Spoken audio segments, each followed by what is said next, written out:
Some wounds never truly heal. They simply wait buried beneath years of silence until one moment forces them back into the light. That darkness lies at the heart of Man on Fire, the unforgettable thriller by A.J. Quinnell.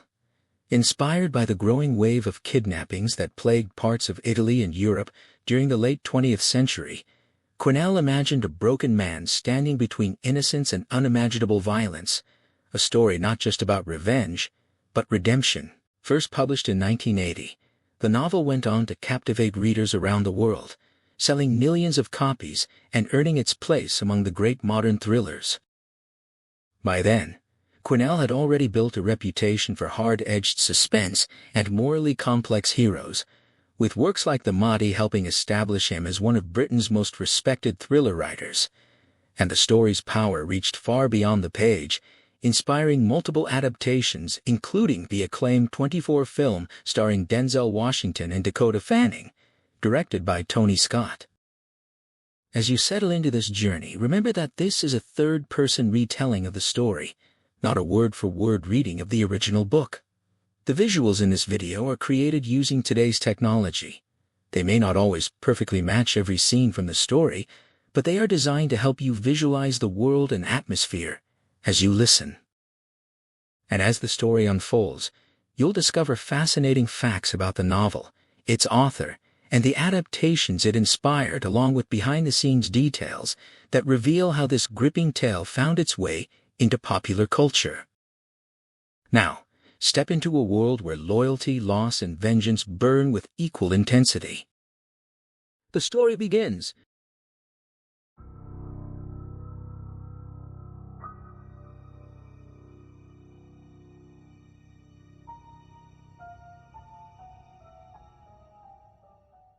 Winter in Milan. Along a suburban avenue, expensive cars line the curb. From a large building set back behind bare trees, a bell rang faintly. Minutes later, children bundled against the wind spilled down the steps and scattered toward waiting warmth. 8-year-old Peppino Michetti tucked his head into his raincoat collar and hurried to the corner where his father's driver always parked the blue Mercedes. The driver watched the boys approach in the mirror, reached back, and opened the door. Peppino dove gratefully into the leather-warmed interior. The door clunked shut.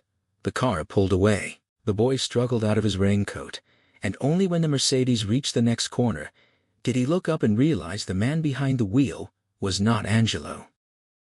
Before he could voice the question forming on his lips, the Mercedes pulled to the curb again. The door opened. A heavy-set man slid in beside him. The driver waited patiently for a gap in homebound traffic, then pulled smoothly away. It was only January, and Peppino Michetti was already Italy's third kidnap victim of the year.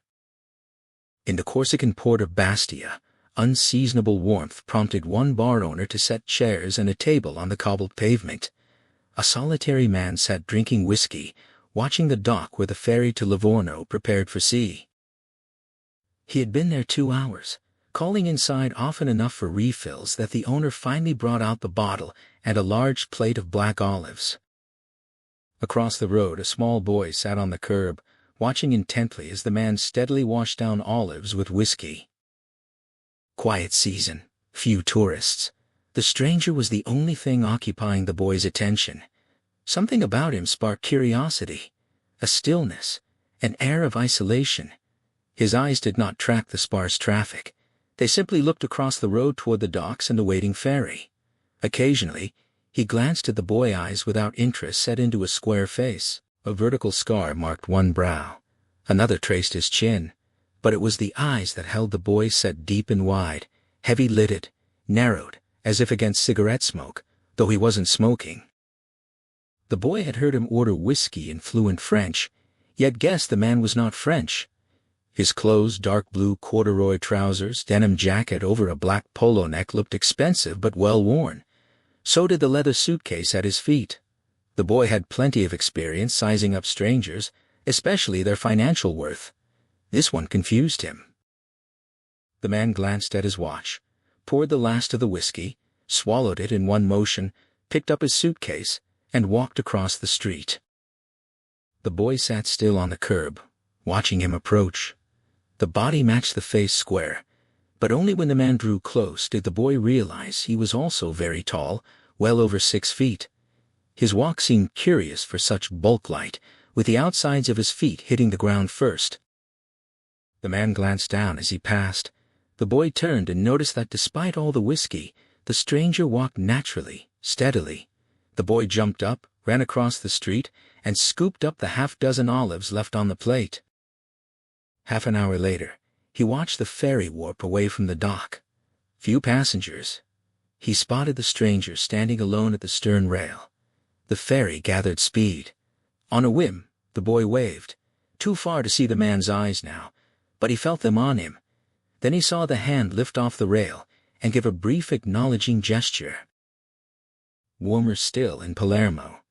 Inside a walled villa in the foothills behind the city, windows and shutters stood open, letting a mild southerly breeze flow into the first-floor study. A business meeting was in progress. 3 men, one behind a large polished desk, the other 2 facing him. The breeze helped disperse cigar smoke. Routine matters had already been discussed. The man behind the desk had listened as the other 2 reported on enterprises spanning the country from the Alpine north to Sicily's southern tip. Occasionally, he interrupted to ask for clarification or more detail, but mostly, he just listened. Then, he issued concise instructions. The other 2 nodded in unison. No notes were taken. Routine disposed of, they turned to the situation in southern Calabria. Years earlier, the government had decided to build a steel complex in that impoverished area. The man behind the desk had collaborated unofficially. Thousands of acres had been purchased from a wide variety of landowners. Such dealings required long, laborious negotiations. In the meantime, the government had changed. Ministers came and went.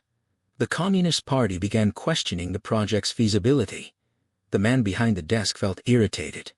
Businessmen everywhere had legitimate grievances against vacillating governments. Still, large sums of money were at stake. There should have been better control. The 2 men finished their briefing and waited as their boss considered. He sat on a flat cushion on a high-backed chair, a small man barely 5 feet tall. Over 60, his face remained smooth, slightly plump, matching his hands which lay motionless on the desk.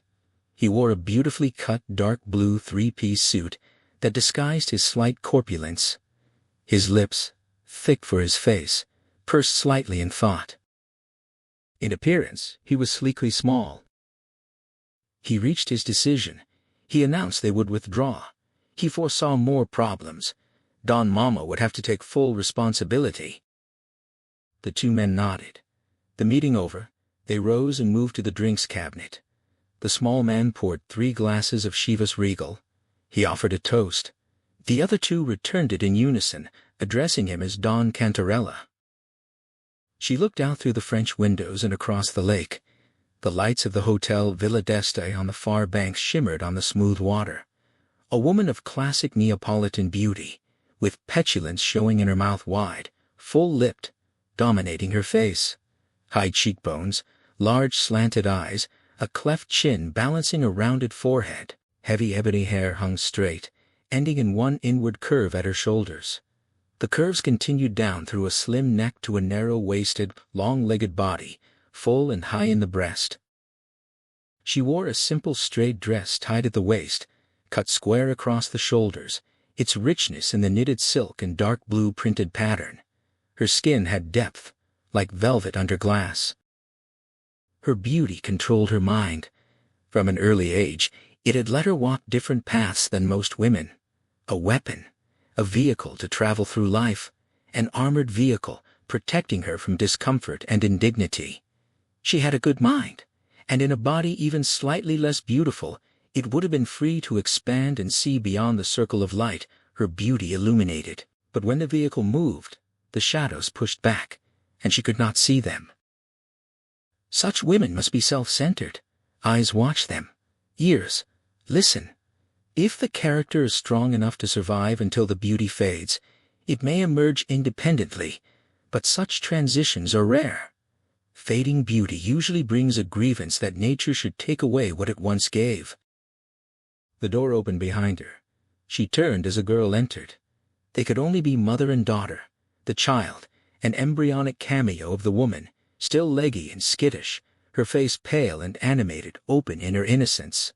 No sign of petulance yet, though her mouth was tight and her eyes angry. The girl burst out that she hated her governess. When asked why, she explained she had done the algebra as best she could, but the woman was never satisfied, and now she had to do algebra again tomorrow for a full hour. The mother embraced her, telling her she had to try harder, or else she would fall behind the others when she returned to school. The child looked up eagerly, asking when that would be. She hated having a governess. The woman released her and turned back to look across the lake. She said it would be soon. Her father was returning that night, and she would speak to him about it. She told the child to be patient, that it wouldn't be much longer. Then she turned and smiled, adding that even at school, she would still have to learn algebra. The girl laughed, that she didn't mind school teachers had to divide their attention among many students, whereas a governess concentrated everything on her alone, which was no fun. She hugged her mother and begged her to make the return soon. Her mother promised it would be soon. Ettore Boletto drove from Milan to Como with mixed feelings. After a week away, he missed his wife Rika and daughter Pinta, but he knew the homecoming would be stormy. Decisions waited. Rika would dislike them, and for her, dislike and acceptance could not coexist. He guided the big Lancia quickly through evening traffic, his attention on the road only automatic. 13 years of marriage had taught him not to underestimate the difficulty. He reflected on those years, asking himself if he regretted them, but the question had no answer. Married to her, he was an addict, never off the drug, and so unable to question its effect. He did not see himself as weak, and neither did his friends. The situation was simple: a beautiful, willful, self-centered wife. He knew she would not change, so he could accept her or leave her. Long ago, he had discovered the decision was clear-cut. Acceptance was possible. Leaving her was not. No cold turkey withdrawal, no methadone treatment. In the early marriage, it had been physical more than mental, a tactile satiation, a conscious abandonment. Now, the knowledge of possession held in the intense pride of ownership and its counterpoint, the mirror that reflected envy and even respect from men who did not possess her. He was a willing and complacent addict. The Lancia turned right where the road forked at the lake. His thoughts turned to Pinta. He loved his daughter, but the emotion was definite yet narrow. In the spectrum of his feelings, the strong colors were absorbed by Rika. He did not see the girl as a separate entity, but as an appendage of her mother. A child might split a father's emotions, even compete for them, but for Ettore, Pinta was a daughter loved in the shade. The three sat at dinner across a wide mahogany table, Ettore and Rika facing each other with Pinta between them. The maid served. The setting was stylized, formal, lacking family warmth. For Rika, meals were a ceremony, and on this night tension anticipated a confrontation. Rika had greeted her husband affectionately, mixed him a large martini, and listened with decent interest to news of his Rome trip. But while Pinta was out of the room, she had told him the girl was unhappy, and something had to be done. He had nodded emphatically and said they would discuss it after dinner. When she was in bed, he had made up his mind. So Rika knew an argument was inevitable, and spent dinner preparing her tactics. Pinta sensed the atmosphere and its cause, and kept silent. As soon as dinner finished, she jumped up, kissed her parents, excused herself, and pointedly blamed her headache on all that algebra before announcing she was going to bed. Silence followed, broken by Rika, who observed that Pinta did not like the governess. Ettore shrugged, said he didn't blame her, and added that the girl was lonely without her school friends. He got up, walked to the bar, poured cognac, and sipped slowly while the maid cleared dishes. When the door closed behind her, he stated they must discuss things rationally. First, Pinta had to go back to school. Second, Rika had to cut down on her extravagances. She smiled without mirth, repeating the word. He explained when she wanted something. She never considered cost, gesturing at a painting on the wall she had bought while he was away the previous month for 9 million lira. She answered. It was a XIII and a bargain, asking if he didn't like it. He shook his head irritably, saying that wasn't the point. They simply could not afford it. Business was not good. In fact, very bad. With the government in disarray and competition from the Far East, they would show a large loss that year, and he was heavily in debt to the banks. She asked how heavily. He shrugged expressively. 400 million lire. She shrugged in return, repeating her father's saying a man's worth could be judged by what he had or what he owed. Only the amount mattered. His anger erupted. He told her father had lived in a different world, and if he hadn't died in bed with those 2 underage prostitutes, he would have become the most sordid bankrupt the country had ever seen. She smiled mockingly, praising her father's timing and style, something Ettore seemed to lack despite his impeccable breeding. He brought himself under control and told her she had to face reality. She could not go on spending thoughtlessly unless he reached agreement with the banks in the next month or so. He could face great embarrassment. She sat thinking, then asked what he was doing about it. He answered carefully, wanting her to understand. There were 2 sides to the problem. First, they were losing their monopoly on knitted silk. The Chinese in Hong Kong had perfected the techniques and bought yarn 20% cheaper across the border. By year's end, they would lose the market for plain silk fabrics. To compete, they had to widen the range of fabrics and patterns, selling fashion and style and leaving the low end to the competition. She asked what was stopping him. He answered machines. Their knitting machines were 20 years old, slow and good only for basic fabrics. They needed new Murats and Labassis costing 30 million lire each.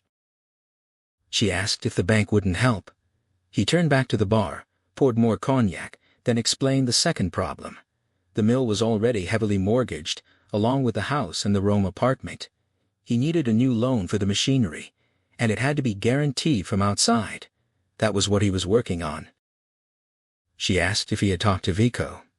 He held down his irritation. Of course he had, and they were meeting again for lunch next week to discuss it. He said all he was asking was that she keep these problems in mind and not spend without thinking. She asked with a smile whether she should change her whole lifestyle because he couldn't compete with a few little Chinese. Then, her smile no longer mocking, she asked him to bring her a cognac. He poured the drink, walked behind her, and reached over to place the glass on the table. She remained absolutely still. His hand left the glass and came to the back of her neck under her hair. She raised her own hand, covered his, squeezed his fingers and moved her head back until it rested against his shirt, rolling it slowly back and forth so her hair brushed against him. She stood, turned, kissed his eyes and mouth, and softly told him not to worry. She was sure Vico would think of something. In bed she kissed his eyes again, took him into her and soothed his body, and for a while, his mind. Later, he lay back propped against the pillow in the old ornate 4-poster. She had left the bed naked to go downstairs for more cognac and cigarettes. He reflected that only after lovemaking did she spoil him so. She always led him when they made love, directed and guided, yet remained female, like a perfect dance partner. Afterward, he felt not drained but weakened, a violin overplayed, its strings slack. She returned, holding a balloon glass of cognac in one hand and cigarettes in the other. She gave him the glass, stood beside the bed lighting 2 long-stemmed cigarettes, smelling pungent from the lovemaking. It took an effort to bring his mind back to reality. He stated flatly that Pinta must go back to school. It was no good for her with a governess. She was already 11 and falling behind. She got back into bed, handed him a lit cigarette, and agreed to his surprise. She said she had been talking to Gina about it only yesterday. Gina and her husband were sending Aldo and Marielle to Switzerland, a very good school just outside Geneva that taught in Italian, with many Italian children there. He sat up straighter, objecting that made no sense. Pinta would be even more unhappy away from home, and he knew what that school would cost. Vico was a successful lawyer who made a fortune, much of it outside the country. Besides, they spent a lot of time in Geneva. It was almost a second home. Rika rearranged the pillows behind her back and settled in for a difficult argument. She had worked it out. They would sell the Rome apartment. Prices were very good right now, and Rome had become boring anyway, and use the money to buy an apartment in Geneva. It was only a 30-minute flight from Milan, which took him that long just to drive home from the city.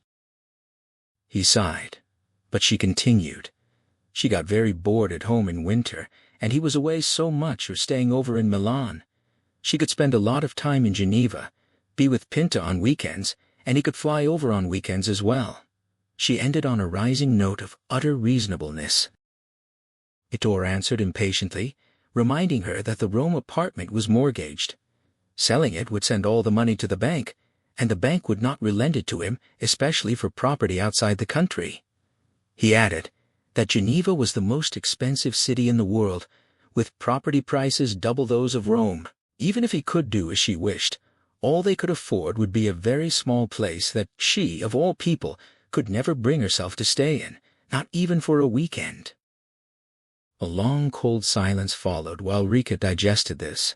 Finally she lay down, pulled the sheet to her chin, and declared that he would have to think of something. Her child's safety was at stake. She would not allow Pinta to be at risk. She pointed to what had happened to the Michetti child taken right outside his school, in broad daylight, in Milan. Her voice rose. She demanded whether he had no thought for his daughter. He had to find a way. He spoke patiently, reminding her they had been through this before. The Michettis were among the richest families in Milan. Nobody was going to kidnap Pinta. God knew they were not rich, and so did the people who planned such things. His tone turned bitter. He knew his problems were becoming known in financial circles. She was not deterred, asking how such people could know they lived as well as the Michettis, or better, and the Michettis were a mean family who hid their money. Look where that got them. He persevered, explaining that it was not amateurs who arranged kidnappings. It was very big business carried out by professionals. They had their sources of information and did not waste time taking children whose fathers were virtually bankrupt. She countered with the Vannucci child. She had a point. 8-year-old Valerio Vannucci had been kidnapped 6 months before. The Vannuccis were in construction and had fallen on hard times. The boy was held for 2 months while the kidnappers reduced their demands from 1 billion lire to 200 million, which the family finally scraped together. He said that was different, done by outsiders, Frenchmen from Marseille, who did not know enough about the Vannucci family and were stupid. They were caught 2 weeks after getting the money. She conceded the point, but reminded him that young Vannucci lost a finger and had been a mental case ever since. She asked if that was what he wanted for Pinta, if that was all he cared about. It was hard to argue against such a lie, and he felt his temper rising again. He turned to look at her. The sheet had slipped to her waist, and even lying on her back her breasts retained their shape, high and firm. She saw him looking, and rolled onto her side away from him. Then she emphatically stated she would not allow her daughter to go back to school in Milan unless she had protection. He demanded what she was talking about. What protection? A bodyguard, she said. He pulled her over to face him. Her face was set and determined. Someone to be with her, she repeated, and protect her maybe against Frenchmen, she added sarcastically. He threw his arm up. The discussion was going all wrong. He told her she was being illogical. A bodyguard would cost a fortune, and what better way to attract attention?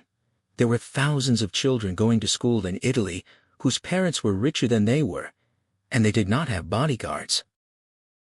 She said flatly that she did not care. Those were not her children. Did he only care about what it cost? Was he putting a price on Pinta's safety? He tried to gather his thoughts, find an argument that would convince her, something here he did not understand. He spoke quietly and reasonably, reminding her of their earlier discussion about finances. Things were very bad. How would he afford what was, after all, another silly extravagance?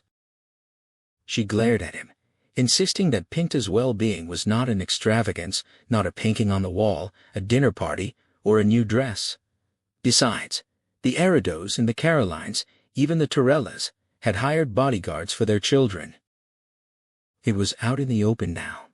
Not simple concern for Pinta's safety, but an important social adjustment. She could not live with the idea that they might be thought unable or unwilling to match her social rivals. He wondered how many other Italian industrialists had been brought to their knees by the same incredible conceits afflicting their society. She remained glaring at him, and he knew the limits of communication had been reached. He said they would talk about it later. She immediately relaxed, saying she knew he worried about the money, but it would be all right, and she was only thinking about Pinta. He nodded. His eyes closed. She pressed on, asking if he would talk to Vico. Vico knew about these things, gave advice to many people. He opened his eyes and asked sharply if she had mentioned this to him. She said no, but at lunch yesterday Gina told her Vico was advising the Eridos. He had such good connections. They were their best friends, and he always told her Vico was such a good lawyer. Ettore thought about it. Maybe there was a way out. If Vico told her what a crazy idea it was, perhaps she would listen. He reached out and turned off the light. She snuggled up against him, her back to him, warm bottom easing close. She asked again if he would talk to Vico. He said yes. She snuggled still closer, happy in her victory, and pleased with her cunning. She had sidetracked him with her talk of Geneva and slipped under his defenses. Who would want to live among all those cold Swiss? She turned over and reached a hand down, but Ettore was already asleep, above and below the waist. Guido Aurelio moved quietly onto the terrace of the Pensione Splendide. In the dawn light, he could just make out the bulk of the man sitting in the chair. The sun had risen behind the hills, but here facing the bay, the light would take a few more minutes to develop enough to see him clearly. Guido wanted to see him clearly. Pietro had called him at his mother's house in Positano just after midnight to tell him a stranger had arrived. A man called Creasy. Guido watched as the man's features became defined. 5 years, he thought. There had been a change. A year earlier, someone passing through, he forgot who had told him Creasy was going downhill and was drinking. The light now showed the empty bottle. Creasy sat slumped in the chair, his body slack, somnolent, but he was not asleep. The eyes, heavy-lidded in the square face, looked down the hill as the light turned the terraced houses into clear shapes. Then the face turned, and Guido stepped out from the shadows. They exchanged casual greetings in French. Creasy pulled himself up, stretched out his arms, and the two men embraced, laid cheek to cheek, and held each other for a long moment. Guido offered coffee. Creasy nodded. But before letting him go, Guido held the smaller, younger man at arm's length and studied his face. Then he dropped his hands and sat down. Guido went to the kitchen, deeply troubled. Creasy really had let himself go, and that indicated things were very wrong, for he was a man who had always kept himself well, always cared for his body and his appearance. They had last met just after Giulia's death. The memory added to Guido's troubled mood, but then Creasy had been well, looking hardly older than when they had first met. As the coffee warmed, Guido calculated 23 years it would be, and Creasy had always seemed ageless, fixed at a young 40. He calculated again. Creasy would be nearing 50 now and looked it, and more. What had happened in those 5 years? The last time, Creasy had stayed 2 weeks, silent as usual, but his quiet presence had given Guido strength when he needed it, putting a link back into a broken chain. The sun rose over the circling hills as he came back onto the terrace. Naples was waking up. The noise of traffic was dull but distinct. A warship lay at anchor in the bay, and beyond it, a large liner showed its stern. Guido put the tray on the table, poured the coffee, and the two men sat quietly, drinking and looking at the view. Creasy broke the silence, asking if he had interrupted anything. Guido smiled wryly, answering that his mother was having one of her mysterious and periodic illnesses. Creasy suggested he should have stayed with her. Guido shook his head. Elio would arrive that morning from Milan. Their mother got these bouts when she felt neglected. It wasn't so bad for Guido, only 40 minutes drive, but it was a hell of a nuisance for Elio. Creasy asked how Elio was. Guido said he was good. They had made him a partner the previous year, and he had another baby, a son. They sat in easy silence again for several minutes, the kind possible only between good and long friends who didn't need talk to hold the link. The liner was almost over the horizon before Guido spoke, observing that Creasy was tired, and offering to find him a bed. Creasy roused himself and asked about Guido, who hadn't slept all night. Guido said he would nap after lunch, then asked how long Creasy could stay. Creasy shrugged. He had no plans, nothing on. He just wanted to see Guido, to see how he was. Guido nodded, saying it was good, it had been too long. He asked if Creasy had been working. Not for 6 months, Creasy answered. He had just come from Corsica. They had been walking to the door, but hearing this, Guido stopped and looked a question. Creasy shrugged again, asking not to be asked why. He hadn't even seen anyone. He had just happened to be in Marseille, and on an impulse jumped on the ferry. Guido smiled, remarking that Creasy had done something on an impulse. The smile returned. Tired and wan, they would talk about it that night. Creasy asked where the bed was. Guido sat at the kitchen table, waiting for Pietro to return from the market. The pensione had only 6 rooms but was busy, with good local trade at lunch and dinner. Giulia had started that, quickly building a reputation for simple, well-cooked food.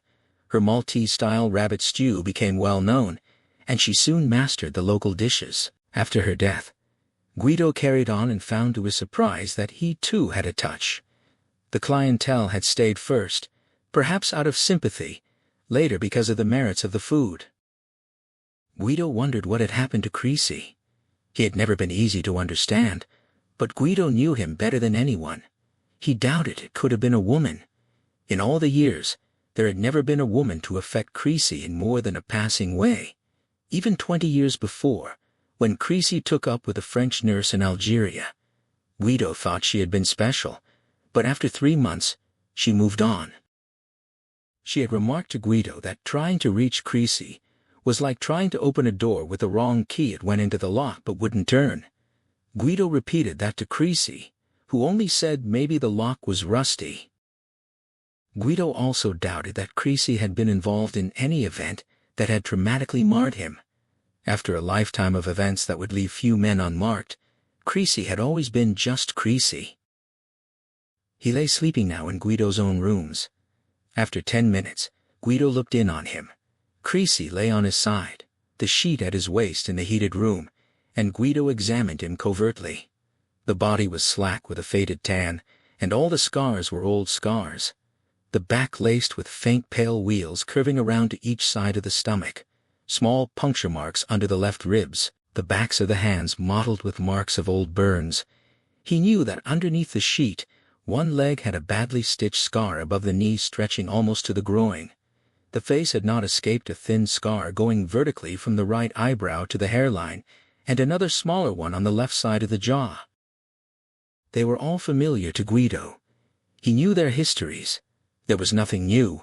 The body of the sleeping man had been much abused, but that abuse had never before been self-inflicted. Pietro interrupted his thoughts, coming into the kitchen with 2 baskets under his arms. He stopped in surprise at seeing Guido, saying he had expected him later in the day. Guido said an old friend had arrived. He stood and peered into the baskets as Pietro unloaded fruit and vegetables for his inspection. Pietro remarked that some friend could bring Guido from his mother's sickbed so quickly. Guido agreed, adding that the friend was sleeping now. Pietro was curious. He had worked for Guido for 4 years, ever since Guido caught him stealing hubcaps off his car. After a severe beating and some questions, learning Pietro had no home, Guido took him back to the pensione and gave him a meal and a cot under the stairs. Pietro didn't know then, and didn't know now, that Guido had seen himself at the same age. Guido always treated the boy much as he had on the first day, gruffly, abrupt, without the least sign of affection. In return, Pietro retained his original cheeky, disrespectful attitude. Both knew the affection existed, but it never showed a very un-Italian relationship. Over the years, Pietro had developed into Guido's practical right arm, and with the help of two aged waiters who came in for lunch and dinner, they ran the small pensione together. Despite living with him so long, Pietro knew little of Guido's past. Guido's mother came on rare occasions, and was garrulous. She talked about Guido's brother and his family in Milan, and about Giulia, who had died 5 years before. But she was strangely silent about Guido's own past. Pietro knew Guido spoke perfect French and passable English and Arabic, and assumed he had traveled widely. He never asked questions. Guido's reticence had rubbed off on him. So the new arrival puzzled him. When the bell rang just before midnight, Pietro assumed Guido had returned early. The big man standing under the light had appeared menacing at first. He asked if Guido was in. Pietro shook his head. When asked when Guido was coming back, Pietro shrugged. The man seemed unsurprised by the lack of cooperation, said he would wait, brushed past the boy, walked up the stairs, and out onto the terrace. Pietro considered for a few moments, then followed. He felt he should get angry and demand an explanation, but the menace was gone. The man sat in one of the cane chairs looking down at the city lights. His manner reminded the boy of Guido. Pietro asked if the man wanted anything. The reply came, Scotch, a bottle if he had it. Pietro brought the bottle and a glass, then after more thought asked the man's name. The answer, Creasy. He asked Pietro's name in return. Pietro said he helped Guido there. Creasy poured Scotch, took a sip, looked hard at the boy, and told him to go to bed, he wouldn't steal anything. So Pietro went downstairs and despite the late hour phoned Guido at his mother's. Guido told him to go to bed, he would be back sometime the next day. They were preparing lunch when Guido surprised the boy by suddenly remarking that his friend Creasy was American. Pietro objected. He spoke perfect Italian, like a Neapolitan. Guido nodded, and said he had taught him. Pietro's surprise continued as Guido went on at length. They had been in the Legion together, and afterward, until 8 years ago, when Guido married.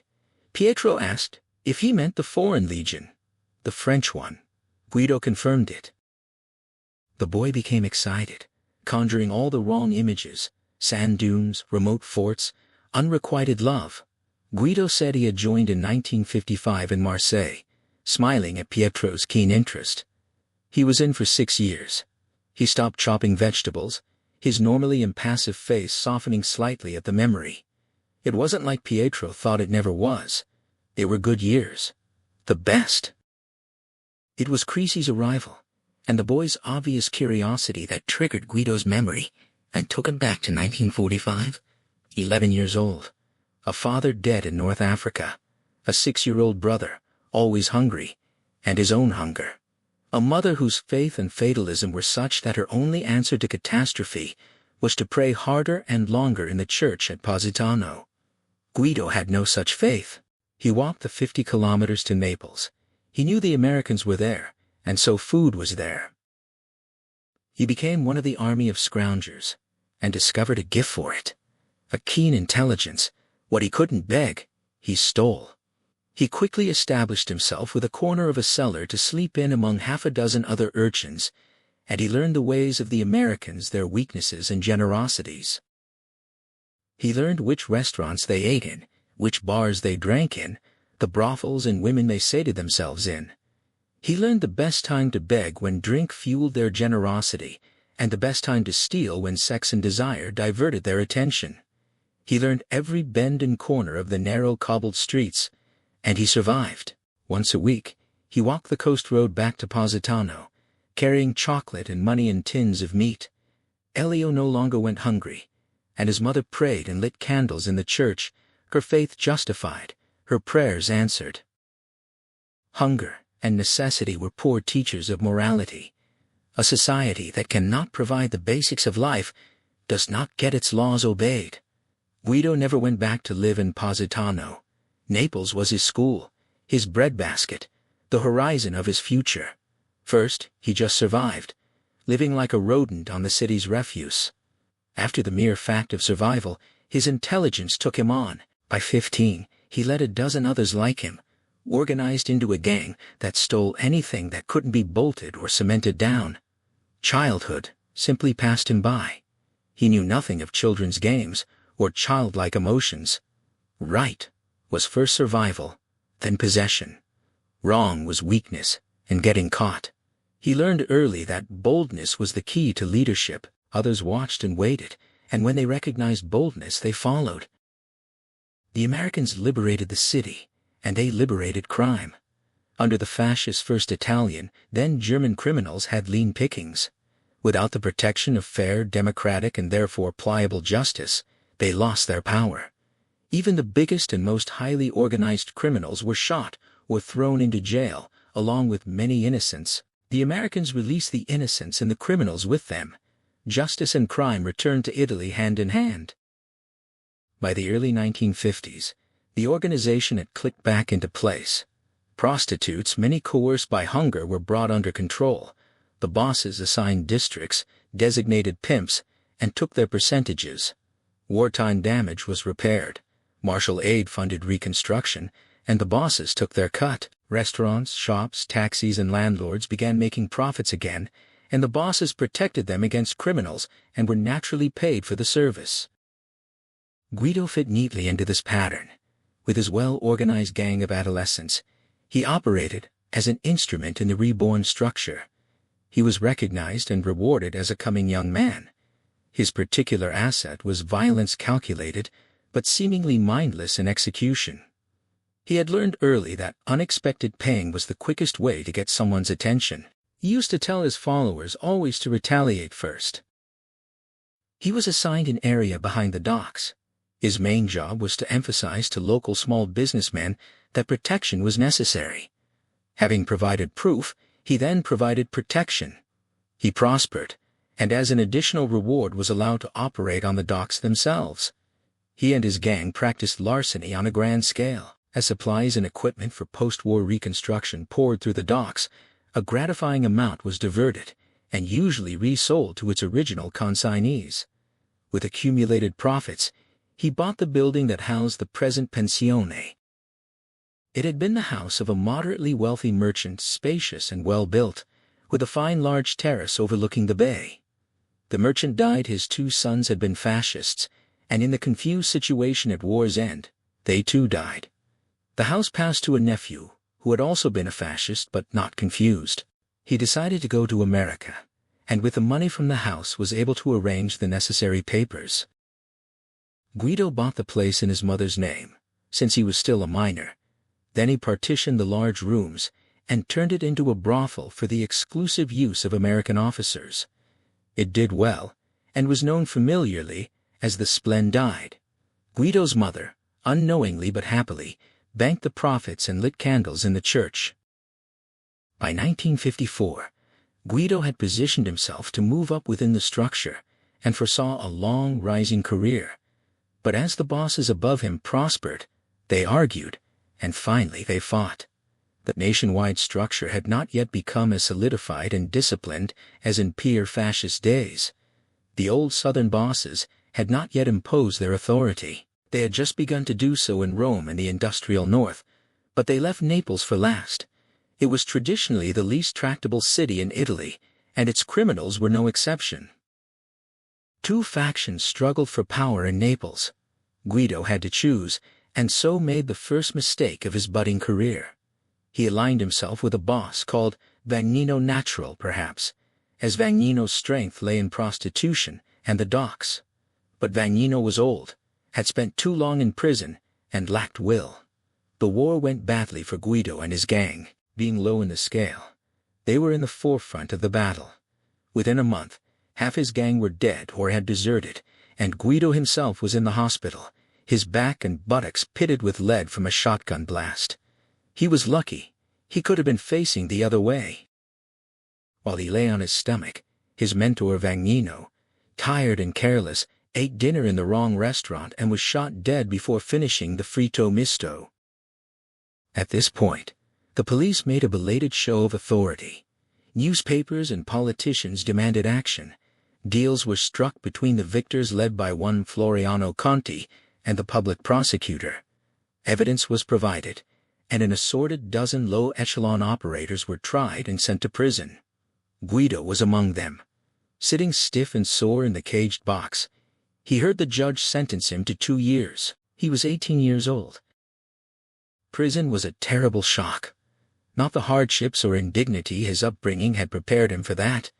He discovered he suffered from mild but positive claustrophobia, which manifested as acute depression. The Italian penal system of the time took no notice of such problems, and he suffered badly. For 2 months after release, he stayed in Positano, not in his mother's home, but on the hills above the town, sleeping in the open, high above the cliffs with the ocean space in front of him and the hills ranging far behind. He slowly readjusted and resolved never to allow it to happen again. The experience had not reformed him, but in the future, getting caught was not an option. Out in the open, he also thought about his future. The Splendide brothel had been closed by police. The building was unoccupied, producing no income. In the past 2 years, Conti had tightened his grip on the city and cemented working alliances with influential officials in police and local government. Guido knew that to put the Splendide back into business he would need Conti's tacit approval, so his first act on arriving in Naples was to seek a meeting. Conti was still a young man, in his mid-30s, of the new breed of bosses. Having established his territory by violence, he now adopted the posture of a practical businessman. He realized that to take full advantage of his power, he needed arrangements with other nationwide bosses. Cooperation was the theme. When emissaries arrived from Palermo, he agreed to a series of meetings to establish spheres of influence and a pecking order. These meetings during 1953-54 were curiously similar to a papal election held in great secrecy, the result announced by something less than a puff of smoke. A great deal of jockeying for position occurred. The hard traditionalists from Calabria did not want the more sophisticated bosses from Milan and Turin to have too much power. Similarly, those in the center from Rome and Naples wanted more say than had been normal before the war. Everyone accepted that there had to be order and structure, and that someone had to be an arbitrator, the man of most influence. The northern bosses wouldn't accept the Calabrians, and vice versa. Moretti in Rome was considered too weak, Conti himself too young. As usual under such circumstances, a compromise was reached. The meetings had been instigated and organized from Palermo.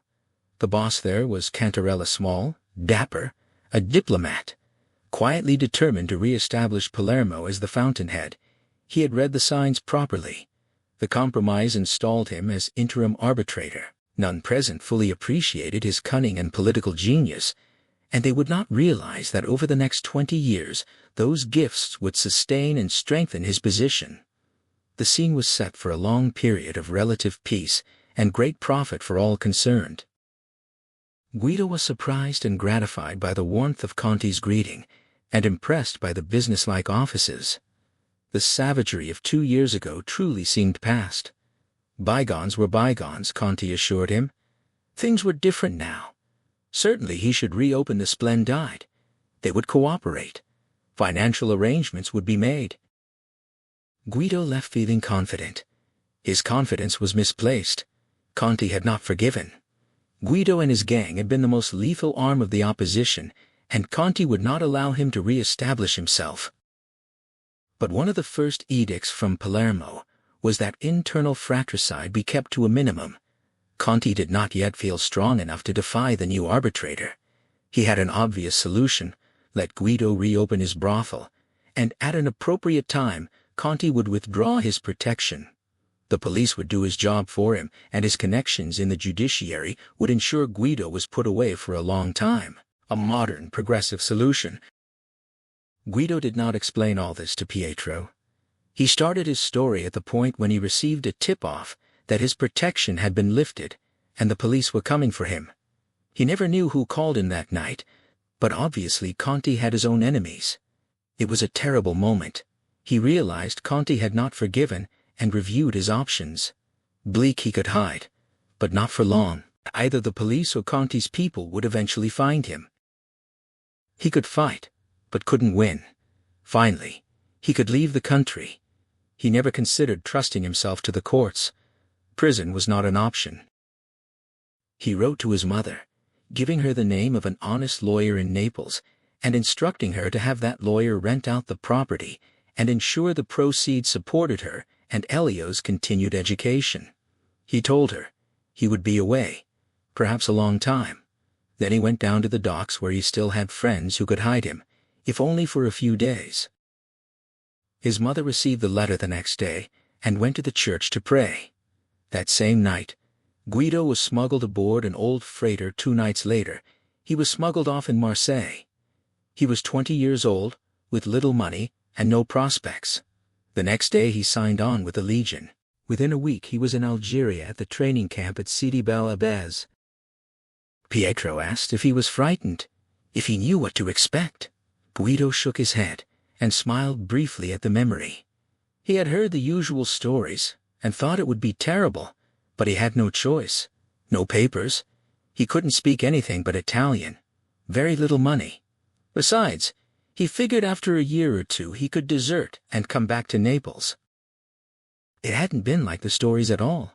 Certainly tough, especially the first weeks, and the discipline was implacable. But he was tough himself. The training interested him and developed latent talents. The discipline he accepted, for again he had no choice. Punishment for disobeying orders was either a spell in the punishment battalion hell on earth, or, for minor offenses, the stockade, which in his case would have been worse. So he was careful to obey all orders and became a model recruit, which would have surprised many people in Naples. He too had surprises. The first was the food varied and excellent, with good wine from the Legion's own vineyards. His mistaken image of the Legion as an old-fashioned romantic desert army quickly dissolved. It was highly modern, with up-to-date equipment and techniques.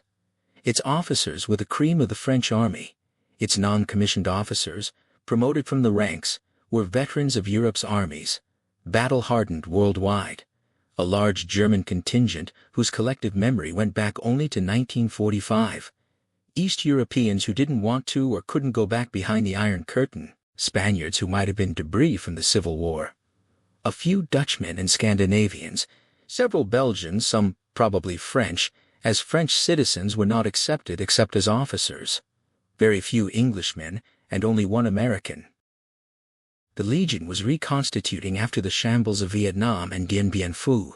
Several thousand legionnaires had been captured there, over 1,500 killed. By its nature and composition, it was a corps invariably used as a last resort. Its history was a history of lost, last, futile battles. For a government losing an empire with poor grace, it was gratifyingly expendable. Such an army under such a sentence could be excused for a lack of purpose or morale, but to Guido this was another surprise, for the Legion generated its own purpose. It fed off its lack of nationalism to create its own entity. A legionnaire was a mental orphan. The Legion itself, the orphanage. Guido discovered it was the only army in the world that never retired its soldiers. When too old to fight, a legionnaire could stay on in the Legion home or work in its vineyards or handicraft center. He was never forced out into a world he had rejected. The French people took pride in the Legion, believing it fought for France and thought of itself as French. A misconception. It fought for itself. That it served French government policy was incidental. Even the French officers found their loyalties pulled more to the Legion than to their country. Training lasted 6 months. During that time, Guido's short, thick-set body filled out. Hard work and good food brought him to peak fitness. He found himself taking pride in this, for like many young men he had never realized his physical capabilities. The Legion had traditional pride in outmarching any other army on earth. Within a month, Guido completed his first 20-mile route march, carrying 50 pounds of equipment. He also took pride in handling weapons, especially the light machine gun. Its power and mobility pleased him. He found an affinity with it. The instructors noted this.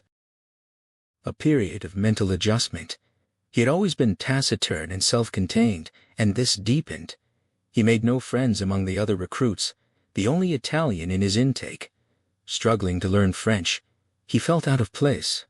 Early on, he was tested to see if he could be pushed around. His reaction was savage and uncompromising.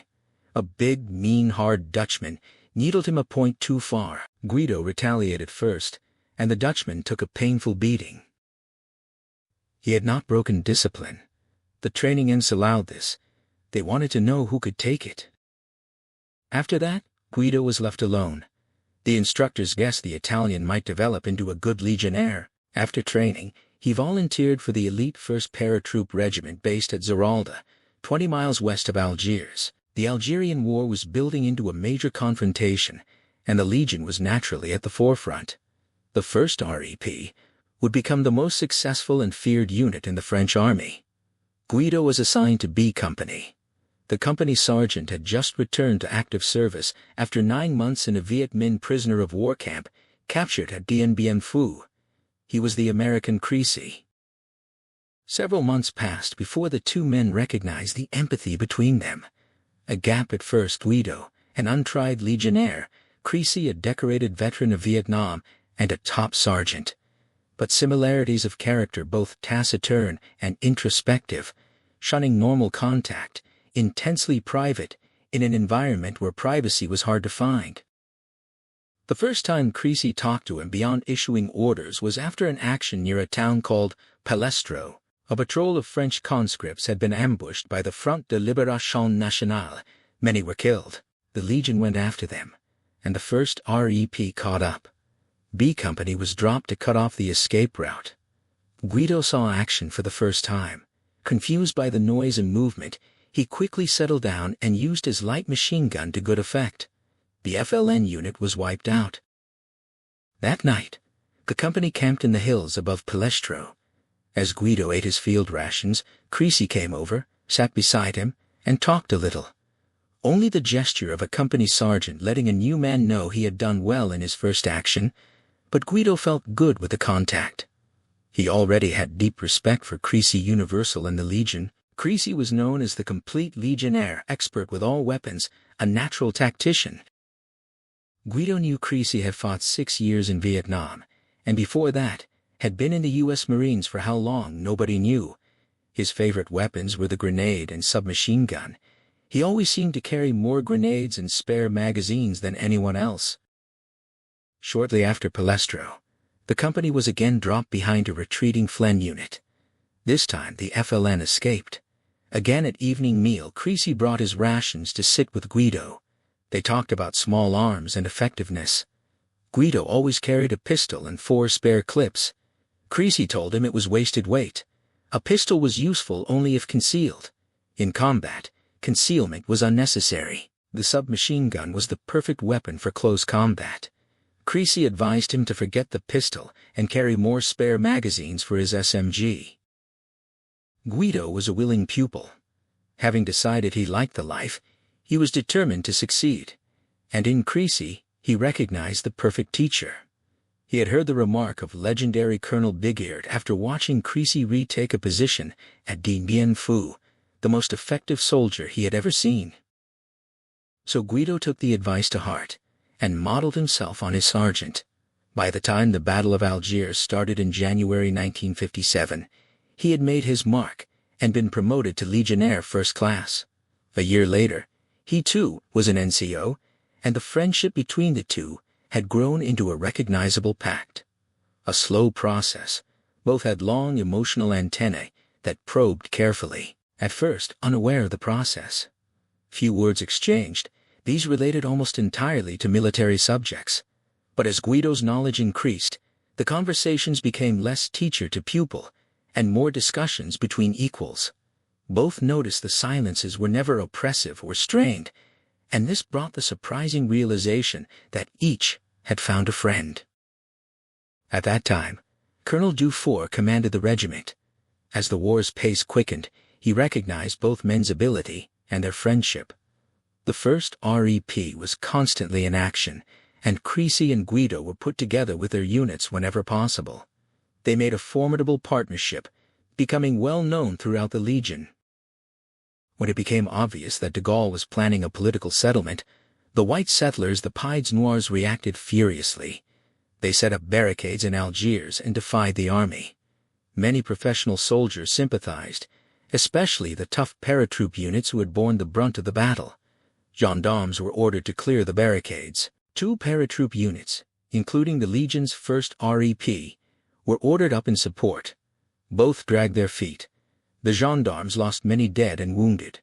Colonel Dufour was relieved of command, but instead of a politically reliable replacement, the High Command put Élie Denard de Saint-Marc in temporary charge. Saint-Marc was the epitome of a Legion officer.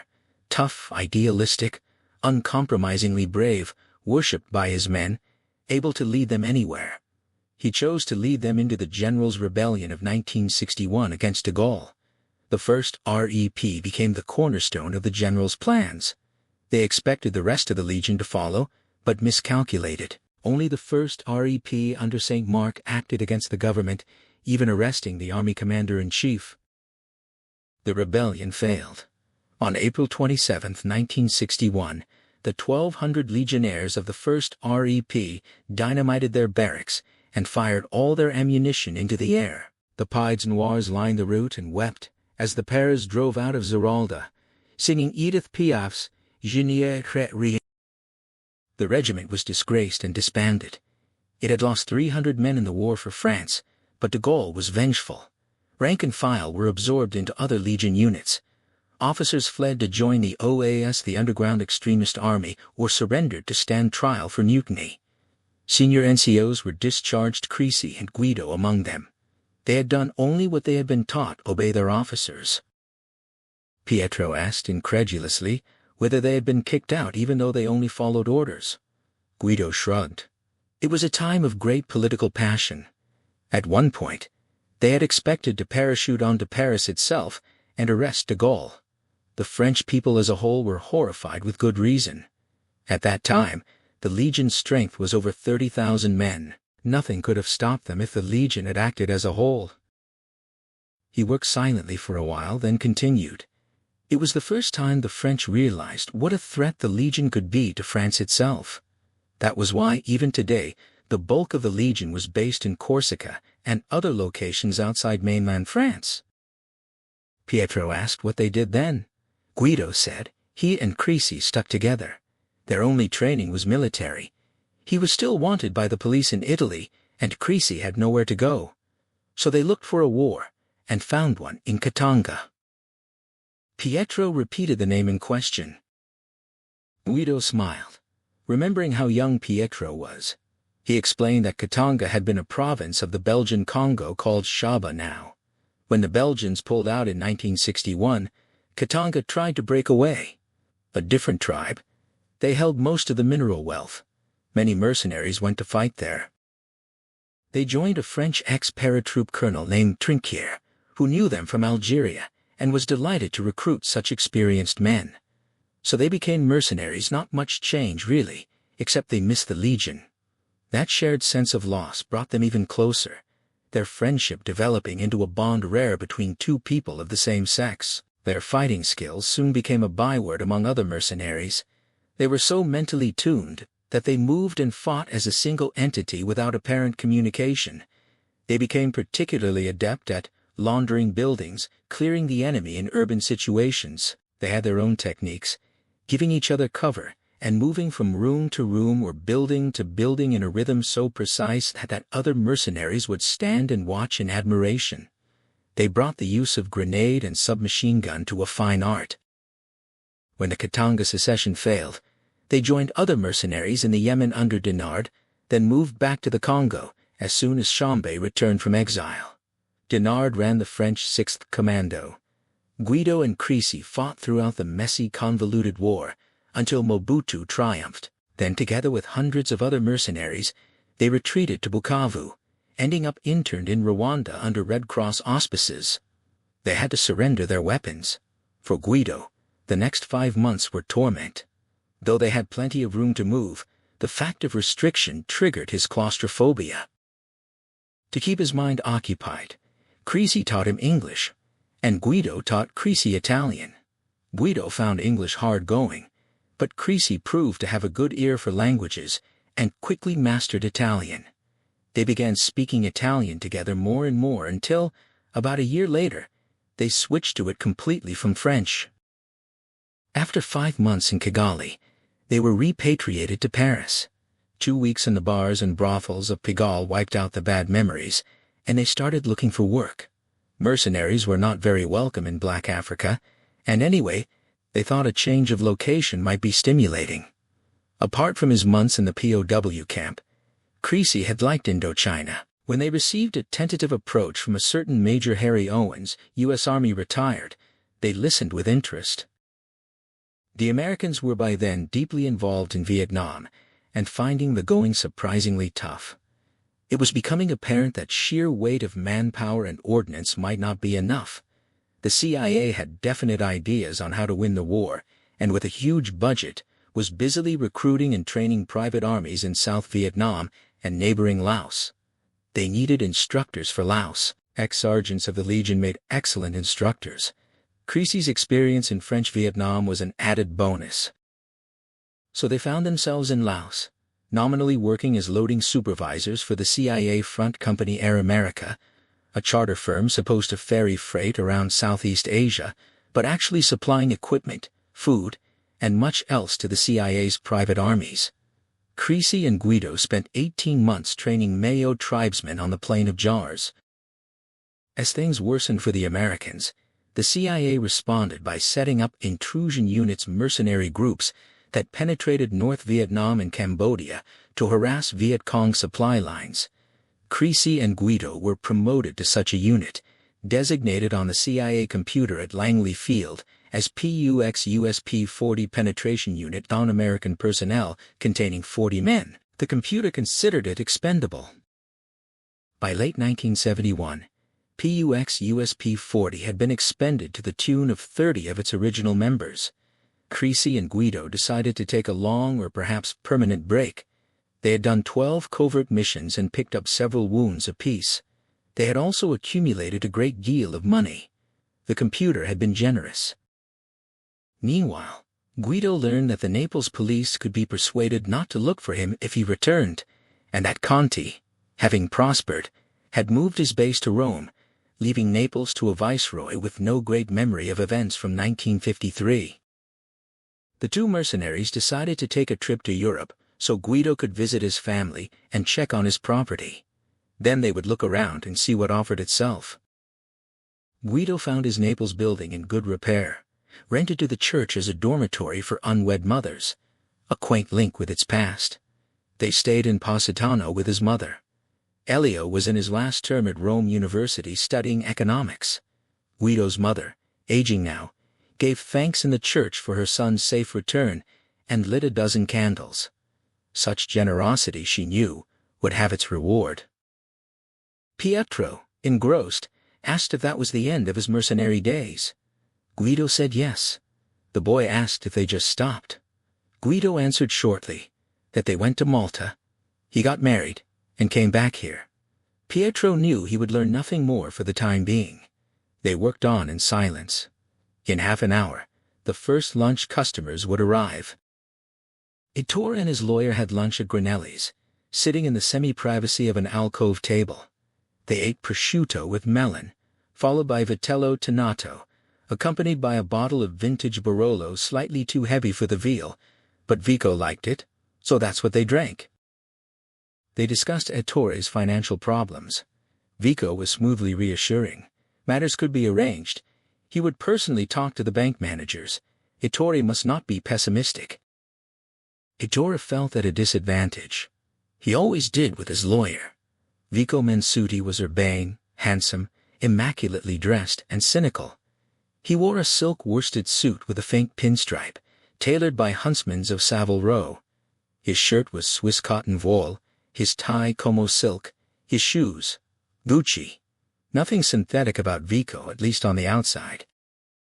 He wore his hair fashionably long, a black mustache balanced his lean, tanned face. As they talked, his eyes noted every movement in the restaurant, and he would occasionally acknowledge a greeting with a flash of even white teeth. At 36, 2 years younger than Ettore. He was acknowledged as the cleverest, best-connected lawyer in Milan. So his words calmed Ettore, but did nothing to dispel his feelings of inferiority. A waiter drifted by and poured more Barolo. Ettore moved on to his next problem, Rika. He explained her obsession over Pinta's safety, and because Vico was a friend, explained the social factors. Vico listened with an amused expression. Smiling at his friend's doleful look, Vico said he envied him profoundly. The problems Ettore thought he had were tiny. The advantages he ignored were real and enormous. Ettore asked to be told what those advantages were. He seemed to have misplaced them. Vico put down his fork, held up his left hand with fingers spread, and began counting off. Number 1. Ettore's reputation was such that, even owing the bank so much, they would continue to support him until conditions improved. Ettore interjected that Vico meant his family's reputation, particularly his father's. Vico shrugged for him. It was the same thing. Number 2. The house on Lake Como, bought 8 years ago for 80 million lire, was now worth 250 million and still appreciating. Ettore noted it was mortgaged to the bank for 200 million. Vico shrugged again and moved to the next finger. Number 3. Ettore had a daughter whose charm and beauty was only matched. Finger moved again by number 4, his wife Rika. Yet he sat there, looking as though his pupic had dropped off. Vico signaled the waiter, ordered coffee, and turned back to Ettore. He told him to get things into perspective. Ettore had this little problem because he indulged Rika too much. Entirely natural. Any man married to Rika would do the same. Vico himself would. He paused to drink wine, then continued. The mistake Ettore made, if Vico might say so, was allowing Rika to take Pinta out of school after the Carmelita kidnapping. Ettore protested that he had known nothing about it. He was in New York. When he got back, she had already hired the governess. It was a fait accompli. Vico smiled, agreeing Rika was impulsive, but at the time she had made quite a drama of it. Now to send Pinta back under the same conditions would be to admit she was wrong. He raised an eyebrow, rhetorically asking, when was the last time Rika admitted she was wrong? Ettore smiled ruefully. So Vico continued, Ettore must, as the Chinese said, allow Rika to save face. Ettore asked how he accomplished that. Vico shrugged. Hire a bodyguard. Ettore became irritated. They had just spent half an hour discussing his financial position or lack of it. One reason for this lunch was to ask Vico, as his friend and lawyer and Rika's friend, to explain the realities of the situation to her. Vico reached forward and patted Ettore's hand. His talking to Rika would not save her face, and that was the immediate problem. Besides, when he suggested hiring a bodyguard, he hadn't specified what type. The waiter interrupted with coffee. When they were alone again, Ettore asked what he meant. Vico leaned forward, speaking more quietly. There were many sides to this kidnap business. It was highly organized, nearly always carried out under organized crime's auspices. A huge business, 18 billion lire the previous year. The big boys controlled it. Ettore, said the mafia. Vico winced at such a melodramatic word, conjuring Sicilian peasants stealing olive oil. He caught the waiter's eye again, ordered 2 cognacs, took a leather case from an inside pocket, and extracted 2 cigars.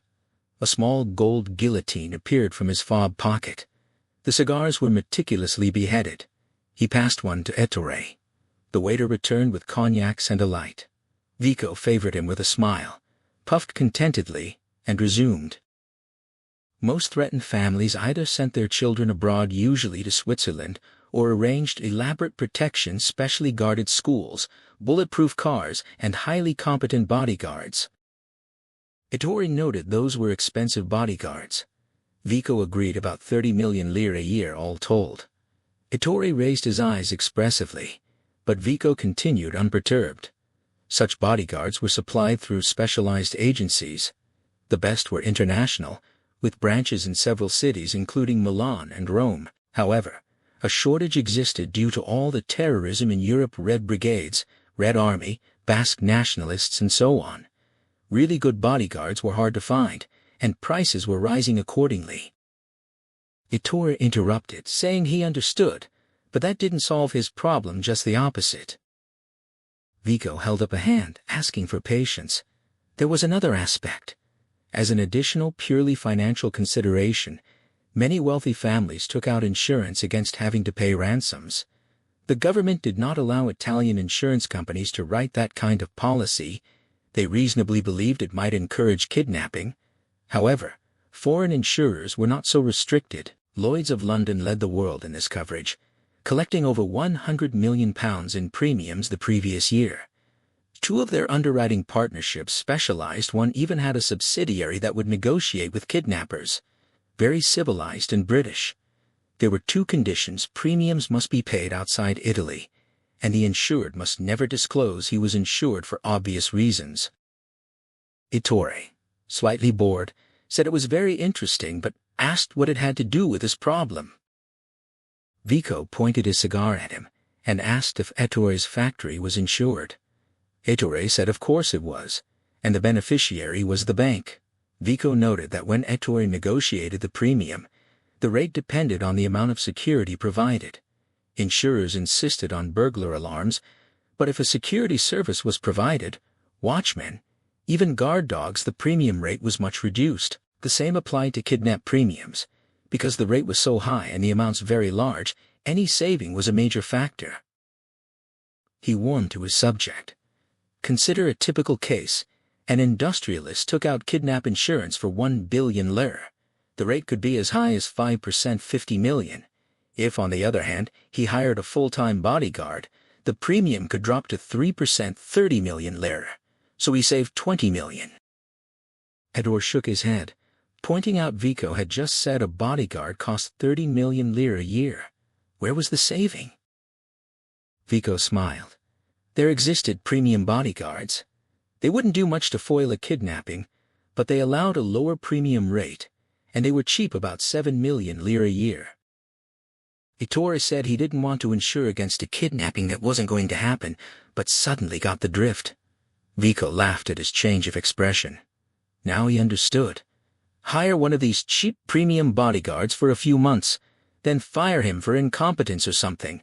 In the meantime, Pinto would be back at school, and Rika's face saved. Ettore sat quietly thinking for a few minutes, then asked where he could locate such a man. Vico smiled contentedly, and said first Ettore would pay for the excellent lunch. Then they would go around to his office, where he had the name of an agency right here in Milan. Ettore had known that somehow he would end up paying the bill. Guido turned off the Naples Coast Road and drove up a narrow dirt track leading to an olive grove on the lower slopes of Mount Vesuvius. Just below the grove the hill crowned off, the track ending on a grassy slope overlooking Naples and the sweep of the Great Bay.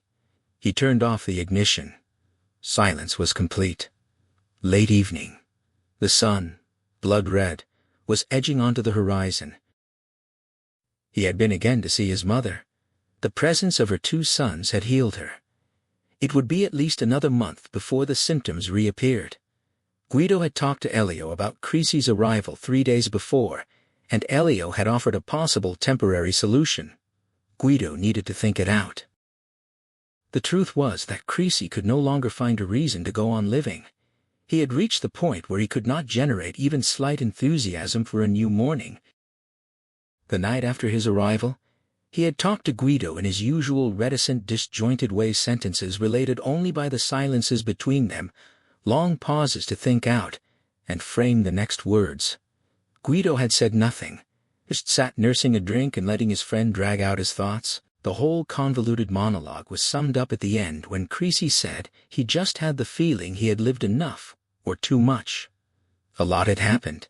He was a soldier, nothing else ever, never wanted anything else, never known anything else, but he was sick of it, had been for the last 5 years or so.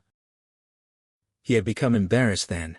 Expressing such feelings, even to his only friend, had been painful and out of character. Guido stretched out a hand and touched his shoulder in a gesture of understanding.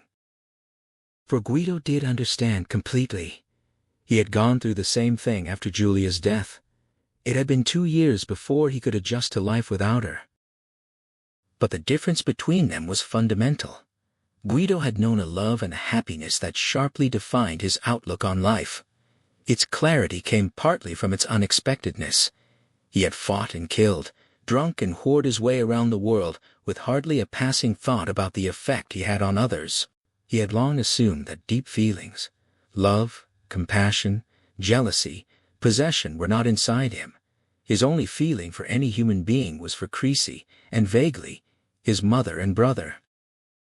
His conversion had been dramatic. After a week with his mother, the two mercenaries went to Malta to look up a contact from their Congo days. The contact had been recruiting for a sheikdom in the Persian Gulf, but they didn't like the terms or prospects.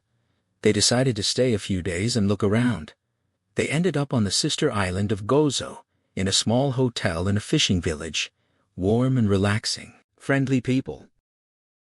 Julia worked at the hotel as receptionist. Guido had a way with girls, even shy, very religious, highly protected ones. Within a few days she agreed to meet him for a drink after work. She was slight and beautiful, very direct in speech and manner. She repulsed his early advances, telling him she was a good girl and a virgin. Guido was intrigued. He had never known a virgin. Creasy looked on at the pursuit with benign amusement, and agreed readily to stay on in Gozo while Guido talked and charmed and persuaded. The conquest took 3 weeks, and it unfolded nothing like Guido had expected. Late one night they went swimming at Ramla Bay, then sat on the dull red sand talking until sunrise. She shared her simple, unexceptional life, farmers going back generations. He found himself speaking about his own past, but she kept asking why, and he couldn't answer. By dawn, he'd forgotten his original purpose. Then she admitted her parents would be devastated for a girl in Gozo to stay out all night was unforgivable. He protested. They'd done nothing wrong, but her look made him realize maybe he wasn't the one pursuing. When they made love, she was truly a virgin. He hesitated. She pulled him into her, cried out, held him tighter. In that moment, every other woman he'd ever known ceased to be women. In the growing light he saw blood on her thighs, the only blood he'd ever seen caused by love. She wiped herself, looked up, smiled shy and proud, and he knew his life had changed. They walked over the hill through Nader to her parents' farm. Her father watched from the fields, still and silent. She announced they were getting married. He nodded, and returned to work. He knew his daughter. A night away meant a son-in-law. They married in the church of St. Peter and St. Paul. A young, big, strong priest officiated, gruff and abrupt, not priestly, but the locals liked him. They called him the cowboy. Guido worried how Creasy would react. 15 years of friendship, rarely separated, but Creasy was pleased, unsurprised. He'd seen the girl's strength and her love for Guido.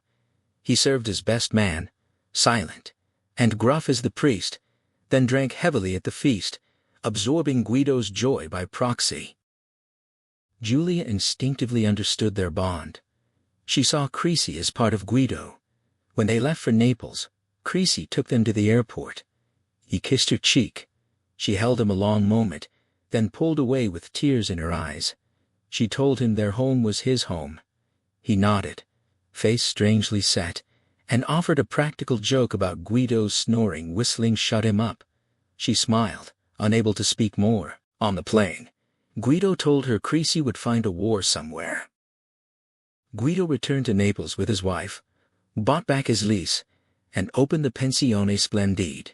His mother's joy overflowed. Candles brightened the Positano church. Creasy visited several times, coming or going from wars, never writing or phoning, just arriving. He always brought Julia distinctive, thoughtful gifts, a batik from Indonesia, aquamarine pearls from Japan.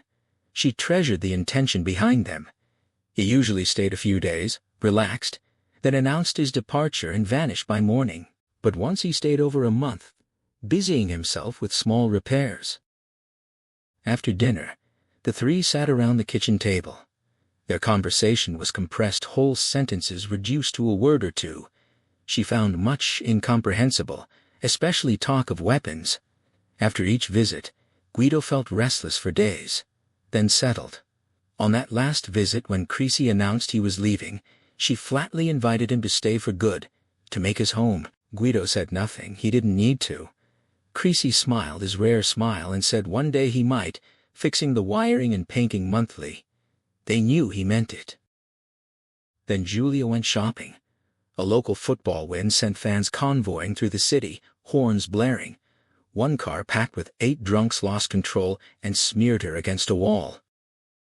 Creasy arrived a week later, exhausted from a long journey. Guido forgot to ask how he knew. Creasy stayed 2 weeks. His presence pulled Guido through. Now Guido sat in his car watching twilight over the bay. He tried to imagine life without Julia, could picture it, and that let him understand Creasy now. He needed something different, something to halt the slide. Creasy had gone to Rhodesia. He trained young white recruits, led them in the bush. He couldn't identify anymore. He sympathized with the whites.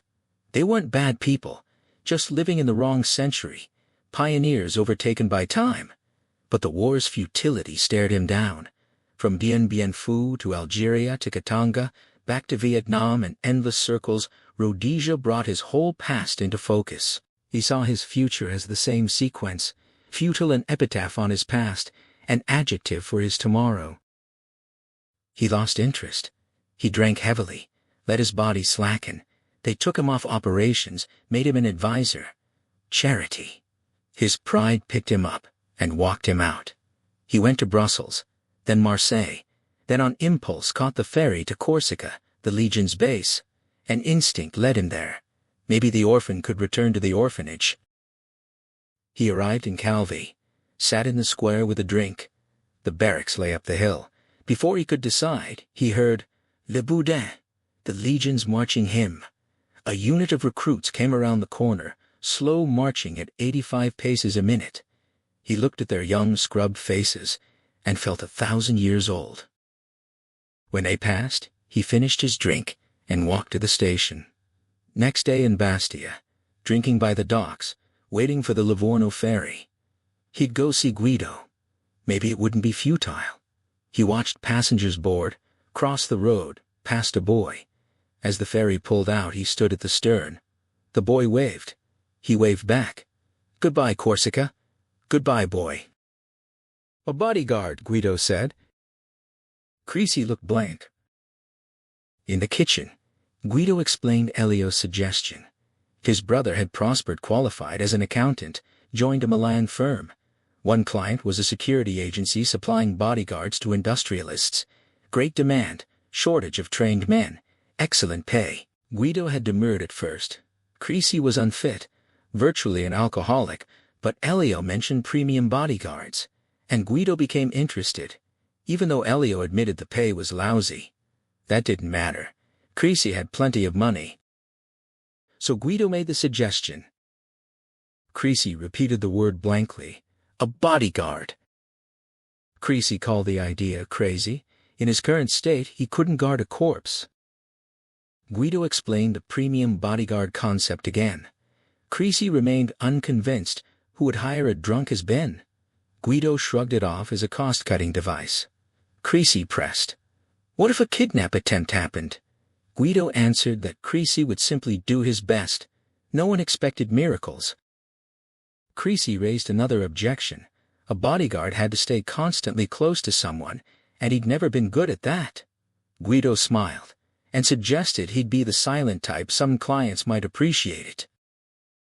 Guido gently pressured him. Elio had invited Creasy to Milan for a few days. Why not go up and look around? Finally, Creasy agreed to at least see what jobs existed.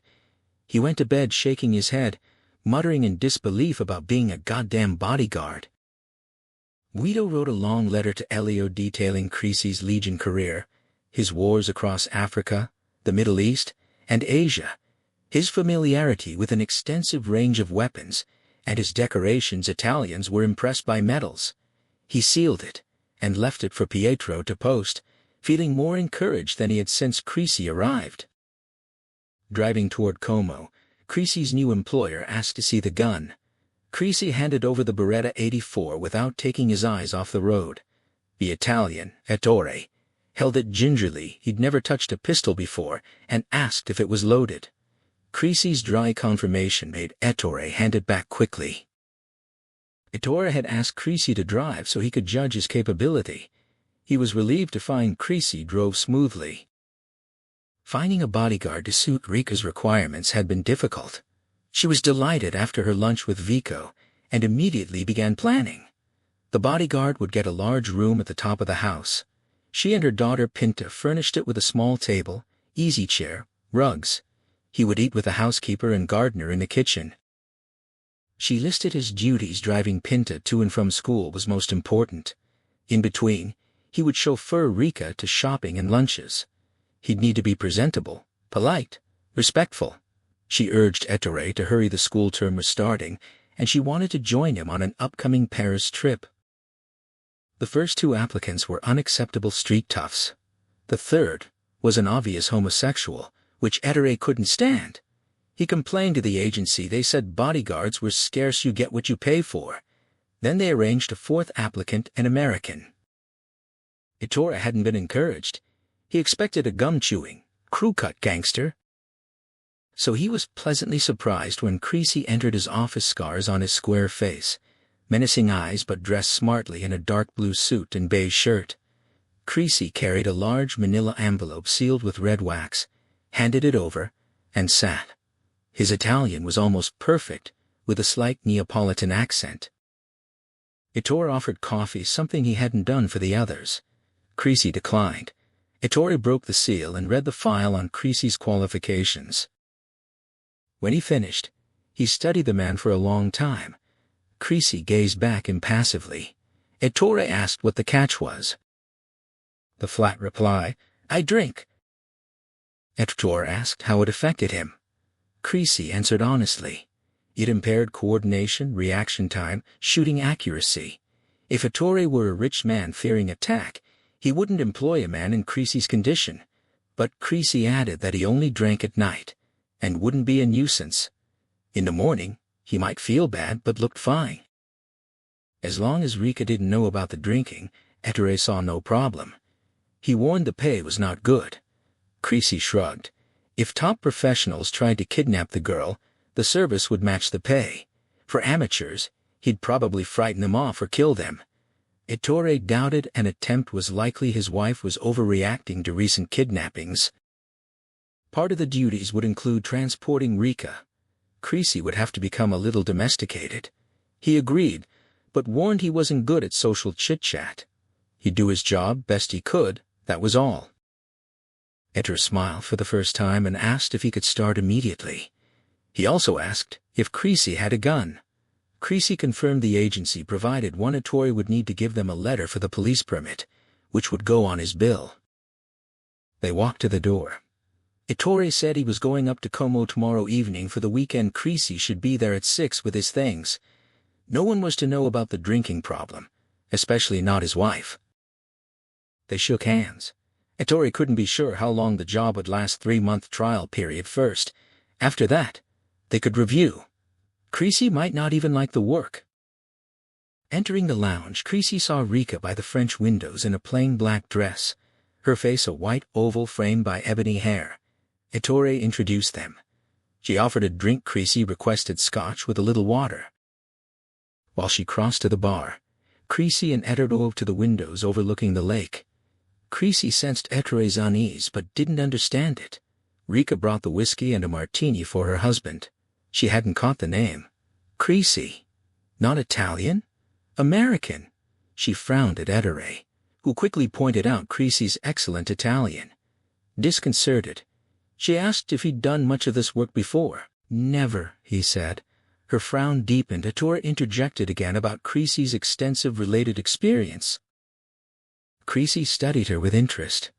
He needed a moment to get past the first shock of her beauty. He was indifferent to her reaction about his nationality, but curious about her marriage. Ettore had seemed self-assured, but now his weakness showed. This woman dominated him through beauty or personality, or both. She'd clearly had a preconceived idea of who Ettore would hire: Italian, polite, deferential, young, athletic, experienced. Instead, she got an American. Like many Italian socialites, she looked down on Americans. He wasn't young or particularly athletic either. She noted his expensive casual clothes, beige slacks, fawn-knitted polo shirt, dark brown jacket. Then she saw the mottled scars on the back of his hand and the missing fingertip. She looked up at his face, realized how tall he was, took in the scars on his forehead and jaw, the heavy-lidded, indifferent eyes gazing back. The effect frightened her. A shock. Men simply didn't frighten her. She'd never felt that before. Ettore broke the silence, asking where Pinto was. Upstairs. She'd be down shortly. Ettore saw Rika's irritation had faded into confusion. She smiled slightly and told Creasy her daughter was excited about having a bodyguard. Creasy asked if he was the first. Yes. She noted he spoke Italian like a Neapolitan. He'd been taught by one. Had he lived there? No, only visited. Creasy heard the door open and turned. The girl wore a white t-shirt and jeans, regarding him with interest. Her mother introduced her as Cam. Pinto walked over formally, held out her small hand lost in his, as he shook it, and smiled tentatively. Rika suggested she show Mr. Creasy to his room so he could unpack. Creasy finished his drink and followed the girl out solemnly. After the door closed, Ettore braced for an explosion. But Rika sipped reflectively. He assured her Creasy was very qualified, hard to find good people. Pity he was American, but his Italian was excellent. She asked if he'd worked in Italy before. No. Ettore handed over the agency report. She read in silence, then set it aside deep in thought. Then she admitted he frightened her. Ettore was astonished. She quickly said she thought it was nice he was American different. Pressed on why he frightened her, she didn't know. Perhaps the answer was in that file. He'd brought a killer into the house. God knew how many people he'd killed worldwide. Then she smiled again, noting he dressed well like a European. Relieved but puzzled, Ettore accepted Creasy was acceptable. She kissed his cheek, thanked him, said she felt better as if thanking him for a piece of jewelry. After dinner, Creasy cleaned the gun automatically, his fingers moving from long practice while his mind catalogued the evening and the people. Habit made him assess everyone's possible effect on him and the job. Ettore, he decided, was preoccupied probably with business. When Creasy had told Elio the employer's name, Elio had recognized it. Balletto Mills was one of the world's largest producers of knitted silk fabric. Ettore had inherited it from his respected father. Ettore himself was considered a good businessman, but faced fierce Far Eastern competition. He was also known for his wife's beauty. Creasy considered Rika dispassionately. She had qualities he admired in women: lack of obvious decoration, little makeup, natural hair, long unpainted fingernails, no perfume. Completely female in herself. Physically, she'd attracted him with a jolt, a factor bearing on the situation. He'd watched her reaction carefully, initial hostility fading into curiosity. In his experience, she was the type who'd respond to his violent past, be intrigued. She liked to dominate and test limits. He would treat her with great caution.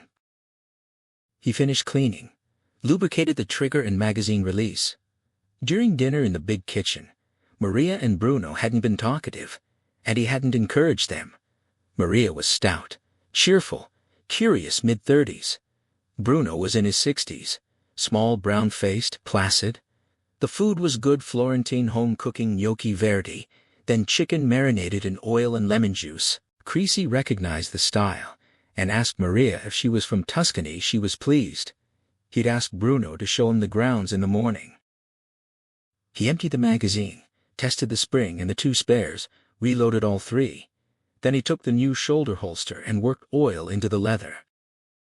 Pinto would be the main problem. He wasn't good with children, had no practice. Children had been no part of his life, except as objects of pity. In every war, children suffered most confused, separated from parents, hungry. He remembered them in the Congo, swollen-bellied, uncomprehending. In Vietnam, like dolls, caught in the middle, bombed, mined, shot. He'd grown a shell to ignore their suffering. Either that, or lose your mind. Of all war's brutalizing effects, numbing compassion was the worst. Now he'd be in close proximity to a child for the first time. Not hungry or hurt or homeless, but a problem nonetheless. When Pinta showed him to his room, she'd stayed and chatted while he unpacked. His arrival was a big event for an only child too often bored. Naturally, she saw him as more than just protection. Her first questions were about America. He explained he hadn't lived there for years. What part? The South Tennessee. That didn't diminish her enthusiasm. He finished oiling the holster, slipped in the Beretta, hung it on the brass bedstead so the butt rested near the pillow. Back at the table, he opened a road map of the Milan-Como area, his mind now on the technicalities. Although he'd never worked as a bodyguard, Creasy viewed it in simple military terms: protect an asset from potential capture. A lifetime of experience made him think from the opposition's point of view. They could attempt capture at the base, the house, or outside it, at another frequented location like the school, or en route. In the morning he would check the grounds for security weaknesses. Later, Pinta would show him the school, and he'd examine their arrangements. He decided an attempt would most likely happen on the road, so varying the daily route randomly was essential. He traced the road network on the map, and made notes. Afterward, he fetched a suitcase from the wardrobe. Inside were several bottles of scotch wrapped in newspaper. He opened one, poured his first drink, and considered his main problem again: the girl. The relationship had to be established as purely functional from the start. He was not a paid companion, but a protector, and she needed to understand that, even if he had to be blunt or unkind, her parents would also have to accept it. If they couldn't, they'd need someone else. Meeting the child had brought this into focus. Her enthusiasm and expectation made him uneasy. He would have to stop her short. He drank steadily until the bottle was empty, then went to bed a big, battered, introspective man, unsure about his new job. But Guido had been right. His mind was occupied. Downstairs, Rika and Ettore made love. She was demanding, her breathing in short gasps, fingers digging into his shoulders. Tonight she cared only for her own pleasure, taking it in mental isolation. He felt her shudder into orgasm while he was left behind. He wasn't concerned. He knew later she would rouse him again and play him like an instrument with her body and mouth until his passion was sated. She prided herself on her control over him, imaginative, varied, never teasing, but reveling in her skill. Her breathing evened. She ran a hand down his back and sighed contentedly. He could expect endearments and soft kisses. Then she would roll him over and repay him slowly, smiling down conspiratorially. She likes him, Rika said. Ettore came out of his reverie. Who? Creasy Pinta liked him. He shook his head. She liked the idea of no more governess. She'd like him if he were Count Dracula. No, Rika insisted. When she put Pinta to bed, the girl said he was like a bear, Creasy bear. Ettore laughed. She thinks all bears are like the toys she cuddles, but bears can be dangerous. Rika mused. Why, he'd want to be a bodyguard. Ettore said it was tame after the life he'd been used to. Besides, he was no spring chicken. 49, she remembered from the file. No family, no children. Did he have a home anywhere? Ettore doubted it. That kind of man doesn't put roots. There's a flaw somewhere, she said. Something about him as though he'd been very ill recently. Very self-assured, but something not quite right. Maybe it was a woman. Ettore smiled. Typical woman's guess. But she shook her head. Not a woman. Something missing. Part of his personality was missing. He interested her. At least he wasn't boring. Ettore was content. It never occurred to him she might be sexually interested in Creasy. He knew how she liked to analyze people, slot them into categories. She would try that with Creasy. He thought it might prove difficult. The man was outside her world entirely. Then Ettore remembered something curious. She'd said Creasy frightened her. Perhaps the wrong word, she admitted. In a way, he was menacing, like a domesticated animal you're never quite sure of. She compared him to a friend's Alsatian that suddenly turned and bit after 5 years. "He's not a dog," Ettore said. "Just an example. He seemed to be brooding, smoldering, not worried, just interested. She'd like to know more about how he felt about things." She yawned and slipped lower. Only in the morning did Ettore remember she had left him unsatisfied. The next day, Pinta sat quietly beside Creasy in the car. He told her he needed to concentrate on the route. She was mystified. The main Como-Milan road was easy to follow, but Creasy was looking for danger spots, sharp bends away from buildings. He transposed a military ambush situation for a kidnap attempt, and his trained eye noted likely places. After half an hour, Pinta pointed out the turnoff. They pulled up before the school gates. She jumped out and pulled a metal handle in the wall. Creasy noted the high spike-topped walls and lack of cover before the heavy gates. A shutter opened at eye level. Pinta spoke into it, and an old watchman slowly opened the gates. Inside was a rambling, ivy-clad building in spacious grounds. Creasy parked in the courtyard. Pinta showed him a playing field, a running track, and a small copse set back from the circling wall. The school itself seemed reasonably secure. An elderly gray-haired woman appeared from the entrance. Pinta ran to kiss her cheeks and brought her to Creasy Signora De Luca, the headmistress. Pinta introduced him proudly as, "Creasy, my bodyguard." The woman corrected her Mr. Creasy, but Pinta said he'd told her just to call him Creasy. They shook hands. The headmistress invited them upstairs for coffee. Her small apartment was comfortably overfurnished, every surface holding framed photographs. She laughed her children, hundreds of them, grown now, but for an old schoolteacher always children. Creasy found it strange. He'd never thought of schools as warm, happy places. His own brief experience had been the opposite. He understood now why Pinta was so anxious to return. A maid brought coffee. The headmistress chatted with Pinta, then turned to Creasy. Had he been long in his work? No. He'd just started, but had done similar things. She sighed. It was a terrible business. 2 of her children had been kidnapped. Not from here, and neither was hurt, but it was an awful experience that took a long time to overcome. She put a hand on Pinta's knee and told Creasy he must look after their girl. They were so pleased she was coming back to school. Pinta laughed and said she wasn't as pleased as the headmistress, then recounted the terrors of her governess. After a few minutes, Creasy caught her eye and they rose to go. The headmistress asked if he was Italian. Pinta piped up American from Tennessee. The woman complimented his Italian, detecting a Neapolitan accent. He confirmed he'd learned from a Neapolitan. She pointed out the kitchen door in case he had to wait. The maid would give him coffee. Quite a few girls had bodyguards now. Creasy thanked her and left with Pinta. He decided to take a different route home. The girl was curious, but he told her he wanted to try another way, concentrating again on the road. She kept glancing at him and finally asked if he'd like school. No, not at all. No. His short answers didn't discourage her. Why not? Because his school wasn't like hers, and there was no one like Signora De Luca. She thought for a moment, then asked if he'd been unhappy. He sighed. In irritation, being happy was a state of mind he'd never thought about it. She sensed his mood but didn't understand it.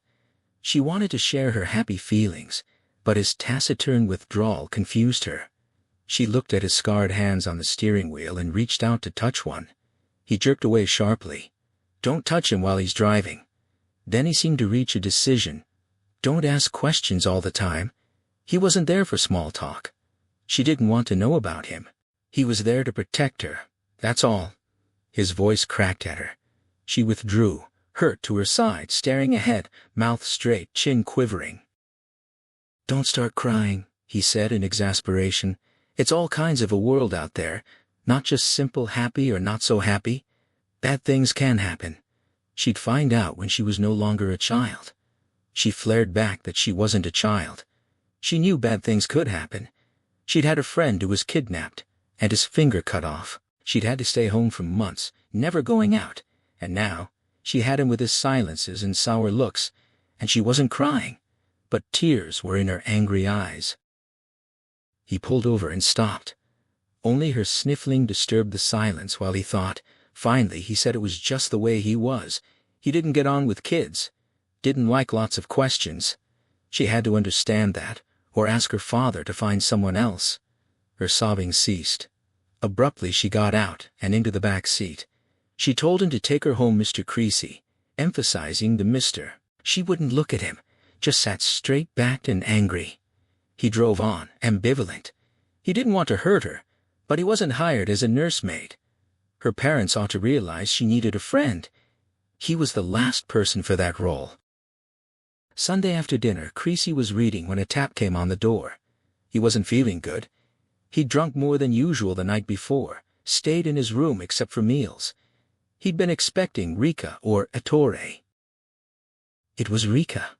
She wanted to make sure he had everything. He did. Her eyes swept the room.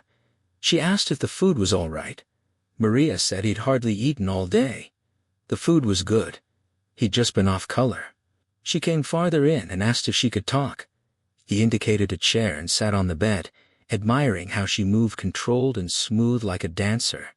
She crossed one leg over the other. He noted with surprise she wore seam stockings. He hadn't seen that in years. They looked right on her. She asked how he was getting along with Pinta. He replied bluntly. They'd get along fine when she understood he wasn't a new toy. Rika smiled. It was natural she was excited. She'd been bored. He must be patient. He said he was paid to protect her, not amuse her. Rika inclined her head and asked if they'd argued. Pinta had been very quiet and disappointed last night. He walked to the window with his back to her. Maybe this wasn't going to work. He wasn't the type to be a social companion. Perhaps she should ask her husband to find someone younger. He turned. She shook her head. He was right. He was hired to protect her. Nothing more. She was confident he'd do that.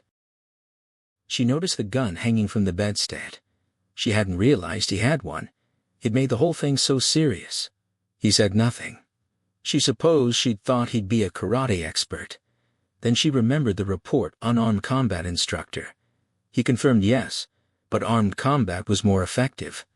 The gun was a deterrent. He didn't expect to use it. She considered that and asked if he would if Pinta was in danger. Naturally. She speculated. He must have killed a lot of people. He shrugged. She couldn't imagine it in a war from a distance, yes, but close up, face to face, it must be horrible.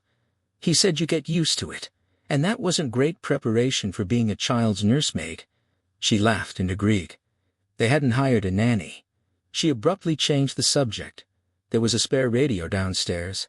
Did he like music? Some? What kind? Country and Western. She stood, recalled Tennessee from Pinta, and said the radio played cassettes, but they didn't have any country and Western. She'd be sure he could find some in Milan tomorrow. She was having lunch with friends. At the door she said it would have been better if they'd had more children. Pinta was quite lonely, but... She shrugged and left. He went back to the book but couldn't pick up the thread. He pulled down his suitcase and took out a bottle. It would be good to have some music. Country and Western was the only trace left of his youth. Tomorrow, he'd look in Milan, probably only new stuff, but Johnny Cash was popular in Italy, and he'd heard Dr. Hook and liked him, and Linda Ronstadt's Blue Bayou had become a favorite. He poured a drink and picked up the book again, but it was no good. The woman was on his mind. The next day in Milan, Rika told Creasy she'd be finished around 2:30 and pointed to a side street where he could park. If police moved him on, he'd circle the block, just wait on the corner. She got out wearing a slim, straight skirt, something few Italian women over 30 could or should do. Her figure was just right, voluptuous, her height making it perfect. She disappeared inside. He pulled into traffic and glanced at his watch. 2 hours to kill. He considered it his first real day on the job. They left the house just before 8, mother and daughter in the back. Rika mentioned she'd left the cassette radio with Mariah. Pinta studiously ignored him. A uniformed security guard stood outside the school gates. He peered into the car. Rika introduced Creasy. The guard studied his face, memorizing it. The gates were slightly ajar. Pinta was about to get out when Creasy's voice stopped her. Stay where she was. He got out, walked past the guard, looked inside the gates, satisfied. He opened the back door and nodded at the girl. She kissed her mother, jumped out, and walked past without a glance. The guard gave Creasy a hard look and watched them drive off. Rika commented that he was careful. Habit, he replied. She talked to Pinta, explained she wasn't to bother him, just let him do his job. He noted she seemed to have gotten the message. Yes, Rika said, but she hadn't mentioned their talk last night, just told Pinta he wasn't used to children. She didn't want the girl to end up hating him. He drove to the railway station, browsed the bookstall for paperbacks, then called Guido from the telephone office. He'd started, wasn't sure how he'd like it, but he'd give it a chance. The food was good. Then he called Elio to thank him for his hospitality. In a couple of weeks on his day off he'd like Elio and Felicia to have dinner with him. He'd felt welcome in their house. Felicia was tall and attractive from Rome, met Elio at university. They were happy, their house relaxed. She'd treated Creasy like a prodigal uncle, teasing him gently. He liked her. He wandered around the station. He liked the movement, noise, people going places. He also liked trains. Long journeys on good trains gave him pleasure. He found a cassette shop, bought a couple of Johnny Cash tapes, one by Dr. Hook, and asked about Linda Ronstadt. The clerk dug around in the back and found one with Blue Bayou. So far the day was moving along all right. At 2:30 he waited by the restaurant. At 2:45 a.m. policeman motioned him on. He showed his bodyguard's license. The policeman asked if it paid well. Not bad, but a lot of sitting around. Better than flattening feet on the streets. A rapport established, the policeman moved on. Just after 3, Rika appeared with a handsome couple, Vico and Gina Mansuti. Creasy got out and was introduced. The man was tanned, impeccably dressed, neat, fastidious. Creasy thought the kind who would only masturbate into a clean handkerchief. Vico asked about the Foreign Legion and being captured in Vietnam. Creasy nodded. Unpleasant? Another nod. Gina giggled and whispered to Rika, does he talk? Rika answered sharply that of course he did. She kissed Vico's cheek, thanked him for lunch, promised not to let Gina spend too much. The women got in. Creasy nodded at Vico again and drove off. In the rear-view mirror, Vico stood at the curb watching, preoccupied. For the next hour and a half, Creasy drove from shop to shop, opening and closing the trunk for parcels. He reminded Rika he had to pick Pinta up at 5. She looked at her watch in surprise. So late? Never mind, he should go. She'd phone Ettore. At the school, several cars filled the courtyard. Girls were coming out. Creasy waited. Finally, Pinta came around the building with 2 other girls. They stood talking, glancing frequently at him, then split up. The 2 went to a blue Mercedes. Pinta went back around the building. The Mercedes left. 20 minutes later, she reappeared carrying books strapped together. Creasy opened the back door. As she passed, she held out the books. He took them by the strap. He told her her mother was returning with her father. She inclined her head. He closed the door. They drove home in silence. That night, Maria made stracciatella from Friday's chicken broth, followed by saltimbocca. They ate in silence. The food was delicious. With coffee, Creasy picked up a paperback. He remembered to compliment Maria. She had talent. The food was excellent. She beamed. He went back to his book. Maria and Bruno discussed the Pope, accepting Creasy's silence. The kitchen was relaxed. Upstairs, Creasy put a cassette into the player and listened to Dr. Hook sing about love and yesterdays. He poured a drink. He didn't really hear the words, but the tone and music crept in under the shell. He reviewed the day. Day 1 as a bodyguard. Not too bad. He'd established a working attitude. Everyone knew what he was and what he was not. A start. 1 floor below, Pinta lay awake. Next to her on the pillow lay a very old brown teddy bear with button eyes and patches holding in the stuffing. Her window was open. She could hear faint music. After a while it stopped, and a different tape started. A woman sang. She didn't know the song, But when it finished there was a pause, and the same song came again. She started to drift into sleep. The music was plaintive, haunting. It was Blue Bayou. With Creasy installed, Rika felt free to travel with Ettore again. One unforeseen result of withdrawing Pinta from school was that she too had been confined to the house. It wouldn't do to keep her daughter home for safety, and then leave her with only servants. Most of Ettore's trips lasted a week or 10 days, major European cities, occasionally New York and Toronto. She enjoyed these excursions and was a help to him. He was usually selling her looks and charm were assets. He'd forgotten to discuss time off with Creasy. While he and Rika were away, Creasy would have to stay with the girl. He left Rika to break the news. She was relieved at Creasy's easy acceptance. Time off wasn't something he'd really thought about. Occasionally, he might want to go out to dinner, but he could do that while they were home. She realized that having a bodyguard without roots or family had distinct advantages, and she left for Paris with her mind at rest. Ettore's going to negotiate purchase of new Laboc 6 knitting machines over 400 million lire. Unless the French gave very generous credit terms, it would be a non-starter. But he was a persuasive negotiator, and with Rika along to add charm to social occasions, he was optimistic. Her parents' absence meant Pinta took her meals in the kitchen. Creasy was relieved they developed a sensible relationship. She ignored him. Not rude, no hurt indignation. She treated him as a necessary but uninteresting fixture. At meals, she talked only to Bruno and Maria, serious and respectful to the old man, lightly teasing the woman about a supposed suitor in Como. Creasy could see they were very fond of her, and enjoyed having her eat with them. But it was a pose. Like her mother, she was a natural actress. Her attitude to Creasy was assumed. Children are tenacious. She wanted to be friends, and the obstacles made her more determined. She'd nodded dutifully when her mother instructed her not to bother Creasy, then considered carefully, and arrived at her strategy.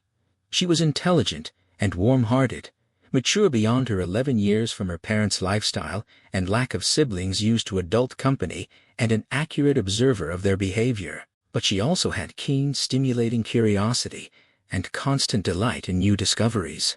She moved into life expectantly with a wonderfully open mind. Disappointments wouldn't cloud her optimism.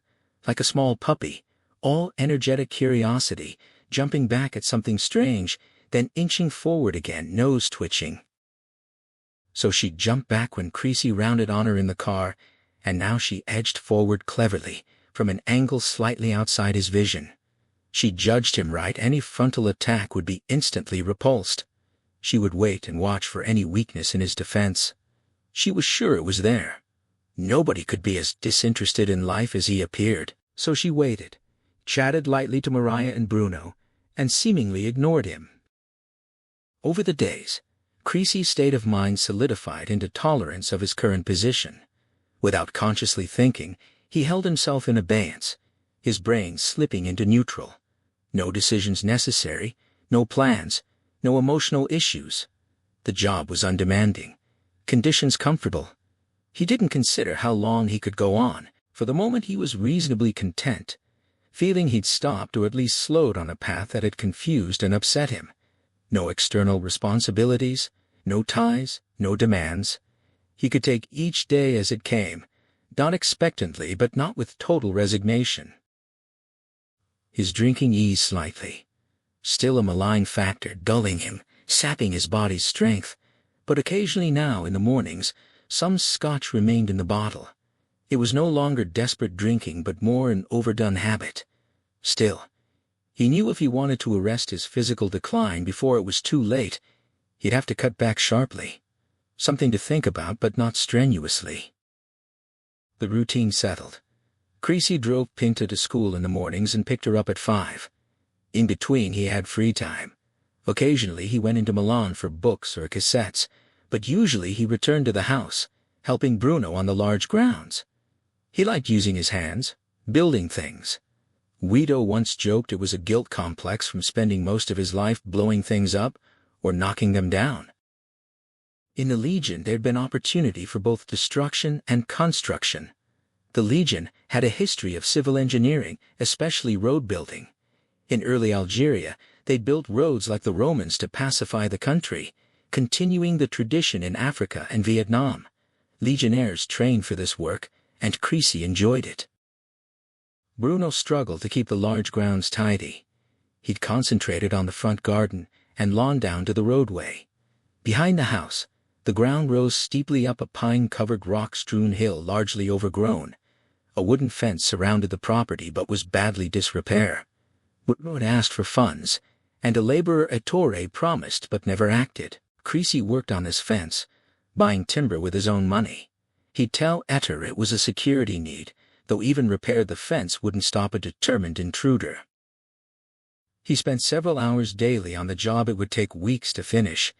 It occupied his spare time, and he sweated out some whiskey even though it was barely spring and still cold. Evenings, early dinner. Then Creasy stayed in the kitchen an hour or two, reading or watching television, half listening to the others' conversation. A couple of days before her parents returned, Pinta spotted her opening. If nothing good was on television, she read the day's newspaper and magazines. Her lively curiosity meant Maria and Bruno were often asked questions. Neither was well-read or well-traveled. Their answers were limited. Creasy heard these conversations only as background murmur, but on this particular evening the name Vietnam caught his attention. Pinta had been reading about the mass exodus of boat people from the south. She asked Bruno why so many fled. He shrugged, talked vaguely of communism. Creasy's interest stirred. For the first time, he found himself drawn into the conversation. The girl listened as he explained that most boat people were ethnic Chinese who'd always lived as a separate community not liked by the Vietnamese, who traditionally distrusted them. With the war's end, a united Vietnam decided to get rid of them. As a community, the Chinese were wealthy enough to pay middlemen to smuggle them out by boat. The authorities turned a blind eye, even encouraged departures. So it wasn't so much communism, but deep-seated racial differences.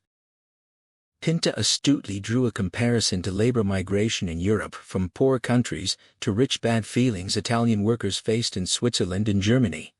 Deftly done, and a follow-up question had Creasy explaining the effects of minority Chinese communities in Malaysia and Indonesia, where they controlled most of the economy, creating resentment. He told her over 100,000 Chinese had been slaughtered in Indonesia after a failed communist coup. She wanted to know how the Chinese got there in the first place.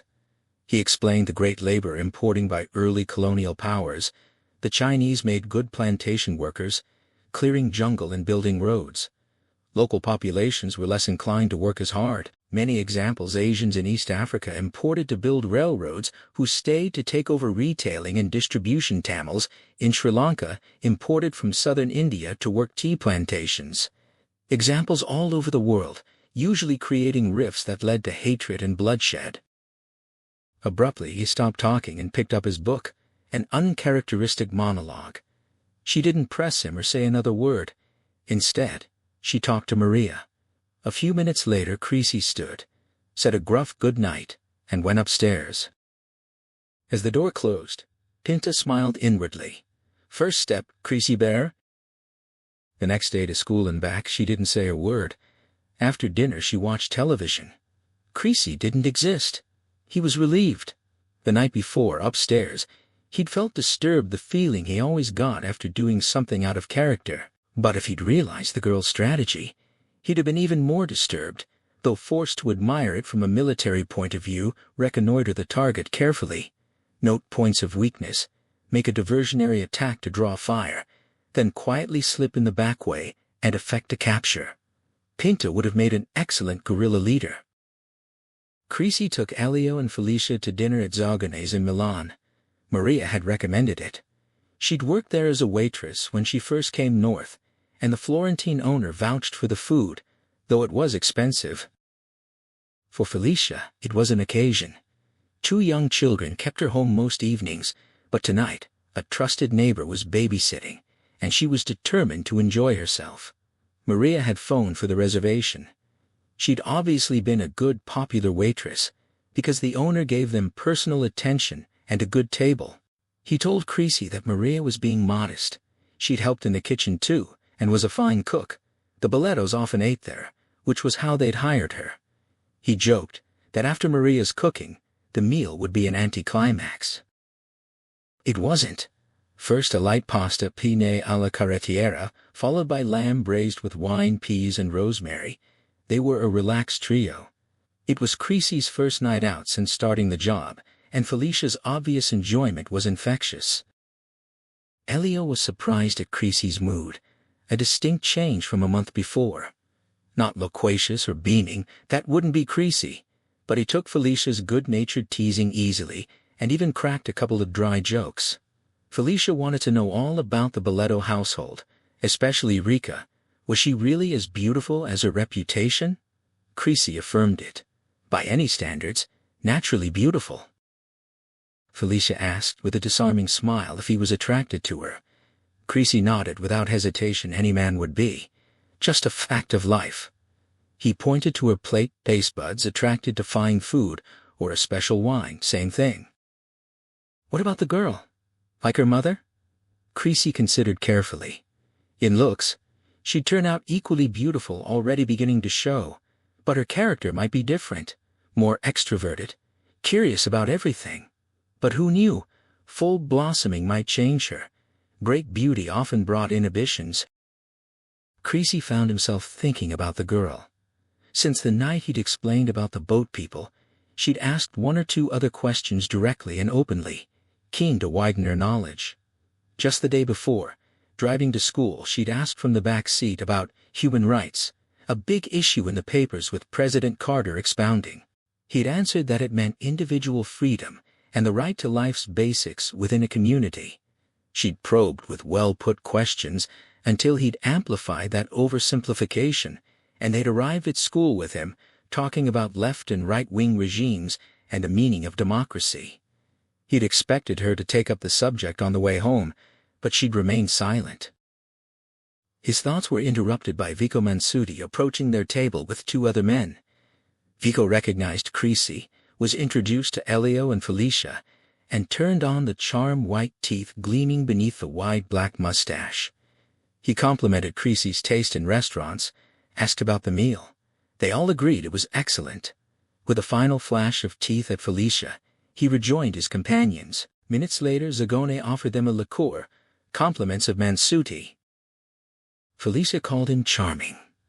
Creasy looked at Elio, whose expressive shoulder gesture said they agreed about Mansuti. A shark, Elio said, but a clever one, building a big reputation with solid government and business contacts, also rumored to have mafia connections. He made a wry face, not unusual these days, hard to find the dividing lines between crime, government, and business. Incidentally, there was talk he was having an affair with Creasy's boss's wife. Creasy was surprised not that Rika might have an affair, but that she'd pick a man like Mansuti. Elio offered an explanation. Mansuti was apparently helping Boletto arrange bank guarantees to re-equip his plant. Talk of Mansuti's personal guarantee being involved. He was very rich, and Boletto Mills seemed to have a cash flow problem. That could be the reason, Creasy thought. He couldn't see much standing in Rika's way if her lifestyle was threatened. Elio's words raised another question. If Boletto was tight for cash, his daughter was unlikely to be a potential kidnap victim. Elio agreed might be a social thing. A lot of Rika's friends had bodyguards. Creasy asked dryly if that made him a social asset. Felicia laughed. But Creasy remembered his short interview with Ettore. It made sense. Ettore was keeping his wife's image burnished at a cheap price. That also explained why he was reluctant to spend money improving house security. He'd been pleased Creasy was repairing the fence and cheerfully reimbursed the small timber cost. But when Creasy suggested a modern chain-link fence and other measures, he'd been decidedly unenthusiastic. Creasy asked if Elio's firm audited Ettore's books. No, Elio said, but they heard things. Felicia snorted.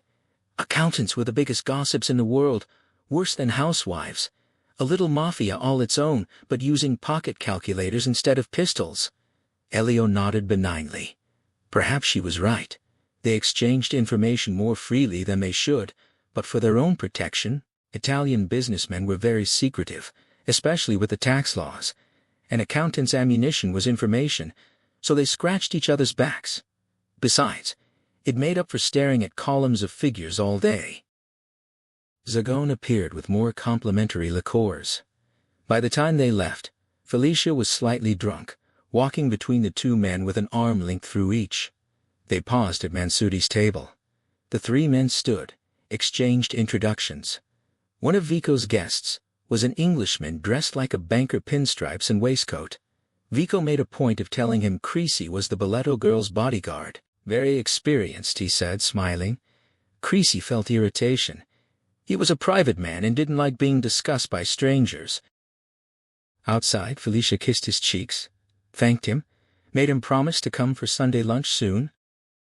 Later, Elio called Guido. Creasy was much more relaxed, he reported, settling in, even told a joke or two.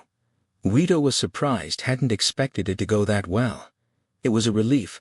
Creasy had been much on his mind. Elio said Creasy mentioned the girl had an inquisitive nature. Guido noted. He couldn't see Creasy tolerating being pestered with questions all the time. Elio agreed. Obviously she didn't pester, but Creasy did say she was curious about everything. Guido hung up a little mystified. An inquisitive child with a relaxed Creasy was a definite contradiction. Perhaps Creasy was getting old, mellowing. Or maybe the whiskey was addling his brain. Either way, so far so good. Pinta had reached an impasse. She needed a device to move to the next step in obtaining Creasy's friendship. Drawing him out with questions on subjects that interested him wasn't enough. It wasn't really a dialogue. She wanted to learn about him personally, his own life. They'd reached the point where almost every day she could get him to talk about politics or places or people, but he always remained remote himself. She was wary of asking personal questions. She'd quizzed her mother about his past and learned the simple facts of his career. Rika was reluctant at first because of the violence, but Pinta was adept at handling her parents and extracted the information easily. Besides, Rika was proud of their bodyguard. She'd tell Ettore that none of their friends had anyone who could compare. Creasy had the Croix de Guerre, many campaign medals, lots of scars, and was an ex-paratrooper. Undoubtedly a feather in her social cap, and she wasn't shy about telling her friends. As a result, Vico brought up the subject when he next lunched with Ettore. How did he get him so cheap? Ettore answered, honestly. He drinks. He's an alcoholic. Vico nodded in understanding. He hides it well. Ettore mentioned that Creasy only drinks at night, a habit the man himself admits harms him, yet during the day he drives well and looks perfectly capable. Smiling with satisfaction, Ettore called the hire a good investment. Creasy also proved handy, fixing fences and tackling other odd jobs around the property. Vico grinned at that. He pointed out that a real carpenter would cost more than Creasy's wages, and Rika seemed happier he'd seen her recently in Grinelli's, where she joined him for a cocktail. Ettore agreed, noting that her contentment showed in her spending. Unhappiness used to drive her to extravagance, but though she still came into Milan often, she bought far less. Vico nodded wisely, suggesting she spent more time window shopping. Then the two men shifted to business talk, with Vico doing most of the talking. So Pinta knew about Creasy's past.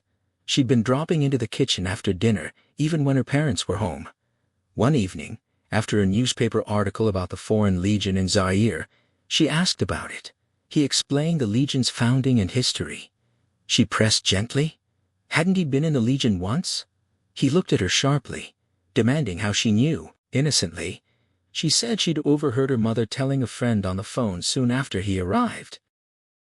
Bruno looked up from the television, mentioning with a touch of pride that he'd been in the army during the war captured by Montgomery himself in North Africa. Creasy nodded briefly and returned to his newspaper. Bruno declared that made them both old soldiers.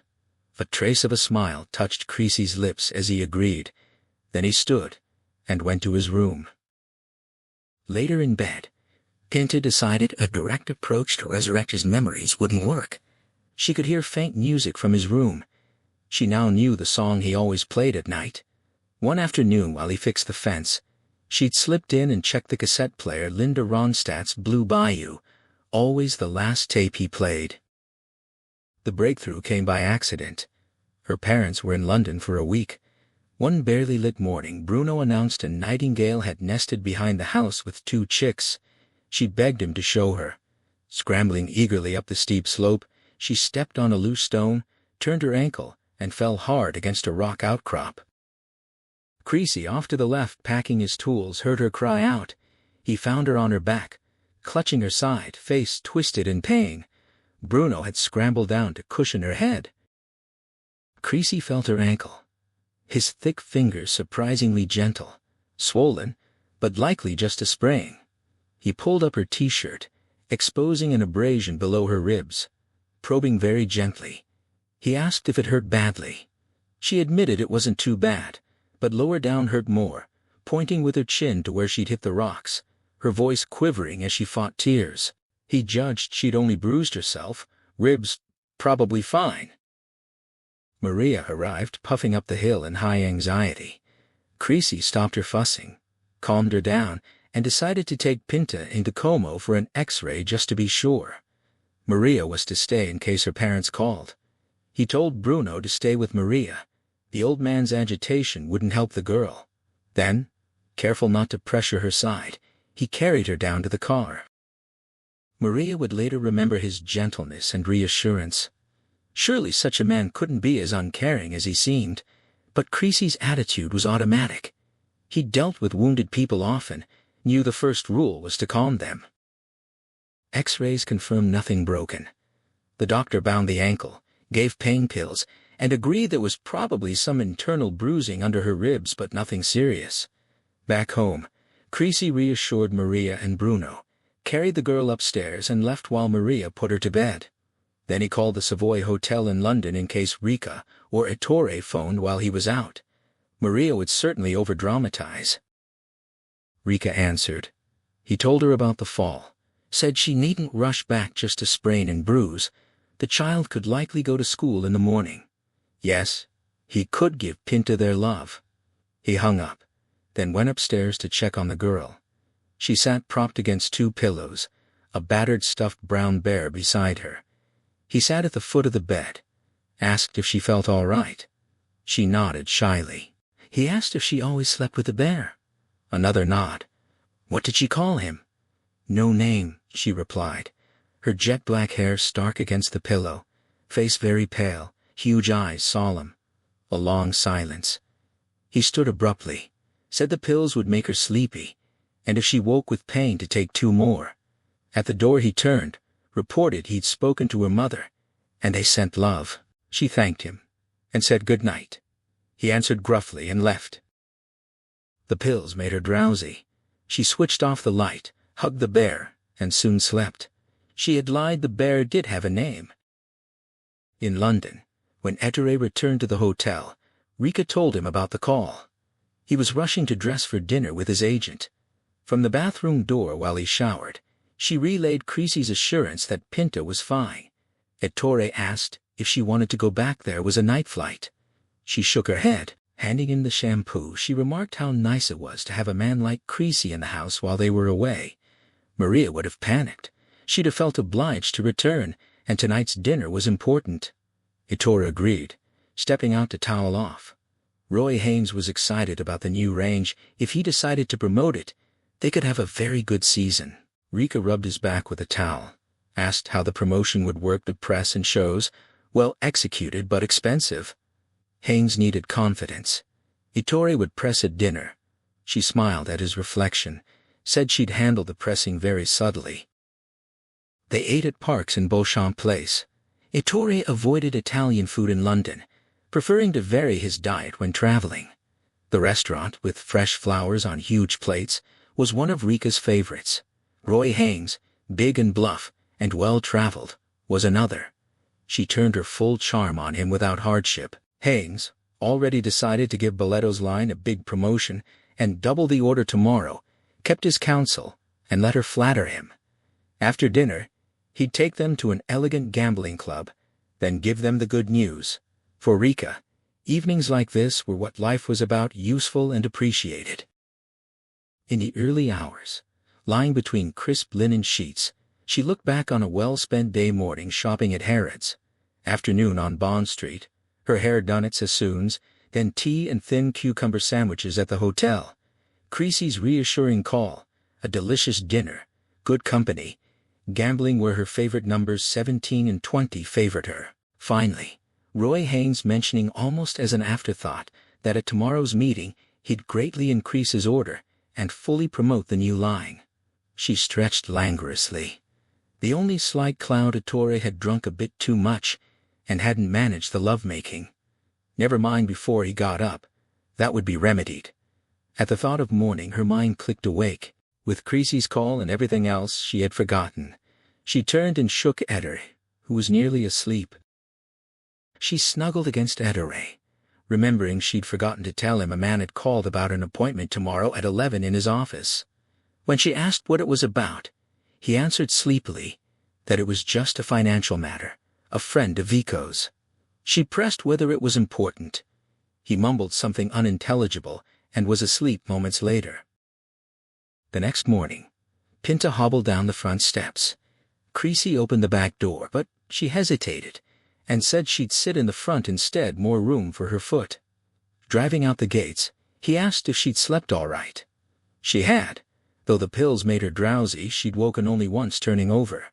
He asked about the ankle, whether she could put weight on it. Not bad, she answered, then asked how long before it healed. School sports day was in 5 weeks, and she wanted to run the 100 meters.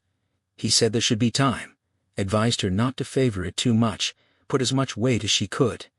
In a week or 2 she wouldn't notice it. On the main Milan road he asked if she was fast. She nodded but admitted she was no good at starts. By the time she caught up it was too late. He suggested she practice more. She agreed she would. Creasy knew little about sprint start technique, but understood coordination and reaction time. He realized he could teach her, then caught himself. Enough was enough. He simply repeated to walk on the foot as much as possible, even if it hurt a bit. They lapsed into silence. The girl's attitude had changed. It was no longer a game trying to get his friendship. She desperately wanted it. Her natural curiosity had caught tiny glimpses of the man inside. She wanted to see more, and to give something. She'd never seen him smile. He was always stern and remote. She believed that if he opened up, something wonderful would appear. She felt a tenuous but definite link with him, and desperately wanted to build on it. The impetus had already shifted. Creasy now would let it happen, not consciously, but not fighting it. He too felt the link, disturbed because he couldn't understand it. The idea of him befriending an 11-year-old girl seemed as unlikely as a rabbit getting on with a fox. He couldn't accept it, so tried not to think about it. But he couldn't banish her from his mind, and found himself not wanting to. That afternoon driving home, she asked about the discovery of America. School had taught her that an Italian discovered it first. He told her not necessarily some believed the Vikings came first, or even an Irish monk. That sparked a discussion about explorers. He told her of Marco Polo's journeys to China. She knew a little but was avid for more. This prompted Creasy to do something totally out of character. A couple of days later, he brought a package down to dinner and passed it across the kitchen table, a book describing Marco Polo's journeys. He said he'd noticed it in a Milan shop. In fact, he'd searched an hour to find it. Her eyes shone. It was a present? He admitted uncomfortably it was for her. Since she seemed interested, Polo was Italy's most famous explorer. She should know about him. She thanked him softly, guessing she had broken through. But it was not until the following Sunday that she knew for certain. Guido heard from Elio Creasy had brought her to lunch at Elio's house. Today. Just left. Elio explained that Creasy was supposed to come anyway, but rang that morning to cancel because her parents were delayed returning from London. Elio's wife Felicia suggested he bring the girl along, and he said okay. Felicia almost passed out. Guido asked what the girl was like. Elio considered full of life, beautiful, polite, intelligent, and she worshipped that big, ugly friend of theirs. Guido asked how Creasy reacted. Elio said it was very strange, stern and gruff with her, didn't show much, but it was more than toleration. Felicia, being a woman, thought he saw her as the child he never had. Guido asked if Creasy talked to her. Elio laughed. Certainly. He explained things. She was full of questions about everything, saw him as an oracle. Felicia took the phone and talked a long time. Creasy had changed, she told Guido. He was definitely fond of the child, bemused perhaps, not really understanding, but she thought he liked it. The girl was adorable. With anyone else it would be natural. They were surprised only because it was Creasy. Guido agreed. After all the years together, he found it hard to believe a child could break through that crust. There had never been an indication. But after hanging up, he thought more. Perhaps Creasy had finally lowered his guard. Guido was happy for his friend, and wondered where it would lead, whether the mellowing would continue. Driving another day, she asked what a concubine was. He took his eyes off the road and glanced at her, no longer surprised by her questions. He answered, a sort of wife. She was astonished. A sort of wife? But the Emperor of China had over 1,000. How could that be? He found it was not a delicate subject. Despite her youth, she was mentally mature. The Marco Polo book had prompted several similar questions. She didn't giggle when he explained that many cultures weren't monogamous. He told her about Islam and the Mormons, and was quietly amused that her sympathies lay with the man.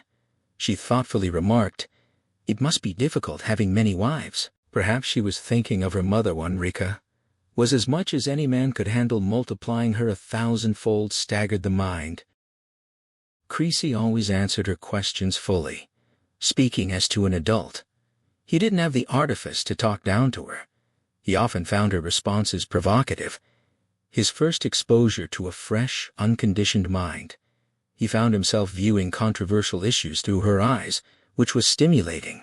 She didn't like political broadcasts because politicians talked too much and didn't smile naturally. Religion was good, but the priests were always right, and enjoyed it too much.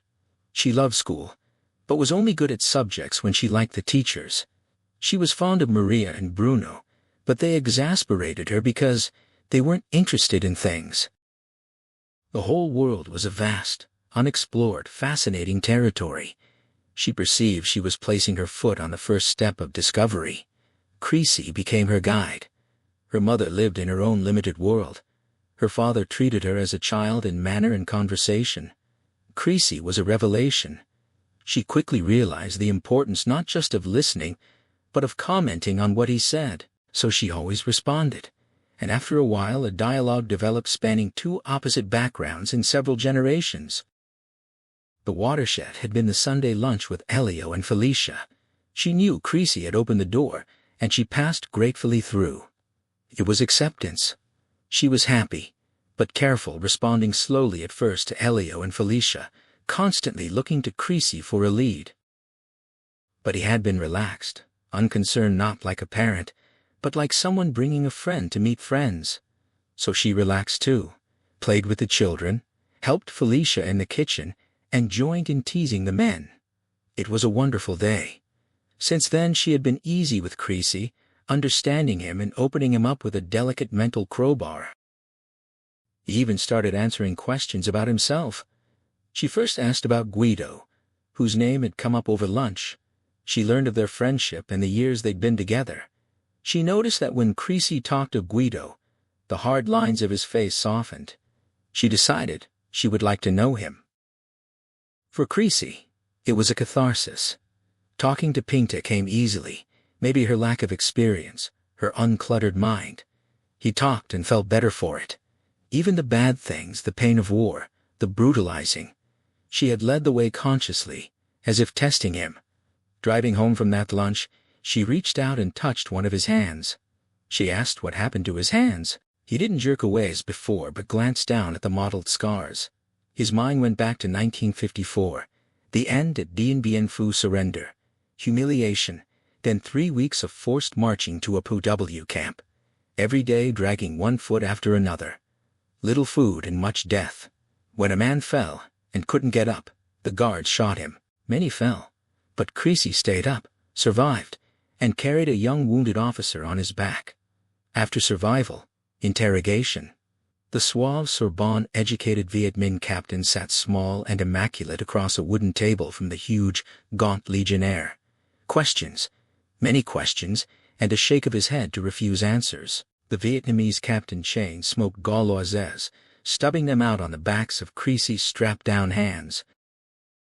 He told her simply a man once asked him questions. He smoked a lot. There was no ashtray. She understood immediately, long silent, tears filling her eyes. He glanced at her and reminded her that bad things happen in the world. She smiled through her tears and answered that good things happen too. After that, she was free with personal questions, but learned only sparsely of his youth. His parents, poor and crushed by the Depression. A small holding in Tennessee, barely enough to eat. Joining the Marines at the earliest possible age. Korea, recognizing a talent for fighting. Striking an officer who had been stupid and let good men die. Disgrace. Nowhere to go back. Then the Legion, and all that followed. Apart from Guido, this 11-year-old child learned more about Creasy than anyone on earth. Rika was radiant. Spring had arrived. Creasy was definitely a factor. She talked to friends about her gem, told them how fond he was of Pinta, the big shambling bear with the puppy gambolling behind. She didn't recognize the profound change in him. To her, he was still silent, remote, mysterious. Pinta had tamed him, she told Ettore, and he nodded in acquiescence. He didn't see Creasy as more than an adjunct to his life, useful in that Pinta, and more importantly, Rika were happy, but still just an employee, poorly paid, with a secret drinking problem. But the drink had ceased to be a big problem. Most nights now, Creasy consumed less than half a bottle. The need to blot out his mind had eased. He'd never been an alcoholic in the clinical sense, not addiction, and though accumulated effects still conditioned and slowed him, his mind had sharpened. Also, he was mentally preparing to get his body back into shape. It started with Pinta and the forthcoming sports meeting. As soon as her ankle healed, Creasy knocked up a pair of starting blocks and set them into the front lawn. Then, with Pinta in a blue and white tracksuit, they worked on her starts.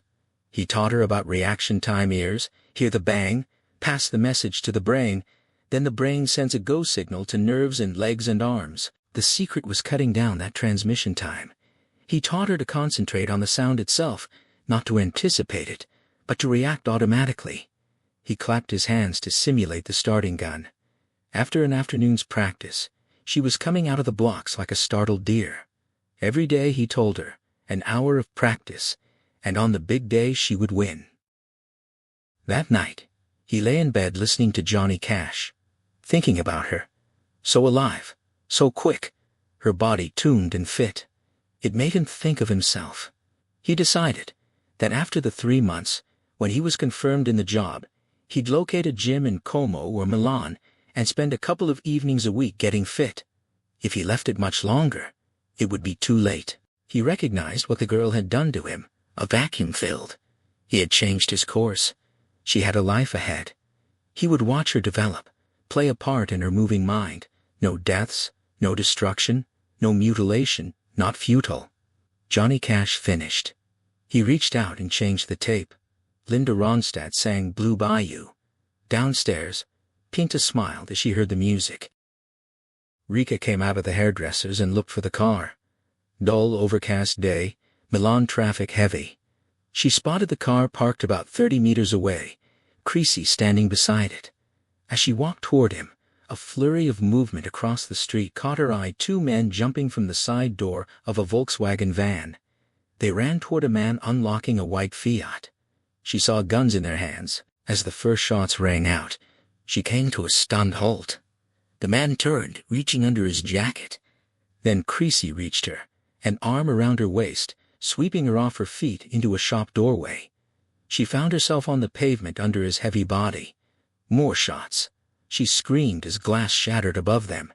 She saw the gun in Creasy's hand, held low by his side. Sounds, van door slamming, tires squealing, a racing engine, then silence. He told her to wait there and not move, his voice calm, flat, positive. The weight eased off her as he stood up, carefully backing away so glass didn't fall on her. She lay still, watching him walk back to the car. His gun had disappeared. He stood by the car looking across the street. Her eyes followed. A man lay across the bonnet of the Fiat, red blood on white metal. She knew instinctively he was dead. Creasy opened the back door of the car and walked back to her. He put down a hand and helped her up. Unsteady, she let him put an arm around her and walk her slowly to the car. People were moving again. A woman sobbed in shock. A siren wailed closer. He put her in the back seat and told her to stay there. It would take time. The police would put up roadblocks and ask questions. She was shivering slightly, her face very white against black hair. He reached forward and put the back of his hand against her cheek, cold. He cupped her chin, raised her face, looked into her dull, glazed eyes. He asked if she was all right, told her to look at him. Her eyes focused. She nodded slowly. A police car arrived, its light flashing, siren dying, excited voices, more sirens homing in. She nodded again. Mind functioning. He said he'd talk to the police, and they'd leave as soon as possible. He looked at her closely, then, satisfied, closed the door and walked across the street. It had been a Red Brigade killing the victim, a prosecuting attorney. Not unusual in Milan. Creasy showed police his bodyguard's license, told them what he'd seen, not much. He gave a description of the two gunmen that could have fitted 100,000 youths in the city, plus the van's number plate, certainly stolen. Half an hour later he drove out of the suburbs toward Como with a silent Rika in the back. Halfway home, she burst out, "Animals, shooting people in the street. Animals!" His shoulders shrugged. She said she'd seen the gun in his hand. Why didn't he shoot them? He answered shortly that it was nothing to do with him or her. Besides, apart from the driver, another man in the front of the van had a sawed-off shotgun. If he'd started shooting at the others, that man would have blasted them. As it was, they were lucky. The victim got off one shot that passed only a couple of feet over them. That silenced her for 10 minutes. He watched her in the rearview mirror. Her private world had been invaded. Violence had leapt off the television screen and slapped her in the face. He saw her visibly compose herself, relate again to her own world. She leaned forward and picked a tiny shard of glass from his hair, remarking how fast he'd been. She never saw him coming. Thank God he was there. He pulled through the gates to the front door. She stepped out saying she needed a big brandy, and told him to come in. He stayed at the wheel, reminding her about Pinta. It was 4:45. She'd forgotten the thing made her forget. She told him to go ahead. She'd see him later. She stood at the foot of the steps watching him reverse and drive off. Then she went in and poured a large brandy. Shock wore off. She reenacted the scene in her mind, the sudden sharp movement, the sounds, breaking glass, the weight of Creasy over her, his stillness, the copper taste of fear in her mouth. Creasy so sure, so calm. Later she would phone Ettore in Rome and tell him. And then some of her friends. An event the bodyguard justified. He had been so unaffected, looking at the dead man without expression. He'd seen it all so often. She remembered his scarred hand against her face, cupping her chin. Pinta had told her how, the heavy eyes studying her, steadying her. She poured another brandy and sipped slowly. She would not call Ettore tonight. Morning would be soon enough. He had not been far from it by his own standards. Lying in bed that night, no cassette playing, no drinking, part of his mind waiting and part analyzing. He concluded that if Rika had been the target, she would now be dead. In his prime, he could have picked off the man with the shotgun and the two on foot before they'd gone 5 paces. The attackers were novices, determined amateurs. The victim had managed a wild shot, but the terrorists got lucky. They should have done the job with the shotgun and never left the van. Both barrels from 10 meters would have been certain. Amateurs. Still, he had been slow. His reactions dull. Rika would have been dead. That decided him. All his life he had considered his body a weapon, caring for it as he cared for his other weapons, nursing it back from injury, keeping it responsive. Now it would be difficult. Unlike a gun, He couldn't take a cleaning rag to it. The whole thing had to be rebuilt, slowly and painfully. He didn't look unfit, barely overweight. Only Guido, who had known him in earlier days, could discern the slackness, the lack of muscle tone. A fine machine, rusted and neglected. It would take months. Carefully at first 10 minutes of circuit training in his room every morning, stepping up the tempo, then gym sessions with weights and bars. It would come back. He had caught it just in time. After midnight, a soft tap came at the door. The waiting ended. She wore a long white nightdress and carried a large goblet of cognac. Silk rustled as she crossed the room. She offered the cognac. He took it with a touch of fingers. She sat on the bed and watched him sip. The sheet came to his waist. She studied his face and upper body, then reached out and traced a finger down the scar on his shoulder. She picked up his free hand and placed it against her cheek, pressing, moving her head gently, ebony hair swaying. He put the glass on the bedside table and moved his hand behind her neck, pulling her toward him. The kiss was long and searching. She stood, and the white silk slipped to the floor. She showed herself to him, standing just out of reach, not evocative, not posing, just showing. This is my body. Look at it. I'm going to give it to you. A gift only she could give. The single shaded light fell on her softly long and full and curved, perfect proportion from the bell of hair to the points of color at her eyes and wide, full mouth, soft shadow in the cleft chin, curved strong neck. His eyes passed down unhurried, appreciating. More shadows under high breasts, nipples erect, a young girl's waist, then the sweep out, shadowed triangle above long symmetrical legs. She stood absolutely still, her eyes never leaving his face as he took her in.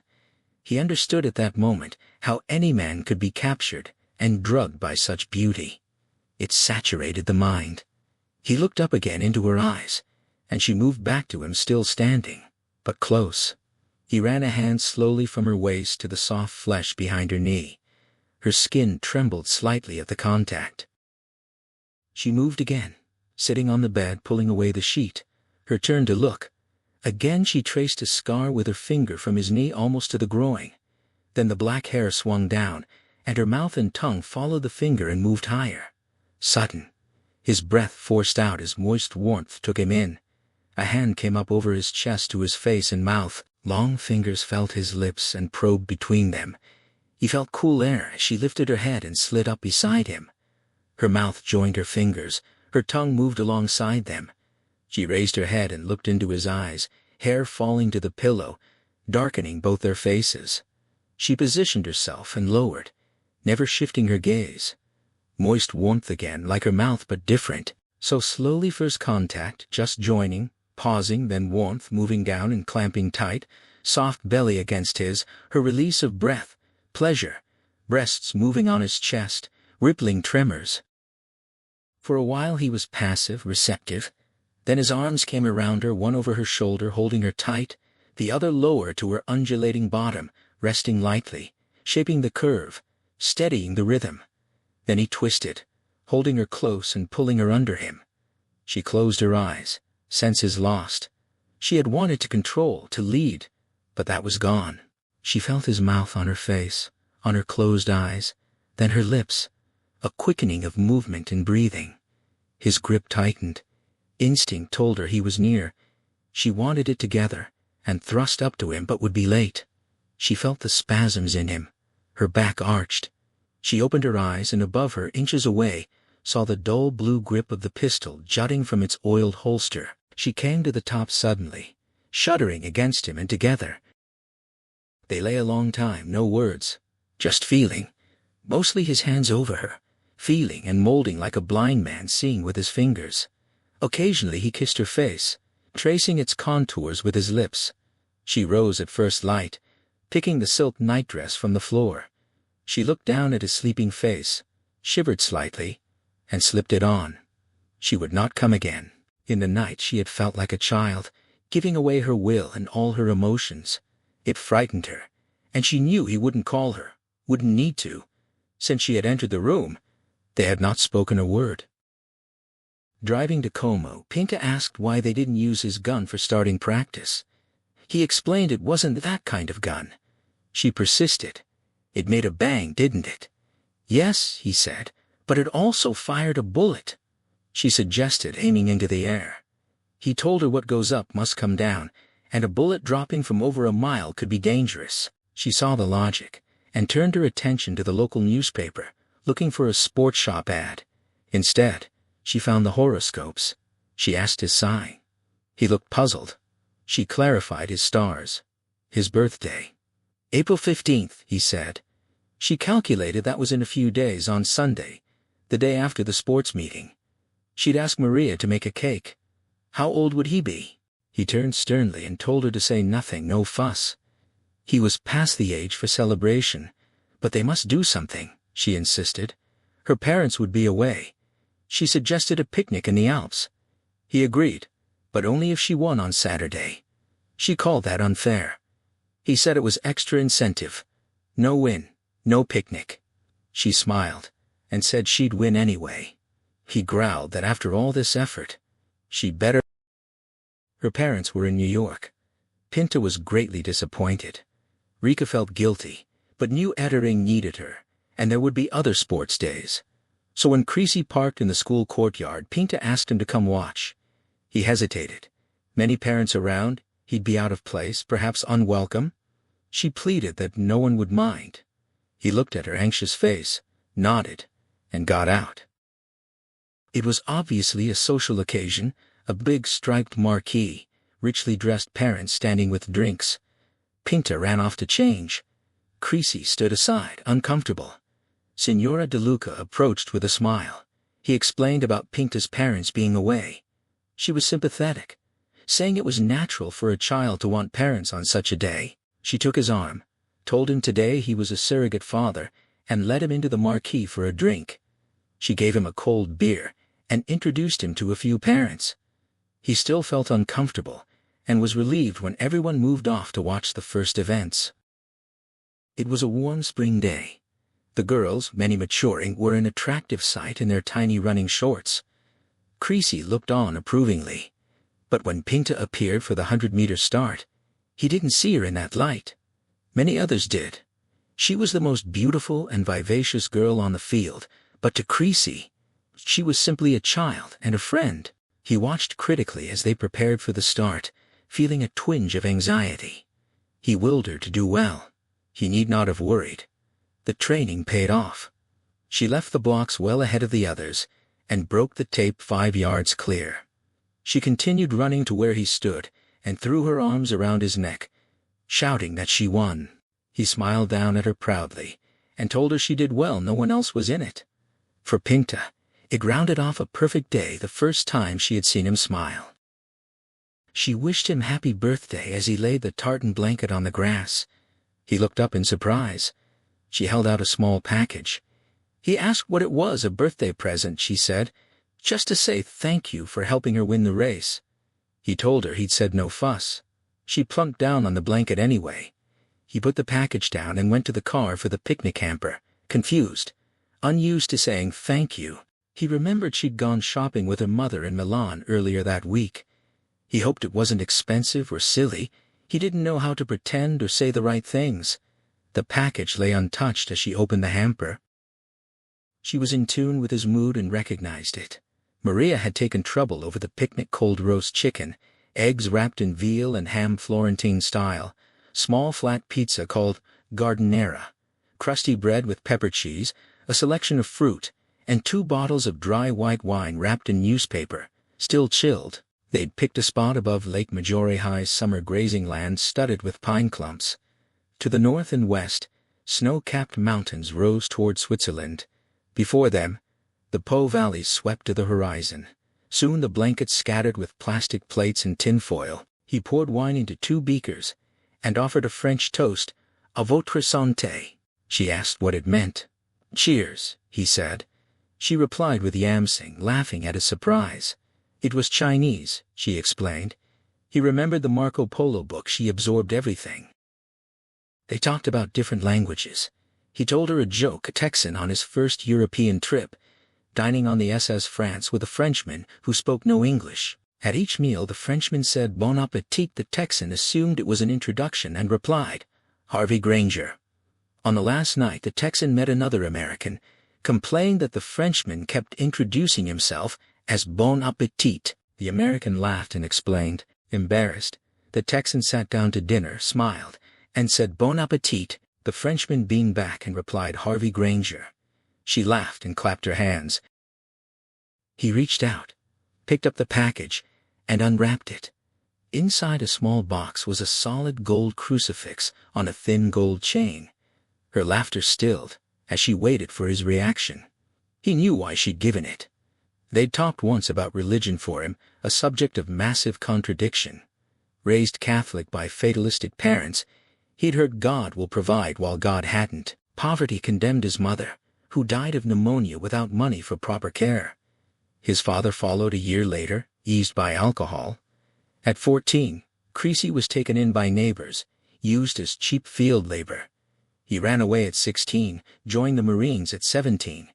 That early experience, followed by a lifetime of war, hadn't brought him to God. He couldn't fathom a supreme being so disinterested as to allow millions of innocents to die in the wars he'd seen. A baby roasted in napalm couldn't have been punished for a sin. A raped girl called on God and heard nothing. A sadist tortured a priest to death and lived to a ripe age, then went to hell, after creating hell for innocents?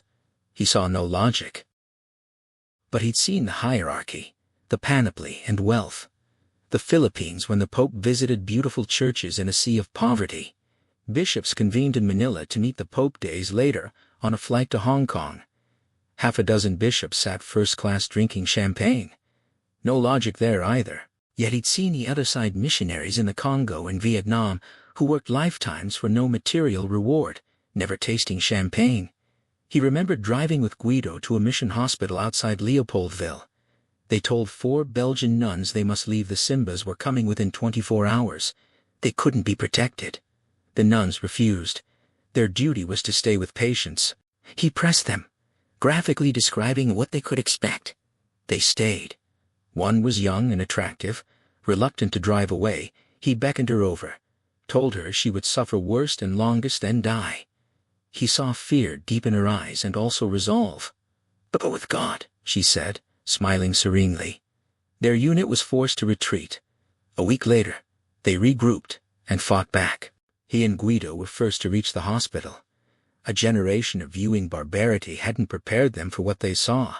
They took spades, dug a grave, tipped what remained into it. That day, they caught up with the Simbas.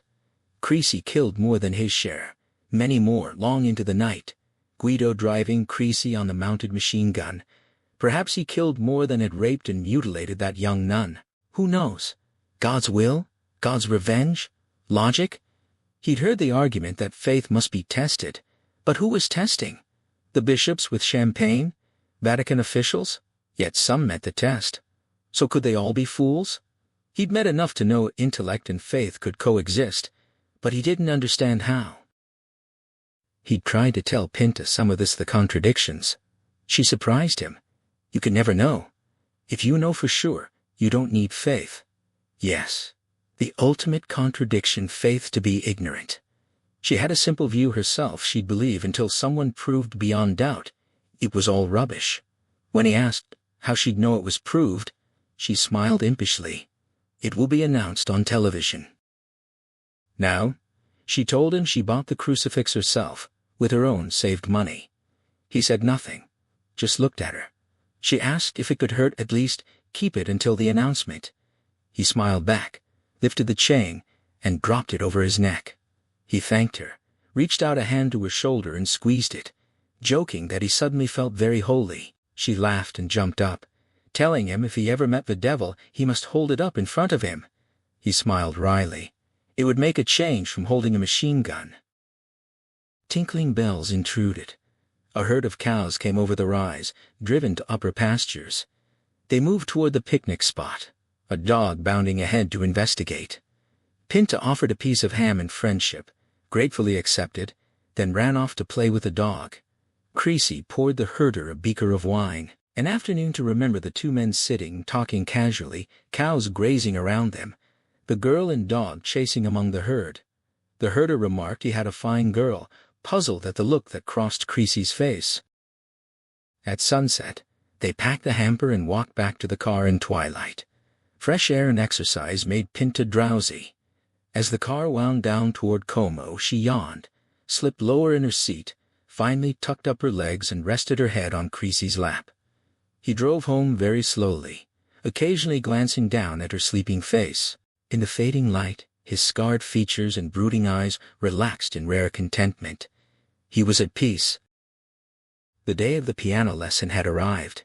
It had become fashionable in Milanese society for parents to develop their children's musical talents, if any existed. Rika couldn't picture Pinta playing trumpet or flute. It had to be piano. An appointment was made with an eminent teacher. Creasy drove her to the all-important lesson. If the teacher declared even a glimmer of talent, a piano would be purchased and regular lessons would start. Pinta was not enthusiastic. Neither was Creasy. The thought of listening to her fumbling through exercises wasn't pleasant. Still, only a small cloud on the horizon. He'd cut his drinking to virtually nothing, just a glass or two of wine at meals. He'd started morning exercises and found a small gym in Como that stayed open late. The fence was now repaired. He would concentrate on getting fit. His mood would have been less sanguine had he overheard a conversation between Rika and Ettore soon after their return from New York. She insisted he must go quickly. 2 reasons, both genuine, but she could explain only one. Pinta was getting too fond of Creasy to the exclusion of everything else. Ettore asked if she thought anything sinister. She shook her head. Not that way. It was mental. He looked on Pinta as a friend. She paused, and Pinta looked on him as a father. Ettore called that ridiculous. She said it had been developing she hadn't noticed before, but since they returned it was obvious. He thought she exaggerated. She sighed. He had always been too distant with their daughter, never really talked to her. She wouldn't have believed it, but Creasy did, and Pinta responded. She looked up to him, respected him. She begrudged every minute not spent with him. She couldn't wait for dinner to end so she could run to the kitchen. Ettore admitted the truth of it, made uncomfortable by the realization, found wanting. He'd just been so busy when he came home he liked to relax, not listen to childish chatter. She sighed again. He really didn't know his daughter. She understood, but he would have to make an effort. If he listened, he'd find Pinta not so childish, very intelligent beyond her years. Rika had started thinking about the problem when Pinta bought the crucifix for Creasy's birthday. The girl had dragged her from shop to shop until she found the right one. It seemed a strange present for such a man, and Rika had said so. Pinta laughed exactly the opposite of what he might expect, but Creasy was a strange man. He would understand. Rika suddenly saw Creasy as a double threat to Ettore, one through Pinta, the other through herself. That night with Creasy had lit a fuse. Days passed before she caught herself remembering how she'd felt standing in the dawn light looking down at him asleep. It hadn't only been the physical love she'd known, that with Ettore and others. It had been the losing herself, losing fine control. With others she'd given and accepted pleasure, measured it. With Creasy that night, she'd given up more. Every day, the memory grew more vivid. His body, his hands on her, the absorption of her will. The moment she opened her eyes, and the only thing in her vision was the gun hanging over her. The only feeling his hardness spurting into her vision, and feeling blended and confused. And the aftermath, lying in his arms, her mind lost while his hands moved on her, possessed her. It had been on her mind in New York. When they returned and she saw Creasy again, she knew the danger was real. Making love to Ettore that night, she couldn't wrench her mind from the man upstairs. The blunt fingers, the scars, the blue-black gun hanging by his head. But she couldn't talk of that, only of Pinta. She'd never thought about her daughter's feelings for Ettore, no one before for comparison. Seeing the girl with Creasy, she recognized the depth of feeling. If it wasn't channeled from Creasy to Ettore soon, it would be too late. So he must go immediately. Ettore reflected that the 3-month trial ended in another week. He just wouldn't confirm the position. That possibility was understood when he hired her. She was strangely agitated, telling him not to wait. "Tell Creasy tomorrow. Pay for the full time and give a good bonus. It wasn't his fault. Another week wouldn't make a difference," Ettore said reasonably, and he didn't want to create bad feeling. She started to insist, bringing her will to bear, even suggesting an excuse to take Pinta to Rome for a few days. Then he could reasonably leave before the 3 months were fully up. But Ettore was firm another disruption at school would be bad for her. They argued heatedly, Ettore reminding her that her original paranoia had created the whole problem. Finally, for once, she had to give way. He would tell Creasy at the end of the week. He commented, "It would be a hard break." She shrugged. "She's young. She'll get over it." His reply was for once perceptive, and in character. "I wasn't thinking of Pinta." Sublimely unaware, Creasy drove Pinta to her lesson. They talked of Sunday. He was going to Elio's again for lunch. She wanted to come along. He told her parents were home. She should be with them. She wanted to see Elio and Felicia and the children. He gently argued her out of it. Plenty of other opportunities. Her parents were away a lot. He had difficulty locating the teacher's apartment. She got out the map and guided him to Corso Buenos Aires, a wide tree-lined avenue with flats set well back beyond a lawn. He parked on the avenue. They walked across the grass to the entrance, a security lock and intercom. He announced her. The door buzzed open. She said she wouldn't be long, just an hour. He told her to play badly. She grinned up at him and agreed. He went back to the car, sat, and picked up a newspaper. Faint tinklings reached him from an open upper window. The hour passed. He looked up as the apartment door slammed shut on its spring. She waved and started toward the car, still 40 meters away, when the black car came around the corner behind him and mounted the curb onto the grass. He saw the 4 men and instantly realized. He came out fast, reaching for his gun. Pinta stopped in surprise. He shouted for her to run. The car skidded to a stop in front of her, blocking her path. The back door opened. 2 men jumped out, but Pinta was quick. She ducked under a reaching arm and scampered around the back of the car toward her running bodyguard. The 2 men were fast behind her, both holding revolvers. Creasy tried to draw a line on them, but the girl was between. He hesitated. Then one caught up, scooped an arm around her, lifted her off her feet, and turned back to the car. The other faced Creasy and fired a shot high. Creasy shot him in the chest twice. The one holding Pinta tried to force her into the back seat, but she struggled wildly, screaming and kicking. Creasy was very close by the time the man finally flung her in and turned with his gun coming up. Creasy fired high, aiming for the head, fearing a ricochet into the car. The bullet hit the gunman below the nose, angling upward into the brain, slamming the body against the door, closing it. Then 3 shots rang out from the front seat. Creasy went down, wheels spun, and gripped the car, accelerated away. As it bounced back onto the road, the girl screamed out his name. He could barely move, his nervous system stunned by the bullets. Very quiet. He lay waiting for help. Through the pain and shock, his one hope was not to die. He had heard Pinta scream his name, not a cry for help. She had seen him fall, a cry of anguish. A nurse sat by the bed reading. Creasy was barely awake, heavily drugged. 2 bottles hung upside down on a metal frame above him, colorless liquid dripping rhythmically into transparent tubes, one snaking to his left nostril, the other disappearing under a bandage around his right wrist. The door opened. A uniformed policeman spoke to the nurse. "A visitor." The doctor said, "Just 1 minute." Guido entered, crossed to the bed and looked down. He asked if Creasy could hear him. The nod was almost imperceptible. Guido told him the worst was over. He was going to make it. Another faint nod. Guido said he'd stay in Milan and come back later when Creasy could talk. He turned to the nurse, asking if she would stay with him. "Someone would always be with him," she said. Guido thanked her and left. Elio and Felicia waited in the corridor. He told them Creasy was awake, but it would be a day or 2 before he could talk. They went home. Guido would return tomorrow. The doctor had told them Creasy was almost dead when brought in. They operated immediately, patching and sewing rapidly, interim emergency surgery.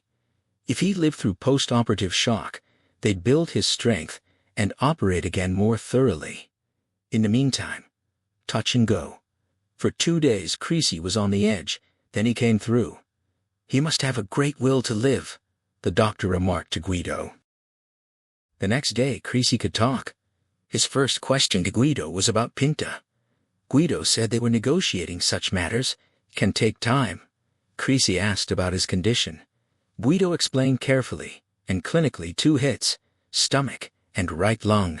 Fortunately, .32 caliber bullets, anything heavier, and he would have died. They'd patched the lung, it should be all right. The stomach wound was the problem, needed more surgery, but the doctor was hopeful and experienced. Many gunshot wounds came through this hospital. Creasy listened, and asked if the 2 he shot were dead. Guido nodded, 1 in the heart, both bullets, the other through the brain. Good shooting. Creasy shook his head, saying he was slow, too damn slow. Guido said they were professionals. Creasy knew they hadn't expected much opposition, fired high first to frighten him off. If he'd been quicker, he'd have gotten them all. They were too casual. Growing tired, he let Guido rise to go. Guido would go to Como, see Boleto, see if there was anything he could do. Something caught his eye, the crucifix. He stood looking curiously. Creasy noticed his gaze, and said he'd tell him about it later. The visit to Como was not a success. Guido took Elio. Vico Mansuti and his wife were at the house, seeming to take charge. Ettore was subdued, dazed by events, but Rika, when she entered the room, was in a fury. The facts had come out. She'd learned Creasy was hired for a pittance just to appease her. She screamed at Guido, a lousy drunk to protect her daughter. She looked scornfully at her husband. A Boy Scout could have done better. Elio started to protest, but Guido silenced him, and they picked up Creasy's things and left. Guido commented that she'd calmed down when she got her daughter back. He didn't mention the meeting to Creasy. A week later, the doctors operated again successfully. Guido came into the room, pulled a chair close to the bed. Creasy looked better, more color in his face. He noted Guido's troubled expression. His eyes asked the question. Guido told him she was dead. The wounded man turned his head away, looked at the ceiling face. Expressionless, eyes empty. Guido hesitated, then continued. Unintentional. The ransom was paid 2 days ago. She was supposed to be released that night. She didn't turn up. In the morning, police found her in the trunk of a stolen car. A big sweep for a Red Brigade gang. The kidnappers got nervous and went to ground for several hours. Her hands and mouth were taped. She had vomited, probably from petrol fumes. Guido explained what can happen under those circumstances. An autopsy, she choked to death. His voice petered out. A long silence. Creasy asked if there was anything else. Guido stood, walked to the window, looking at the garden below. The voice cracked behind him, pressing. Guido turned and said softly she had been raped frequently. Bruises on her shoulders and arms. Another long silence. In the distance, a church bell rang faintly. Guido moved to the foot of the bed and looked down. Creasy's face was still set and expressionless, eyes still on the ceiling but not empty. They glittered with hatred. The overnight train from Milan to Naples clattered over points outside Latina. Mid-June. A long train with many carriages carrying holidaymakers south to the sun. The last carriage, dark blue, lettered with the International Sleeping Car Company insignia. In compartment 3, Creasy sat on the lower bunk reading a notebook. He'd wakened at Rome after 4 hours' sleep. Soon he'd go down the corridor for a shower. And if the steward was awake, get coffee. He'd slept well, always did on trains. Early light showed his face thinner and pale, not much sun. Faded jeans, bare from the waist up. The 2 recent scars were puckered red wheels. He finished reading, picked up a ballpoint pen from the small corner table, and made notes on the last blank page. At one point he smiled briefly. A memory triggered. Fully light when he finished. He tore out the page and slipped it into his jacket pocket behind the door. He took a towel and shaving gear and walked down the corridor. The steward was up in the galley preparing breakfast trays, a small, neat man with a small, neat mustache, cheerful despite the early hour. He greeted Creasy, said Maples in an hour. Creasy smiled back, said the coffee smelled good, asked if the showers were vacant. The steward nodded. No one else up yet. Creasy showered and shaved leisurely, better than traveling by car or even plane. His recovery had been steady. A good patient, listening carefully to the doctor and following all instructions. A week after the second operation, he could get out of bed into a wheelchair. A few days later he was walking. He didn't push himself, he was experienced, and knew his body needed time. Moving too fast would be counterproductive. They let him into the garden. He walked a little each day with his shirt off, sun warming his back between the bandages. Popular with nurses and staff, not bothering them unnecessarily, enduring the indignities of being an invalid quietly and without fuss. They'd nursed him back from the very edge of death. That made him special. He gave one nurse money. She brought him all the newspapers covering the period since the kidnapping. Later she borrowed copies going back many months. He asked for a notebook. It gradually filled with his jottings. He had only one visitor, a surprise. Late one evening, Signora De Luca was shown in, carrying a bag of fruit. She stayed half an hour, talked of Pinta, cried a little. He found himself comforting her. Of all her children, she said, it had to be Pinta. She dried her tears and looked at him with kindly eyes. She'd heard the talk that he wasn't a real bodyguard, just for show, but she knew of his affection for the girl. She asked what he would do. He shrugged and said he had no plans. She was puzzled. He seemed assured and at ease, not what she expected. Finally she kissed his cheek and left. He began going to the physiotherapy room, gently exercising and swimming in the heated pool. They gave him small spring exercisers for his hands. As he walked around the garden farther each day, he squeezed them constantly, feeling strength returning to his fingers. After a month, the doctor told him his recovery was excellent beyond expectation. Another week would be enough. He spent most of that week in physiotherapy, using the full range of equipment. When he left the hospital, he was still weak and far from fit, but his body functioned in all aspects. The doctor, matron, and several nurses wished him goodbye and good luck. He thanked them. They stood on the steps, watching him walk down the drive, suitcase in hand. The matron commented he was a strange man. The doctor agreed he had much experience of hospitals. The train pulled into Naples Central Station. Creasy tipped the steward and followed the crowd into Piazza Garibaldi, quickly finding a taxi. He told the driver, the Pensione Splendide, reaching forward to turn on the meter. The driver cursed under his breath. He hadn't had a real tourist yet, and it was already June. The taxi arrived as Pietro pulled up in the van after his morning market visit. He looked Creasy up and down. They shook hands. Pietro asked how he felt.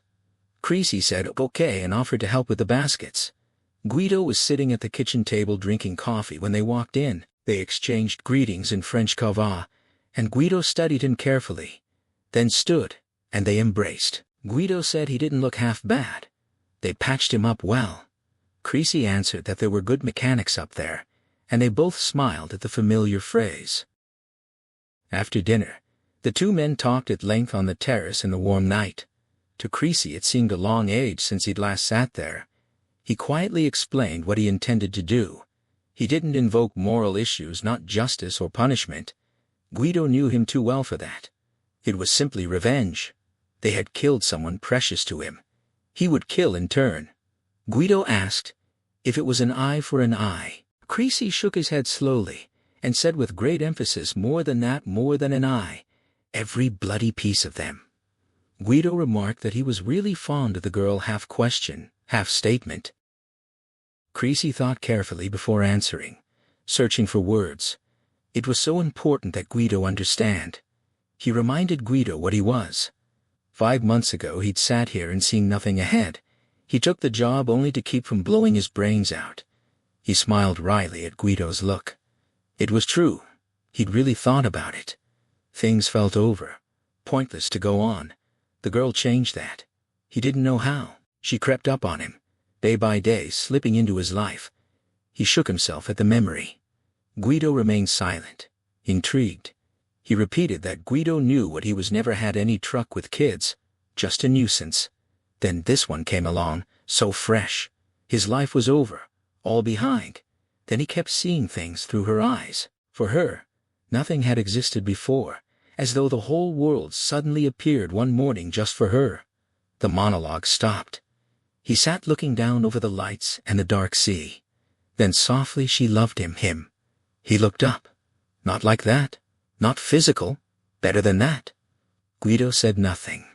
Creasy continued. He cut back on the drinking, didn't need it. Mornings he'd bring the car around and she'd run down the steps. She seemed to carry the sun on her shoulder. Nothing bad in her, no malice, no greed, no hate. His face showed the struggle of explaining in alien words. He suddenly asked if Guido ever heard music by Dr. Hook. Guido shook his head. Creasy explained. It was country and western. A man telling an older woman he can't touch the sun for her, can't reach the clouds, can't make her young again. But that's just what she did for him, touch the sun. The words should have sounded ridiculous coming from such a man, but to Guido, they were real. Painful, but real. He understood. In a different way, the same thing had happened to him when Julia entered his life. He remembered the crucifix. Creasy said she gave it to him for his birthday, told him, if he met the devil, to hold it up. The smile faded. His voice hardened. Those bastards took her, abused her, left her to choke to death in her own vomit. He kept seeing it. They would have kept her eyes taped, tied to some dirty bed, using her whenever bored. Filth. Anger and hatred radiated from him.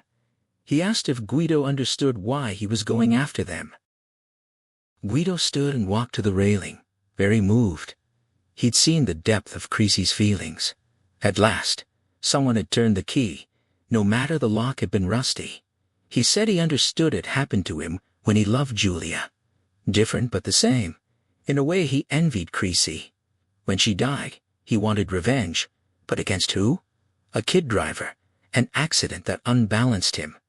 It would have been empty, and she wouldn't have wanted it.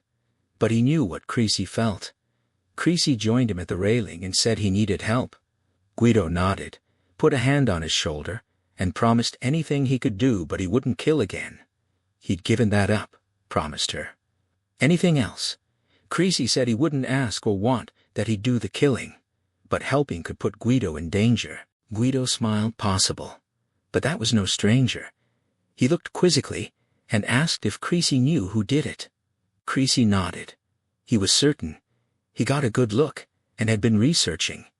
The man who shot him was called Sandri. The driver was Rabia. They worked for a man called Fosella. He smiled grimly. They were so sure of themselves, claimed they were in Turin at the time with a dozen witnesses. Guido asked how he knew their names. The police showed him a book of mugshots. He picked them out easily. He didn't tell the police. What would have happened to them? Guido gave the answer: a few years in jail, at most comfortable years with perks and early parole. Exactly, Creasy said. Well, it wouldn't be that way this time. Guido considered and said it shouldn't be difficult. They wouldn't expect it. He could pick them off and get clear. They were probably not top-level men. Creasy said quietly, it wouldn't be like that. Guido looked puzzled. Not just those two. He was going after anyone who had a hand in it or profited from it right to the top. The whole stinking nest. Guido looked astonished, then laughed out loud. As the implication sank in, he laughed harder, not in disbelief, but at the sheer scope. Creasy smiled. So that was why he needed Guido's help. And how?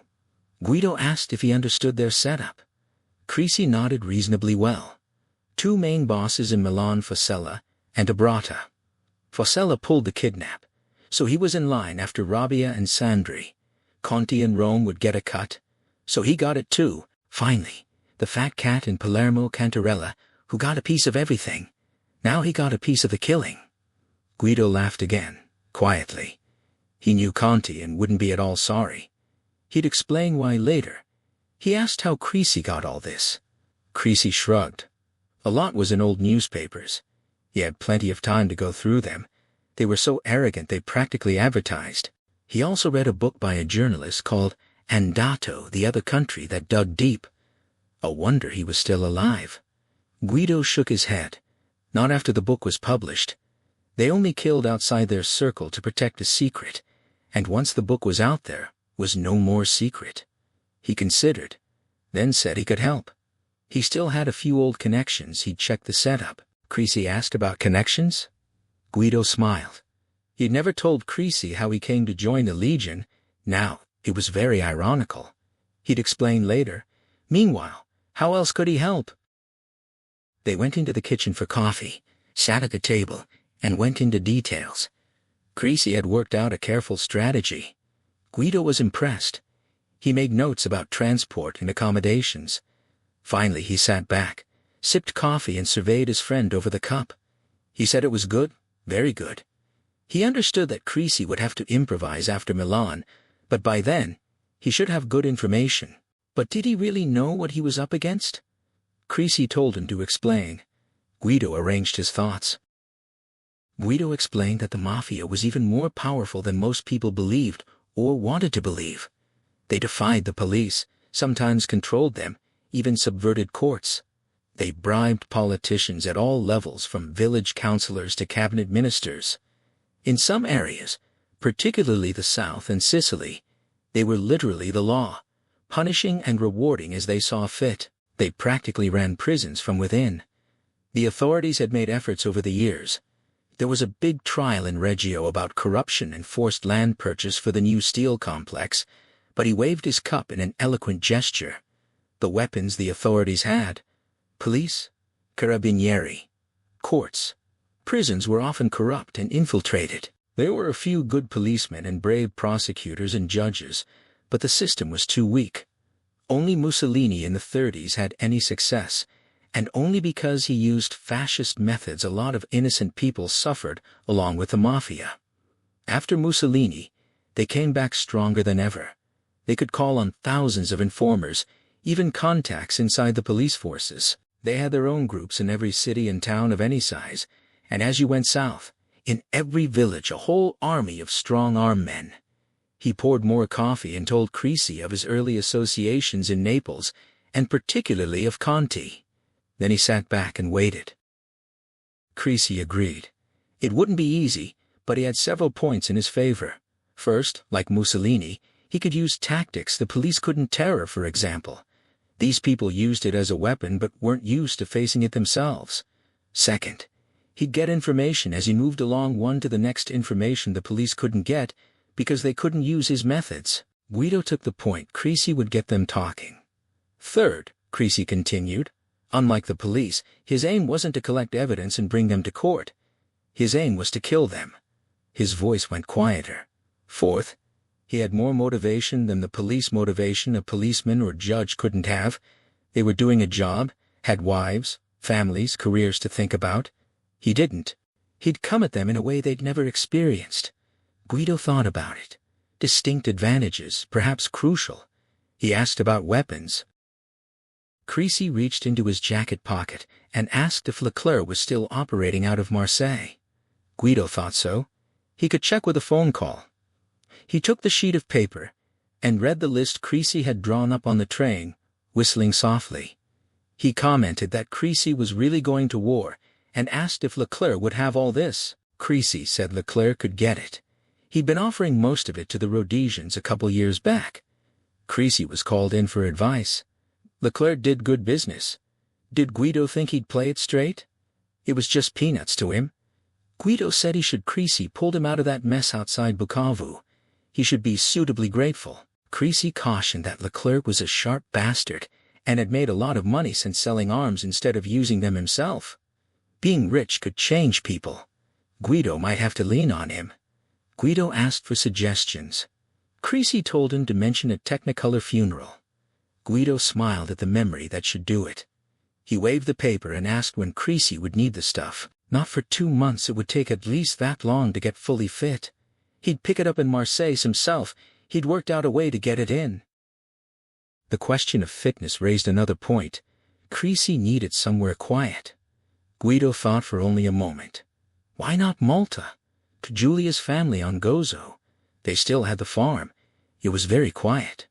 Creasy would be welcome. Guido knew that he went every year for a couple of weeks. He could phone them. Creasy thought and nodded. Sounded good. He asked if he wouldn't be in the way. Guido smiled. He could help Paul on the farm. Hard work would harden him up. Creasy always liked working with his hands. He'd make a good farmer. So that was settled. They talked of money. Guido suggested he finance the weapons and various purchases in Italy. He still had an account in Brussels. It would be easier than Creasy transferring money around. Creasy could pay him back when it was over. Creasy asked, "What if he didn't make it?" Guido grinned. "Remember him in his will." Creasy smiled back but didn't say anything. Didn't need to.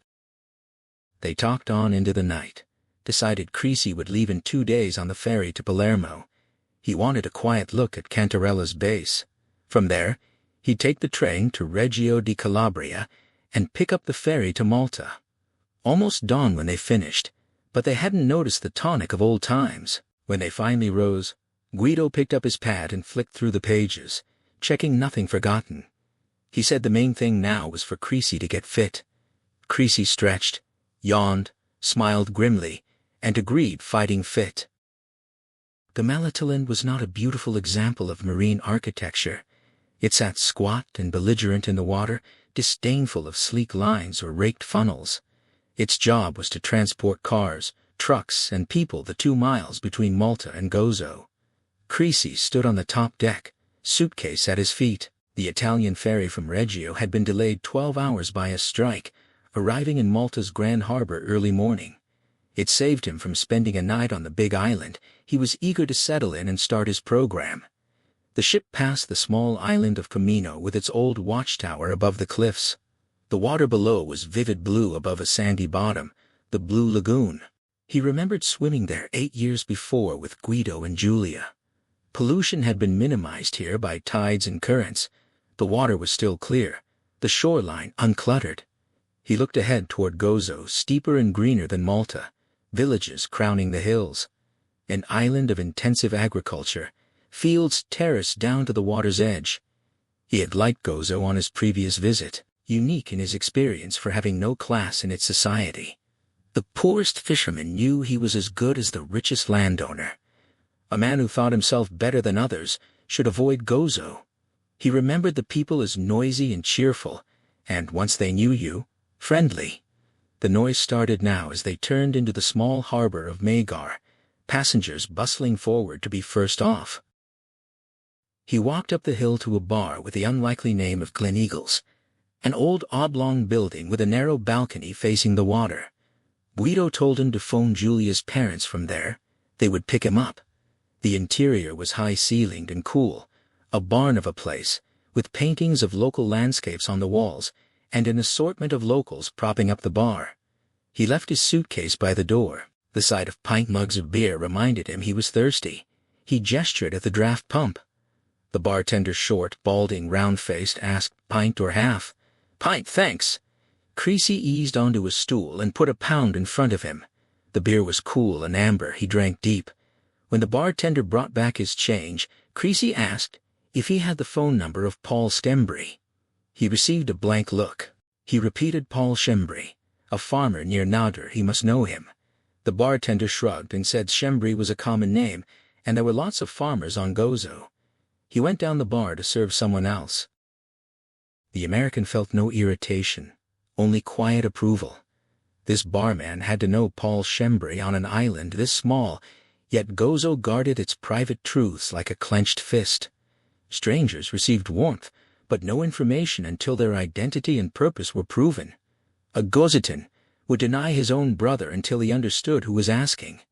So Creasy drank his beer and waited. He ordered another.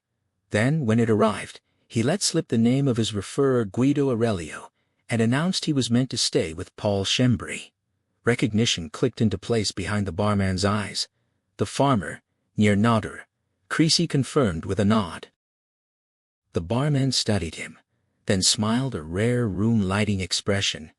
He introduced himself as Tony and claimed to remember Creasy from Guido's wedding to Julia. He gestured around the bar. His younger brother Sam, a grease-covered drinker called Shriek, and 2 ferry operators, Michelle and Victor. Creasy recalled watching those two load vehicles and collect fares. He was no longer a stranger. Tony made a quick call, speaking Maltese, that announced that Joey would arrive shortly to pick him up. Another pint appeared before Creasy, courtesy of Sam. Creasy remembered the Gazetten's legendary drinking stamina, how a round buying session could swallow an entire day. He felt good, relaxed. He could relate to these people. No interrogation, no forced categorization or fake friendship, everything at face value. Be what you want. Do what you want, just don't step on toes. Don't be stingy when it's your round, and above all, never be proud. That was the unforgivable sin in Gozo, the equivalent of stuck-up arrogance. An arsonist or a sodomist might be accepted, but the proud man was shunned entirely. He finished his beer and caught Tony's eye, one of those rare bartenders who saw everything despite the chaos. Tony moved down, collecting money from in front of Creasy. Creasy offered to buy him a drink.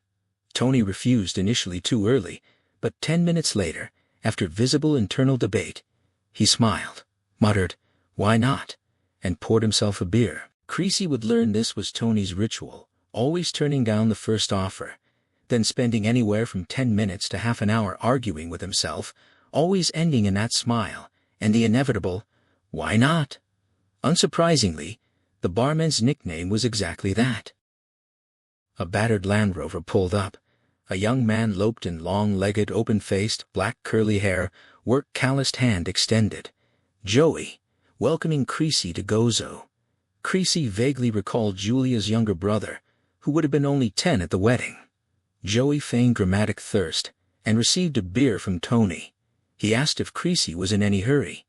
Creasy smiled and shook his head. Joey downed half his pint, explaining he'd been sacking onions all day, thirsty work. A light-hearted drinking session began.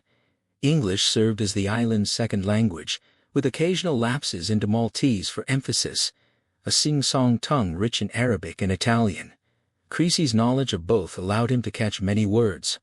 Fishermen drifted in, thirsty after a day under the hot sun. Victor and Michelle left for the last ferry run. Most drinkers switched from beer to hard liquor. Joey checked his watch, cursed the hours softly, and announced they needed to go. His mother would be building up a head of steam. They drove up a steep hill through the tiny village of Kala, dipped down, and turned off the Nodder Road. The farmhouse sprawled around an inner courtyard in the old style, one corner wing newer than the rest, reached by an external staircase. A tall, plump woman emerged from the kitchen, round, pleasant face, rich with character.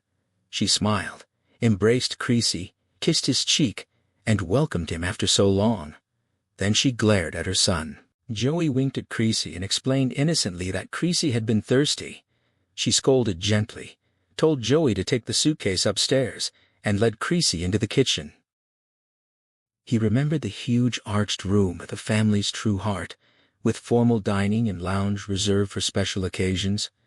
Being inside a family unit might have made him uneasy, but Laura bustled about making coffee, asking after Guido, tending 3 simmering pots on the big stove. His presence was quietly accepted. That feeling solidified when Paul Shembri came in from the field, smaller than his wife, thin at first glance but with sinewy, corded arms that suggested compact strength. Paul nodded and asked, "All right?" The most common word in Malta, covering every shade of meaning from question to greeting to farewell. Creasy replied, "All right," and Paul sat down, accepted coffee from Laura, and acted as if Creasy had been gone only a day instead of 8 years. That relaxed the American even more. Later, in his small suite of rooms, the newer wing he had noticed, converted from storage and a hayloft, with its own entrance and outside staircase, Creasy lay back on the bed, listening to a cassette Guido had retrieved from the Como house. He considered his situation. Guido's suggestion to use Gozo as a base had been wise. He had known Creasy would receive a warm but undemonstrative welcome from the Shembris. Guido had also known they recently rented fallow church fields, hard work, re-terracing, and preparing the land. Creasy would both enjoy and benefit from helping. Guido had explained Creasy's condition and recent events to Paul by phone, but it said nothing of the future. The rooms were arched and vaulted in the local manner, thick stone oiled to a soft ochre, furnished simply a big old bed, chest of drawers, wooden pegs for clothes. The sitting area held low, comfortable chairs, a coffee table, a well-stocked liquor cabinet. It would be home for at least 2 months, and already, on his first night, he felt comfortable and settled. He thought about the Chambres, simple farmers on the surface, but Gozo's education level ran high, conservative and close-knit, yet interested in the outside world, often well-read. Overpopulation had sent many Gozatans overseas, some returning home to retire, bringing rejuvenated ideas. Paul embodied the typical farmer hard work and productive cycles as his values, keeping his counsel, money in the bank, able to meet any man's gaze. He reminded Creasy of the stone walls surrounding his fields dry, a bit dusty, but well made, each stone fitting against the next without cement, able to withstand the winter Grigali winds that scoured the low hills. Laura was more outgoing. A casual observer might think she dominated the marriage, but that was surface only. She was a big woman, confident in her intellect, wise enough not to exploit Paul's seeming mildness, even if he allowed it. Her character had more facets than his. She sparkled brighter, her curiosity ranging wider. Joey took after her, an inquiring, guileless mind allied to overt goodwill. Creasy decided the young man would attract women, drawing them in with dark good looks that stirred maternal instincts. He wondered about the daughter, Nadia, who worked as a receptionist in a Malta hotel but would return for the weekend to help the family. Guido had told him she married an English naval officer and moved to England, but the marriage had failed a year ago. Creasy remembered her vaguely from Guido's wedding, a teenager with Julia's quiet good looks. He hoped she wouldn't present complications. So far, the situation was good. The next morning he would begin training. He wanted no complications. He turned over the tape, letting the music play a song about an old drunk in Brooklyn and a plea to be carried just a little farther. He reached the long ridge overlooking Marsalforn Bay and stopped to catch his breath. Sweat darkened his tracksuit. The sun hung low, only an hour old, leaving the sheltered bay still in shadow. He sat on a low stone wall and breathed deep. His whole body ached, muscles protesting in hurt astonishment at this sudden violence done to them. He reminded himself not to overdo it. A pulled muscle now could cost him days or weeks. He had risen before dawn, worked through a shortened, gentle set of the old Legion exercises, then taken a cold shower. Downstairs, he was surprised to find Laura already in the kitchen. She explained. She went to early mass. At 5 someone had to pray for all the family sinners. He smiled lightly and asked her to pray for him too. He had done his share. She nodded, suddenly serious, her eyes on the small gold crucifix at his neck, and asked if he was Catholic. He shrugged. He wasn't much of anything. She made him a large mug of black coffee. Paul and Joey came in dressed for the fields. Creasy announced he was going for a run, then a swim, and asked if he could help with the terracing later. The farmer smiled and nodded, leading him outside and pointing down the hill to the sea, a path to a small private cove reachable only through his land or by boat, with deep water for swimming off the rocks. Laura told him to come in for breakfast after his swim. The thought of cool water and food brought him back to his feet, and he retraced his steps at a slow trot. The cove was secluded, the water deep and clear. Limestone had eroded from beneath, leaving a flat ledge jutting over the sea. He stripped and plunged in, swimming about 100 meters into the North Camino Channel. The small island looked beckoningly close, but he knew its nearest point was almost a mile away. Later, when he was fitter, he would swim there, and later still, there and back. At the farmhouse, Laura cooked a huge breakfast of ham and eggs, fresh warm bread spread with the island's clear honey. She sat drinking coffee, watching with satisfaction as he silently cleared his plate. She remembered him from 8 years ago, just as silent then, though now he looked older and infinitely weary. Guido had told them on the phone how close he had come to death. She had grown to love her son-in-law as a natural son, and when Julia was killed, she had grieved for her daughter, and for Guido. She recalled the night before the wedding, when Guido came alone to talk. He told them a little of his past, and how the future would be different, of his love for Julia, and their plans for the pensione in Naples. Finally, he said that if anything happened to him, and Julia needed help, Creasy would provide it. The next day she watched the big, silent American try to enter into the spirit of a typical Gozzitan wedding. She sensed his pleasure at his friend's happiness, and knew instinctively that what Guido had told them was true. It was Laura who sent the cable to Brussels when Julia was killed. The cable that brought Creasy from Africa to Naples. Now she was quietly determined to help this man rebuild his strength. Exercise, hard work, and plenty of fresh good food would do it. After breakfast, he went out to the fields, found Paul, took off his shirt, and worked alongside him. Building a dry loose wall required skill rocks carefully selected and placed just right. The old man was surprised how quickly Creasy picked up the knack, but Creasy had a natural eye for such construction. Even so, after an hour his back ached from constant bending, and his long softened hands were scratched and blistered from the stones. At noon, Paul called a halt, and Creasy went down to the cove to bathe his hands in seawater. Lunch was cold meats and salad. Afterward, everyone took a siesta during the hottest part of the day. The thick stone walls and high arched ceilings kept the rooms cool, and he slept well despite his aching body. He rose at 3, stiff and with painful bruised hands. Part of him wanted to laze about. He was half tempted, but he switched his mind back to his purpose, and went down to the terraces again with Paul. As his skill improved, the two men made good progress, working silently side by side. After a couple of hours, Laura came down with cold beers and a bucket of ice. She scolded him about his sunburned back and looked with frank curiosity at the scars old and new. She commented that he had really gotten chopped up and suggested he take up farming full-time. Then she saw his hands and turned on Paul in genuine anger, demanding how he could let the man work with hands in that state. Paul shrugged, try telling him. She took Creasy's hands and examined them. He assured her it was all right. The salt water from his swim would be good treatment, and in a few days they would harden. She turned his hands over, looked at the mottled scars and shook her head, declaring that farming was much safer.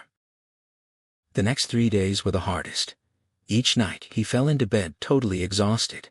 But a routine had formed: an early morning run, followed by a swim that grew longer each day, then field work shirtless under the hot sun, another swim in the evening, and early to bed after dinner.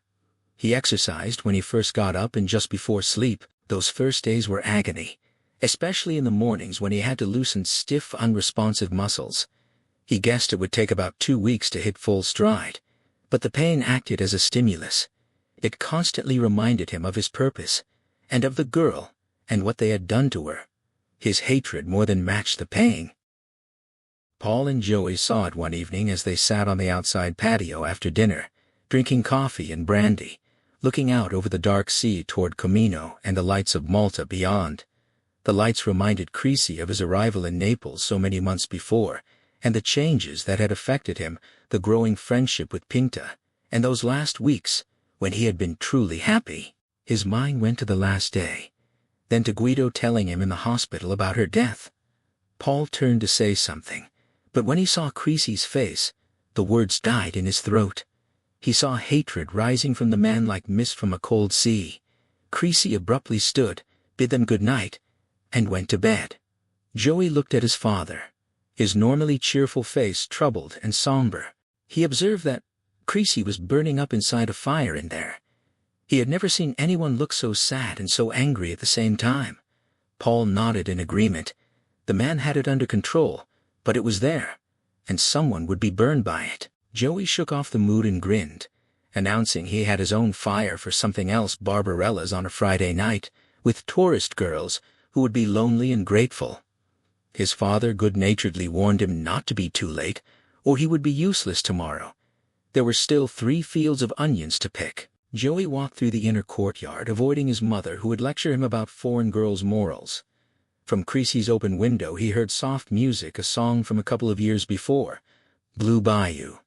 It added another dimension to the strange American. He climbed onto his Suzuki, kicked the starter, and the music drowned briefly as he gunned the motorbike up the track towards Agra. On Saturday, Nadia came home. She was sitting at the kitchen table when the three men came in for lunch. Laura reminded Creasy that he remembered Nadia. He admitted only just, she had been in pigtails then. The girl smiled, softening the severe lines of her attractive face, then rose and kissed his cheek. She was tall and slim with a curious walk, long legs, almost stiff, not unattractive but different, her hips turning more than normal. Over lunch he studied her covertly. She brought more conversation to the group, teasing Joey about his hangover, then supporting him when his mother scolded him for coming home at 2 a.m. and having to be dragged out of bed at dawn. Her face was intelligent, too severe for great beauty, but high cheekbones and a full mouth gave it interest. She carried a distinct eroticism, an aura. She looked up and caught his eyes on her. Her voice was deep, matching her looks, with a resonance, a vibration. She asked how Guido was. He told her Guido was fine and sent his love. She asked if he had said when he was coming. Creasy shook his head, wondering privately if something existed between Guido and this girl.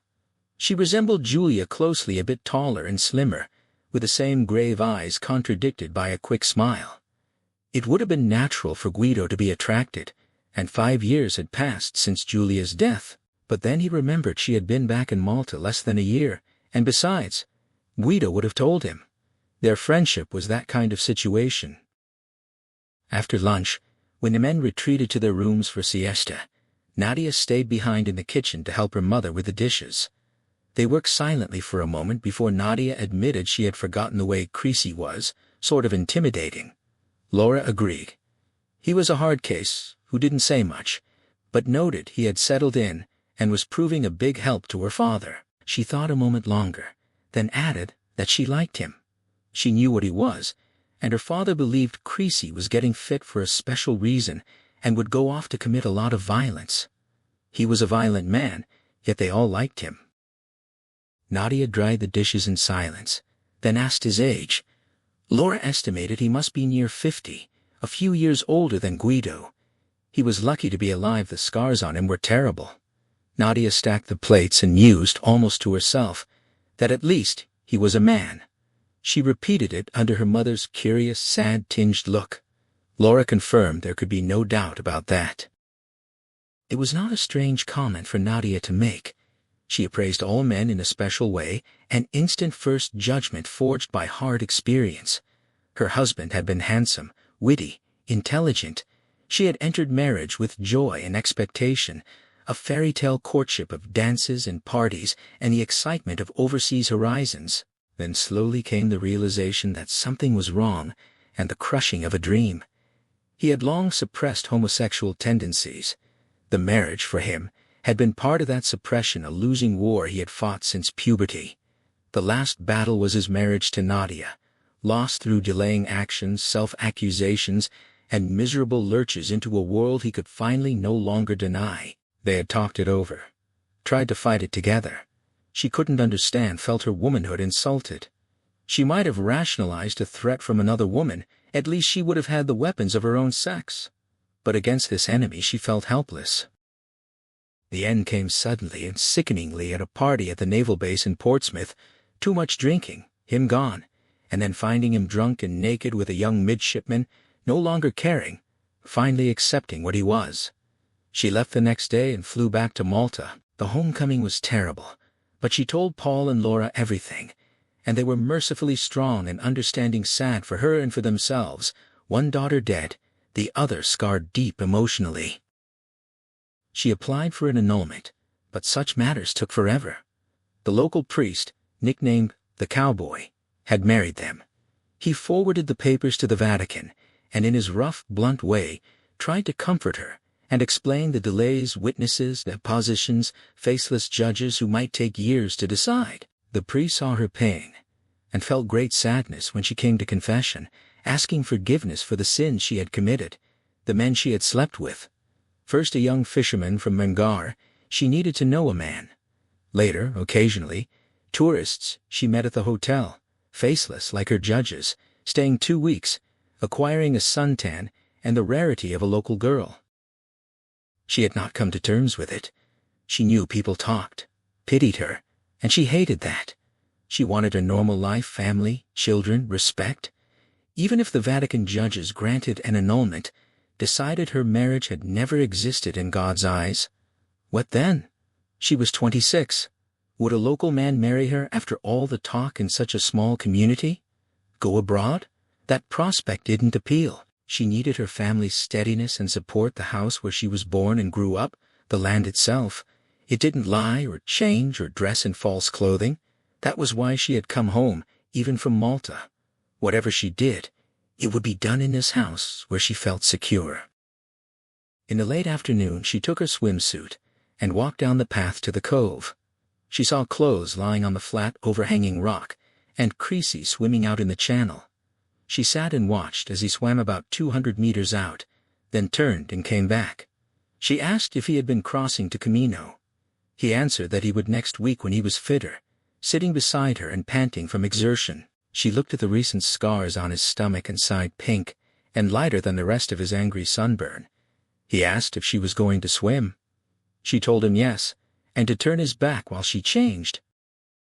A minute later, clad in a black one-piece suit, she plunged into the water in a neat dive. She was a strong swimmer and churned out of the little cove into the channel. She wondered if he really would swim to Camino. The current could be strong. She could feel it, even close to shore. She had been going to mention it but stopped herself. He was the kind of man who might resent advice from a woman. Later, back on the flat rock, they lay side by side in the late sun. She asked him about Guido and the pensione. She didn't mention the kidnapping and shooting. She had read about it in the Italian newspapers. She would like to know more, but she would wait. Creasy drove the battered Land Rover fast down the winding road to Circuit, watching the Melitoland load its last cars. Missing it meant spending the night in Malta. As he reached the approach, the crew cast off warps and raised the ramp. He palmed the horn rapidly and felt relief wash through him when Victor peered over the ramp and waved. The ramp lowered, and he drove on gratefully. Victor grinned wide, telling Creasy he had made it by 1 pubic hair. Creasy smiled back, noting he had been told Victor was always late, but in fact he was 2 minutes early. Victor explained today was special, a party that night, and he wanted to get a few drinks in first to get in the mood. Creasy knew a few drinks meant a 2-hour session at Glen Eagles. Today he would join them. He felt he had earned it. He was into his 3rd week, the hardest part over. His muscles had finally accepted the long holiday had ended and begun to respond. He was still far from fit, but it was only a matter of time. His toughness was returning, his coordination good and improving. He had also spent a satisfying afternoon at St. Elmo, the huge old fort guarding Grand Harbor's entrance. The visit came from a newspaper article Joey had read about an aircraft hijacking in West Germany, describing a special anti-terrorist squad's intervention. Paul mentioned Malta had such a squad. His nephew, Inspector George Zammit, commanded it. Creasy asked if George might allow him to train with them. Paul made a phone call, and it was easily arranged. The afternoon proved useful. The squad used donated British Army weapons, Sterling submachine guns and various handguns. They had a good animated range in the fort's bowels, and Creasy enjoyed handling weapons again. He was rusty and clumsy by his own standards, but that would improve. After the range, the squad of 15 plus Creasy went to the gym to work out and practice unarmed combat. They were a good, recently formed squad, inexperienced but enthusiastic and hard-working. George Zammit, a big, friendly policeman, had been cordial, then very thoughtful, watching Creasy handle the weapons. Now, as the Melitoland chugged across the channel to Gozo, George called his uncle. He asked Paul if he knew what kind of man he had as a house guest. Paul answered that Creasy was a friend of Guido's and asked if he caused trouble. George said not at all, but Creasy was a professional, an expert. What exactly was he doing in Malta? Paul explained about the kidnapping and wounding, that Creasy had come merely to get fit. George asked if he was planning to work there. Paul said definitely not. He knew Creasy was a mercenary, like Guido. But what work would a man like that do in Malta? George laughed, and said Paul wasn't planning a coup d'état then. Paul returned the laugh, asking if Creasy was that good. A pause. Then George admitted Creasy was the best he had seen, even after training courses in England and Italy. He handled weapons as if he had carried them from birth, very, very practiced. Another pause. Then George asked for a dinner invitation. He hadn't wanted to ask questions at their first meeting. It would have seemed rude, but he wanted to learn more. The squad was short of instructors, and he might use Creasy, very unofficially. Paul invited him for Saturday dinner and hung up well pleased. Creasy was the last off the ferry. Victor climbed into the passenger seat for the short ride to Gleneagles. The bar was busy and noisy. The crowd parted for them. Shriek was getting around and passed Creasy a pint. Heavy drinking hour work done for the day. Joey waved from across the room. Creasy spotted Nadia sitting with Victor's wife at one of the few tables. She smiled and raised her glass. He felt uncomfortable. A fatalistic ambience grew between them. They swam together almost every day. She didn't intrude, was usually quiet, absorbed in her thoughts, but she was a presence, always on the periphery of his mind. He had accepted that he was changed, more aware of people and their individuality, and she attracted him physically. Her stiff-legged walk, long waist, serious face. He glanced at her again, and caught her watching him with a speculative look. He had grown used to that look. She seemed to be weighing him. He turned away, signaled Tony to fill the glasses, and offered to buy him one. Tony refused too early. Creasy put money on the bar, and waited patiently until Tony's big smile came with the inevitable, "Why not?" Just after dawn on Saturday, Creasy set off to swim to Camino. He paced himself carefully, aiming for a point in front of the blue and white hotel. A slight breeze from the west gave added impetus to the current. He hadn't checked the tide table, didn't think it necessary, but as he neared the midpoint, he saw more of the hotel and realized he was drifting east. He adjusted his angle and quickened his stroke, but the current was winning. He thought he might make the second bay east of the hotel, but that started to drift by too. He silently cursed his stupidity. Beyond that bay, the shoreline rose in high, inhospitable cliffs, so he turned back toward Gozo. He began to tire, and it became clear he would be swept beyond both islands. He stopped fighting the current, conserving strength for a critical effort once out of the tidal race. The southeast shore of Gozo opened up the red sand of Ramla Beach, but well over a mile away. He started swimming again, slowly, tiring fast. Exhausted, treading water, he heard a diesel engine chugging and looked up to see a brightly colored Luzu fishing boat. Two figures scanned the water from the bows, Nadia and Joey. He tried to shout, waved an arm, sank under sputtering for breath. They saw him, turned, and came alongside quickly. He was too weak to pull himself up. Joey dived in, put a shoulder under him, and the two fishermen hauled him in. He lay in the scuppers, gasping, then vomited pints of seawater. As they motored back to Megar, he sat silently in the stern, breathing deep. Nadia watched his angry face covertly. She had stood at her bedroom window, seen him swim out in the early light, and guessed he was trying for Camino.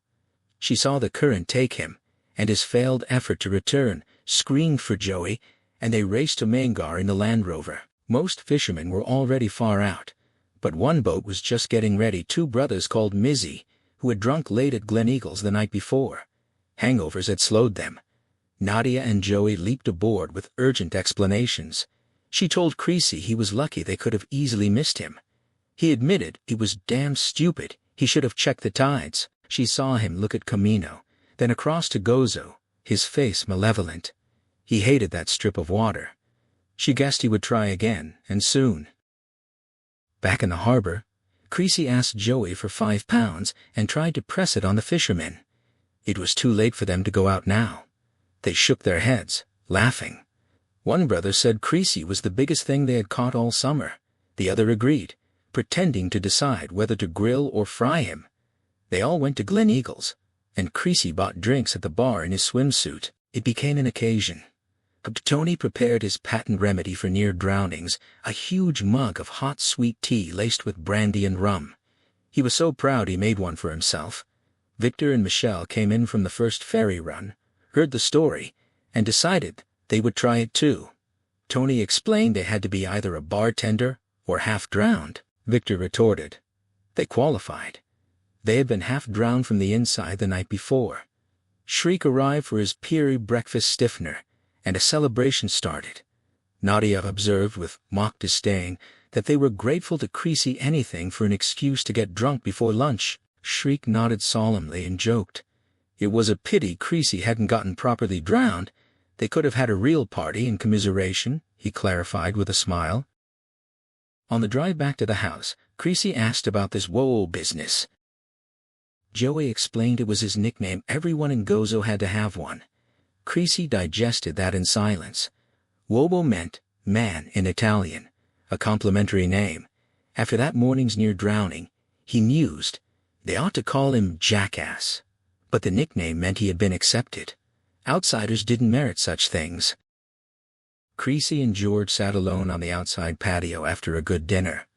Laura and Nadia had spent most of the afternoon preparing it minestrone, then timpana Maltese style, followed by rabbit stufato, finished with fruit and local goat milk pepper cheese. Creasy had spent a quiet day after his mishap, driving into Rabat to pick up tide tables from the police station. He noted that Paul and Joey had deliberately gone off, leaving the two of them alone. Nadia brought coffee and cognac, then returned to the kitchen. George thoughtfully filled and tamped a large pipe, struck a match, and sucked flame into the bowl. Creasy poured. He knew what was coming. Paul had briefed him. Satisfied with his small furnace, George leaned back and announced he was in charge of island security. Creasy asked if George wanted to know whether he was a security risk. George waved his pipe deprecatingly. Paul had explained why Creasy was there. In any event, he had already learned quite a lot. A little embarrassed, he admitted sending a telex that morning to Paris. Creasy was puzzled. Interpol. George clarified. It wasn't what Creasy thought. Many countries kept tabs on known mercenaries since the Angola fiasco, centralized at Interpol for convenience. No criminal implication.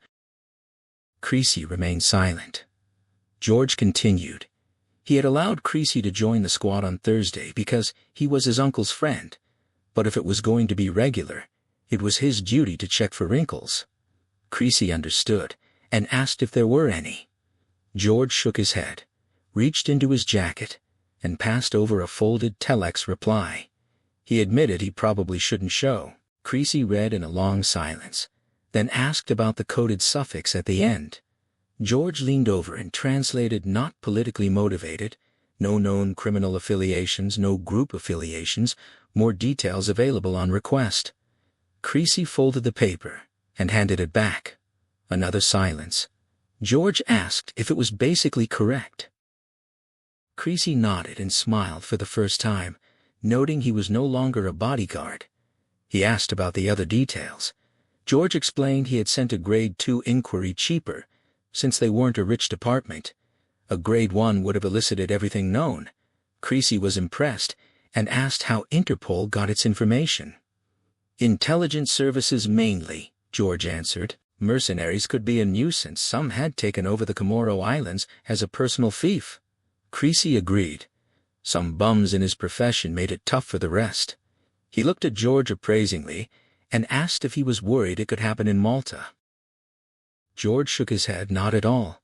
But Malta was a neutral country with no more foreign bases, in the middle of things. They didn't want people basing themselves there who might be planning action elsewhere in the region. Creasy acknowledged. He was one man, no group affiliations, no plans that would embarrass anyone, just there to get fit. George said that was fine. Creasy was welcome to use their facilities, strictly unofficial. Creasy was grateful. George smiled and added one condition, nothing onerous. He tapped his pocket and explained Creasy was very experienced, and George wanted to use that experience. His pipe had gone out. He busied himself relighting it while gathering his thoughts. Then he spoke at length. His squad was formed for brushfire incidents, terrorist attacks, hijack attempts. Almost every country had such a squad now, but they lacked actual experience. Malta had always been occupied by foreign powers who provided security. The armed forces of Malta were small and also involved in civil projects cost-effective, and he agreed with it. They couldn't afford imported skilled instructors for all combat facets. The British had helped before leaving. The Libyans donated equipment and trained their people. But for specialist work, they lacked both experience and instructors. He had trained overseas and was passing on what he learned, but he had never seen combat. They worked with theory based on set situations, and in today's world of terrorism, many unforeseen things could happen. He sat back, pipe clenched, looking quizzically at Creasy. Creasy had been there in all manner of situations on both sides. Creasy agreed to do what he could, and asked about other equipment beyond what he saw Thursday. The two men discussed technicalities past midnight, establishing a comfortable rapport, both practical, undemonstrative, having weighed each other and liked what they found. This time Creasy plunged off the flat rock 15 minutes before the turn of the tide. Again, a slight breeze blew from the west, but the current was slack, and he swam steadily toward his target. Nadia stood at the bedroom window, watching through her father's binoculars. She saw him reach the point of the small bay and continue around to the hotel jetty. Then she went downstairs and phoned Joey. She had sent him to Gleneagles every morning for the last 3 days to stand by. Creasy hadn't said anything about trying the swim again, but she knew him by now. Then she called her friend, the receptionist at the Camino Hotel. Creasy was walking barefoot and wet past the hotel's front when he heard his name called. A girl came down the steps carrying a plastic bag and a tall frosted glass of beer. "Compliments of Nadia," she said with a smile. Creasy had to laugh. He turned and looked across the channel, picking out the farmhouse high on the hill. At an upper window, a flash of light as the sun caught binocular lenses. He waved and held up the glass in a silent toast. Inside the bag, new jeans, a white t-shirt, rubber sandals, a towel, and a note saying this was a very Catholic country, and he couldn't walk around half naked. The girl pointed out a changing room and the path to the Blue Lagoon, noting the ferry left in 40 minutes. He thanked her and handed back the empty glass. The jeans and t-shirt fit perfectly. An observant girl, he thought, pulling them on. The path rose to a low hill's brow, then down to the lagoon's transparent water. The sun was well up. Heat rose off dry, barren ground. To his left, Creasy saw a man in baggy trousers, held by a wide leather belt, a bulging sack's top tucked into the belt on one side, a plastic bag on the other, gray long-sleeve shirt buttoned at the wrists, flat cap, normal Gozitan farmer's dress. But his actions were far from normal. He held a long, bushy branch in both hands, beating the ground as he moved along the slope, occasionally bending to pick something up and put it in the plastic bag. Mystified, Creasy walked down to the jetty. The small yellow ferry was just coming out of Mergar harbor. He sat on a rock and watched the old man work steadily down the hill toward him. The old man reached the jetty as the ferry pulled in and nodded to Creasy, who looked closely at the transparent bag at his waist. "Grasshoppers! Live grasshoppers!" Still mystified, they climbed aboard. As they chugged out of the bay, the old man reached into his voluminous sack and pulled out a fishing line. Bait. The grasshoppers must be for bait, but the line was attached to an old, battered rubber squid, quickly paid out into the boat's wake. Curiosity won. Creasy asked what the grasshoppers were for. The old man took his eyes off the line he had in Nightingale. They were to feed it. Creasy was still puzzled. There were plenty of grasshoppers on Gozo, he had seen them. The old man smiled and explained the Camino grasshoppers were tastier. That silenced Creasy for a while. They sat looking back toward the submerged rubber squid. Creasy asked if he caught many fish. The old man shook his head very infrequently. Creasy thought it might have something to do with the age and state of the bait, but then the infrequent happened. The water was so clear he saw the flash of silver as a fish darted in from the side. Pandemonium broke. Shouts, scrambling. The ferry stopped as the 3 young crew members crowded to the stern, all offering useless advice. The old man pulled in the line, even and unhurried. A big fish. As it neared the stern, excitement peaked. The old man leaned forward for a final boarding jerk. The fish was already in the air when it parted from the hook. A slap as it hit the water. A final silver flash. And it was gone. The crew wailed and invoked the Madonna repeatedly, but the old man remained calm. Creasy commiserated that they were all very sad. The old man shook his head. Not all. The fish was not entirely unhappy. At dinner, Creasy asked Paul why Camino grasshoppers tasted better than Gossatin ones. He got a blank look and told the story of the philosophical fisherman. Paul laughed. That was old Salvu, who had a small farm near Ramla. He only said that as an excuse to take the ferry daily and fish. Laura commented he was a character. His wife died 5 years ago, every Sunday.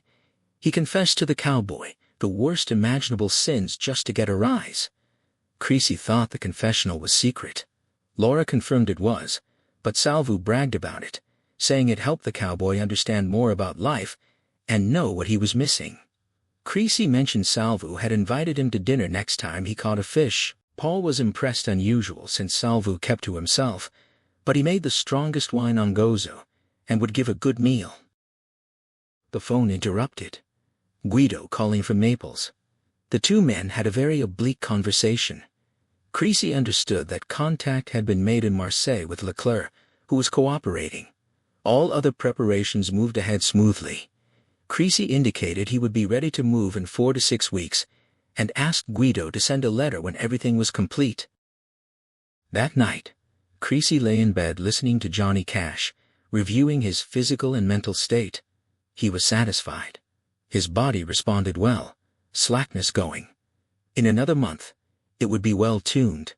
He had been fortunate to find George Zammit and train with his squad. By the time he left Malta, he would be fully prepared for the task ahead. Mentally, too, he recognized a fundamental change. He saw life with greater clarity, with compassion even. Before, people around him had seemed incidental, his interest remote and clinical. Pinta had changed that. Everything she saw had affected her. He imagined her in Gozo, how delighted she would have been with old Salvu, how she would have reacted to the people he met, seeing life's angles and facets.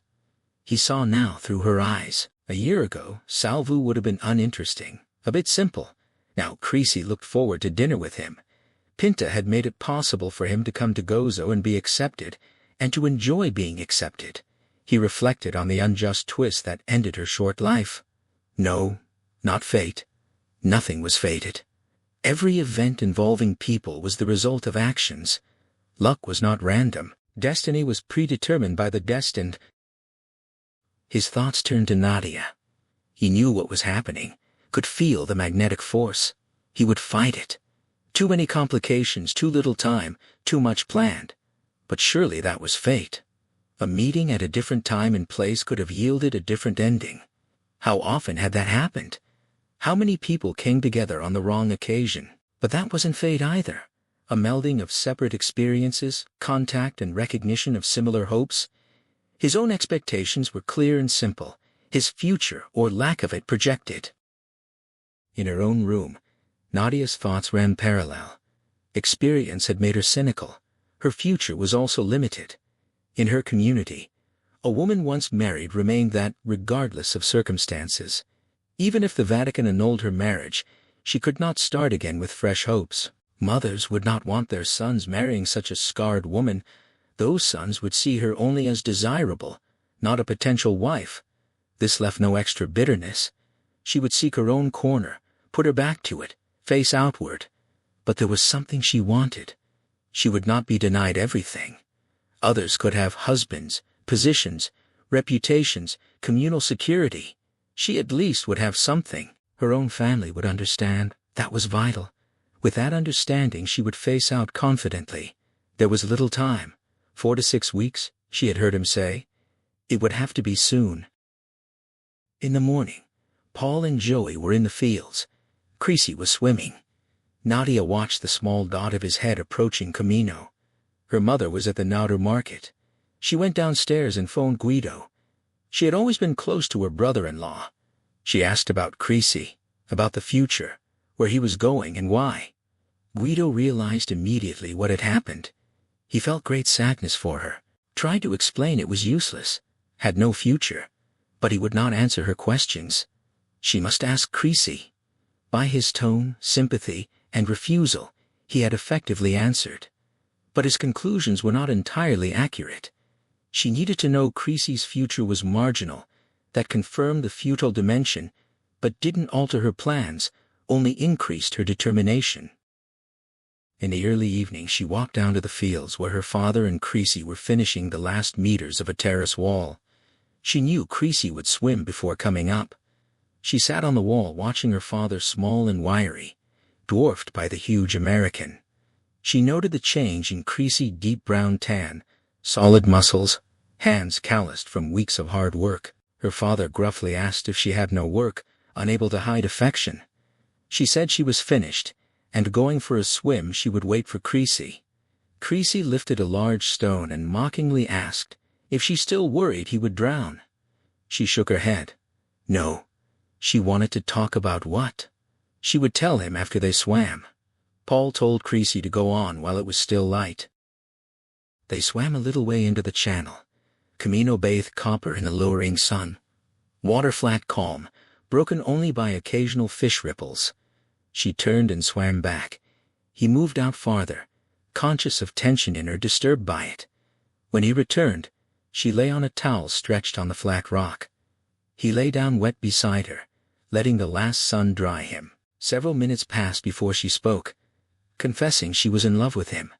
She held up her hand, asking him not to interrupt. She knew he also felt something but didn't want involvement. She knew he was at least 20 years older, that he was leaving in about a month, and probably wouldn't come back. She turned her head, and quietly said that for sure she loved him, and while he was here, she would be his woman.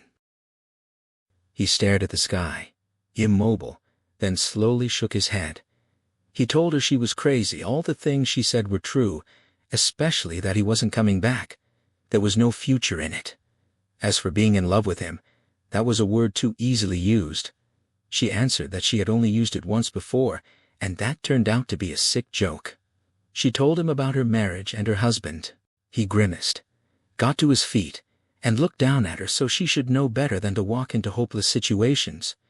She lay with hands behind her head, olive skin against the black swimsuit, looking up impassively. She asked if he didn't like her. He admitted he did, but it wasn't right. No future. He bent to pick up his clothes. She was very young compared to him, still a child. Despite what happened, she had a whole life ahead.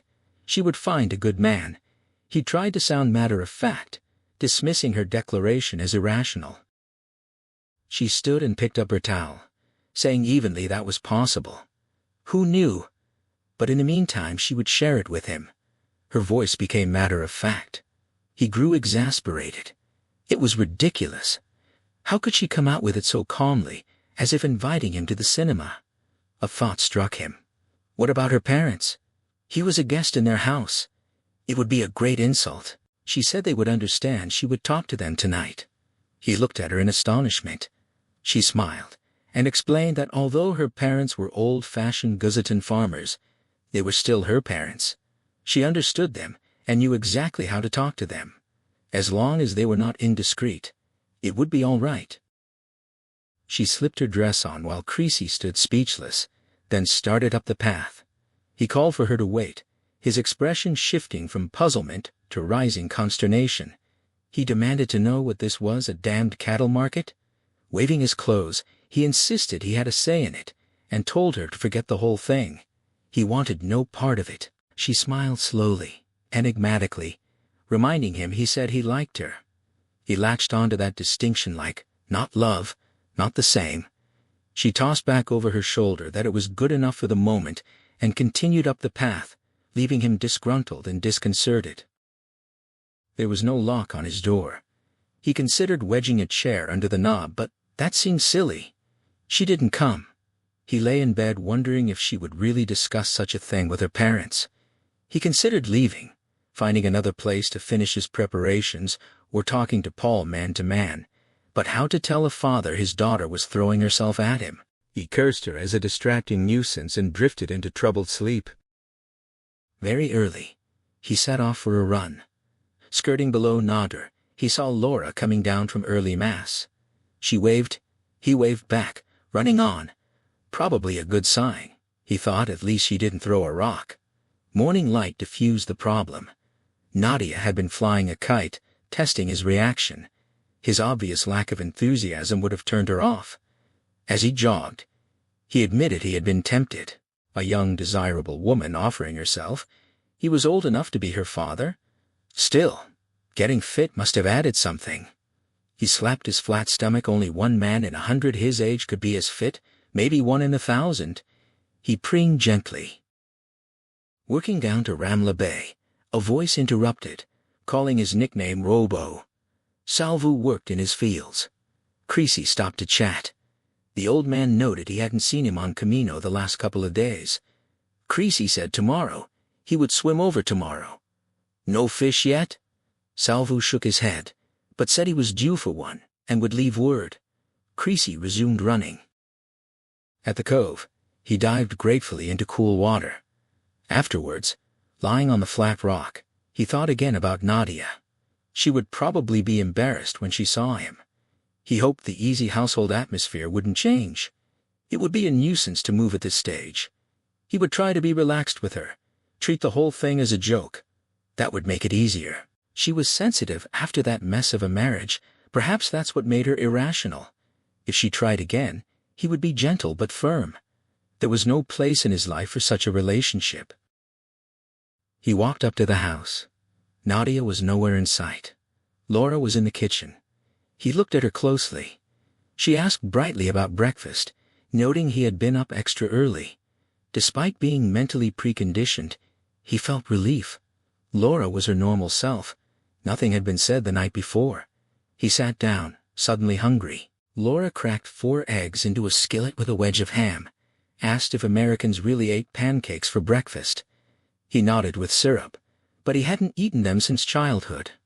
She put the plate before him with warm bread, poured black coffee with 3 heaped spoons of sugar, sat down opposite, watching with satisfaction as he ate hungrily. She was conscious of the change in him, good food and exercise.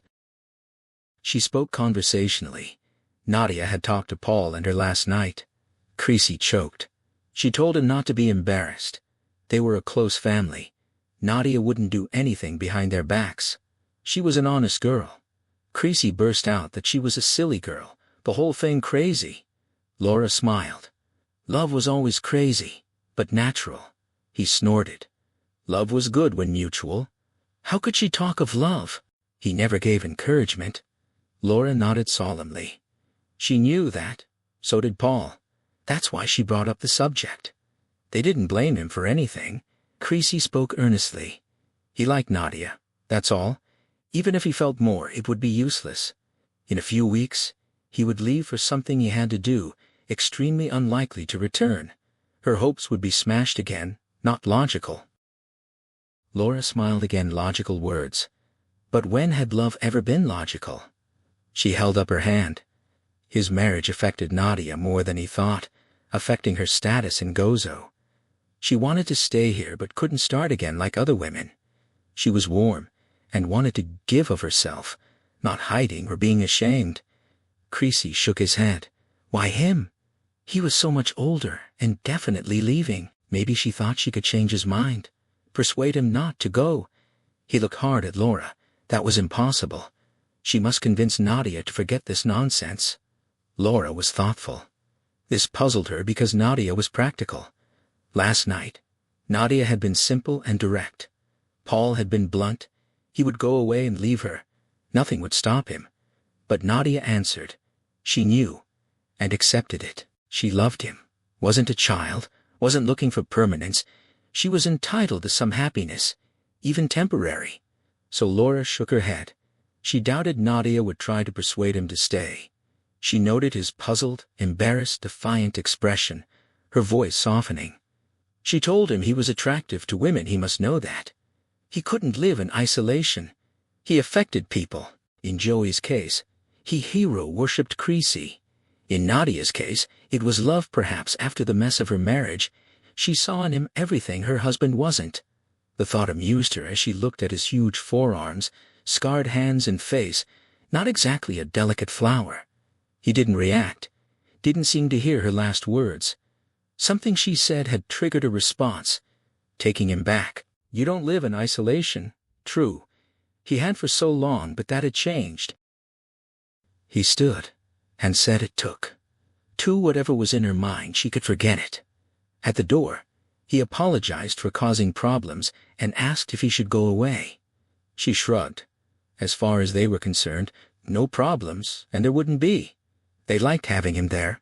He had been a big help to Paul, but he had to work it out with Nadia herself. She wouldn't interfere.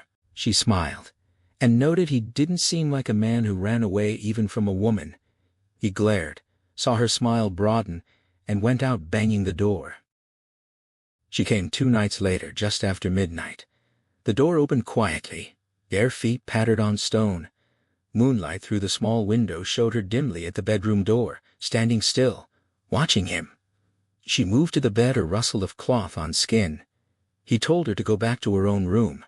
She pulled back the single sheet and slipped in beside him. He said he didn't want her there. A soft arm crossed his waist. Soft lips kissed his shoulder and moved toward his neck. He lay completely still, unresponsive, telling her he didn't want her. She raised herself, slightly, small, soft breasts pressing on his chest, her mouth moving slowly from his neck to his chin to his lips. He tried to tell her again to leave, but it had become difficult. The short, thick-set man in camouflage leaned against the stone wall, chest heaving. Grenades and a transceiver hung from his webbing, a Sterling submachine gun tight in his grip. He'd just sprinted across open ground to reach the 2-story building. Now he steadied his breathing. Ready? He crept toward the corner. He knew what waited around it, a long corridor with no windows, and at the far end, stairs leading up. He exploded forward in a low crouch, finger tightening on the trigger. The Sterling staccato rattle bounced off the walls. At the foot of the stairs, Creasy watched him come, eyes cataloging every detail. The man reached the steps, rubber-soled boots squealing, and pressed himself flat against the wall again. An empty magazine clattered to the floor, a full one clicked into place. He raised a hand to the transceiver, announced he was going up, glanced at Creasy, then launched himself onto the stairs. Creasy followed, hearing more gunfire, and from the far end of the building, the crack of grenades. All 15 of them spilled into the rocky garden, camouflage gear rustling, talking excitedly. George herded them from the rear toward a low wall, ordering them to sit. The exercise had lasted 5 minutes. The debriefing ran an hour. George walked them through every phase of the attack, criticizing one moment, praising the next, with Creasy standing alongside. The squad buzzed with high spirits. The noise and action of their first full-scale exercise had electrified them. George finished and turned to Creasy, inviting comments. Creasy stepped forward. The squad went still, expectant. He told them the effort was good on the whole. Smiles broke out. Then he added that in a real fight, half of them would be dead or wounded. The smiles vanished. He pointed to the short, squat one, Grazio. Creasy explained that hugging the stone wall during the corridor approach had only brought him closer to ricochets. He reminded Grazio of the rule, always take the center. It felt more exposed but was safer. He'd also come around the corner low but straightened up too fast, aiming waist high. Creasy stressed aiming low, an enemy could lie on the floor but couldn't fly. And in a stone or brick building, use ricochets to your advantage. Grazio nodded, crestfallen. Creasy pressed on. If this had been real, Grazio would be dead, and his magazine change had been too slow, dangerously slow. That was the moment of greatest vulnerability. He ordered Grazio to practice until his fingers ached, until the motion became reflexive, then swept his gaze across the whole line and told all of them the same practice. It was the difference between dead and alive, no time to fumble. He pointed to a taller man with a heavy black mustache, Domi. Creasy observed that Domi had followed Charlie into room 2 when he should have stayed in the corridor covering the doors to rooms 3 and 4. Both of them in there was unnecessary. It wasn't a bedroom. No girls were waiting. The squad laughed. Domi's reputation as a ladies' man was well known. Creasy continued, commenting on nearly every man's performance. George watched in quiet astonishment at the volume and precision of Creasy's observations.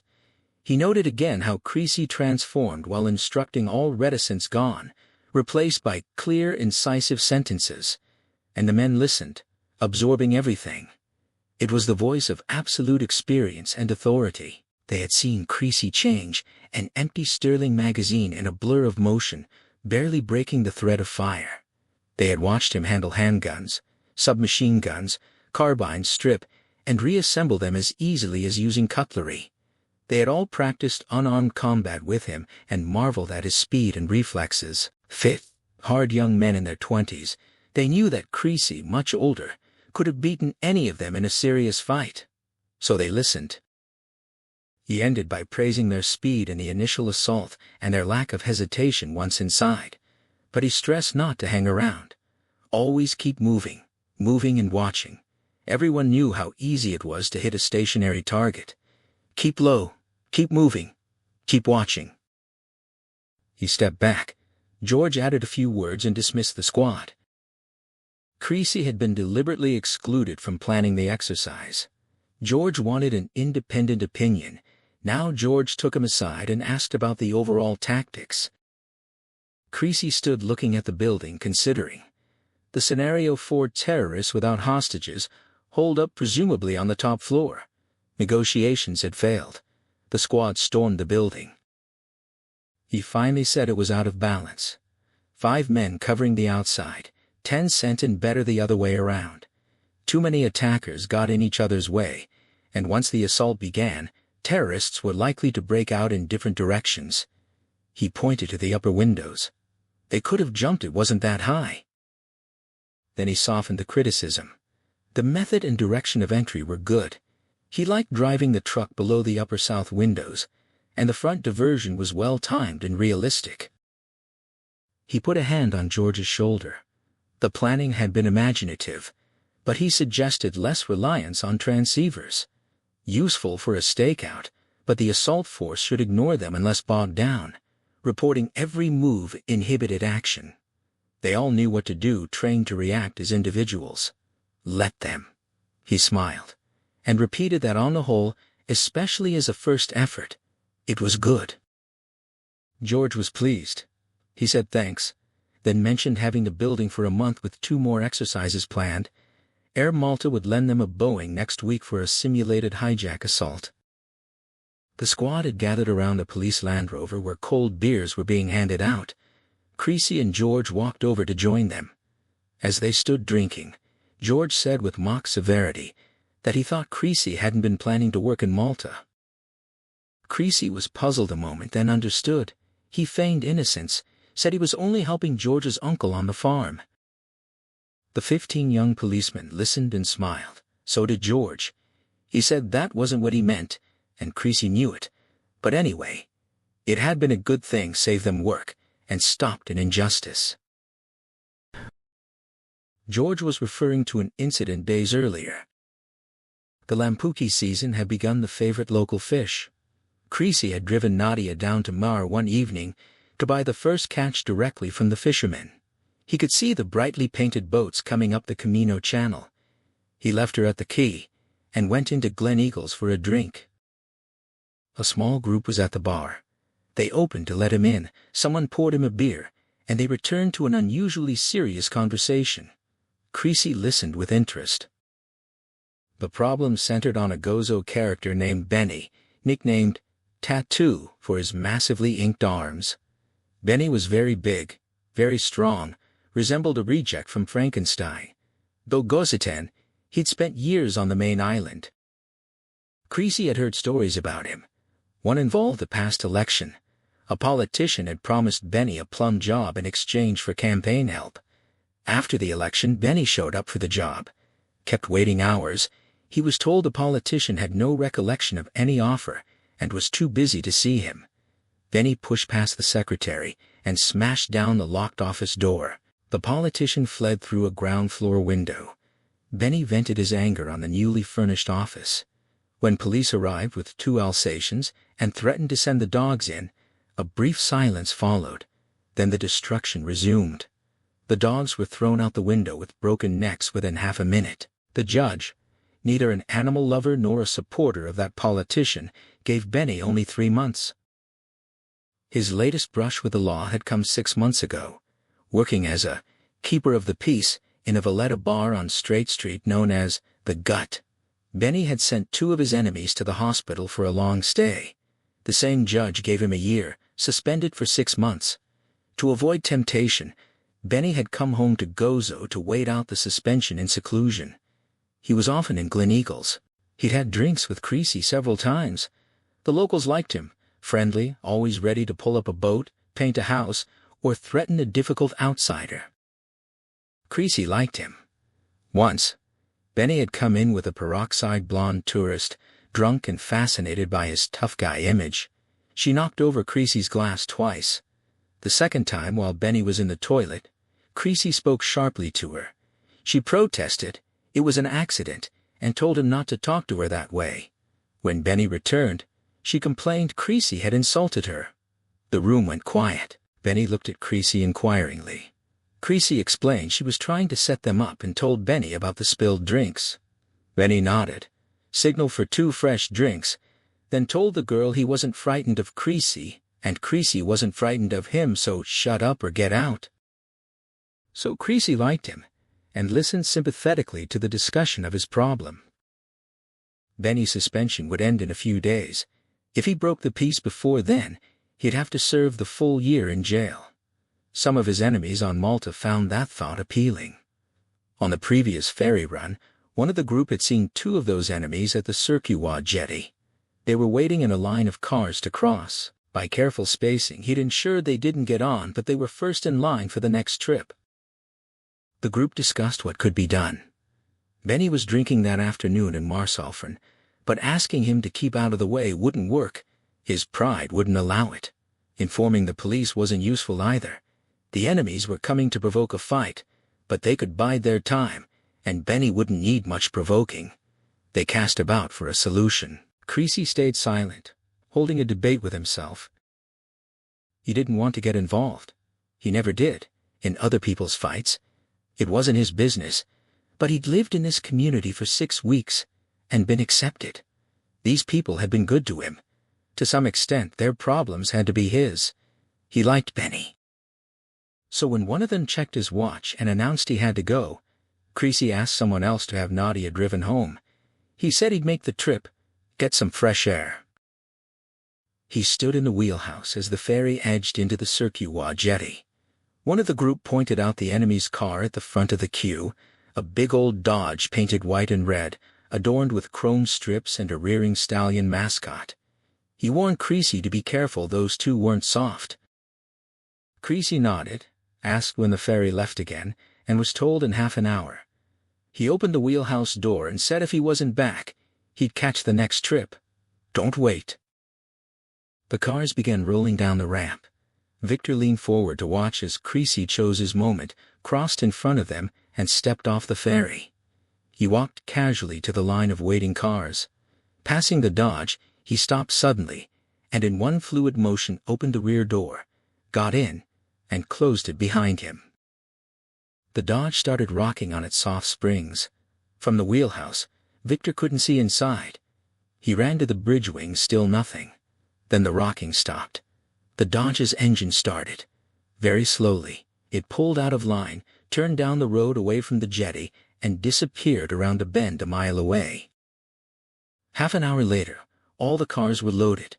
A crew member looked up to the bridge for the signal to raise the ramp. Victor called down to wait. He'd seen the Dodge reappear. It pulled up broadside to the ramp. Creasy got out of the back seat and crossed onto the ferry. The Dodge headed back toward Valletta. Victor asked eagerly what had happened. Creasy shrugged and said they'd decided not to visit Gozo that summer. His tone closed the subject. They crossed to Megar in silence. Creasy asked George if he knew every single thing that happened on these islands. George nodded, then asked what Creasy had done to them. Creasy said. They'd had a conversation and tried to change the subject by asking about the next exercise. George grinned and said next week, same time. He added that it must have been quite a conversation. Those two hadn't shown their faces in 3 days. Creasy grunted that they were reformed characters, then turned to Grazio and asked if he was ready to go. Paul's Land Rover was in for repair. Creasy had caught a lift to Valletta that morning, and Grazio had offered to drive him back to Circuit. As they drove the winding coast road, Grazio tried making conversation but soon gave up. Creasy was clearly reflective. He was thinking about his impending departure. 2 more weeks, he decided, and he'd be ready. The thought of leaving brought conflicting emotions. Now that he was nearing full fitness, he felt impatience to get on with the job. The preparation had been long and hard, endured only because of the purpose. His mind ranged ahead, combing through his strategy, trying to foresee problems. His mind was ahead of his body, waiting for it to catch up. In 2 weeks they would come together. Nadia. She was the other emotion. Nadia and his life on Gozo, leaving would be final. He had a premonition of that. He loved her. Admitting it to himself had been a physical shock, releasing adrenaline into his blood. After the first night, she had moved her clothes into his rooms. He had accepted it. A month, that was all. She had been warned, so be it. But it had taken only a few days. He woke early one morning. The sun lit her sleeping face, serious and vulnerable, and he loved her. She said she would be his woman, and in those few short days had shown what that meant. Complete but not suffocating. She had the natural wisdom to make her presence a mere extension of himself. After that first day, she never spoke again of love. Never clinging, never maudlin. She balanced passion with practicality. She established a gentle routine. At dawn she would slip out of bed and go down to the kitchen to prepare coffee. He was always up when she returned, doing his morning exercises. She would sit on the bed watching solemnly while he put his body on the rack. Then he would drink the coffee sitting next to her. The early mornings were quiet. They didn't talk much. He would go on his run up to 5 miles now. When he finished, always at the cove, she would be waiting with cold beer and towels. He would swim to Camino and back the tide. Didn't bother him. They would lie on the flat rock for half an hour taking in the sun, then walk up to the house. By unspoken understanding, her mother had abdicated making Creasy's breakfast. Nadia would fry the eggs and ham and serve him casually, comfortably, as if from long habit. Later, he would go to the fields and work through the day with Paul and Joey. Evenings were special for Nadia. She would meet him again at the cove. They would swim together and talk nothing momentous, but the talk itself cementing feelings, the communicating, the lack of stated commitment, the easy warmth of being together in private. She would see him smile, sometimes joke. She discovered his dry sense of humor tinged with cynicism. He discovered a woman deeply intelligent and mysteriously erotic, a woman who could fill his life but leave him unconstricted. After dinner, they would often go out. At first, just to please her. He sensed she wanted it, wanted people to see them together. She needed to establish in the community that she was his woman, and not ashamed. They usually went first to Gleneagles for an early drink. Creasy would sit on the corner stool, part of the usual crowd, mostly just listening to the conversation and repartee. Nadia would sit next to him, an arm around his waist, proclaiming possession by her attitude. Nobody commented. To Shriek and Benny and Tony and Sam and all the rest, it seemed right, the Shembri girl and Wobo. Tidy. The only person to say anything at all was Joey. The day after Nadia moved her things into Creasy's rooms, he had been helping Joey load sacks of onions. Joey, silent and preoccupied, abruptly said he knew what was going on and didn't want Creasy to misunderstand. Normally, if a man seduced a fellow sister under his own roof, he'd do something about it. Joey was both embarrassed and slightly defiant. Creasy said shortly that he hadn't seduced Joey's sister. Joey knew that. He heaved a sack onto the trailer and admitted he just didn't want Creasy to think he wasn't up to defending his sister's honor. If Creasy had seduced her or hurt her at all, Joey would take him on, tough as he was. Creasy smiled, and said he knew Joey would. He wouldn't hurt her, not intentionally, not if he could help it. They worked on in silence. Then Joey smiled at a thought and added that, if he'd tried to interfere, Nadia would have brained him with a frying pan. After Gleneagles, they would occasionally go out for a meal to Il Catel in Marcelforn or to Tas, the small Italian-owned hotel. Expensive food, but good. Sometimes they ended the evening at Barbarella's, the discotheque on the hill above Marcelforn. Creasy enjoyed the place, an old converted farmhouse, the dance floor in the central courtyard. It had a roof bar, cool and open to the stars. The bartender, Sensu, was another favorite, shy and smiling, unruffled and all-knowing. Creasy would nurse a cognac and enjoy the disco music while Nadia chatted with friends. She had been surprised when on the first visit Creasy had gruffly suggested they dance. He just didn't seem the type. But he was a natural, his body gifted with coordination. He moved perfectly with the music, his brooding eyes almost closed, letting the sounds wash over him. Joey had told his mother that Creasy shambled out like a bear, then threw a switch and plugged right into the sound system. They were always home before midnight. She never asked him to stay out later. She knew the stress of his physical program. In the big bed, they would end the day making love, complete and satisfying, without artifice or pretense. They discovered each other's bodies and explored sensations. He was dominating but gentle. She was submissive, but equal. Afterward, the brief time before she slept, was the best for her. She would lie lower than him in the bed, her head resting just under his chest, secure in the sweep of a muscled arm, her body against his, feet twined in his feet, a time when she lost her memory, made perfect, because she knew that in the morning, the arm would still be there. She could sleep peaceful as a child. By unspoken agreement, the future was never mentioned. He came out of his reverie as they bounced down the hill to Circuit and onto the jetty. He got out and thanked Grazio, telling him to practice that magazine change until his fingers ached. Grazio grinned and repeated the instruction back. Creasy crossed over in the wheelhouse. Michel was on duty and told him that Salvu had finally caught his fish, a big silver bream. He'd been waiting for Creasy in Gleneagles all afternoon. If he didn't leave soon, he wouldn't be able to find it, let alone cook it. Salvu was holding up well. His wide leather belt had sagged a bit, and he'd even unbuttoned his shirt sleeves. But he was standing. The bar was full and noisy. Joey was in a corner with Nadia and waved at Creasy, saying they'd come to pick him up. The Land Rover was fixed. Creasy moved through the throng, knowing suddenly he would miss all this. Shriek and Benny broke off their deep conversation with the standard greeting. "All right, Robo? All right?" Salvu weaved over and passed him a beer, announcing dinner that night. He'd finally caught the fish. Creasy asked seriously if it was the same one. The old man smiled and said the very same, the bastard that jumped off last month. Creasy asked how he knew. The old man's grin widened. He explained that when he pulled the fish in, it took one look at him and exclaimed in surprise, "Not him again." Creasy kept a straight face and called it a blasphemous bream. Salvu nodded, unconcerned, saying he'd confess for it on Sunday. Tonight the fish would do advanced penance in the oven's hellfire. He pointed with his chin toward Nadia and told Creasy to bring his girl at 8 o'clock. She'd need to carry him home.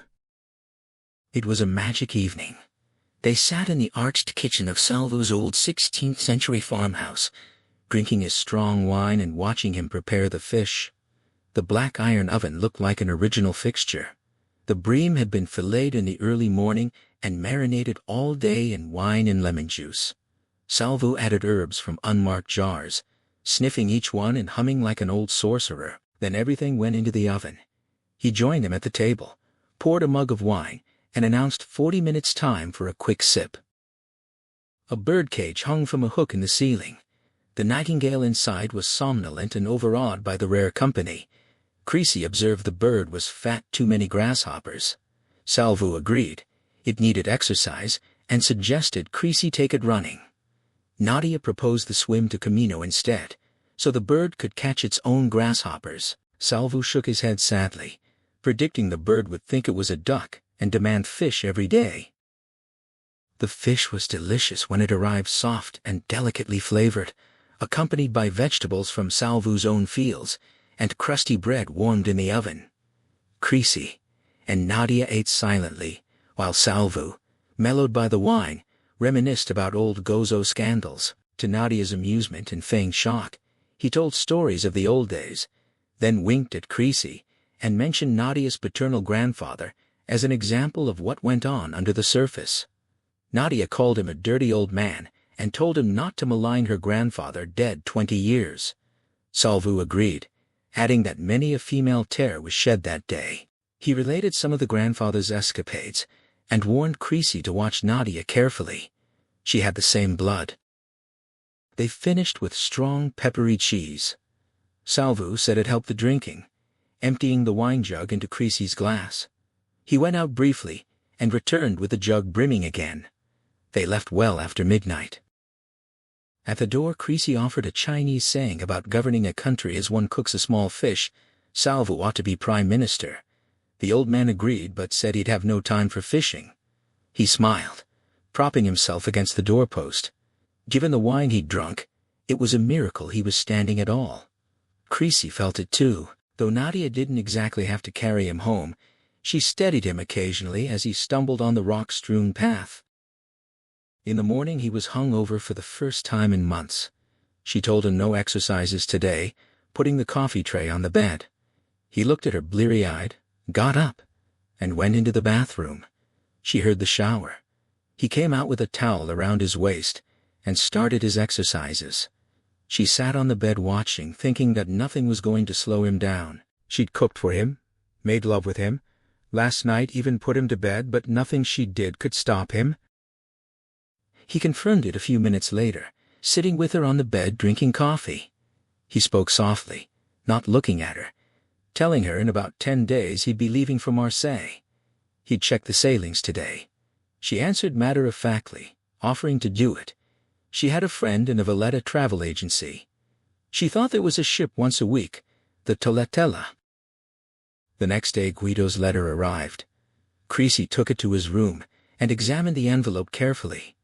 It had been opened and resealed. The flap hadn't been precisely realigned with the original gum. He sat for a long time thinking, the envelope in his hand. Then he opened it. 4 pages of Guido's neat handwriting, and clipped to the first page, a ticket stub for the baggage room at the Marseille railway station. That night, he wrote 2 letters, one to a general in the French army at Dien Bien Phu. The general had been a lowly subaltern, badly wounded. After the surrender, Creasy had carried him on his back for 3 weeks to the Piogebu camp, saving his life. Now, Creasy needed a favor, a special piece of equipment. He asked the general to send it to Poste Restante, Marseille. The second letter went to a bar owner in Brussels, an ex-mercenary who had become an official post office and repository. Again, a request for a parcel to be sent to Marseille. Time accelerated. In 2 days, he would sail for Marseille. Tomorrow, he would have his last practice with George's squad. He worked late into the night. Through the open bedroom door he could see Nadia sleeping, long black hair covering the white pillow. He liked to pay his debts.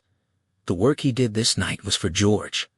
They had discussed pairings in the squad. Creasy had recommended it. He knew from his old days with Guido how 2 men familiar with each other's thinking and actions were more effective in firefights than individuals, even in great numbers. So he evaluated each member of the squad and judged who would work well with whom. Against each pairing he made notes about specialized training gleaned from the past weeks. That done, he drew up a list of equipment useful to the squad. Finally he made notes on tactics, trying to envision situations George might face. He had been working since 9 o'clock. When he finished, it was well after midnight, the table covered with paper. He rose, stretched, flexed his cramped right hand, and went into the bedroom. He looked down at Nadia as he undressed. The night was warm. Only a sheet covered her to the waist. He found himself comparing her to Rika. The body slimmer, but the same skin texture velvet under glass. The face more severe, but the hair as black, as long, as thick. A different kind of beauty, less conventional, more subtle. In his eyes, conditioned by love, Nadia's beauty was more personal, linked to her mind, a mirror to her character. He slipped into bed beside her. She murmured in her sleep, reflexively slipping lower, moving her head against his chest, sliding an arm across his waist, resuming her deep, contented breathing. The ultimate intimacy, lying naked with a beautiful woman, and not making love, drawing pleasure only from the contact, sleeping together. The improvement in the squad was obvious. This was their third exercise, and they had learned and knew it. Afterward they faced George and Creasy confidently and received more praise than criticism. Since it was Creasy's last session, they insisted on a farewell drink. Creasy protested. He would miss the last ferry, but they had planned ahead. An AFM patrol boat would take him from the custom house steps to Mangar. George told him he'd already phoned Nadia. She would meet Creasy and Gleneagles at 8 o'clock. In the bar they presented him with a tie of black eagle on red and white stripes, Malta's colors. The squad's own tie signifying Creasy's unofficial membership. George made a brief speech of thanks and good wishes. Then the young policeman dove into heavy drinking. After a while, Creasy took George to a corner table and gave him the notes from the night before. He went through the equipment list, pointing out several items made by Russia or its satellites possibly obtainable from the Libyans. George grinned and said he'd take their military attaché to lunch tomorrow. Then he looked at Creasy reflectively and asked if there was anything he could do. Creasy's face turned serious, his voice going flat as he asked George to tell him if he'd been opening Creasy's mail. George was an honest man without guile, and the answer showed on his crestfallen face. Creasy relaxed, sat back, and took a pull at his beer. George admitted he hadn't wanted to pry, but it was his job and Creasy wasn't a regular tourist. Creasy said it was okay. He didn't blame George, he just had to know it wasn't done at the other end. Then he asked how many people in George's outfit had seen the letter. George shook his head emphatically. Only him, no copies, and he'd even resealed the envelope himself. Creasy smiled and said George needed practice. George returned the smile, relieved, then grew serious again. Guido had been circumspect, but George could guess what Creasy was up to. Obviously Creasy knew the risks. George wished he could help but couldn't. Creasy nodded, then asked if George, heading an intelligence organization, would feel obliged to report his plans to Interpol's Central Bureau. George looked blank and asked what plans. He glanced at his watch and told Creasy to drink up, the launch would be waiting, and if Creasy wasn't in Gleneagles by 8, Nadia would be displeased. That lady could be formidable. The two men stood before rejoining the others. George added that Creasy had made friends here, especially on Gozo. Whatever the outcome of his trip, not to forget that, Creasy said he wouldn't, and thanked him. It was a night for farewells. Creasy was to take Nadia to dinner at Ta Sank, but walking into Gleneagles and seeing the crowd, he knew he'd have to spend at least an hour there first. He had never made friends before. It was a curious sensation to be absorbed into the noise and the circle of affection. They were all there, fishermen, farmers, Shriek and Benny, the Mizzy brothers, Paul, Laura, and Joey. Victor passed him a drink. Nadia moved to his side and gave him a cable that had arrived that morning from the general in Paris. His request had been honored. Drink and talk flowed easily. Creasy felt warmth and belonging, not sadness. He didn't question his decision to leave in the morning. Though he had found happiness here, he had lived long enough to understand that forgetting his purpose would mean the end of that happiness. He could not live on with thoughts of what he had turned away from. The will for revenge had never slackened a closed drawer. In the morning that drawer would open. In the coming weeks, revenge would dominate his mind and exclude everything else. But on this last night, the drawer stayed closed. Even Nadia was vibrant and laughing. He would talk to her later, try to explain. She was owed that much. Not once had she tried to persuade him to stay, no hint, no gesture. It had surprised him a little, but he knew her determination and composure. Once she made up her mind, she would not change it. Benny brought him a fresh drink and told Nadia he was taking Creasy away for a minute. On the quiet balcony, the big Gozitan said solemnly that if Creasy ever needed help and didn't call Benny first, Benny would get very mad. Creasy smiled and promised he'd call Benny first. Benny nodded, satisfied, and said to just send a cable to Glen Eagles. Tony would find him any time. Back inside, Creasy took Paul aside and said he owed him money. The farmer looked surprised. Creasy explained he'd lived in Paul's house for over 2 months and eaten a mountain of food that cost money. Paul smiled and said he'd charge £15 a week, the same as a farm laborer, making them even. He held up a hand to stop argument. He could never have found a worker this summer who'd done as much as Creasy. He turned back to the crowd. Creasy could only shrug and follow. A few minutes later he said his farewells and left with Nadia. They were like young lovers on an early date. No sense of departure, no sadness. They had a table on the terrace and ordered fish. Though delicious, they agreed Salvo's was better. They drank a bottle of icy Sauve wine, then another. For Creasy, the occasion was more poignant because in the morning his mind would be occupied by plans for death and destruction. Nadia's manner comforted him. He had worried about what he would leave behind. He didn't want to remember sadness. She gave him no cause. Her attitude proclaimed her independence and strength, a balm to his unadmitted conscience. Exactly what she intended. After dinner they went to Barbarella's. Creasy wanted to say goodbye to Sensu, but found he couldn't pay for the drinks. Sensu said it was on him with a gentle smile. Creasy asked Nadia to dance. She shook her head and suggested a last swim instead, almost a full moon. They finished their drinks, drove back to the farm, and walked the rocky path to the cove. They embraced in the cool water. Her skin was slippery like wet glass. On the flat rock they made love. Creasy lay on his back to take any discomfort from the rough stone, but as Nadia eased herself over him, he felt nothing except her warm softness. Slowly, their passions rising up a gentle slope, he looked up at her small breasts, shining wetly in the moonlight. Her oval face and dark eyes narrowed in pleasure. They reached the top. She moaned deep in her throat, her knees gripping him in a gentle vice. Later he talked. She sat naked, arms clasping her knees, eyes watching his intently. He told her what he was going to do, and why his mental and physical state when he arrived in Naples, how Guido and Elio had arranged the job. He described the first days, how he had deliberately shut Pinta off, and then how slowly and inexorably they had grown together. For once in his life, he found the words to describe his feelings. The night, the love-making, the woman listening so intently. He told her of the day in the mountains when Pinta gave him the crucifix, the happiest, most natural day of his life. His words brought Pinta alive. Nadia's head nodded in understanding as he spoke of the girl's awareness, curiosity, and simple joy. Then the final day, the kidnapping, Pinta shouting his name as he lay on the grass. Waking in the hospital, not sure he would live but willing it with every nerve, always hearing that last shout and the anguish in her voice.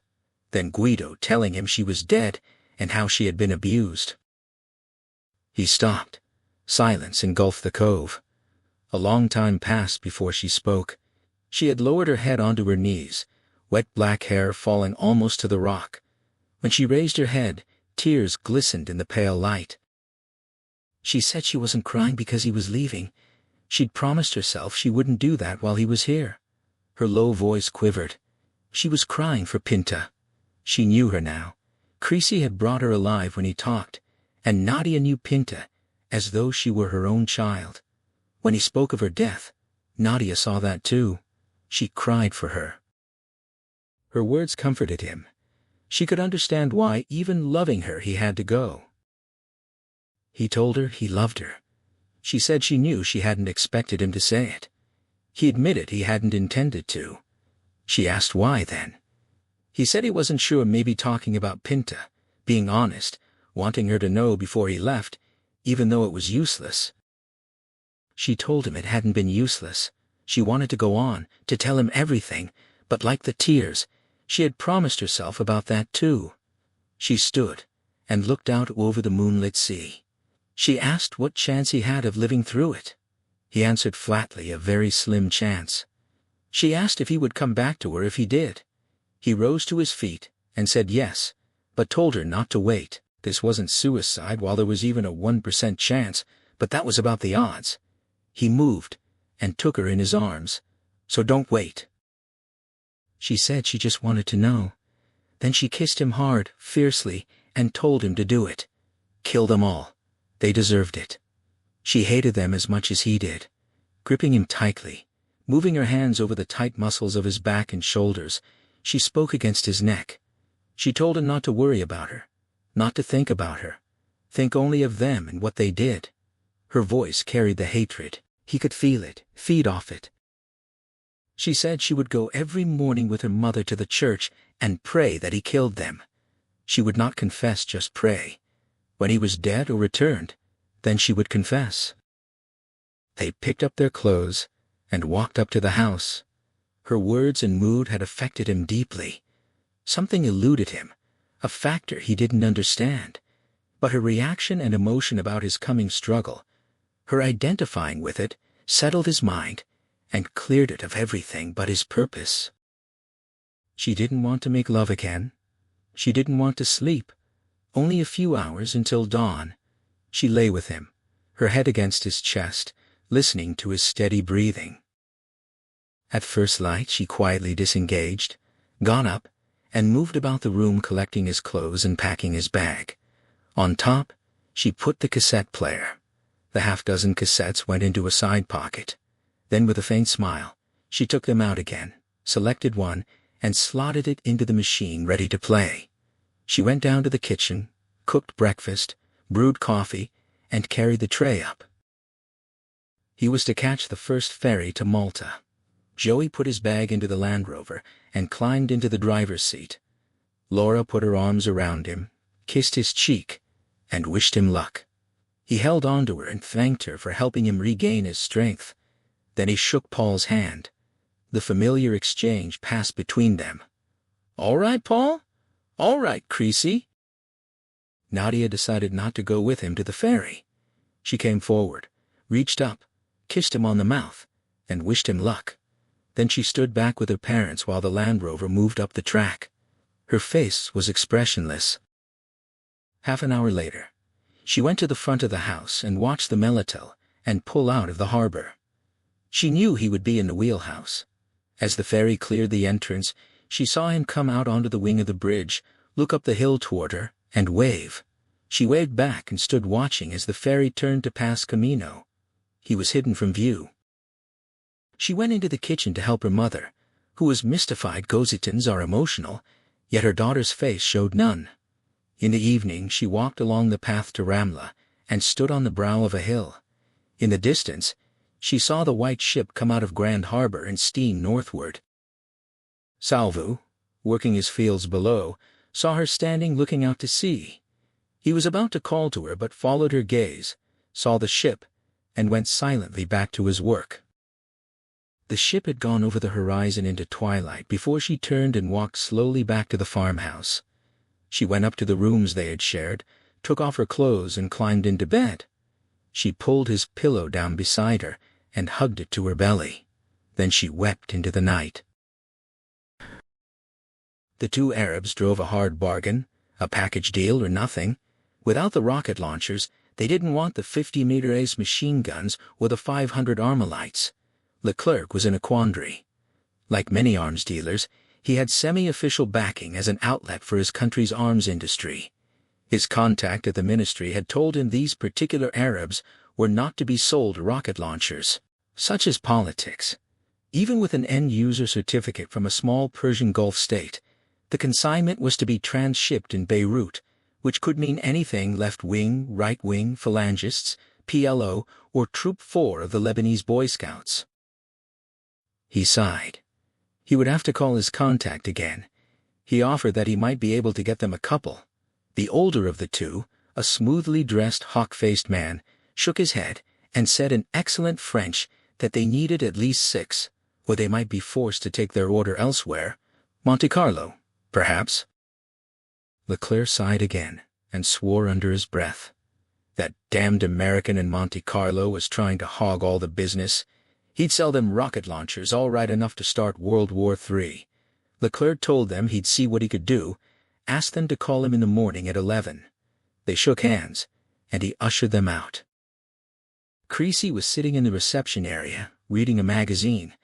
Leclerc told him to go through to the office and said he'd be right there. Creasy was looking at the pictures of weapons on the walls when Leclerc returned. The Frenchman gestured to a chair and sat behind his desk. They studied each other. Leclerc spoke first, noting that Creasy looked very fit, a great difference from when he'd last seen him. Creasy said shortly that he'd been a lush then. Antagonism hung in the air.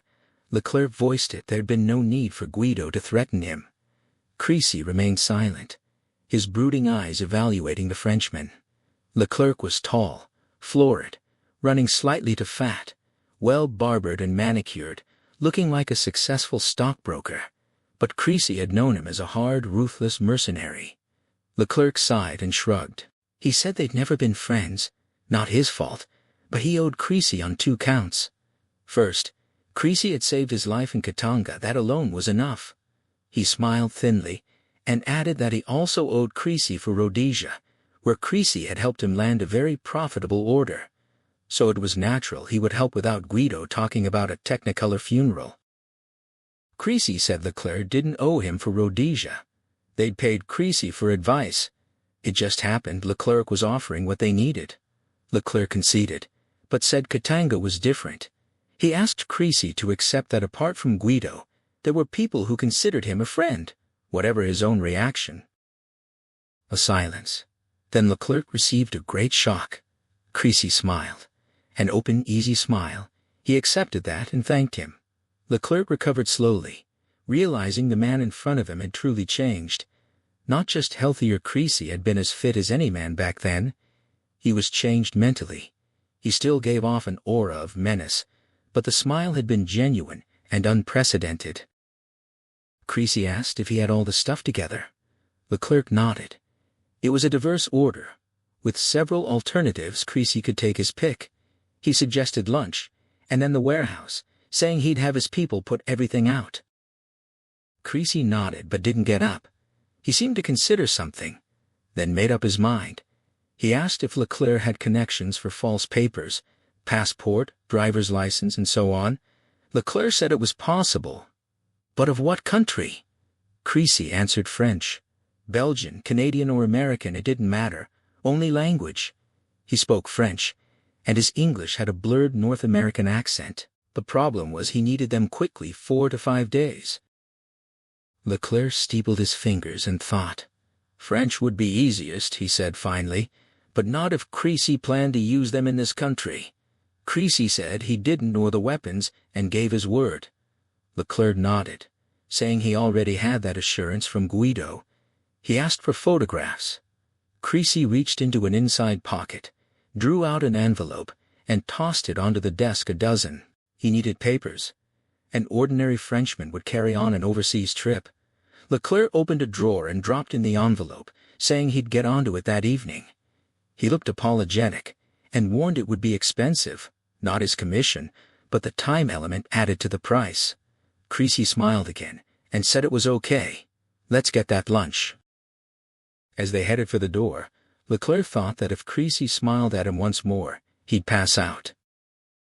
The Teletala had arrived in Marseille the night before. Creasy had taken a taxi straight to the railway station and picked up the black leather briefcase from the baggage room. At the station restaurant he found a quiet table, ordered coffee, and took out Guido's letter. He looked up the numbers and opened the combination lock. Inside was a large manila envelope containing a key, a street map of Marseille, and 2 sets of papers. One set was the passport and personal papers of Luigi Rocca, a vegetable importer from Amalfi. The other set was papers for a Toyota van. He opened the street map, noted the small inked circle and the margin instructions, then put everything back into the briefcase and spun the lock. As he sipped his coffee, His eyes roamed the restaurant and through the glass partition to the movement on the station concourse, but his mind was on Guido. Without Guido's help, the whole operation would have been infinitely harder. Creasy knew that Luigi Rocca would be a genuine vegetable importer, unaware his name was being borrowed. He knew the passport and other papers would be the work of Naples' best forger, a city justly proud of its forgers. When he arrived in Naples, he knew everything would be ready. Within a week, the killing would begin. He guessed Pietro had delivered the van to Marseille, driving overland. He needed to talk to Guido about his safety once the business started.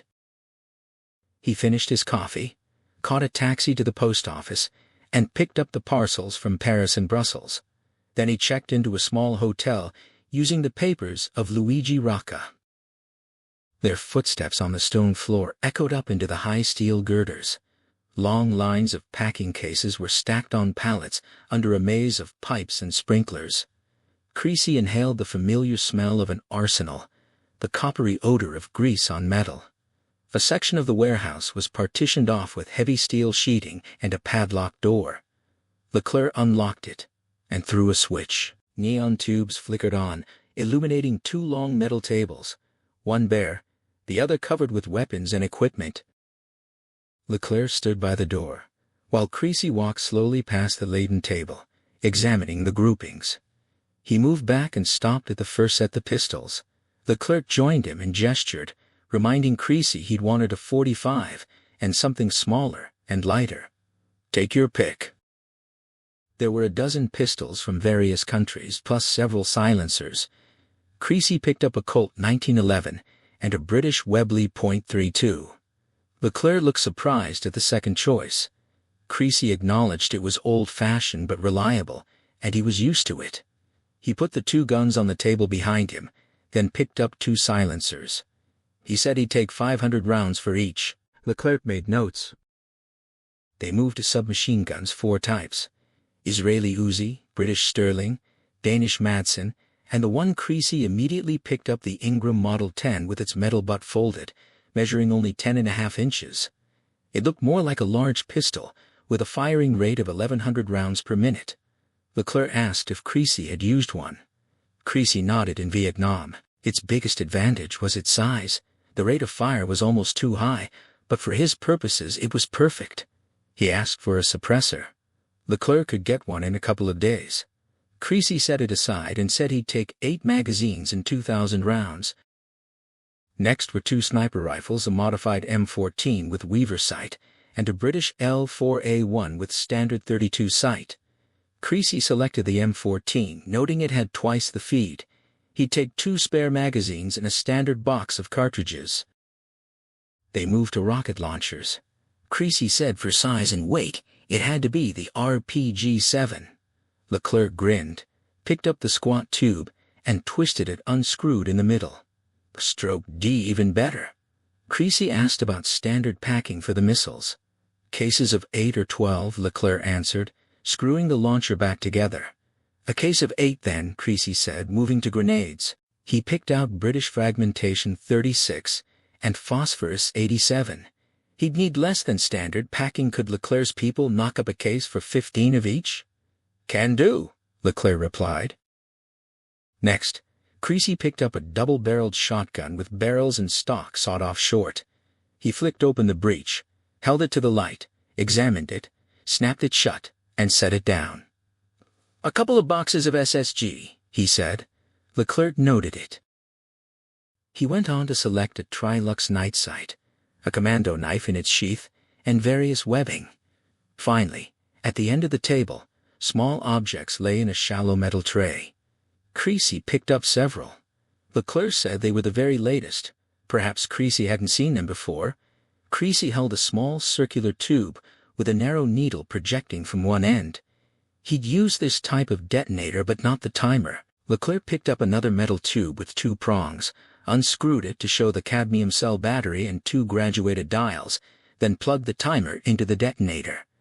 The combined mechanism was less than 2 inches long. Electronics made things easier. Guido had specified a kilo of plastique. Leclerc had it ready elsewhere. Creasy said, That was everything he needed. Leclerc surveyed the assortment with professional satisfaction. He wasn't sure what Creasy wanted it for, and wasn't about to ask, but he'd be reading the Italian papers in the coming weeks. Knowing Creasy's background, he could imagine the potential destruction. Creasy asked for a good light shoulder holster for the Webley and a belt holster for the Colt. Leclerc said standard issue canvas for the Colt would do fine. Creasy took out a tape measure and notebook and asked if Leclerc had scales. Leclerc went out to the main warehouse, and Creasy got busy measuring. Leclerc asked where he could drop Creasy anywhere near the fishing harbor. Creasy didn't mention his hotel. He decided Leclerc could be trusted, but old habits die hard. Leclerc asked if there was anything else female company.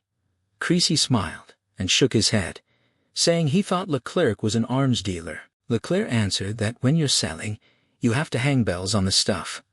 The Arabs were the worst, they got so little at home.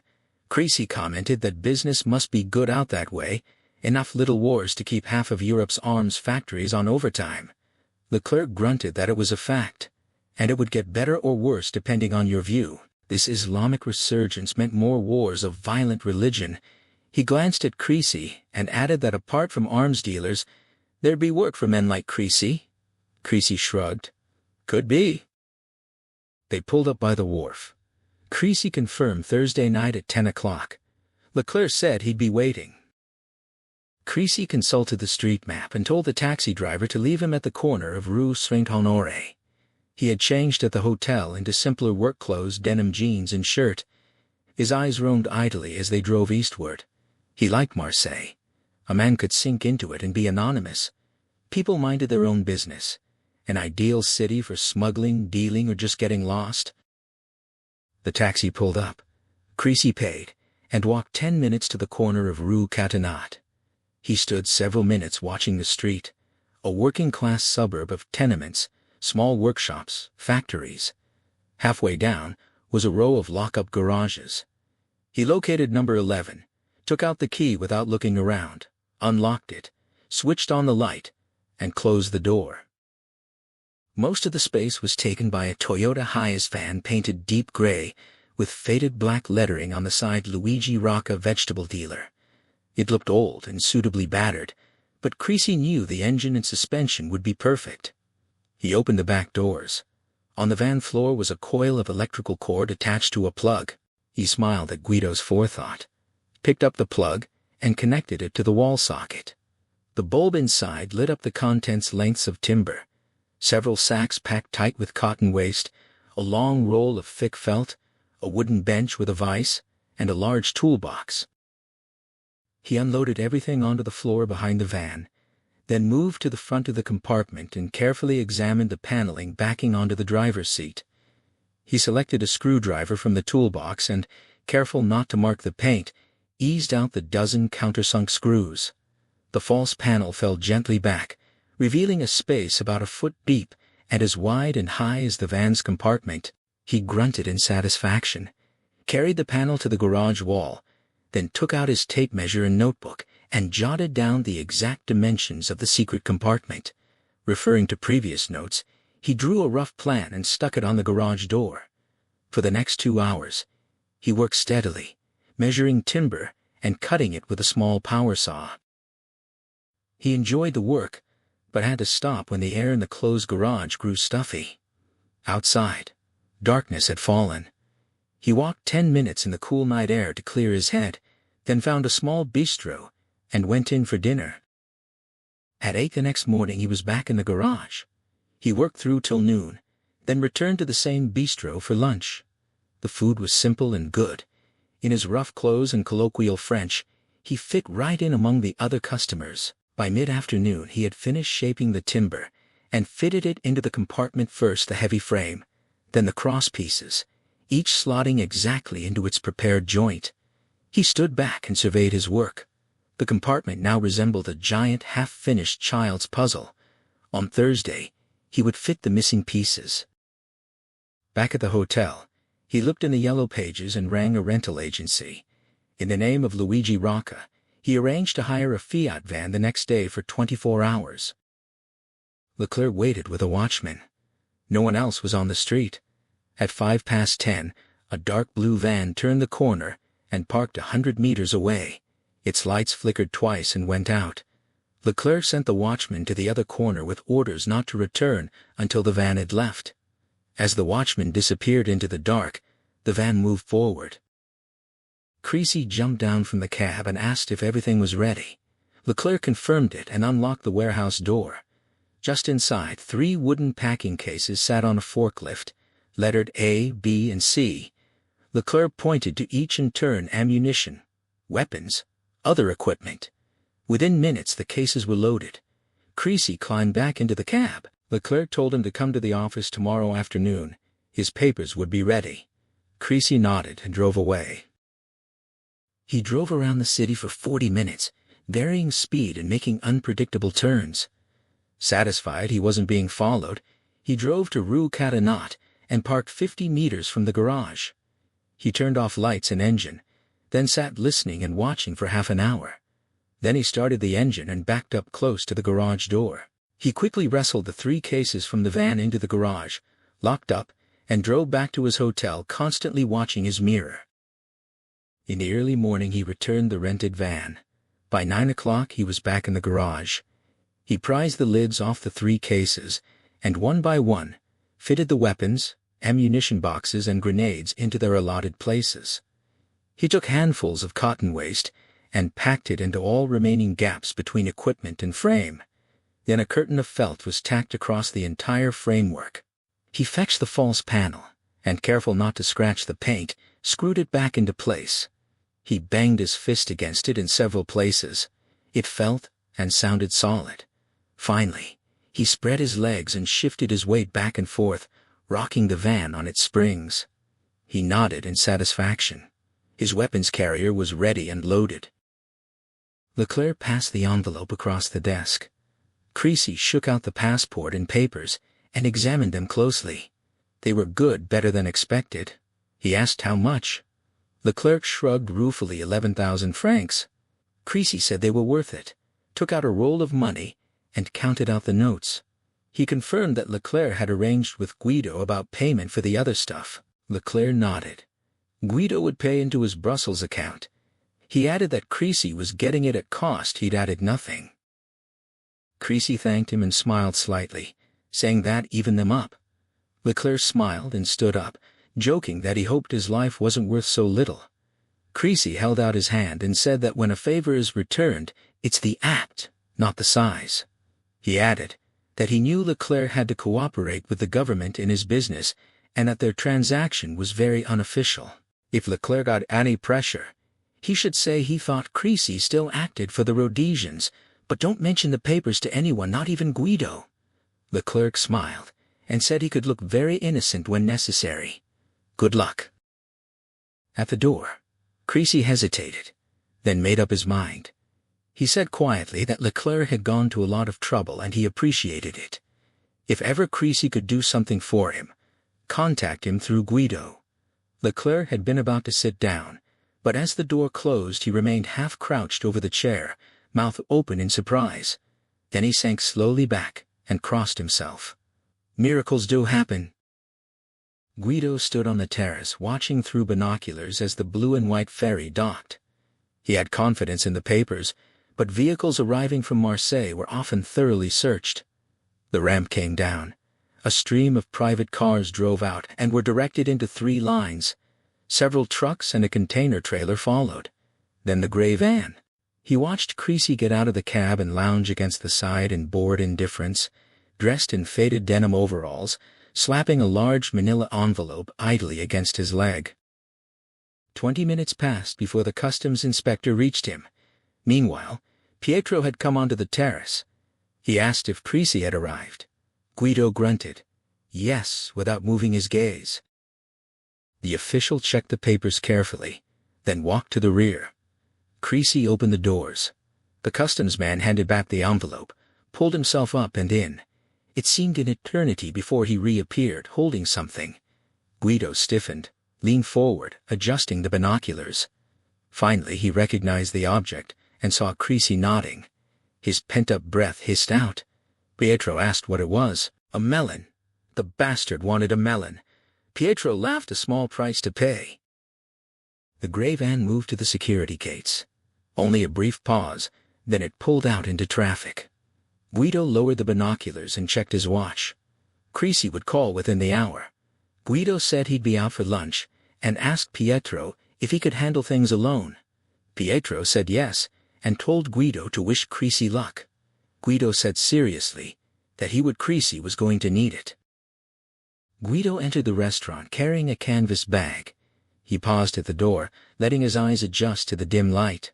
Barely noon, the place was deserted apart from Creasy, at a corner table and a bored waiter. Creasy rose as Guido approached, and they embraced warmly. Guido stepped back and looked at his friend critically. Gozo agreed with him. He'd shed 10 years. Creasy smiled and said they all sent their love. They sat down and ordered a light lunch of calzone and salad. As soon as the waiter left, Guido asked if everything was okay in Marseille. Creasy said Perfect Leclerc was very helpful, but resented being threatened. Guido grinned and said it didn't hurt. Then he asked how Nadia was. The question caught Creasy off guard. For a moment, he fumbled for an answer before admitting the girl was fine and expressing surprise that Guido even knew about her. Guido explained he had only guessed. Guido then recounted the phone call, mentioning how he had tried to discourage her, but Creasy confirmed it hadn't worked. When asked how she had taken his leaving, Creasy shrugged, genuinely puzzled. He described her reaction as strangely casual, no tears, no visible emotion. He called her an odd girl. The waiter arrived with food and wine, then withdrew. Guido mentioned sending Pietro to Marseille, with additional legwork done in Rome and Milan. Creasy called Pietro a good kid. They ate in silence for a stretch. Then Creasy voiced a concern the boy might be in danger.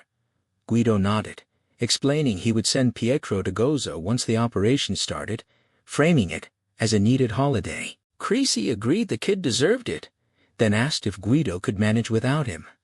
Guido smiled, saying he was closing the pensione for the duration and would only serve regulars for lunch and dinner, a much lighter load. Creasy offered no empty platitudes about lost income. Nothing more needed saying.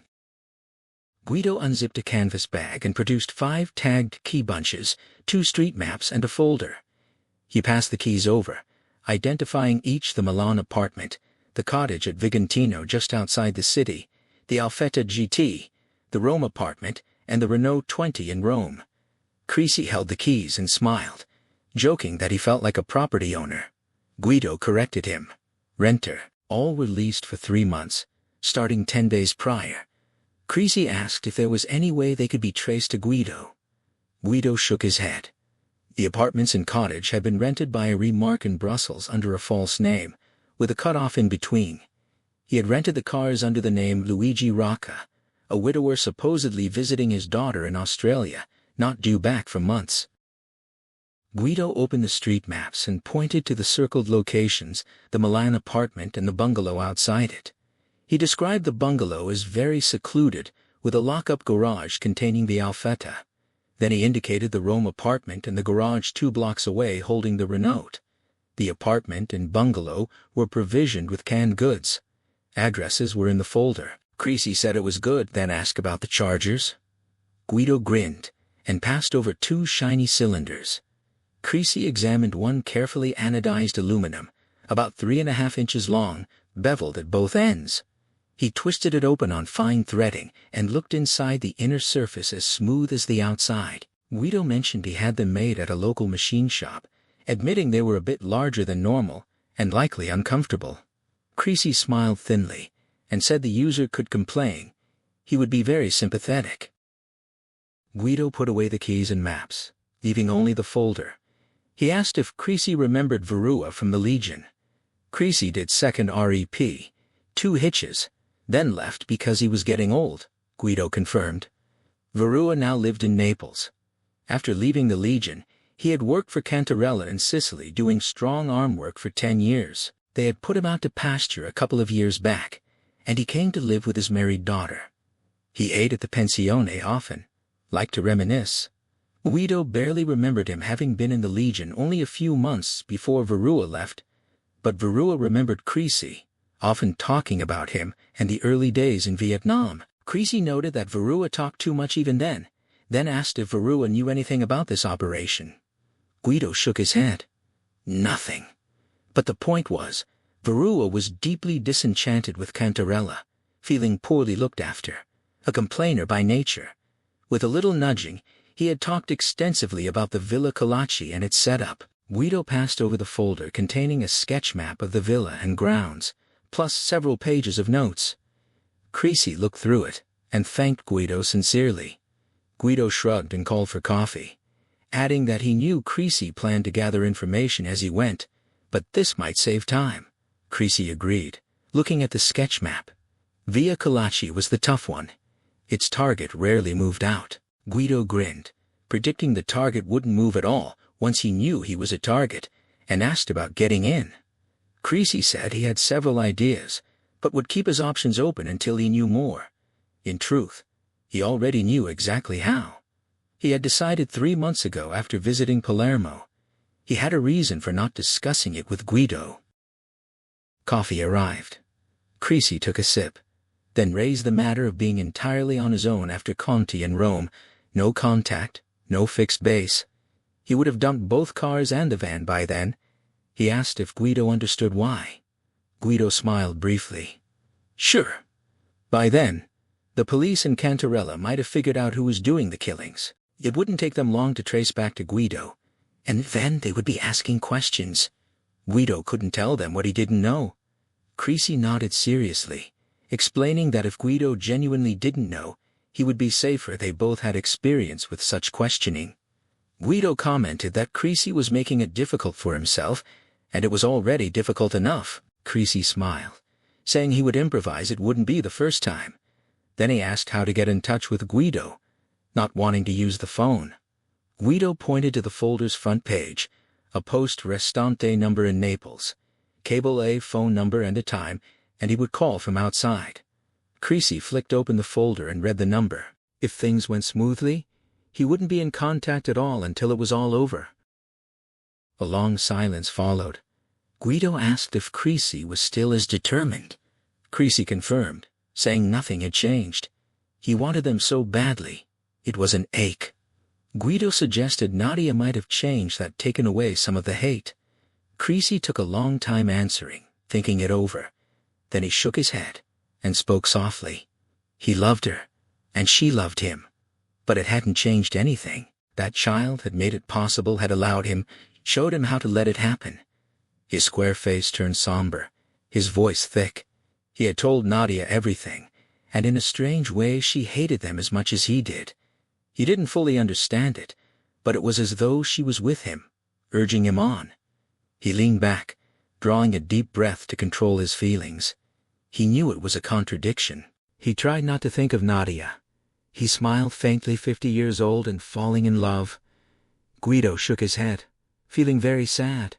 Then he asked when Creasy would start. Creasy leaned forward again, his voice turning matter-of-fact. He would drive up to Milan today, arriving early tomorrow morning at the cottage. Rabia and Sandri were the first targets, but he only needed to talk to one of them, probably Rabia. Apparently just muscle and slow-witted. He would crack faster than Sandri. A few days to watch him, then he would pick him up. Guido picked up the folder, dropped it into the bag, and zipped it. The two men rose. Guido told Creasy to go first. Creasy told Guido to tell Pietro to have a good holiday and to say thanks. Guido said he would, and added that Pietro sent luck. They embraced. Creasy picked up the bag and left. Thursday night in eastern Milan, Giorgio Rabia moved through a string of bars, collecting for his boss. The work demanded little physical effort. A huge, slow-moving man with a vicious streak when angered, his movements quickened, and he liked to beat people. He followed the same routine every week. By midnight, the bars were finished. He was about to start on the clubs. His loose jacket exaggerated his bulk even further. Beneath it, under his left arm, a Beretta pistol rode in a shoulder holster. Under his right arm hung a soft chamois leather bag, drawstring closed, half full of cash. He pulled his silver Lancia into a no-parking zone in front of the Papagayo nightclub. The car meant something to him: metallic paint, bronze stereo, a musical horn.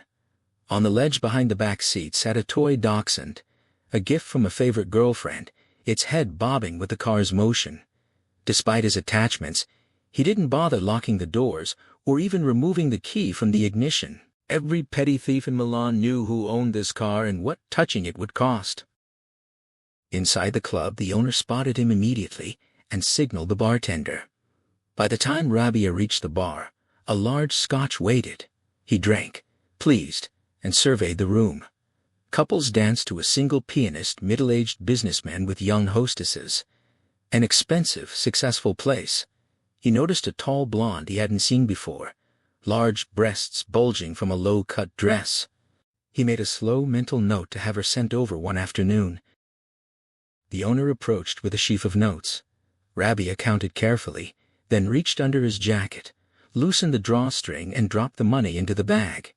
He nodded at the smiling owner and gestured with his chin, "The new blonde, Monday afternoon at 3. The owner agreed without hesitation. Back on the street, he breathed fresh air and moved toward the Lancia. In better light, had he been more observant, he might have noticed the dachshund's head bobbing gently. He heaved his bulk into the driver's seat with a grunt.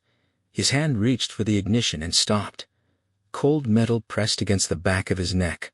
A cold voice told him not to move at all. Astonishment hit first. He demanded to know if the man recognized him. The voice identified him as Giorgio Rabia and warned that another word would be his last. A hand reached under his left arm, pulled his jacket open, and lifted out his pistol. He held perfectly still. Fear set in. The man knew his identity, so the chamois bag wasn't the target. Not robbery, perhaps trouble with the Abrata group. The voice instructed him to start the engine and follow directions. Drive slowly. Don't attract attention. Don't be clever, or die instantly. Rabia drove carefully. Instinct told him the threat was real.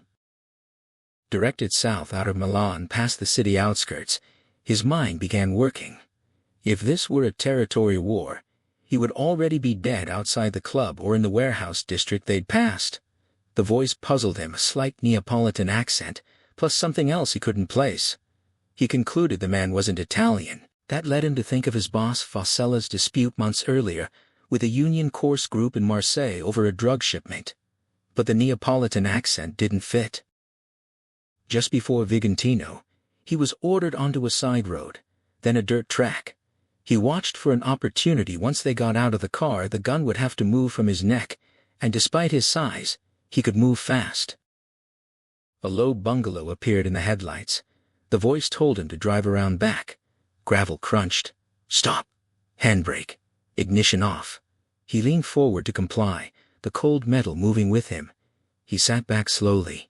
Suddenly the pressure on his neck vanished. He tensed. Then his vision exploded. He came to slowly, throbbing pain at the back of his head. His chin slumped to his chest. His left wrist was taped to a wooden chair arm. His right wrist the same. Memory jolted back. He lifted his head carefully and saw a wooden table. Spaced across it a hammer, 2 long steel spikes, a large heavy knife, and a metal rod about a foot long with an electrical cord snaking over the table's edge and out of sight. Across the table sat a man, wide face, scars, narrowed eyes, familiar somehow. Beside the man lay an open notebook, a pen, and a wide roll of adhesive tape. The man asked if he could hear. Rabia nodded painfully and threatened retribution. The man ignored him, pointing to the items on the table. He explained that questions were coming, many questions. If Rabia didn't answer fully and truthfully, his left hand would be untaped, laid on the table, and a spike hammered through it. Rabia's eyes shifted to the gleaming spikes. The cold voice continued, then the knife would cut off his fingers one by one. He wouldn't bleed to death. The metal rod was an electric soldering iron. It would cauterize the stubs. After that, unless he talked, the right hand would follow, then the feet. Sweat broke out on Rabia's pallid face. The man watched impassively. Rabia, like many brutal men, was a coward. Looking into those eyes, he felt a cold certainty that the man would do it. But who was he? He tried to summon anger to restrain his fear. He snarled obscenities, but they died away as the man rose, picked up the tape, tore off a length, and moved around the table. The tape came down across Rabia's mouth. A blow to the stomach doubled him over. A second later, a strike behind the mastoid rocked his head. He remained barely conscious, body paralyzed, nerves stunned, vaguely aware his left arm had been freed and pulled forward. Then his body arched in agony and he passed out. When he came to again, the throbbing in his head was nothing compared to his left arm. It seemed on fire. His eyes opened. His hand lay flat on the table. The head of a spike jutted from its center. Blood seeped slowly onto the table between his splayed fingers. His brain tried to reject the image, but a slight movement sent fresh waves of agony through his body. A low moan escaped the taped mouth. Terror filled his eyes not just from the violence itself, but from the unemotional way it had been carried out, as though the man were assembling a bookshelf. He looked again into those eyes. No flicker. The whole face expressionless. The man stood and moved around the table. Rabia stiffened, cringed into the chair, shook his head, moaned in his throat. The man grabbed a handful of hair, held his head still, and tore off the tape. Then he walked back and sat down, watching calmly as Rabia retched and shuddered in fear and pain. It took many minutes for the huge, sweating man to regain control. His eyes kept shifting to his pinned left hand, to the knife and soldering iron beside it. The spasms slowly died. In a broken, barely audible voice, he asked what the man wanted. The man pulled the notebook closer and uncapped the pen. He told him to start with the Boleto kidnapping. And then Rabia remembered the face. The questions lasted over an hour. Only once, when the subject turned to Fosella, did Rabia hesitate. But as his questioner laid down the pen and began to rise, the answers flowed again. It started with the kidnap itself. Rabia admitted driving the car but quickly pointed out that Sandri had shot the bodyguard. The other men, the dead ones, were Dorigo and Cremasco. He claimed to know nothing about the ransom money. They had simply been ordered to pick the girl up at a specific time and place, then hold her at a house in Niguada. The job had been a mess from the start. Fosella had promised a bodyguard who wouldn't be much of a problem. Dorigo was supposed to fire a couple of warning shots. They had been careless. Creasy asked, "Who raped the girl?" Rabia answered immediately. Sandri. Sandri had been very angry. Dorigo had been a good friend, and he liked very young girls. The girl had fought and scratched his face. Rabia licked his dry lips nervously.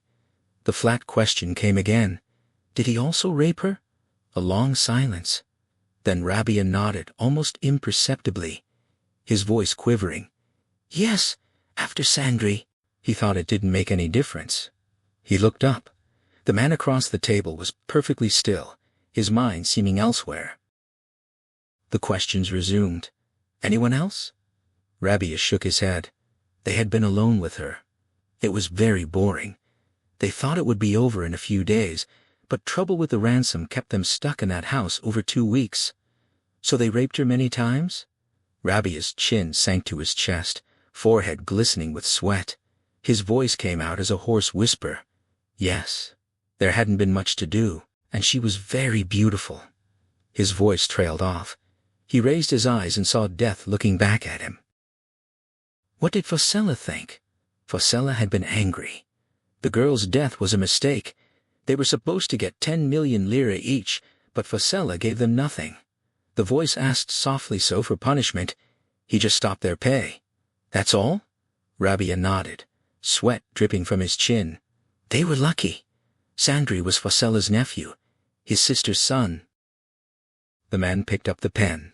Yes, he said softly, you were lucky. Let's talk about Sandri. He drained Rabia of every detail, friends, movements, habits, everything. Then Fosella, to the same sequence. At one point, Rabia complained about the pain in his hand. The man told him it wouldn't be long, then asked about Conti and Cantarella. Rabia knew little of such eminences. Cantarella hardly ever left the Villa Colacci. Rabia had never even seen him. But Fasella went there a lot, and to see Conti in Rome at least once a month. No more questions. The notebook closed. The pen capped. Rabia's panic mounted. He started babbling again about Sandri and Fasella, but the man across the table was no longer interested. He slowly stood and reached under his jacket. Rabia saw the gun and fell silent. He no longer felt pain. Mesmerized, he watched the silencer screw onto the muzzle. The man walked around the table. Rabia kept his eyes on the gun, saw it rise, come closer, felt the metal rest against his face just below his right eye. He heard the voice one last time. He was going to hell, and he would not be lonely. Grinelli's was busy with the typical noise of a Friday lunch, relaxed customers anticipating the weekend. At the back alcove table, Mario Sata ate alone. He agreed with the old adage, the perfect number when dining out was two himself and a damn good head waiter. Sata was set apart by good looks. Several elegant women at other tables cast covert glances his way. In a country known for male fashion, he dressed with unusual elegance. A dark gray suit, sky blue shirt, maroon silk tie. Light gleamed on small cufflinks, and a matching Patek Philippe watch.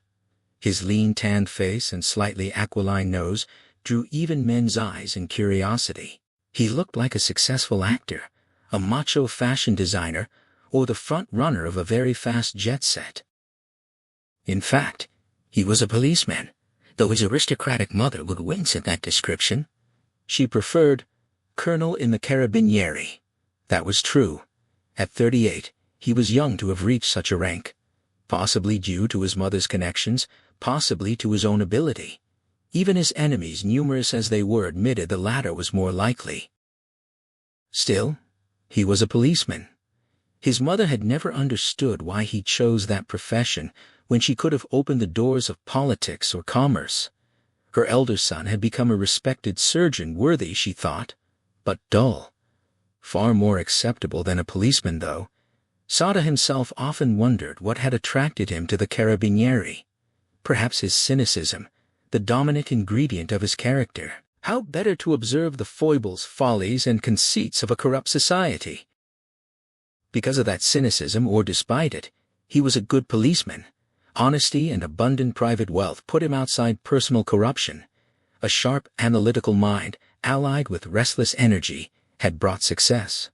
His job was one of four passions, the others good food, beautiful women, and backgammon. A perfect day for him would begin with satisfying detective work, followed by lunch at one of Milan's top restaurants, an afternoon sifting files, then cooking dinner himself in his elegant apartment for an equally elegant lady, intelligent enough to offer resistance on the backgammon board, resistance that would later melt away in his huge double bed. The last 4 years had been deeply satisfying. He had transferred to the department specializing in organized crime. The fraternity fascinated him. He spent long hours learning the intricacies of their web-like organization. For 3 years, it had been mostly academic collecting, comparing, evaluating information, putting names to faces, cross-referencing between northern and southern cities, between a prostitution ring in Milan and a wine-adulterating group in Calabria, or a drug-smuggling syndicate in Naples. After 3 years, he knew more about the Italian mafia than anyone outside that secretive cabal, and many within it. His assistant Bellu joked that if Sata ever changed sides, he could slip into his new job without a single day's delay. For the past year, Sata had put that knowledge to use. He had spearheaded the investigation into the great steel plant scandal in Reggio, and had seen Don Mamo himself go behind bars if only for 2 years. Recent months he had concentrated on Milan's 2 main families, led by Abrata and Fasella, patiently accumulating evidence on prostitution, coercion, and drugs. He had set up an elaborate network of telephone tapping, surveillance, and stool pigeons. He looked forward to getting enough evidence to put away some of the big boys, perhaps even Abrata and Fasella themselves. A groundswell of public opinion had made his work easier. People were finally fed up with the arrogance and apparent immunity of organized criminals. The Communist Party's rise had helped their government support, had stiffened the laws. Still far to go. Prison sentences were woefully inadequate. Witnesses were always hard to find and harder to protect. But matters were improving. Every time the Mafia committed an outrageous act, public opinion hardened further against them. After lunch he was to visit a young actress he had met at a reception the evening before. Small, delicate, fragile, very beautiful, and she played backgammon. She had invited him to her apartment to play, so he had ordered gelato di tutti frutti for dessert. He had a sweet tooth, particularly enjoying candied fruit and ice cream. Conscious of his tightly cut suit, he permitted dessert only on weekends. Strictly speaking, he was cheating. Today was only Friday, but he felt expansive, anticipating the afternoon. The headwaiter approached, not with dessert but a telephone. His office. It was Bellu. Sata listened for a few minutes, said he would be there in half an hour, and hung up. He cancelled the gelato with a trace of a grimace, then phoned the young actress to cancel the rendezvous. She was desolate. He consoled her. He would cook dinner for her Sunday night at his apartment. As he paid, he told the headwaiter the Cap'n Magro had a trace too much rosemary. Sata believed a chef's skill derived from the sum total of complaints received. The body of Giorgio Rabbia lay face up in a drainage ditch beside an access road to the Milan-Turin motorway. An ambulance and several police cars grouped on the roadside. A large black plastic bag lay folded on a stretcher. A police photographer moved between flashes. Sata stood next to his assistant, Massimo Bellu, looking down. He commented dryly that the collector had been collected. Bellu said it happened sometime last night, the body found an hour ago. One bullet to the head, very close range. Bellu pointed to burn marks around the entry point on the face. Sata asked what happened to his hand. Bellu shook his head. Rabbia's hand had been pierced clean through, he couldn't say by what. The photographer finished. A policeman asked if they could remove the body. Sata agreed, requesting the pathologist's report as soon as possible. As ambulance attendants slid the plastic bag over the corpse, Sata turned to his car. Bellu followed, asking if Sata thought a war had started. Sata leaned back against his car, his analytical mind engaging. He thought aloud for Bellu's benefit. 3 alternatives. First, a territory war between Abrata and Focella. Unlikely, they had the city neatly divided and were coexisting well. Besides, Conti and ultimately Cantarella would have to sanction it, and they didn't want a war right now. Second, Rabbia had been skimming and got caught. He thought silently, then shook his head. Made no sense. Rabbia had been a collector for 15 years, stupid but loyal. Third, outside action. Bellu asked who and why. Sata shrugged and got into the car. Through the open window he ordered Rabbia's file and all telephone intercept transcripts for the past 72 hours. All of them. Bellu checked his watch and sighed. Sata told him to forget whatever plans he had for the evening. He had already cancelled an interesting meeting himself. He thought for a moment, then added increased surveillance on everyone on the red list. He started the engine and said he'd see Bellu back at the office. Bellu watched the car drive away. He had worked as Sata's assistant for 3 years. For the first year, he had tried to think of a plausible reason to request a transfer. Not that he hadn't liked Sata, he had loathed him. No single reason, not the cynicism, the sardonic humor, the extravagant good looks, not even the aristocratic background and casual arrogance. It was just that Sata represented everything Bellu considered unsuitable for a senior carabinieri officer, and perhaps he was jealous. 2 things changed his mind. First, after a year, he began to appreciate Sata's persevering but subtle mind to understand him. Second, Bellu's younger sister. She had applied to Catanzaro University for medicine. Well qualified, but his family had no connections. Her application was rejected.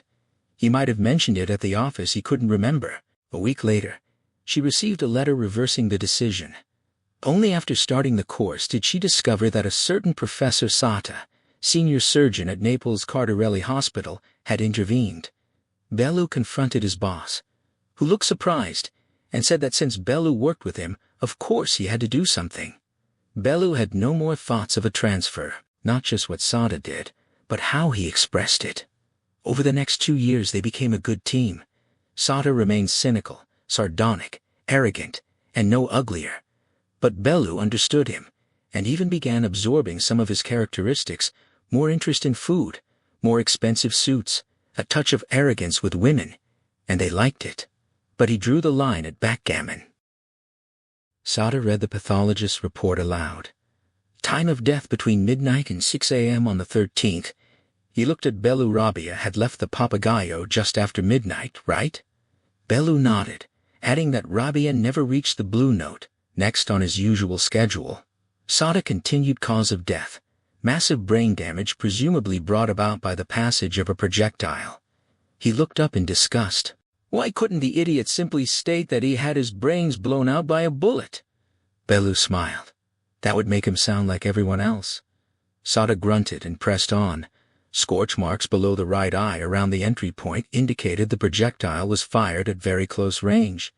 He rolled his eyes but carried on. A large exit hole approximately 15 centimeters diameter at the back of the cranium indicated a large caliber soft-nosed bullet. He looked up triumphantly. At last, the projectile had become a bullet. His voice sharpened with interest. The subject had an incision through the left hand. The shape and skin fragments within indicated a sharp indent driven through the back of the hand, exiting through the palm. Fine wooden splinters embedded in the palm suggested the hand had been pinned to a wooden surface. The extent of blood clotting indicated the incision was inflicted within 2 hours before death. Sada sat back with a sardonic smile. Friend Rabia had been half crucified. Bellew smiled back but doubted he'd be rising from the dead in 3 days. His boss shook his head. Not after passage of said projectile through said brain. He returned to the report. Traces of adhesive substance were found on the wrists, ankles, and around the mouth. Sada closed the folder and leaned back, thinking deeply. Bellew waited. Sada pronounced Rabia was picked up when he left the Papagayo, taken somewhere quiet, and taped to a chair. Then they asked questions. Rabia was probably reluctant, so they stuck a knife through his hand to encourage him. After learning all they wanted, they shot him through the head and dumped him. He leaned forward, scanned the file. Rabia's car had been found at 2 p.m. in a side street near the central station. Nothing of interest except a plastic dachshund with a bobbing head. He studied the phone intercept transcripts. As he skimmed, Bellew said there was nothing much except a flurry of calls early that morning trying to locate Rabia. Sada tossed the file back. The Union course, he said firmly. It was the only explanation. There had been bad blood since that final drug deal. He looked at Bellew speculatively. If they were behind it, they could expect trouble. It followed a pattern: pick up a small-time member, pump him about the others, then plan an all-out attack. Bellew agreed. Surveillance showed that since that morning, Fossella and his boys were taking extra precautions: more bodyguards, less movement. Sada decided to get Montpellier on the phone in Marseille. The Frenchman couldn't help. He had heard nothing. He thought if the Union course were behind it, they might have drafted gunmen from Corsica itself. He promised to keep an ear to the ground. Sada hung up and said positively, "It had to be the Union course. It was logical." In Palermo, Cantarella reached the same conclusion. He told the 3 men sitting around the table in his study. One was Floriano Conti, visiting from Rome. The others were Gravelli and DeCandia, top advisors. Conti was irritated and slightly embarrassed. Milan came under his immediate control. He said Fossella had been making bad decisions lately. He had told him it was stupid to shortchange the French on that deal. Fossella got too clever sometimes. Because it was the last shipment before switching to Bangkok for supplies, he decided to make a little extra. DeCandia voiced an opinion. Fossella seemed to be losing his touch. That kidnapping was badly handled. The Boleto girl. She was abused, and then died in the car. People didn't like that. It looked bad, and there was pressure for weeks afterward. Gravelli added that Job particularly should have been done right, and the men responsible should have been severely punished. One of them was Fossella's nephew, and all Fossella did was confiscate their share. He shook his head, solemnly. Discipline was important. Maybe Fossella was getting soft. Conti nodded. Rabia had been one of those involved, a stupid man. All having expressed an opinion, they looked to Cantarella. The small man sat on his cushion and pondered a while. Then he made his decision. His voice, as he turned to Gravelli, was soft and polite. It was always so when he issued orders. Cantarella addressed Gravelli. It would please him if Cesare went to Marseille to talk to Delary. If the French had started this, he wanted things made right. Gravelli was to explain that it was not their policy to do business the way Fossella had on that occasion. He was to tell Delary that Fossella would make good on the transaction. His voice sharpened slightly.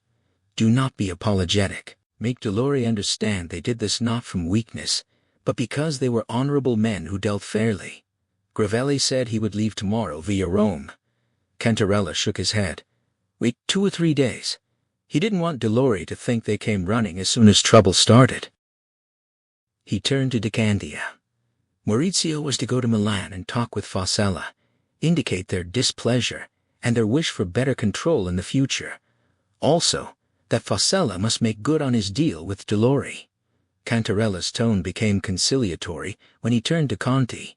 He knew Fossella was Conti's direct responsibility, but he thought it better that this reprimand come from him. Conti inclined his head in acquiescence.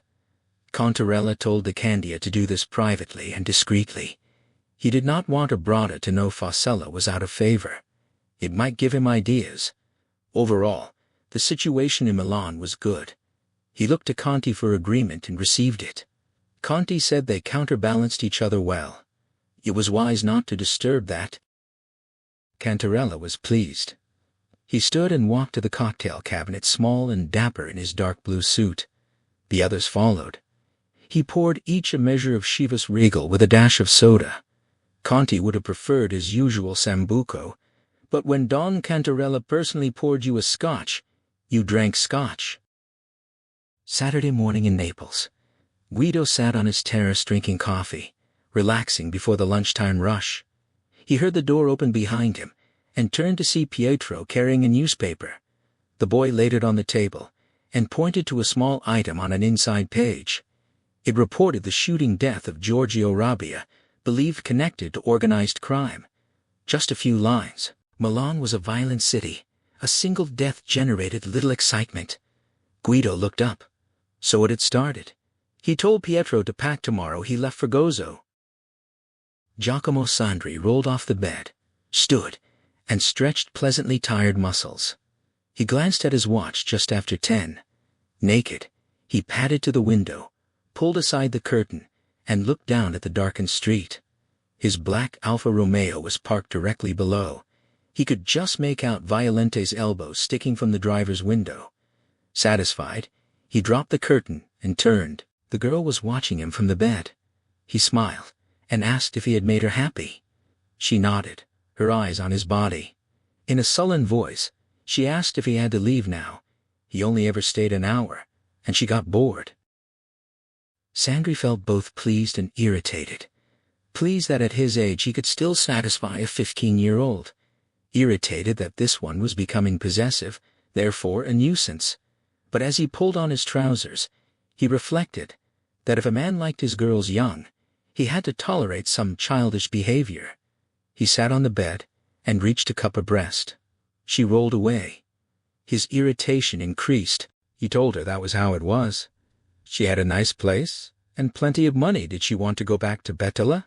She didn't answer. He continued dressing, admiring himself in the full-length mirror. He decided another change was due.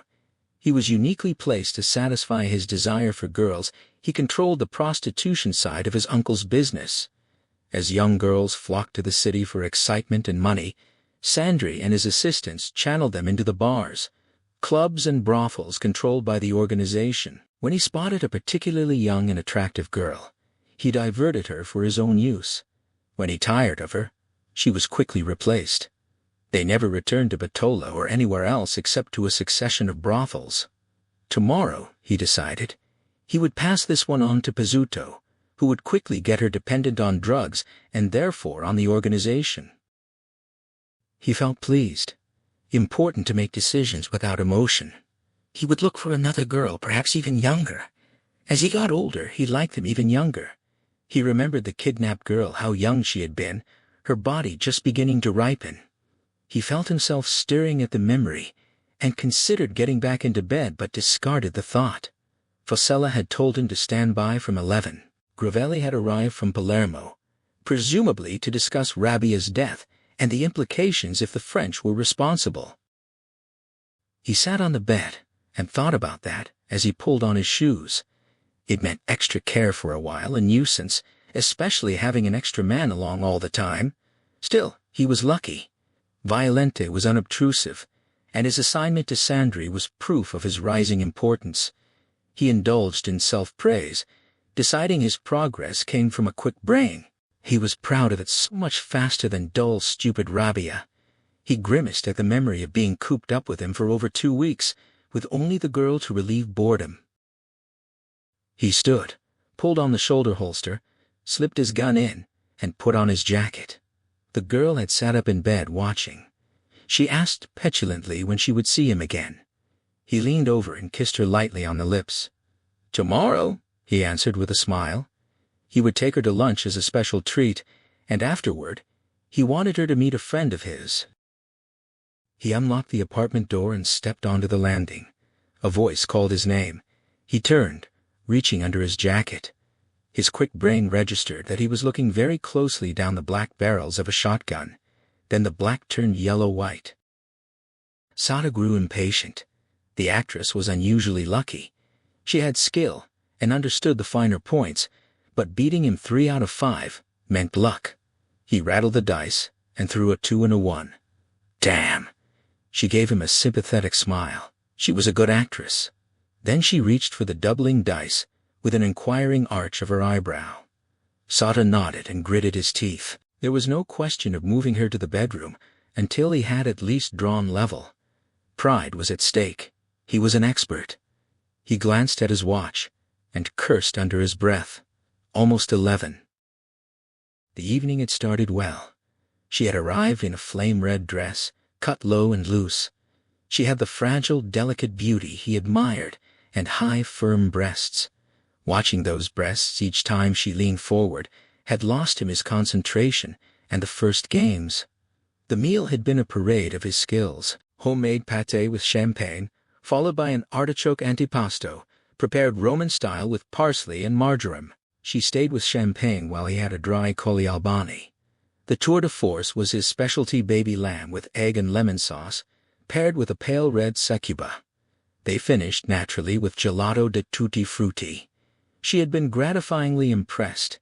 He had looked forward to a brief, triumphant backgammon session and a longer one in the bedroom. His pulse quickened. She had made a bad throw and been forced to expose a counter on her bar point. If he threw a 6, he could hit it with a back runner and swing the game. In 10 minutes they would be in bed. He tore his gaze from her cleavage, rattled the dice, and threw a double 6. The phone rang. Bellu stood beside the Alfa Romeo. A police van with a generator was parked in front, floodlighting the scene. Sada climbed out of his car looking very irritated, exactly as he had sounded on the phone 15 minutes earlier. He greeted Bellu with a grunt and looked into the car. Bellu identified the victim as Violente. Sandri was upstairs. Sada asked if Violente had been found like that. Bellu explained no. He had been propped behind the wheel with his elbow out the window. The first policeman on scene told him to get out. When he didn't, the officer opened the door. The body fell against him. He pushed it away. Got a shock and blood all over himself. Sada looked again. The body lay across the front seats, head resting against the far door. Blood everywhere, dashboard, seats, a pool on the floor. It still dripped rhythmically from the huge gash under Violente's chin. Sada turned away with a sniff, commenting that Violente was violent in name and in death. He headed upstairs. Sandri lay on his back on the second-floor landing. A once white towel covered his head and shoulders. The police photographer packed away his camera. The apartment door was open. Sada could see into the bedroom. A girl sat on the bed, loosely wrapped in a sheet. A young policeman sat next to her, writing in a notebook and trying not to look too obviously under the sheet. Bellu gestured with his chin. Sandri had been leaving after a session with his girlfriend. Sada muttered that Sandri was luckier than him, then lifted a corner of the towel. "Perhaps not," he said quietly, dropping it back. He looked distinctly pale under his tan. "Bellu said it was a shotgun at very close range." Sada nodded, lips twitching. He could already see the pathologist's report: massive brain damage presumably brought about by passage of a vast multitude of projectiles. He looked through into the apartment and asked for what Bellu knew. Bellu explained this was Sandri's love nest. He kept the place and changed the girls regularly, came almost every night. Since Rabia was hit, Violente always waited outside. The killer cut Violente's throat from ear to ear and left him propped in the seat. Dark down there, a casual passerby wouldn't notice. Meanwhile, the killer came up and waited, probably wearing a loose coat with a shotgun underneath. When Sandri came out, he got both barrels full in the face. Sada asked if the girl saw anything. "Nothing," Bellu replied. Very young but not entirely stupid, when she heard the blast, she stuck her head under the pillow and kept it there until police arrived. The woman upstairs heard the bang, came down for a peek, saw Sandri with only half a head, and started screaming. She had only stopped a few minutes ago. Someone was with her trying to calm her and get a statement. Sada commented that earlier Bellu had referred to the killer in the singular, "Why only one?" Bellu shrugged, just a feeling. Rabia and these two had been killed by a single man. Sada sniffed and walked into the apartment. The young policeman approached and read from his notebook: "Amelia Zanbon, 15, from Bitola, probably a runaway. Likely a missing persons call from 6 weeks ago, which was how long she'd been with Sandri." Sada looked past him at the girl, small and frightened, on the bed. He ordered the policeman to tell her to get dressed and pack, then take her to headquarters. Find out everything about her association with Sandri, then pass her to missing persons. She was to have round-the-clock protection until out of Milan.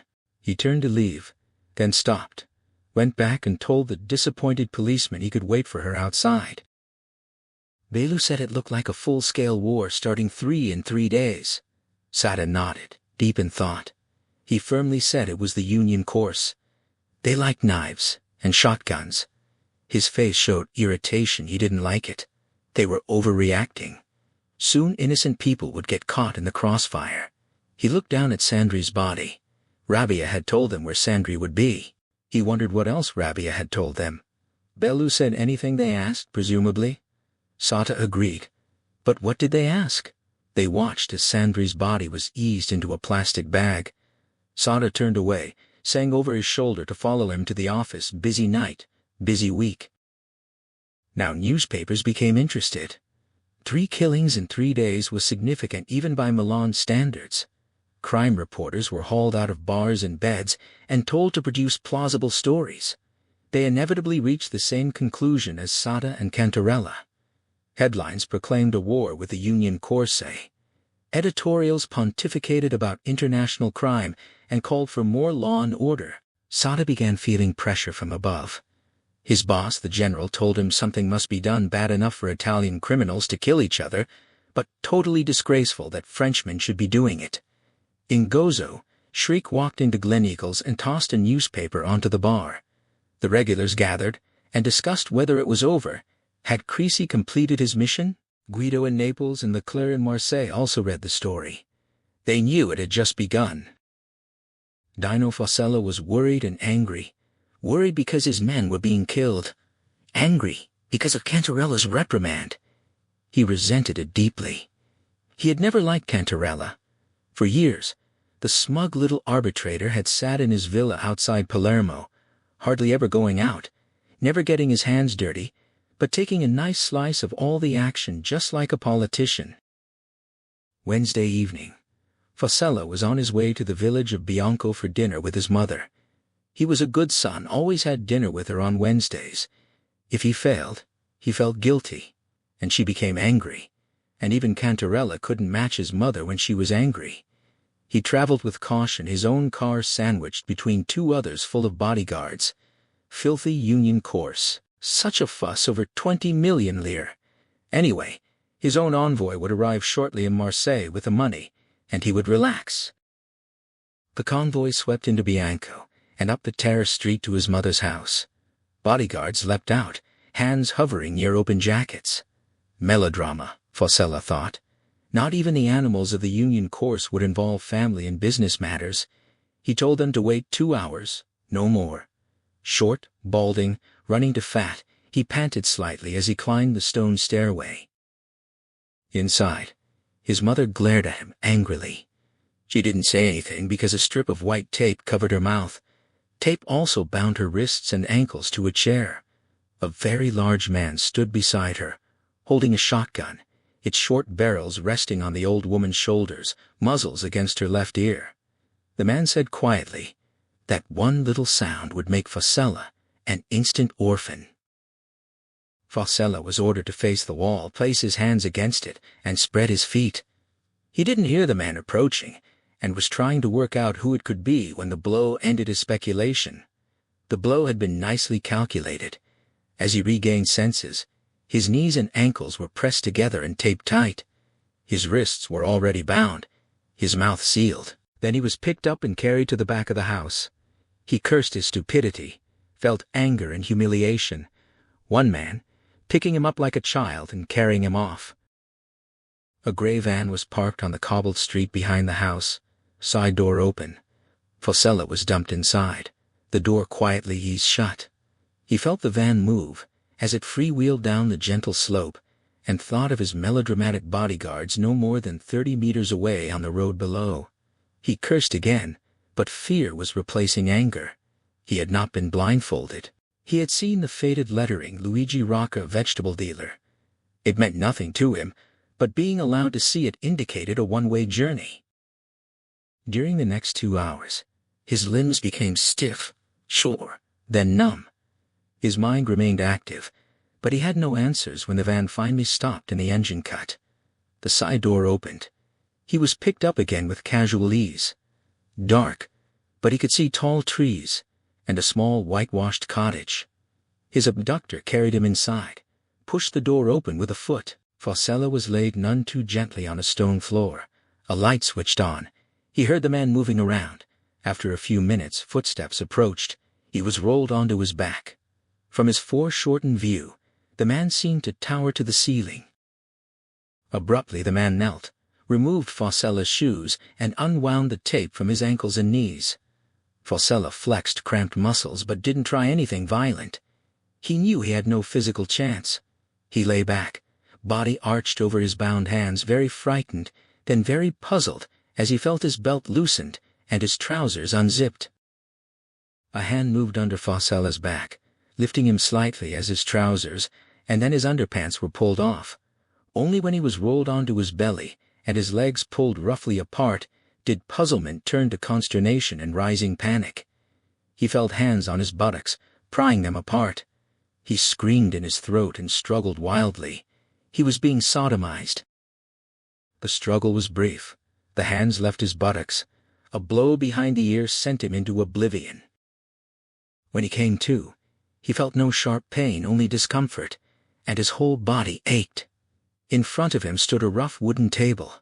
Slightly off-center to the left was a dark stain surrounding a small hole. He raised his eyes to the man sitting opposite. An open notebook lay before him, along with several other items, including an old-fashioned alarm clock. Its dial faced Foscella. It showed 902. The man asked if he could hear. Foscella nodded painfully. Though his wrists and ankles were bound to the chair, the tape had been removed from his mouth. He said nothing. He was older and wiser than Rabia. The man reached forward and picked up a metal cylinder, rounded at both ends. He unscrewed it in the middle, showing the 2 hollow halves. He explained that this was a charger used by convicts and others to conceal valuables, money, even drugs. It was hidden inside the body, in the rectum. Foscella squirmed in the chair, remembering, feeling the discomfort. The man picked up a lump of what looked like gray plasticine plastique, high explosive. He molded it into one end of the cylinder, tamping it tight. Then he held up a small round metal object with a single prong, a detonator, and slipped the prong into the plastique. Next came a timer, another round metal object with 2 prongs. He plugged them into sockets in the detonator's exposed end, then screwed the two halves of the cylinder together. He held it up between thumb and forefinger. The charger had become a bomb. Very small, but very powerful. His voice turned slightly conversational. Modern science. 10 years ago, a bomb of similar power would have weighed over a kilo. The cold eyes bored into Fosella. The voice went flat.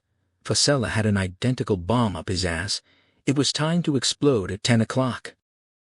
Fosella's eyes flicked to the clock. 9:07 The situation was explained. Fosella would answer questions. If he did so fully and honestly before 10 o'clock, he would be allowed to remove the bomb. Fosella objected he would be killed anyway. The man explained that unlike the others, Fosella was needed alive. Fosella didn't believe it. The man shrugged and remained silent, expressionless. Minutes passed. The only sounds were the loud ticking of the clock and Fosella's short, nervous breathing. Every feeling in his body was sublimated to the pressure in his bowels. At 9:22, he cracked. He had nothing to lose anyway. He asked what the man wanted to know. The man picked up the pen and uncapped it. He wanted to know about Conti and Cantarella, but first, why a man of Fosella's intelligence had kidnapped a girl whose father had no money. At 9:53 the questions ended. The man capped the pen, picked up the notebook and stood. He looked at Fosella for a few moments, then walked to the door and went out. Fosella heard the van's engine fade away, leaving only the rhythmic ticking of the clock. He didn't shout or struggle. He sat rigid, eyes fixed on the dial. At 9:58, the alarm rang stridently. Fosella's mind disintegrated. 2 minutes later, his body did the same upward. Sada looked down at the actress. Her curved, naked body glistened with a sheen of sweat. Her red, smudged mouth was slack with desire. He waited for her to say it. For half an hour he had labored with great skill to bring her to this peak. Every inch of her body had felt his lips and teasing fingers. The evening had been a total success. Another delicious meal, then 3 quick, decisive backgammon wins. True, he suspected she played deliberately badly, but no matter. It only remained for his tactile skills to be acknowledged. She said it, please, Caro, please. His heart sang. He slid a leg over slippery thighs, raised himself, looked down into her imploring eyes, and masterfully told her to put it in. A slim hand slithered between them, urgent fingers seeking and finding, drawing him against moist, silky hair. He groaned at the sensation and sank in an inch. God, she was tight. He leaned down, kissed the tip of her nose, flexed for the first consummating stroke, and the phone rang. Sada said it emphatically. It was not the Union Corsi. He looked down at the pathologist's report. Bellu sat opposite him across the desk, asking what made him so sure. Sada tapped the report. They didn't have that kind of imagination. He smiled. Knives, yes. Shotguns, yes. Revolvers, yes. Bombs, yes. But not up the rectum. He shook his head. This was a different kind of mind. 2 days after Fosella's death, Sada was under increasing pressure for answers. Newspapers were full of the story and its gory details.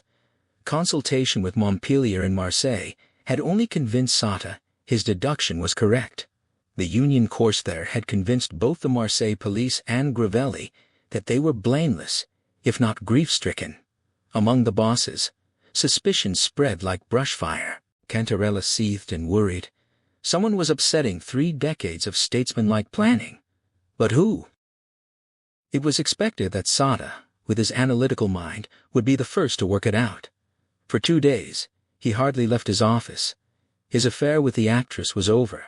She had told him there were limits such interruptions could cause a girl to break out in a rash. Her career would never stand it. So Sada concentrated.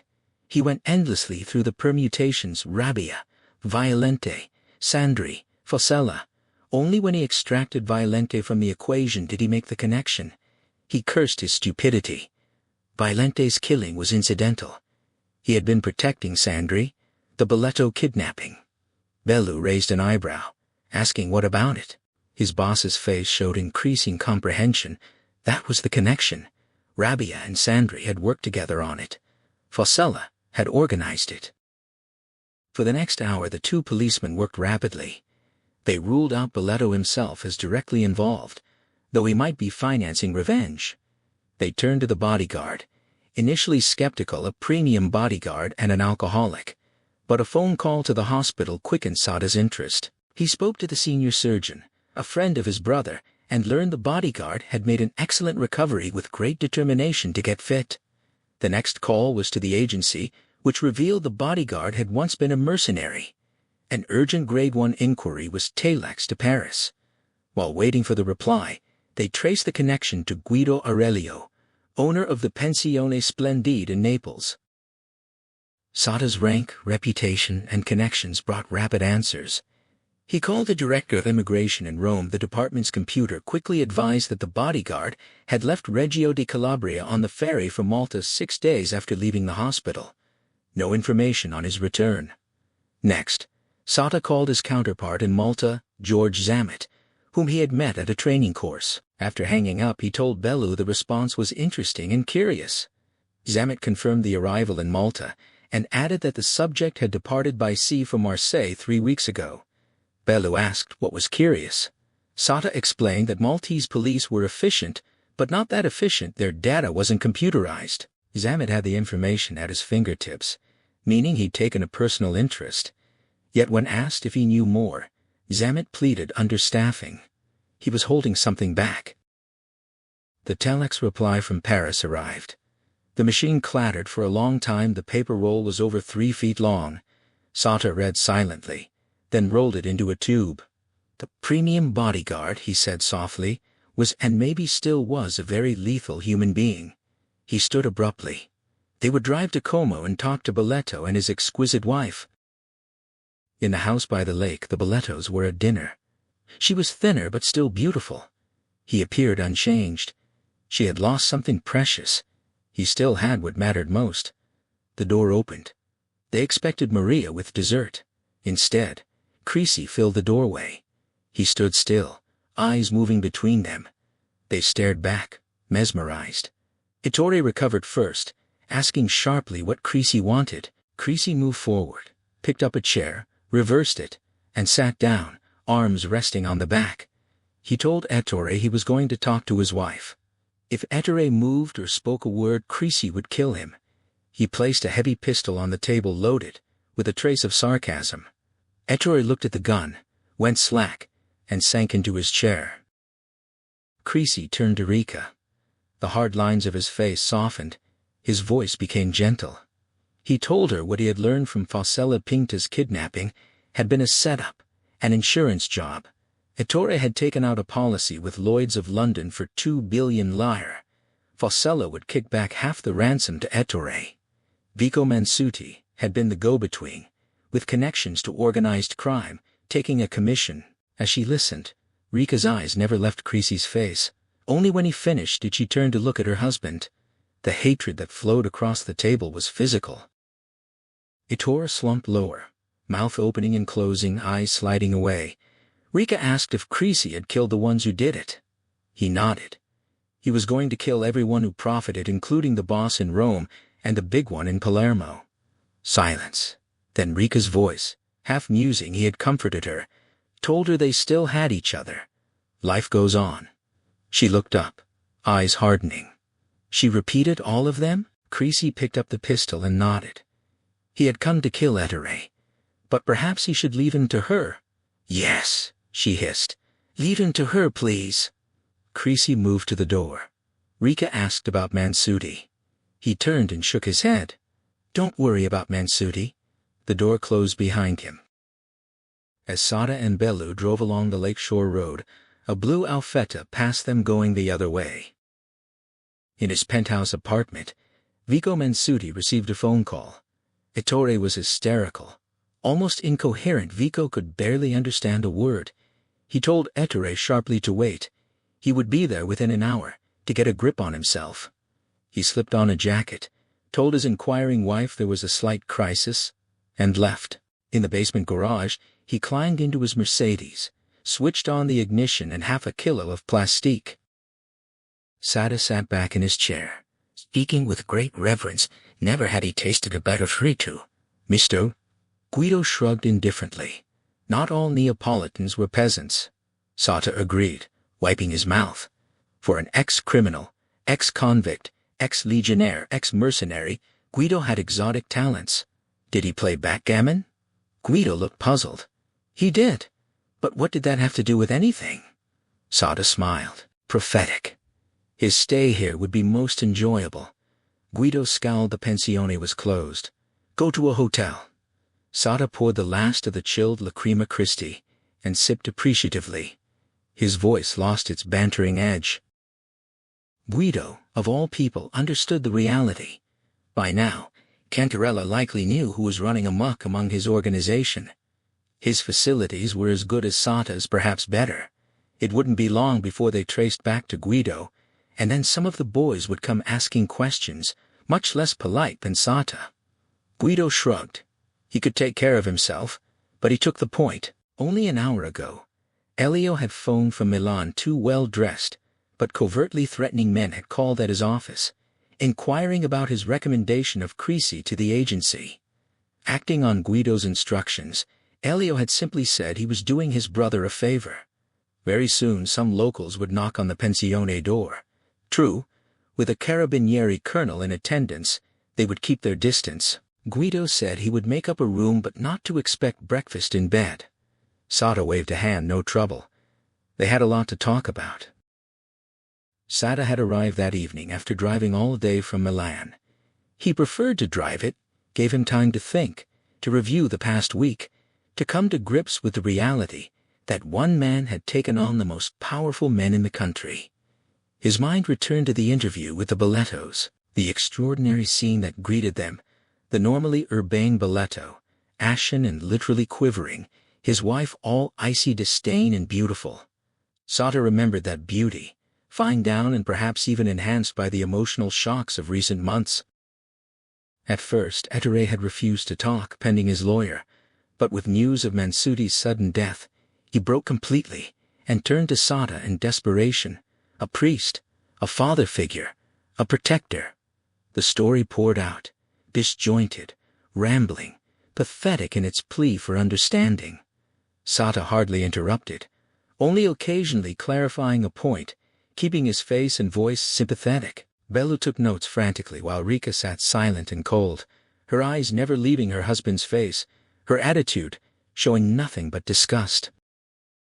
The revelation that Crisi was going on after Conti and Cantarella astonished Sata.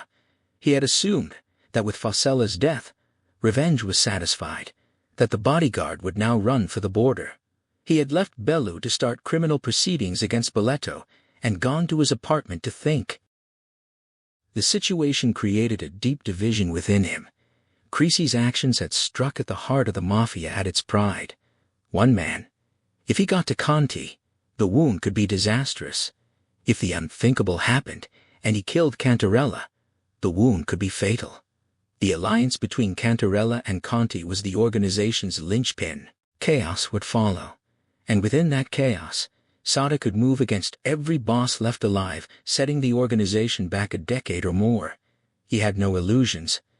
His job as a policeman could only contain, not destroy the monster forever, only stunt its growth. But what an opportunity! Colonel Sata's job was to catch killers, regardless of victim or motive. He kept his own conscience locked away in a steel-lined box, to be opened someday when boredom with cynicism finally struck. This wasn't a moral crisis. It was about propriety. Laws could bend, but only enforcers should have that right. Crisi offended that sense of order even as he created a unique opportunity. Sata wrestled with a dilemma all night before reaching a dignified compromise. Next morning he told his boss, the general, everything, the story and the compromise. The general trusted him, agreed Sata would have full control. The press would learn nothing, though they'd sniff it out in days. Bellu stayed to tidy Milan, then moved to Rome near Conti. Sata drove south to Naples, convinced Guido was the key Crisi's closest friend, likely involved in preparations. He ordered the Pensione Splendide's phone tapped and mail intercepted. Reports could give facts about Crisi's capability and character. Only Guido could give substance. Same day, a Milan Carabinieri records officer filed a confidential memo after reading it carefully.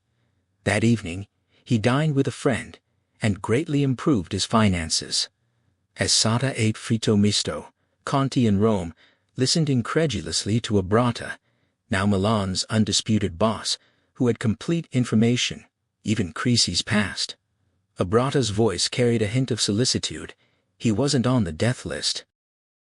Conti issued precise instructions, hung up, sat thinking. Then he called Palermo, spoke to Cantarella. The shocking fact wasn't the killer's identity, but that police and carabinieri were taking almost no action, no general alert. All inquiries rested with Colonel Sata, who'd left Milan that morning. Politics. Black deeds. Afterward, Conti felt even more thoughtful. In Cantarella's voice he detected fear. The arbitrator had sounded uncertain, asking for suggestions. Conti reassured him. Crisi would be eliminated within hours, identity now known, instructions sent through every tier. But Conti wondered about Cantarella's reaction. The killer had lost secrecy. He'd pay. Cantarella's unease, Conti concluded, was a politician's response. Conti had risen through violence, he'd seen death often. Cantarella had risen through diplomacy, ordering violence but never participating. The arbitrator had never been directly threatened physically, at least. That lack of experience now created concern. Before bed, Conti ordered tightened security on his 10-story penthouse building from basement garage upward, impenetrable as a mousetrap, and his office building too. He wasn't worried about moving between them. Years ago, he'd done a New York compatriot a favor and received a special Cadillac 3-inch armor plating, bulletproof windows. Twice it had been fired upon, once with heavy pistols, once with submachine guns. He'd come through unscathed. Still, he ordered a carload of bodyguards to follow at all times, and he'd take all meals at home. More bosses died in restaurants than anywhere else, and not from food poisoning. Cantarella was genuinely frightened, a new sensation. The thought of a qualified killer targeting him sickened him. Anger and indignation came in waves, but fear was constant. Conti had been confident only hours, but sitting behind his paneled desk, Cantarella felt very cold. He crossed himself, pulled a notepad, and began planning how to make the Villa Kalachi impregnable. Before he finished, the Naples boss called impossible to question the Pensione Splendide's owner. He and that damn Colonel Sata were as thick as thieves. Cantarella's unease deepened. Guido rolled a double 4, removed his last 3 counters, glanced at the doubling dice, calculated quickly, and announced 85,000 lire. Sata smiled with effort, admitting he should have taken advice, and stayed in a hotel. 3 days and losing over 300,000 lire at backgammon, he'd still enjoyed himself, even helping in the kitchen occasionally, while regular customers never knew a full colonel had tossed their salad. The loss had compensations. A man who played with such skill earned grudging respect. Beyond respect, a positive friendship had developed, opposites attracting. Guido taciturn, stocky, broken-nosed, Sata tall, elegant, talkative, urbane. Sata admired the Neapolitan's deep knowledge of society and the world, his dry, perceptive humor. He knew much of Guido's past. Once he asked if Guido never got bored with his present occupation. Guido smiled, shook his head, remarked that if he wanted excitement he could revisit memory's paths. No small prosaic things made a satisfying mosaic running the pensione, regulars' quirks, watching Sunday night football, going out, finding a girl. He was content, especially when beating overeducated policemen at backgammon. Guido had first seen Sata as a misplaced social butterfly who'd advance through family connections. But soon, he recognized the dedicated, honest man beneath the sardonic exterior.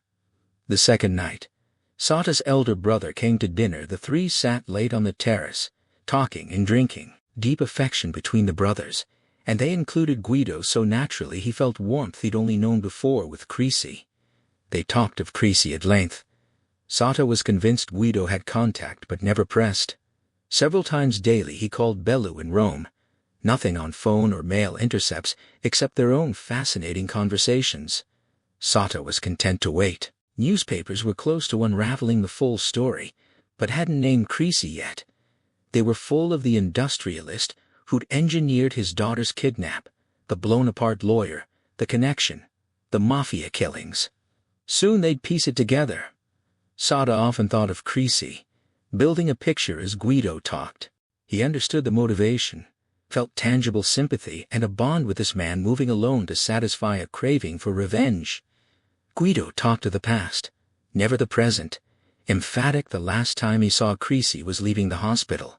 Sata didn't press, just shrugged and waited. He held all the aces, let Conti and Cantarella worry. But he was losing at backgammon.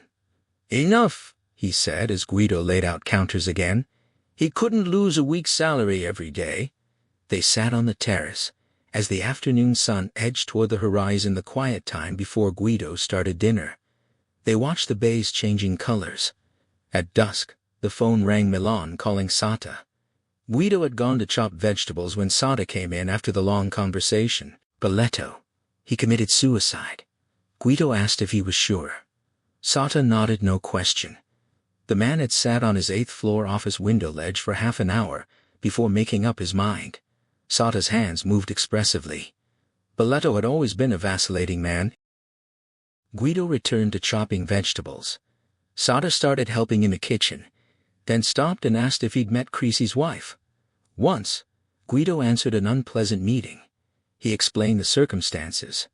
Sata nodded sympathetically, noting that Guido had picked a bad time. No doubt her opinion had changed, and she herself had changed. They worked in silence. Then Sata mentioned that while Boleto hesitated on that ledge, police called the wife asking her to come talk him down. When asked what she said, Sata just shook his head. Nothing. She laughed. They worked again. Sata mused that she was strange and very beautiful. Guido looked up quizzically, started to speak, then shrugged and went back to work. Near every Australian embassy in Europe, house trailers and mobile homes sit parked on side streets during summer daylight hours, for sale. Though why near those embassies, no one knows. Rome was no exception, but late summer left only one vehicle, a Mobex on a Bedford chassis. Wally Whiteman and his girlfriend Patty Collins sat on the high curb, waiting without much expectation. He was late 20s, short, notable for hair flowing from head to shoulders and face to chest. Intelligent eyes peered through it all. Denim overalls showed antique wear. She was early 30s, large all over, not fat, simply oversized from toes to nose, not unattractive, but her size contradicted femininity. A peasant dress looked incongruous. Both Australians.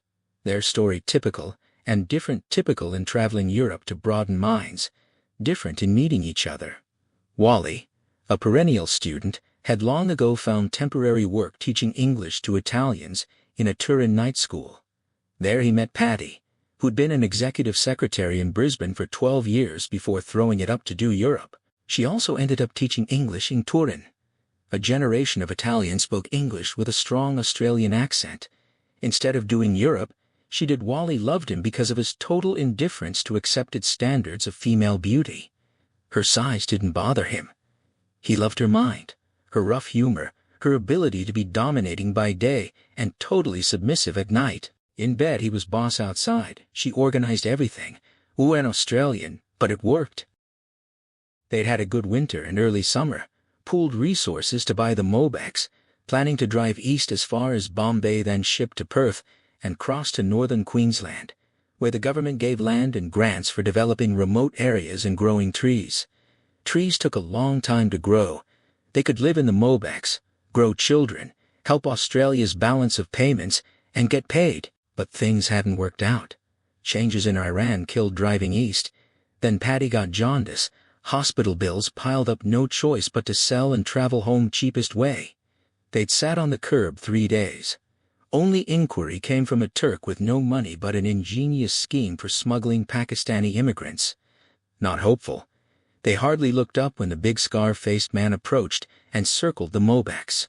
He asked in Italian if it was for sale. Wally answered no. They just parked for the view. The man didn't smile, kept inspecting. Patty stood, brushed dust from herself, asked if he was really interested. He turned, looked at her appraisingly, nodded. Wally was ignored. He asked to see the motor. Wally followed as she pointed out advantages, then suggested going inside for a cool beer. The Mobex was 2 years old with under 10,000 miles. Patty argued fiercely over price.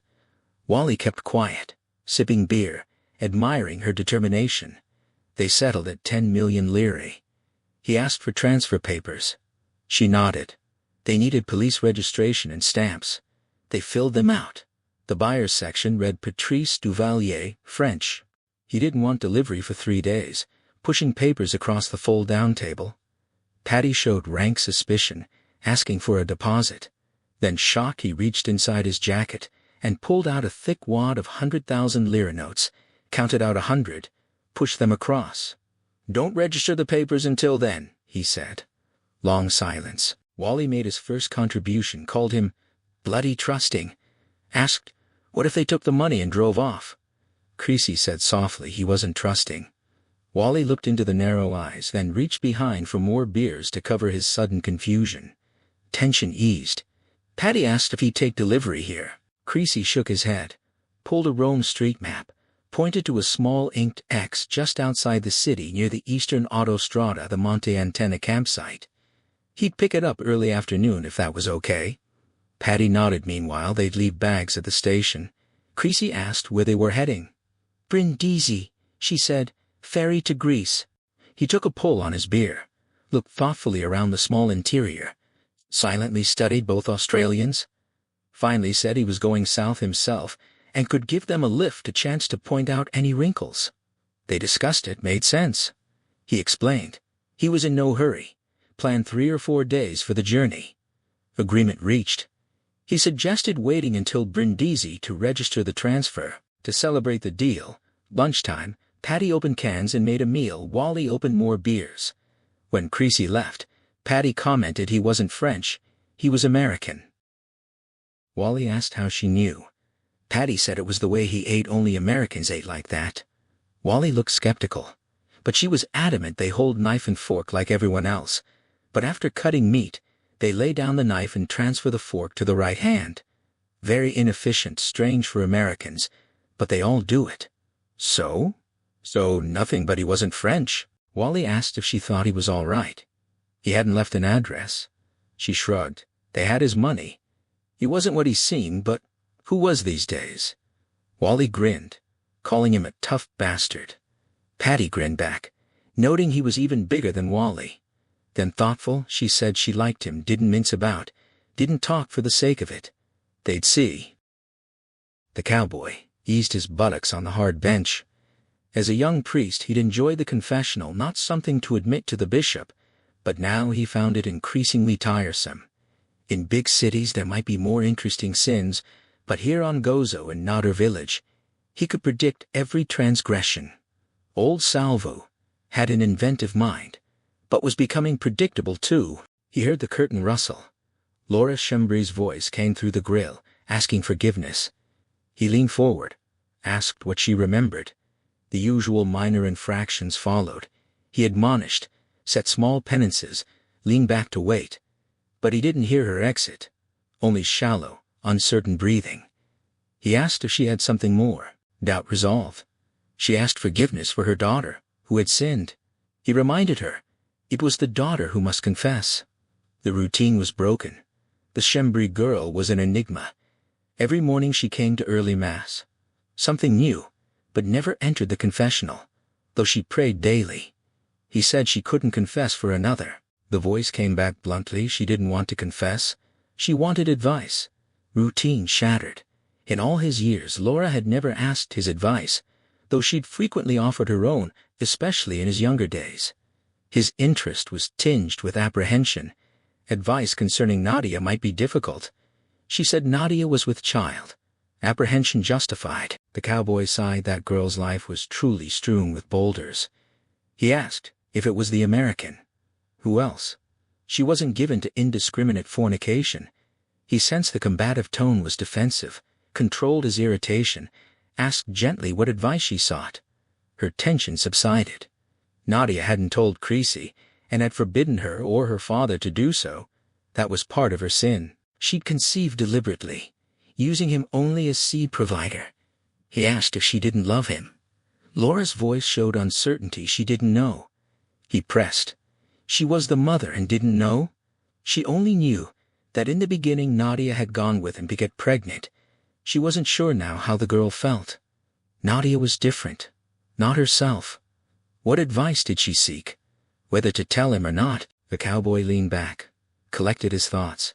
He knew Creasy was dealing out violent death. Laura knew too. He said it was sinful. She said Creasy had a reason. He said vengeance belonged to God. She said God moved in strange ways. The cowboy sighed again. This woman would have made a good priest, even if she wished to tell him. Could she? It was possible. Had she discussed it with her husband? No. She knew his answer, and didn't wish to hear it. The cowboy moved uneasily. He was in the middle of things, but he was a priest, and had forsaken comfort. He considered all aspects, knowing his advice couldn't be platitudes. He reached his decision. A man should know. Laura thanked him. Guido walked onto the terrace. Sada sensed the change. Guido pulled up a chair, reached for the coffee pot, his face showing indecision. The call had come an hour ago, 40 minutes since he'd hung up. Sada wasn't impatient. Within an hour Bellu would tell him if it was significant. Guido drank his coffee, then made up his mind what would happen if Creasy gave himself up to Sada personally. Sada's pulse quickened. The call had been significant. He made an expressive gesture. Creasy would go to prison, but given who he'd killed and his motive, the sentence would probably be around 5 years. Such things could be arranged with remission, out in 3. Guido asked if he could be kept alive in prison. Sada grimaced, said yes, a new prison outside Rome for sensitive prisoners, staffed by carabinieri. He guaranteed safety. Frankly, the real danger would come after release. Guido looked at him thoughtfully, assessing, weighing. Sada kept quiet.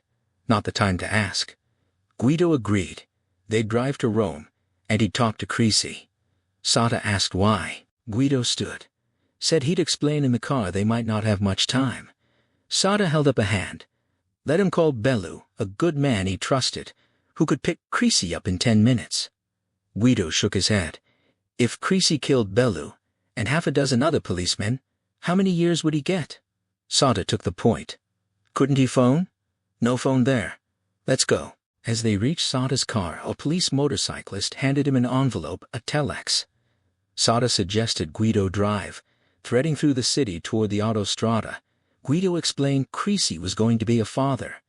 Sada's look of surprise was comical. For once he had no quick comment. Guido glanced at him, smiled wryly, then told him about Gozo and Nadia in detail. Because it was important, Sada understood everything. Guido asked if he thought it would make a difference. Sada nodded emphatically. It was the only thing that might stop Creasy. Hard to explain exactly why. Sada thought it over, reviewing what he knew of the man.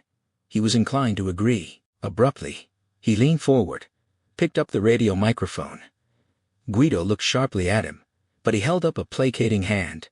Within 2 minutes, he was patched through to Bellu in Rome, instructing him to collect the tape of the last phone intercept and personally destroy it, same with any transcript. Nobody else was to handle them. To Bellu's puzzled query, he told him to wait at headquarters. They'd be in Rome by lunchtime. Guido thanked him.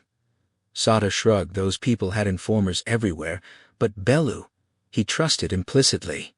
Suddenly, he remembered the envelope, ripped it open, read the long telex in silence. Holy Mother of God, he said quietly.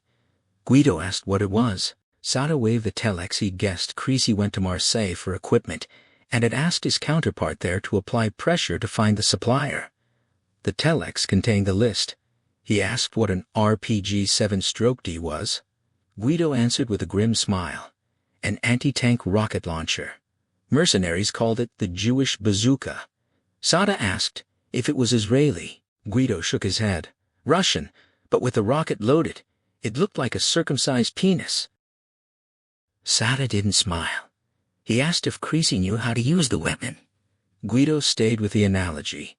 Creasy handled it with the same familiarity as Sada handled himself when taking a pee. Sada smiled, but was puzzled. The Mafia had most things, but they didn't own tanks. Guido explained. It had other uses. Demolishing buildings, blowing open steel gates. It would go through 12 inches of armor plate. Sada digested that in silence, then commented wistfully that it had slightly more penetrative power than his pecker. Guido smiled in agreement. At that moment, the rocket launcher and 2 rockets were being carried through Rome's streets in a canvas bag not large. The launcher was a simple tube, 37 inches long, unscrewing into 2 halves. It weighed about 15 pounds. The rockets weighed less than 5 pounds each. Giuseppe and Teresa Benetti had just finished lunch when the knock came. Both in their late 60s, she had bad legs, so Giuseppe answered. The first thing he saw was the silenced pistol. He became very frightened. Then he looked up at the man's face, and his fright increased, freezing him. The man spoke softly, reassuringly. Giuseppe wasn't in danger, meant no harm, wasn't a thief. He moved forward through the door, easing the old man back. Minutes later, Giuseppe and Teresa were taped immobile to chairs. The man had been very gentle, talking casually with his slight Neapolitan accent. He just wanted to borrow their home for a short time. They wouldn't be harmed. Their fear dissipated. They watched with interest as he opened his bag and took out 2 fat tubes, screwing them together, sliding an attachment into a grooved slot. Giuseppe had served in the army. He guessed the tube was a sophisticated weapon, the attachment a sight. His guess was confirmed when the man produced the squat cone-shaped missile, depressed the fins, and slipped it backward into the tube, the cone's point projecting forward. The man pulled out a second missile and goggles, moved quietly into the backyard. Giuseppe could see him peering cautiously over the low wall separating the yard from the avenue. In the penthouse opposite, Conti had also just finished lunch. At 2:30 precisely, the lift opened in the basement garage and he stepped out, followed by his personal bodyguard. The Cadillac waited, engine running. A black Lancia with 4 bodyguards waited directly behind. Conti eased into the back seat. His bodyguard closed the door and got in beside the driver. The 2 cars moved up the ramp at street level. Bright sunlight made all 3 men narrow their eyes, but they still saw, across the wide avenue, the figure rise behind the low wall, face distorted by goggles, a fat tube on his right shoulder. Before they could react, a great gout of flame erupted from the tube's back. A black object detached, enlarging as it homed in. Conti screamed. The driver stood on the brakes. The heavy car dipped forward, then bounced up on reinforced springs. Its rise continued as the missile pierced the radiator center, demolished the engine, and burned everything inside to a cinder. For a moment the Cadillac teetered upright on its rear fender. Then the second missile struck just below the front axle, hurling the 5-ton car backward onto the Lancia behind. Only one escaped instant death as the Lancia crumpled. A rear door popped open and a bodyguard ejected on all 4s. He scrabbled away from the hissing, twisted metal, rose, instinctively pulled his gun. Instinct started him up the ramp, but then he stopped and looked back. Instinct ended. Whatever was out there had caused this carnage. Shock took over. He backed away until he hit the garage wall, slowly sinking to his haunches. The gun slipped from his fingers, clattering to concrete. He was still crouched there when the first police car arrived. Sada waited in the car, tense with anticipation. But when Guido reappeared alone, his disappointment was tinged with slight relief. Creasy wasn't there. Guido shook his head. They'd wait. A short wait. 3 minutes before the radio came alive, Captain Bellew calling Colonel Sada urgently. Sada and Bellew stood at the ramp's top looking down. Neither spoke. What they saw was beyond their experience. Finally Sada turned to look for Guido. He had his back to them, facing across the avenue. Sada followed his gaze and saw the circular black burn mark on the whitewashed house's side. He asked if it was the rocket launcher. Guido turned and nodded. He'd said it had other uses. Sada looked thoughtfully down the ramp, couldn't help a sardonic smile, as he told Bellew that Conti had lost his no-claims bonus. Power grows from the barrel of a gun. Cantarella knew the quotation and had witnessed its truth, but a gun must have a target. He felt like a weightlifter, with nothing to lift Michelangelo without a ceiling. Frustration fertilized his fear. Conti had been a right arm, the physical instrument of diplomacy. His death struck to the core of Cantarella's fear. He tried to conceal it, but DeCandia and Gravelli weren't misled. They sat across the desk and absorbed it from the atmosphere, astonished, deeply concerned. But he was their boss. Everything they had, stature, wealth, ambitions, was linked to his power. They had no other route. They listened to orders for strengthening the Villa Kalachi's security. 2 days ago, they'd have been astounded and advised restraint, but Conti's death and its manner had made a great impact. So had the thick dossier on the desk, detailing a man who practiced violence on a scale alien even to them. They listened in silence, as Cantarella spoke of floodlighting the outer walls and 200 meters beyond, purchasing and raising all buildings within a 1-kilometer radius, 24-hour patrols of the entire area, acquiring guard dogs. 18 bodyguards were to be quartered in the villa, working 3 shifts. A roadblock half a kilometer from the gates, no car to pass without being searched inside and out. No vehicle to enter the grounds. No other boss or emissary to enter except alone after thorough search. The state of Cantarella's mind was most clearly revealed when he ordered cutting down over 15 fruit trees bordering the inside walls. 20 years ago, when he'd first purchased the villa, he'd personally supervised planting that orchard. It had become a great pride. His entourage would joke about it very quietly, calling the trees his children. To hear orders for even a small number destroyed illustrated vividly the depth of his fear. Cantarella moved to the general situation. Every point of entry into Sicily was to be watched, every port down to the smallest fishing village, every airport, airstrip, train or car crossing on the ferry from Reggio. His mouth twisted in irritation as he asked about the police and carabinieri still doing nothing. DeCandia answered very little. Token roadblocks around Rome after Conti's death, several hours after, a general alert for the American, and a description but no name, no photograph. Cantarella snarled insults at the authorities, especially Sada, whom he accused of taking pleasure in the situation. Gravelli informed him that Sada had arrived in Palermo that morning with his assistant Bellu and the Neapolitan. Cantarella's anger grew. He asked if there was any chance to get to the Neapolitan. Tapping the dossier, that man must be in contact with the maniac. Gravelli shook his head. They shared a 2-bedroom suite at the Grand, never left alone. No chance unless they took out Sada and Bellu. DeCandia quickly interjected. That would cause more trouble than they already had, no end to it. Cantarella nodded reluctantly, calling Sada an overbred vulture he'd settle with someday. Gravelli noted that Sada caused problems even from Palermo. His people were cracking down everywhere, even taking Abrata, and for questioning Abrata felt exposed and very nervous. DeCandia agreed Sada was using the situation, stirring confusion like a sorcerer. Cantarella leaned forward, opened the dossier, studied Creasy's blown-up passport photograph for several minutes. He moistened his lips, tapped the photo, said they'd have nothing but problems until Creasy was dead. He emphasized that the man who killed Creasy would want for nothing. Gravelli and DeCandia nodded silently, then received another shock. Cantarella unclipped the photograph and tossed it across the desk. He wanted it on every newspaper's front page tomorrow morning. DeCandia asked if that was wise. It would give the whole story. Cantarella replied. They'd have it anyway. The press already knew most. Only Sada's silence had delayed things. His reasoning. The face was distinctive. The scars. The eyes. Thousands were looking. Distributing pictures would take days. The papers would do it for them. Gravelli warned that would make a hero of him. Cantarella snapped that he'd be a dead hero, and the dead was soon forgotten.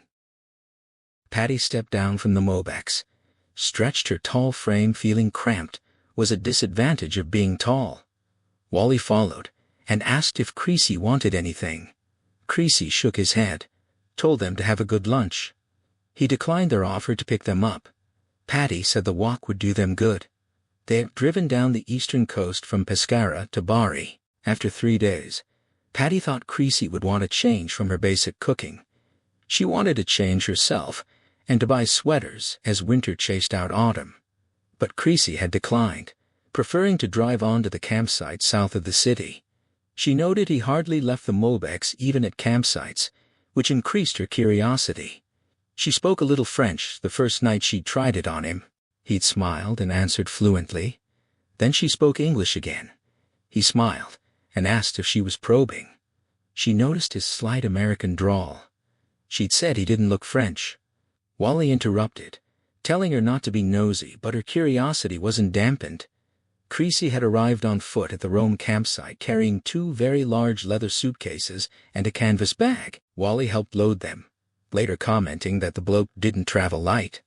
He hadn't been talkative, pointed to a spot outside Avezzano on the map, suggesting they camped there. They'd stayed 2 nights in a pleasantly wooded, almost deserted valley. He was tired, he'd explained, and in no hurry. Wally pointed to a boutique across the busy street.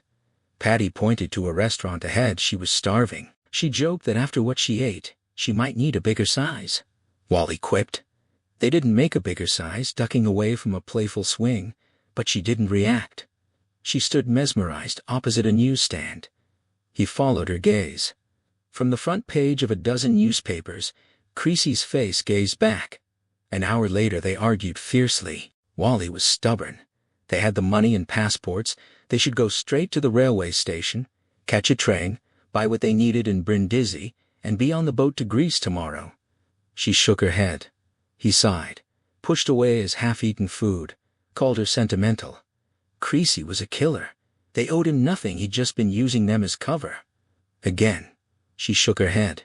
He picked up the paper, held it in front of her face. Hundreds, maybe thousands, were looking for Creasy.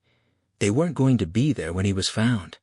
She told him to piss off quietly, but it rocked him back. She leaned forward, angry face close to his. Yes, Creasy had been using them. Why not? He was alone, doing it all alone. Hundreds? Thousands? Also the police. He needed help. She was going to help him. Wally could do what he liked. He asked desperately why it was none of their business. Why get involved? She snorted. When did an Australian ever need a reason to get into a fight? She tapped the paper. Those people had killed that girl, raped and killed her. 11 years old. Now, they were paying for it. Creasy was making them pay. If he needed help, he'd get it from her. She wasn't leaving him alone. Suddenly Wally grinned, told her to calm down. She asked if he agreed. Yes. Why the sudden change? He shrugged. Not sudden. His instinct was to help, but it was dangerous. One thing for a bloke, another for a girl. She smiled, ruffled his hair, said she liked it when he was chivalrous. Outside on the pavement, he wondered how Creasy would react when he found out they knew. Creasy might get violent, worried they'd turn him in. That was one tough bastard. She shook her head, linked her arm in his. With his picture in the papers, he'd need all the help he could get. He'd understand. Anyway, tough as he was, she wasn't frightened. She smiled down at him, not with Wally to protect her. Sata put down the phone and turned to Guido and Bellu. It was almost certainly Cantarella. The papers all got the information at about the same time. Guido asked why. Bellu supplied the answer, another sign of Cantarella's state of mind, the quickest way to generally identify Creasy. Bellu asked Sata what now, with a quizzical look. Sata gazed back enigmatically. Guido felt sudden tension. Bellu suggested they talk privately. Sata sighed, glanced at Guido, shook his head. Not necessary. He called Carabinieri headquarters in Rome, issued precise instructions, then hung up and faced Guido. Guido called him a cynical bastard. Sata spread his hands in resignation. It wouldn't have made a difference. If Cantarella couldn't find Creasy until now, neither would their people. He looked down at the newspapers. Creasy had very little chance now. That face was easily recognized. He hoped they found him before the others did. Guido stood, walked to the window, looked down at the busy street. In light rain, umbrellas obscured the moving people. Sata's voice was apologetic. There was very little chance they'd do everything now. Guido had heard him on the phone. Bellu had never heard Sata talk that way before. Without turning, Guido asked bitterly if Creasy had served his purpose now. Would they make Sata a general? Sata's voice lost its apology. He hadn't sent Creasy, hadn't armed or equipped him with safe houses, transport, false papers, hadn't encouraged him. Wasn't Guido being hypocritical? Guido turned, his face showing emotion for once.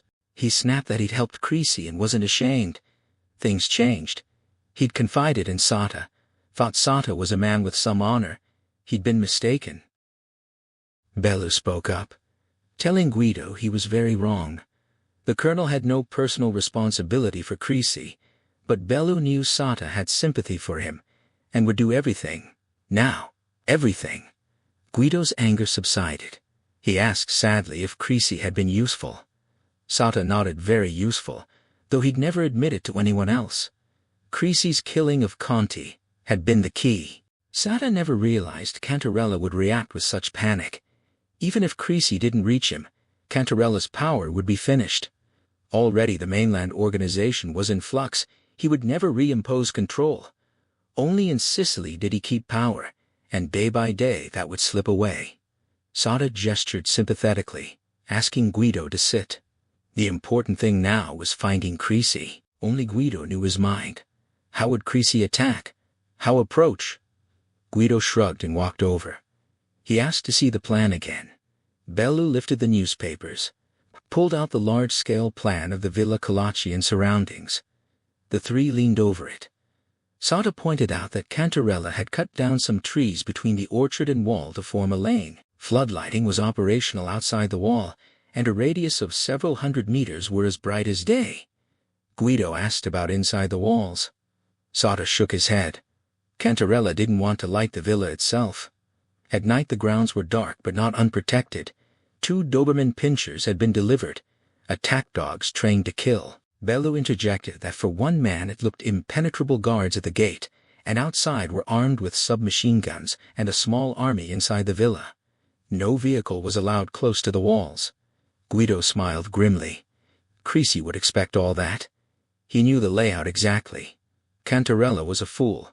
He'd be safer moving rather than closing himself in. The strongest fort was a death trap once the walls were breached. Cantarella's army wouldn't save him if Creasy got inside. Sata asked how he would get inside.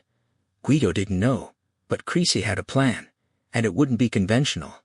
Bellew noted an escalation of method. Rabbia killed with a pistol, Sandri with a shotgun, Fossella with a bomb, Conti with an anti-tank missile. What would Creasy use on Cantarella? Thoughtful silence. Then Sata smiled. He wouldn't be surprised if the boss of bosses was digging a fallout shelter. Patty pointed to another Alfa Romeo that had just overtaken them. Across its rear window was a sticker. Go Creasy! It was the 5th since leaving Brindisi's outskirts. Wally shook his head in amazement. They were transporting a bloody celebrity. 3 days earlier they'd stepped into the Mobex outside Bari and tossed the newspaper onto the table in front of Creasy. He'd looked at the huge photograph, then slowly raised his eyes. Wally had told him the photograph was in every newspaper. The full story anywhere in Italy. That ugly face would be recognized instantly. Bound to be on TV too. He'd spoken lightly, trying to keep tension out of his voice. Creasy said nothing. Only his eyes moved between them. Patty broke the tension, calling him a bloody Frenchman. She knew he was a Yank. How? The way he ate. Creasy smiled. Wally's held breath whooshed out in relief. They'd offered help. Creasy shook his head. New situation, danger acute. He told them to catch the train to Brindisi and be on their way. It wasn't their affair. But logic and stubbornness prevailed. They argued. An hour. Driving the Mobex himself, Creasy couldn't avoid being spotted. With them driving and him hidden in back, they could take him anywhere. It made obvious sense, but he spent a long time trying to argue them out of it. Finally, he agreed. He needed only to get to Reggio, not for 3 days. After that, they could keep the Mobex. He wouldn't need it. Patty tried to force the money back, but he was stubborn too. They could use it to ship the Mobex to Greece, then on to Australia. That was his condition. They'd stay 2 days at the secluded campsite near Bari. Creasy never left the vehicle except at night for exercise, only while Patty and Wally kept watch. He hadn't told them how he'd crossed to Sicily, But he had a plan. He'd explain in Reggio. Perhaps Wally could help there before leaving. He'd asked Patty how Wally looked without all the hair. She'd said she'd never seen him without it. She'd be frightened to look. Wally joked that he was bloody handsome, only grew the beard to keep lecherous females away. Creasy just smiled and said he'd tell Wally when they reached Reggio. One evening, Patty tried to talk Creasy out of it. The newspapers stressed the opposition how little chance he had. She'd thought of Don Quixote tilting at windmills, but looked at his face and eyes and stopped. She remembered it now as they joined the autostrada east of Taranto. She asked Wally if he could ever feel like that, build enough hatred to do what Creasy was doing. Wally took his eyes off the road to glance at her. Thought about it. Many people could, he answered. The difference was having both hatred and the means. She'd read Creasy's story in the papers. How many men like that were walking around? She asked if he thought Creasy would actually do it. Wally pursed his lips. He might. Creasy had come a long way but would need a lot of luck. Then again, he'd already had some. He'd met them. Patty smiled at him, was silent, then said she was wondering how Wally would look without that hair. The walls had stood for centuries, but they had no answer for the bulldozer. Half an hour reduced the small farmhouse to rubble. Franco Massi stood next to the cart piled with his belongings. His wife already sat on the cart, facing away, unable to look, eyes red from constant weeping. Franco looked, and beyond to the walls of the Villa Kalachi hatred twisted his features. For generations his family had lived and farmed a few rocky acres on the hillside. The villa's occupant had been a benefactor. Franco had always lived under that protection. His farm's produce, his wife's cheeses, had always been given in homage. At first he hadn't believed when they told him. The benefactor wouldn't do such a thing. He'd begged for an audience. They told him it was impossible. Don Cantarella would see no one. In 24 hours, Franco must move. A house had been found for him in Palermo. They gave him papers to sign. The bulldozer finished, reversed, rumbled up toward the narrow lane. From his soul, Franco uttered a silent prayer. Go with God, Creasy. Wally argued fiercely that 7,000 lire for a shave and haircut was absurd. The barber was unimpressed, gesturing eloquently at Wally's flowing locks. Major job, an hour's work. Take it or leave it. Wally took it. He had a busy day, and couldn't waste time comparison shopping. At least he didn't have to lose it all. Creasy had explained the requirement: a short, neat, conservative haircut, and no beard. Wally was still mystified.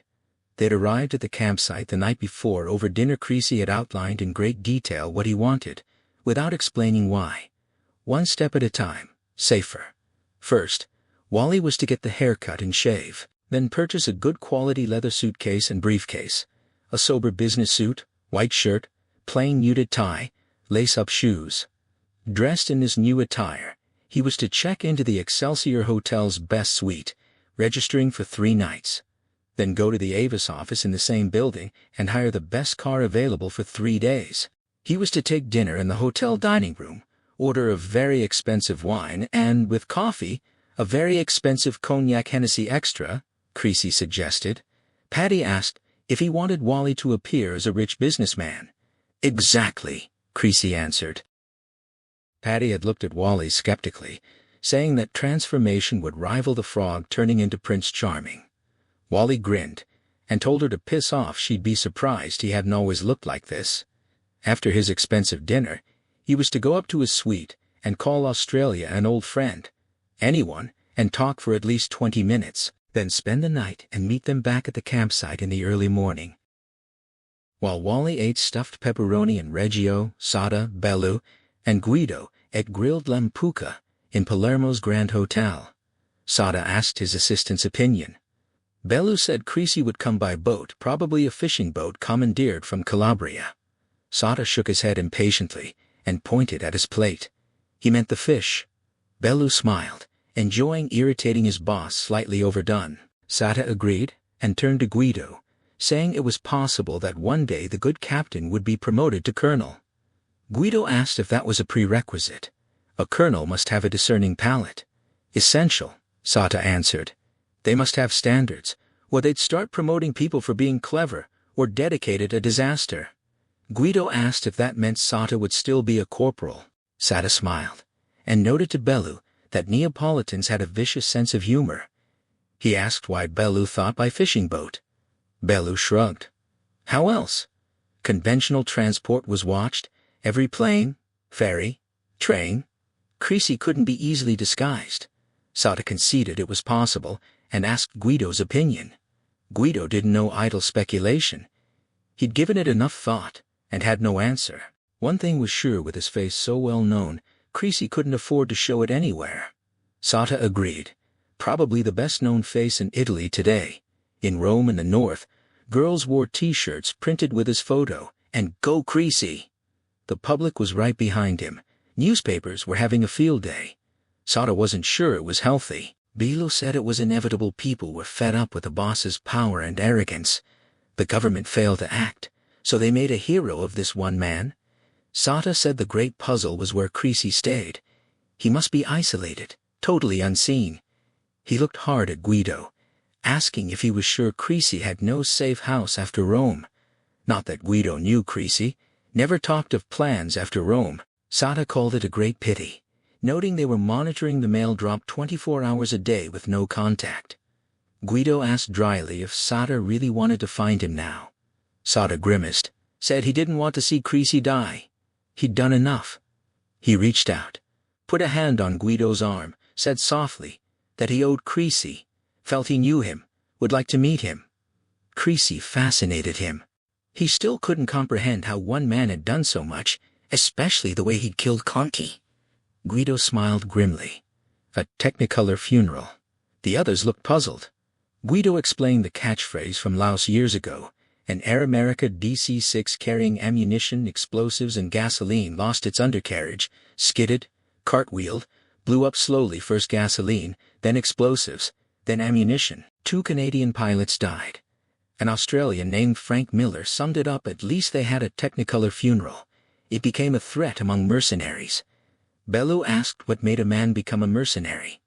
Guido smiled. 1,000 reasons. No two alike misfits. Perverts, misguided do-gooders, fools, often just an accident. The waiter brought sabaglione. They ate in silence. But Bellu's curiosity continued. Creasy must be special to achieve what he had. What made him that good? Sata said it was experience and training, and perhaps something more. He looked at Guido inquiringly. Guido agreed, something more. Like sex appeal, intangible. A soldier could lack it no matter how good technically. Occasionally you met one who had it set apart. Maybe a combination of luck and willpower. A platoon could fail to take a position. One man with that ingredient would take it. Sata asked softly if Guido had it. Yes, Guido answered. But Creasy had it in abundance that had carried him this far, and would most likely get him into the Villa Colacci. Sata asked if it would get him out. Who knows? The question bothered Guido. He was sure Creasy had figured a way in, but not sure about the opposite. Wally parked the hired Lancia alongside the Mobex. Patty sat on the step watching him get out. He closed the door and stood silently. For a long while she didn't move. Then she crossed her arms and began rocking back and forth. Then laughter started. Creasy appeared behind her and studied Wally, nodding and smiling. Patty slipped off the step and rolled on the grass. Gusts of laughter swept the deserted campsite. Wally called her a bloody woman. Creasy agreed. No appreciation of real beauty.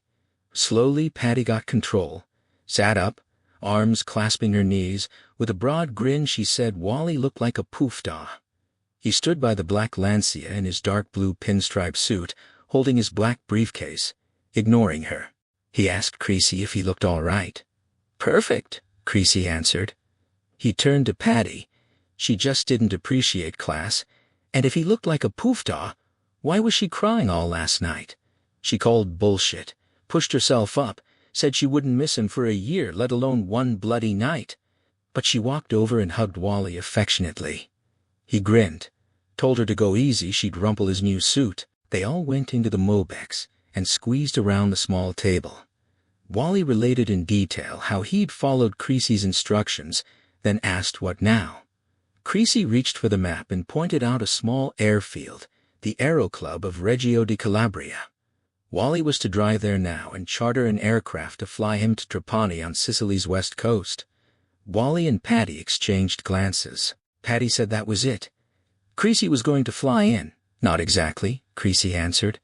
He'd originally planned to charter a night flight by telephone and hijack the pilot and aircraft if necessary. Wally's offer made it easier. The previous day's charade had set the scene. Wally would explain he was a businessman on a tight schedule with meetings in Reggio. As soon as they finished, he wanted to leave for Trapani.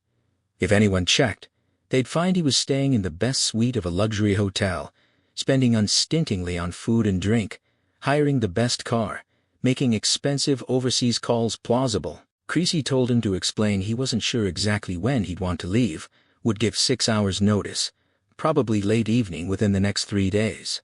Wally asked why he couldn't fix a time. Weather. Then why within 3 days? Little or no moon. Wally's curiosity wasn't satisfied, but he held his questions. Creasy explained. The Aero Club had 4 aircraft, 2 Cessna 172s, a Piper Comanche, and a Commander. He needed one of the Cessnas. If queried, Wally was to say he'd flown that type before and was familiar with it. He was to pay for the charter in cash, in full, in advance. Wally asked why the Cessna was essential. Because of its high wing configuration. So it was easier to jump out of. Wally's curiosity was satisfied. Gravelli and DeCandia made their rounds, inspecting everything and discussing the situation between tasks. After conferring with guards outside the main gates, they walked back through the gardens. DeCandia said another week, and it would be too late. Gravelli responded. It might already be too late. There was war in Turin and Rome. 3 families were squaring up. Even Calabria had trouble. Don Momo had been promised tranquility while in jail, but 2 days ago, there was an attempt on his life. Cantarella did nothing, squandering his respect sitting like a mouse in its hole. Abrata was arriving tomorrow to confer with Cantarella and wouldn't believe the state he was in. DeCandia felt the words were a little strong. He'd worked for Cantarella over 20 years. His loyalties anchored deep. Suddenly Gravelli gripped his arm. Both froze. 2 black shadows came out of the darkness without sound, came very close with twitching noses, then silently disappeared. DeCandia spoke fervently. Those dogs gave him the creeps. Gravelli laughed shortly. They were safe enough as long as they smelled what they knew. DeCandia said they'd better have good memories and continued up the path. They entered through the kitchen door. A huge stone-flagged room turned into a canteen for extra bodyguards. Half a dozen lounged watching television. Remains of a meal spread messily on a wooden table. Submachine guns and shotguns lay near to hand. A passage led through the villa's center. In the first room off it, wooden bunks had been installed. More bodyguards slept or rested before the midnight shift. At the passage's end, stairs led to the first floor where Cantarella had his study and bedroom. DeCandia and Gravelli also had rooms there. They spoke a few words to the kitchen men, then went upstairs. Cantarella's personal bodyguard sat outside the study, submachine gun cradled. He stood as they approached, tapped twice, opened the door. They went in to report all secure. After 2 days, the gusty north wind abated.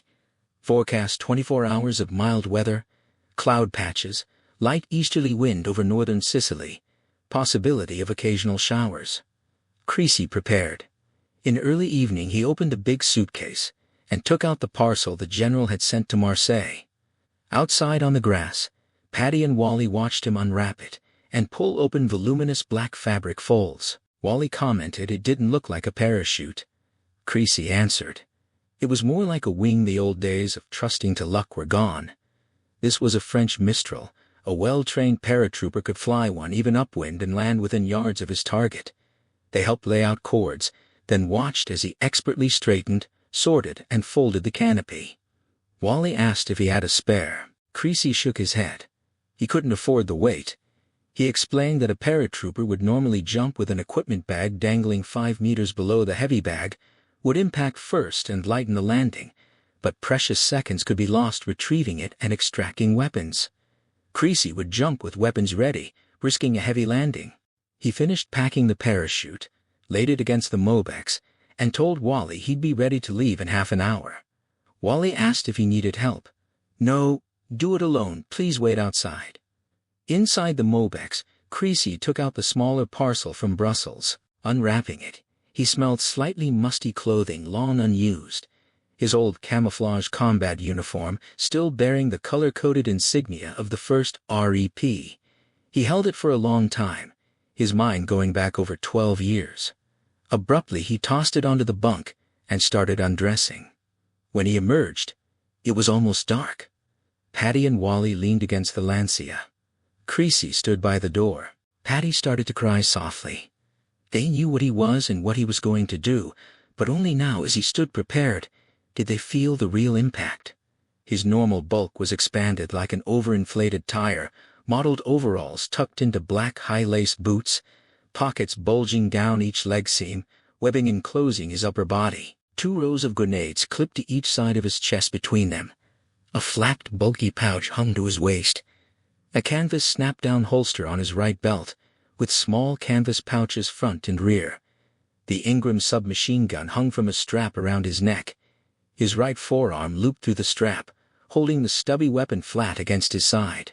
From his left hand dangled a black knitted skull cap. He picked up the parachute, moved toward the Lancia, and quietly asked if Wally was ready. Wally nodded, tried to speak. Nothing came out. Numbly, he opened the car door. Creasy tossed in the parachute and turned to Patty. He didn't have the words, but she understood. She sniffed, shook her big head, called him a stupid shit, such a waste. He smiled, reached out to hold her shoulders, said it would be all right. He'd done it before, almost routine. She wiped a hand across wet cheeks, then hugged him. Hard metal pressed painfully against her, but she didn't care. Then she released him, walked to the Mobex, climbed inside, and shut the door. 20 minutes to the airfield. Creasy lay across the back seat, out of sight. After 5 minutes, Wally asked how he would get out. The Cessna's door could be held open against the wind, Creasy said. Wally meant the Villa Kalachi. He knew Creasy would get in, but how would he get out? The answer was short. If there was a way in, there was a way out. They drove in silence. Creasy asked if Wally was clear on the sequence. Very clear, no foul-ups. And about afterward, they'd be on the road tonight. Creasy said not to delay a minute, there'd be a lot of confusion, but Wally had to be on that ferry in the morning. Wally spoke firmly. Don't worry.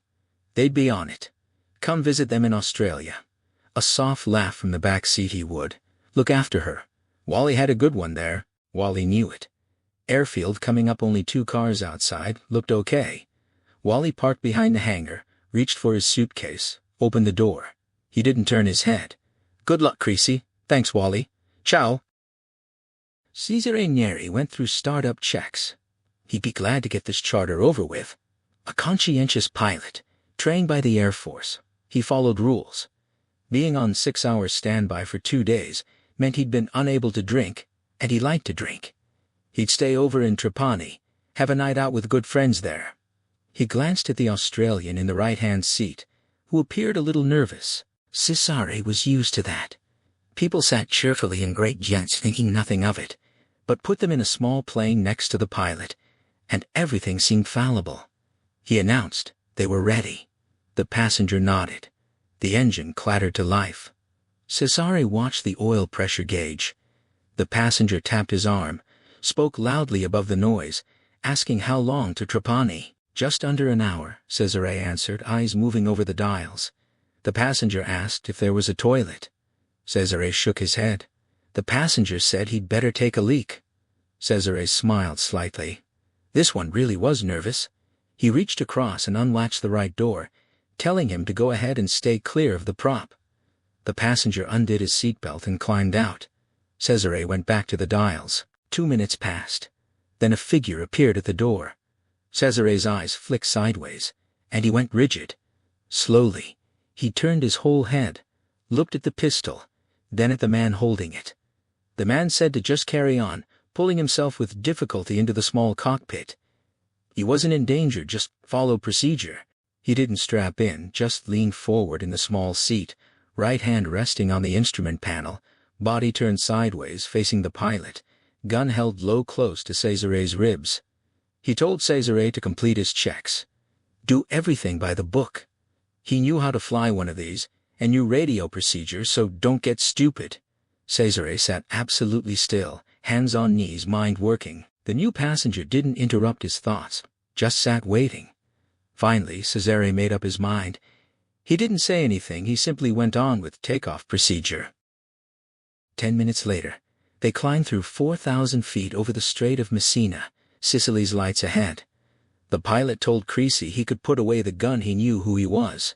Creasy considered a moment, then slipped the Colt into its canvas holster, and snapped it down.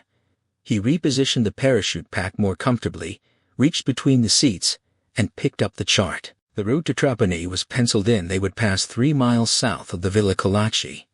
He told the pilot that after crossing the beacon at Termini Imaris, he wanted a very slight detour.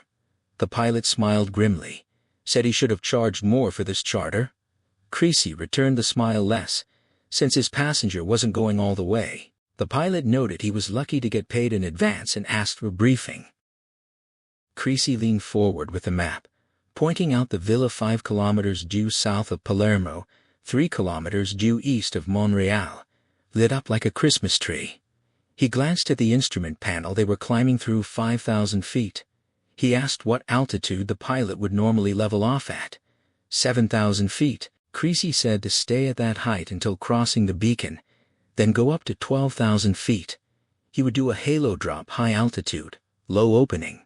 The pilot nodded, said they called it a delayed float, and asked at what height he would open. Not more than 2,000 feet, depending on freefall drift. The wind was easterly at 10 knots, so he dropped just short of the target. The pilot looked at the parachute pack. Creasy identified it as a French Mistral wing. The pilot noted all the equipment festooning Creasy's body, acknowledged he was an expert, and would need to be coming in fast and hard. He knew the area. Creasy would likely meet a downdraft off the mountainside, unnoticeable during freefall, but starting below 2,000 feet, he advised dropping more to the south. Creasy hardly thought about it. The pilot's voice was sincere. He thanked him, agreed. Had the pilot had experience? 5 years in Air Force transports. The pilot said he'd dropped many of you people as well as amateur parachute clubs. Creasy said he'd leave the pilot to call it. He apologized for the trouble this might cause. He was going to have to smash the radio. The pilot didn't speak for a while, just gazed through the windshield. When his voice came, it held emotion. He was glad it was him. Most people were behind Creasy. His family had lived for generations in Calabria. They knew the power of these people and were all affected. They admired Creasy. He was glad it was him. He would drop Creasy exactly right. A silence. Then Creasy asked if he would go on to Trapani. The pilot shook his head. He'd fly back to Reggio. It was safer. He asked who the Australian was. In the dull red cockpit light, Creasy's features softened slightly. He said simply, "A man like you." In Palermo, it was warm in the Grand Hotel bar. The windows were open. Sata, Guido, and Bellu stood at the bar drinking pre-dinner cocktails. Sata was in an American mood, a highball brought on by 2 American girls at a corner table. Late tourists, one a beautiful redhead. Sata was partial to redheads. The other was a passable blonde.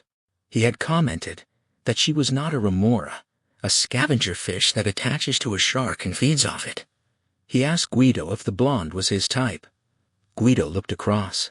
The blonde was attractive, and, in the age-old language of glances and lowered lashes, had already indicated Guido would be favored. But Guido wasn't in the mood. For days, a tension had been building. He couldn't tear his mind from Creasy. Something told him his friend was coming, was near. So he shrugged, smiled, replied that he deferred to the Carabinieri. They all worked so hard and lived so uncomfortably that the grateful public should allow them an occasional bonus. Sata asked Bellu if he'd noticed Neapolitans were invariably sarcastic. He raised an eyebrow for more drinks. The strategy of conquest was in Bellu's hands as further job training. Bellu shrugged nonchalantly. He'd take them a bottle of champagne and tell them to join for dinner. Sata asked mockingly. Not ask them? Bellu quoted Sata himself, A woman should be treated like a headwaiter, politely but firmly. Sata beamed at Guido, definitely promotion material, but Guido didn't respond. He reached out and gripped Sata's arm, telling him to listen. Faintly through the open window came the drone of an aircraft. "Creasy," Guido said. Sata and Bellu looked blank. Creasy was coming. Guido slammed down his drink and headed for the door, calling over his shoulder that Creasy was a paratrooper. How else would he arrive? Sata looked at Bellu, then across at the redhead, then snapped at Bellu to come on. Creasy hadn't improved his timing. The door had been pushed back. Creasy's face and shoulders visible in the gap, rubber-soled boots on the undercarriage strut, skullcap pulled tight, lower face blackened. His eyes watched the pilot intently. The pilot's face set in concentration, banking gently, eyes flicking left to right, picking up bearings, correlating to the compass. His left foot moved on the rudder, ready to apply pressure when the weight was gone. His right hand stabbed out, telling Creasy to go. He turned his head. The doorway was empty. All windows were closed in the Villa Kalachi, but Cantarella had opened his study curtain slightly and looked down at the garden. Darkness, relieved only by the faint glow of floodlights beyond the walls. Over recent days his fear had been gradually overcome by frustration and anger. People subservient for generations were questioning his power, even those around him. He could see it in their faces. Only minutes before, Abrata had been insolent in this very room. Soon this madman would be dead, and he would turn on the others. They would feel his power and understand. His smooth face hardened at the thought, thick lips compressed in determination. He drew the curtains tight and turned back to his desk. Seconds later, Creasy floated in over the wall like a great black pregnant bat. He landed on grass beside the orchard. A good impact, legs cushioning, rolling easily, hitting the release, dragging the canopy backward into the fruit trees. The Colt came into his hand. The silencer, quickly pulled from a belt pouch, was screwed home. He crouched with his back against a tree, and from the chest pouch took out the Trilux night sight. He scanned the grounds left to right, picking them up as they rounded the villa's side, two low black shapes side by side coming fast. The Trilux and Colt were exactly aligned. He drew in air deeply and steadied himself. The Dobermans had been trained to attack silently and kill silently. They died silently, the first at 10 meters with bullets in head and throat, the second close to 5 meters before the bullet took it in the heart. Momentum carried it on. It died with a whimper at Creasy's feet. In the kitchen they were watching football, Juventus versus Naples. All eyes on the TV screen. All eyes turned as the window shattered and the rounded, obscenely shaped grenade arced into the room. 3 died immediately. 2 were neutralized by shrapnel wounds. 2 others, protected from the blast, were only stunned, but they hadn't begun to reach for weapons before the door was kicked in. He stood with submachine gun gripped at chest height, eyes evaluating, looking for life, finding it. The Ingram's muzzle flickered, white life left the room. He appeared to move without haste, but was quickly across to the open door leading to the passage. An empty magazine clattered to the stone floor. The snick of a full one thrust home the ratchet click of the Ingram being recocked. He had his back to the wall close to the door, listening. Shouts of inquiry from down the passage, fainter from the top floor. Doors opening. Creasy slid down to a crouch, swung into the open door. Ingram held low, spewing bullets. 3 men in the passage. 1 managed to duck back into the room. The others were smashed back, as though hit by a water cannon. Again Creasy moved, and again the Ingram was recharged in a flowing sequence. It had become a dance, rhythmic, stylized movements to perfect tempo. The music screams blending with gunfire's stutter, spent cartridges tinkling. He glided past the makeshift dormitory, his right arm flicked, and a grenade lobbed through the door. He turned to the explosion, saw a figure blown out into the passage, moaning and scrabbling, trying to raise a shotgun. A touch of the finger, a half-second burst, then turning again, reaching the stairs foot back to the wall, listening. On the landing above, Cantarella stood at his study door holding a pistol in his right hand, his left gripping his personal bodyguard's sleeve. He screamed for the bodyguard to stay, his face radiating panic. Di Candia, Gravelli, and Abrata stood at the top of the stairs, pistols pointing down. Candia was shirtless, his chest and back covered in black hair. Cantarella screamed at them to go down. They turned to look at him, hesitated. His face worked in fury and fear. He raised the pistol. Candia moved, edging onto the first step. Only the top of his body was visible to Cantarella when the rippling clatter came. He saw Candia lift jerkily, and through the hair, the row of holes opening redly across his chest. Then Candia was gone, slumping and sliding down the steps. Gravelli and Abrata backed away across the landing. They weren't going down. They looked right at Cantarella 10 meters along the passage, shielded by the bodyguard. When they turned back, it was too late. The grenade exploded right between them. The landing's corner protected Cantarella and the bodyguard. Complete terror took over. Cantarella pushed the bodyguard forward and stumbled backward into his study, slamming the door, rushing to the window, tearing aside the curtains. He didn't try to open it, just smashed the glass with his pistol and screamed out, demanding to know where his men were, ordering them up. Creasy reached the top of the steps, glanced at the smashed bodies, and eased close to the passage's edge. He could hear Cantarella's hysterical shouts. He held the Ingram in his right hand, and with his left unclipped a grenade.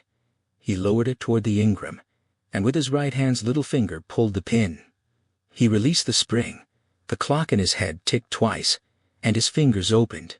He swung his right boot, and gently kicked the grenade around the corner. At the blast, Cantarella turned from the window. He saw the door splinter off its hinges, and his bodyguard catapult backward into the room. The boss of bosses stood rigid, looking at the mangled body on the carpet. His mouth opened, but no sound came out.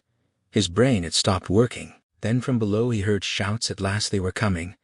Never taking his eyes from the door, he crouched behind the heavy desk, pistol extended, breath coming in short gasps. Creasy came through the door in a diving roll, clearing the dead bodyguard and rising to his knees in the room's center. Cantarella fired twice, jerked shots, but one was lucky. He saw Creasy punch back and sideways, and rose from behind his desk with a strangled cry of triumph, fired again twice wildly. He was not experienced. Luck was not enough. Creasy's right shoulder was shattered, the arm useless. But the Ingram still hung from his neck, and his left hand gripped it and sent a swath of bullets across the room. He stood up slowly, painfully, keeping the Ingram steady. He moved carefully around the desk. Cantarella lay on his back, hands clutching his corpulent belly. Blood seeped through his fingers.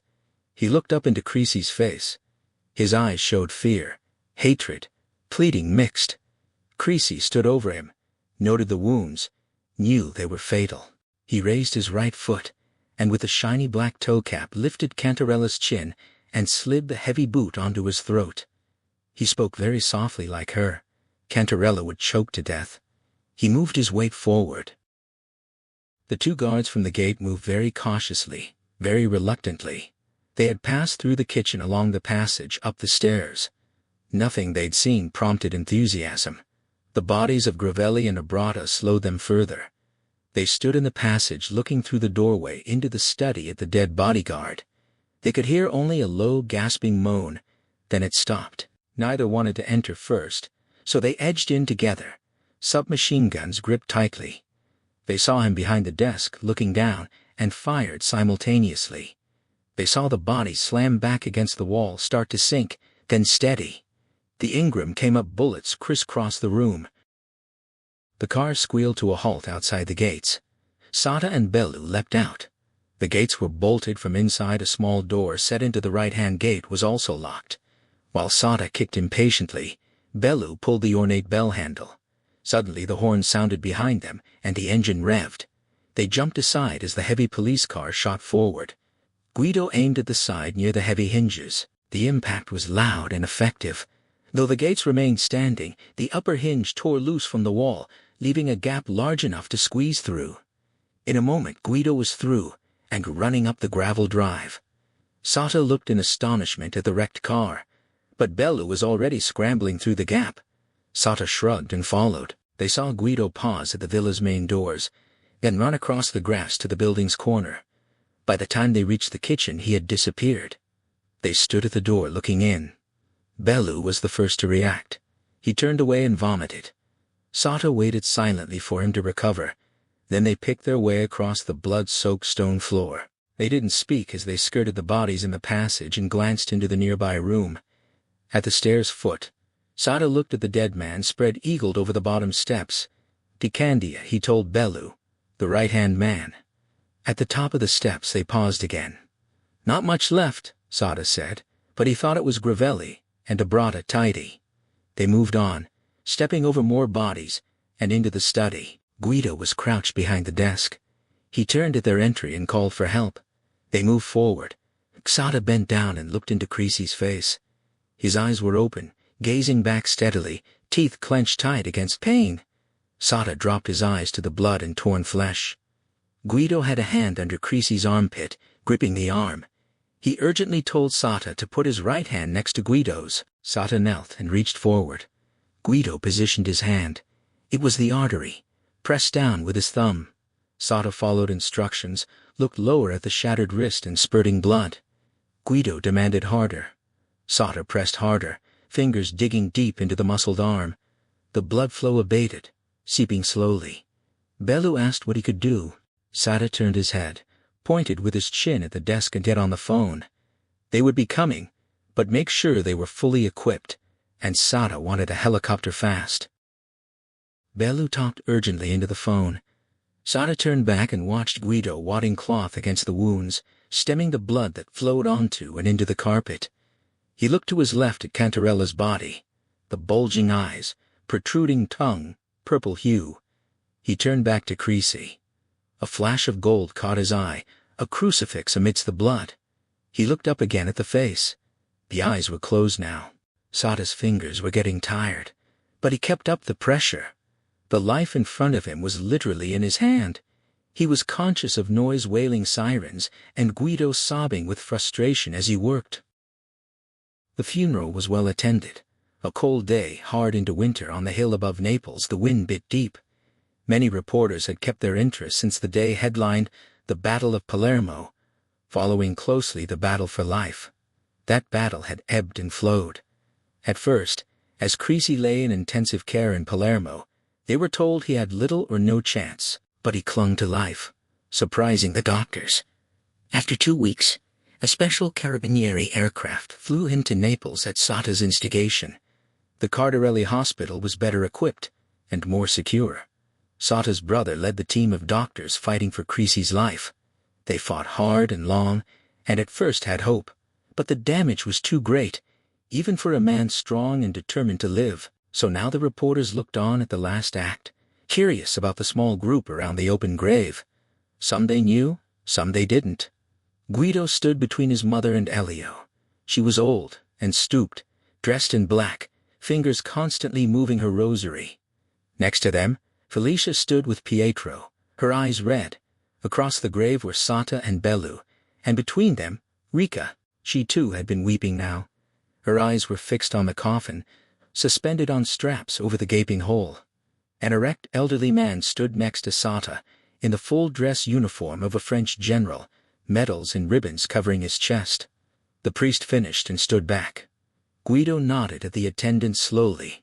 The coffin descended. The priest made the sign of the cross. Guido bent down, picked up a lump of earth, and tossed it into the grave. The general came to attention and saluted. Then the group broke up. At the cars they all spoke a few words and drifted away.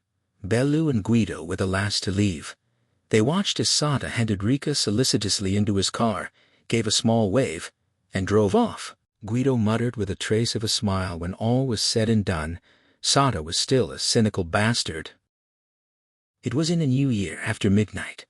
A cold pier gale wind swept down from Europe across the sea and scoured the bleak hills of Gozo. The village of Megar was dark and very quiet, but not asleep. On the balcony of Glen Eagles, a shadow moved and rested a heavily tattooed arm on the rail. Benny's eyes swept the bay and the steeply rising hills. The door opened behind him. Tony moved out, passed him a brandy and stayed next to him, watching and waiting. The Melitolan was lashed alongside the jetty, straining gently at each gust. On the bridge wing, Victor and Michelle also watched and sipped brandy. High on the hill, the Mizzy brothers sat on their patio with Shriek, looking out beyond the harbor walls. They were the first to see the tossing, slim gray shape edging toward the entrance. George Zammit braced himself in the small wheelhouse of the police launch as it rolled against the swell, then steadied as they entered the calm harbor waters. He issued an order. 2 seamen carrying boat hooks went onto the wet deck. In the shadows behind Gleneagles, a handbrake was released. A Land Rover freewheeled down the short road to the jetty's end. It was dark there. The solitary light wasn't working. The launch was held fast. George stepped onto the narrow deck. The Land Rover was parked 10 meters away. He could just discern 2 figures. The one nearest him opened the door and got out, standing waiting, a woman, bulky, heavy, even in her coat. George gestured behind him and stood aside. The man came out of the wheelhouse and moved past him onto the jetty. He walked slowly to the woman. A big man with a curious walk, the outsides of his feet making first contact with the ground. The woman moved forward into his arms. George signaled. The engines throbbed. The launch pulled away. As it headed toward the entrance, he walked to the stern, looking back at the tableau of the embracing couple. Then he looked up at the dark, silent, secret hills of Gozo. The end. And so, Creasy's journey comes to an end. But stories like this rarely end on the final page. Thank you for spending this time here, walking through the shadows and heartbreak of Man on Fire. Every story asks something of its audience, and this one asks us to consider a difficult question. Can a life consumed by violence still find a path to redemption? When A.J. Quinnell, born Philip Nicholson, began writing the novel, he wasn't chasing spectacle. Real kidnappings, including the abduction of John Paul Getty III and other high-profile ransom cases, helped shape the world that eventually became Man on Fire. He spent years researching organized crime and the psychology of fear, gathering stories from investigators, lawyers, and people who had lived close to that violence. Out of that research emerged Marcus Creasy, a man who's seen beyond saving until he found someone worth protecting. That idea may be why the novel has endured for decades. Beneath the gunfire and vengeance lies something quieter, the belief that purpose can return when we least expect it. Creasy is not a hero because he is fearless. He is memorable because he is broken. And in many ways the story asks whether love can reach places that guilt cannot. Quinnell would return to the character in later novels, including The Perfect Kill, The Blue Ring, and Black Horn, continuing to explore the scars left behind by violence and loyalty. The book's journey to the screen became a story of its own. It was first adapted in 1987 with Scott Glenn in the role of Creasy, but it was the 2004 version that left the deepest mark on popular culture. Director Tony Scott had wanted to bring the novel to life for years, long before he became known for films like Top Gun, Crimson Tide, Enemy of the State, and later Deja Vu and Unstoppable. When the opportunity finally arrived, he chose not to recreate the novel exactly. Screenwriter Brian Helgeland moved the story from Italy to Mexico City, reflecting the realities of modern kidnapping cases at the time. Character names changed, locations changed, and some events were reshaped for the screen. Yet Quinnell himself praised the adaptation, noting that much of his dialogue survived the transition and expressing admiration for the relationship between Creasy and Pita. Much of the film's emotional power came from the performances. Denzel Washington brought a weary humanity to Creasy that transformed him from an action hero into a wounded soul searching for meaning. Dakota Fanning, remarkably young during production, matched him scene for scene, creating the emotional bond that anchors the entire film. Quinnell later admitted he was initially surprised by Washington's casting, but ultimately felt he captured the character's fury and pain beautifully. Behind the camera, cinematographer Paul Cameron and composer Harry Gregson Williams helped shape the film's unforgettable atmosphere. Tony Scott pushed for an intense visual style, influenced by the energy and immediacy of contemporary crime cinema, using saturated colors, fractured editing, and restless camera movement to place viewers inside Creasy's troubled state of mind. Some audiences loved the approach, others debated it for years afterward, but few forgot it. There is a small irony in the film's history. Tony Scott had once tried to adapt Man on Fire decades earlier, before his directing career truly exploded. The project slipped away from him then, only to return many years later, when he had developed the confidence and visual style that would define the finished film. In a way, Scott's own journey mirrored Creasy's, returning to something unfinished and finally giving it everything he had. If this retelling moved you, I would encourage you to seek out the original novel. Like many adaptations, the film and the book share the same soul while taking different paths. Each reveals something the other leaves unsaid. And if you have your own thoughts about Creasy's choices, about redemption, revenge, or the ending itself, I'd love for you to share them. Stories become richer when different readers and viewers bring their own experiences to them. If you'd like to support more journeys like this one, you can follow along, leave a comment, or share this story with someone who might appreciate it. For now, though, the noise can fade away. Somewhere, in the space between memory and imagination, Creasy still walks through the fire. And perhaps that is why stories endure, not because they end, but because a part of them continues to live quietly within us, long after the final words are spoken. Until the next story,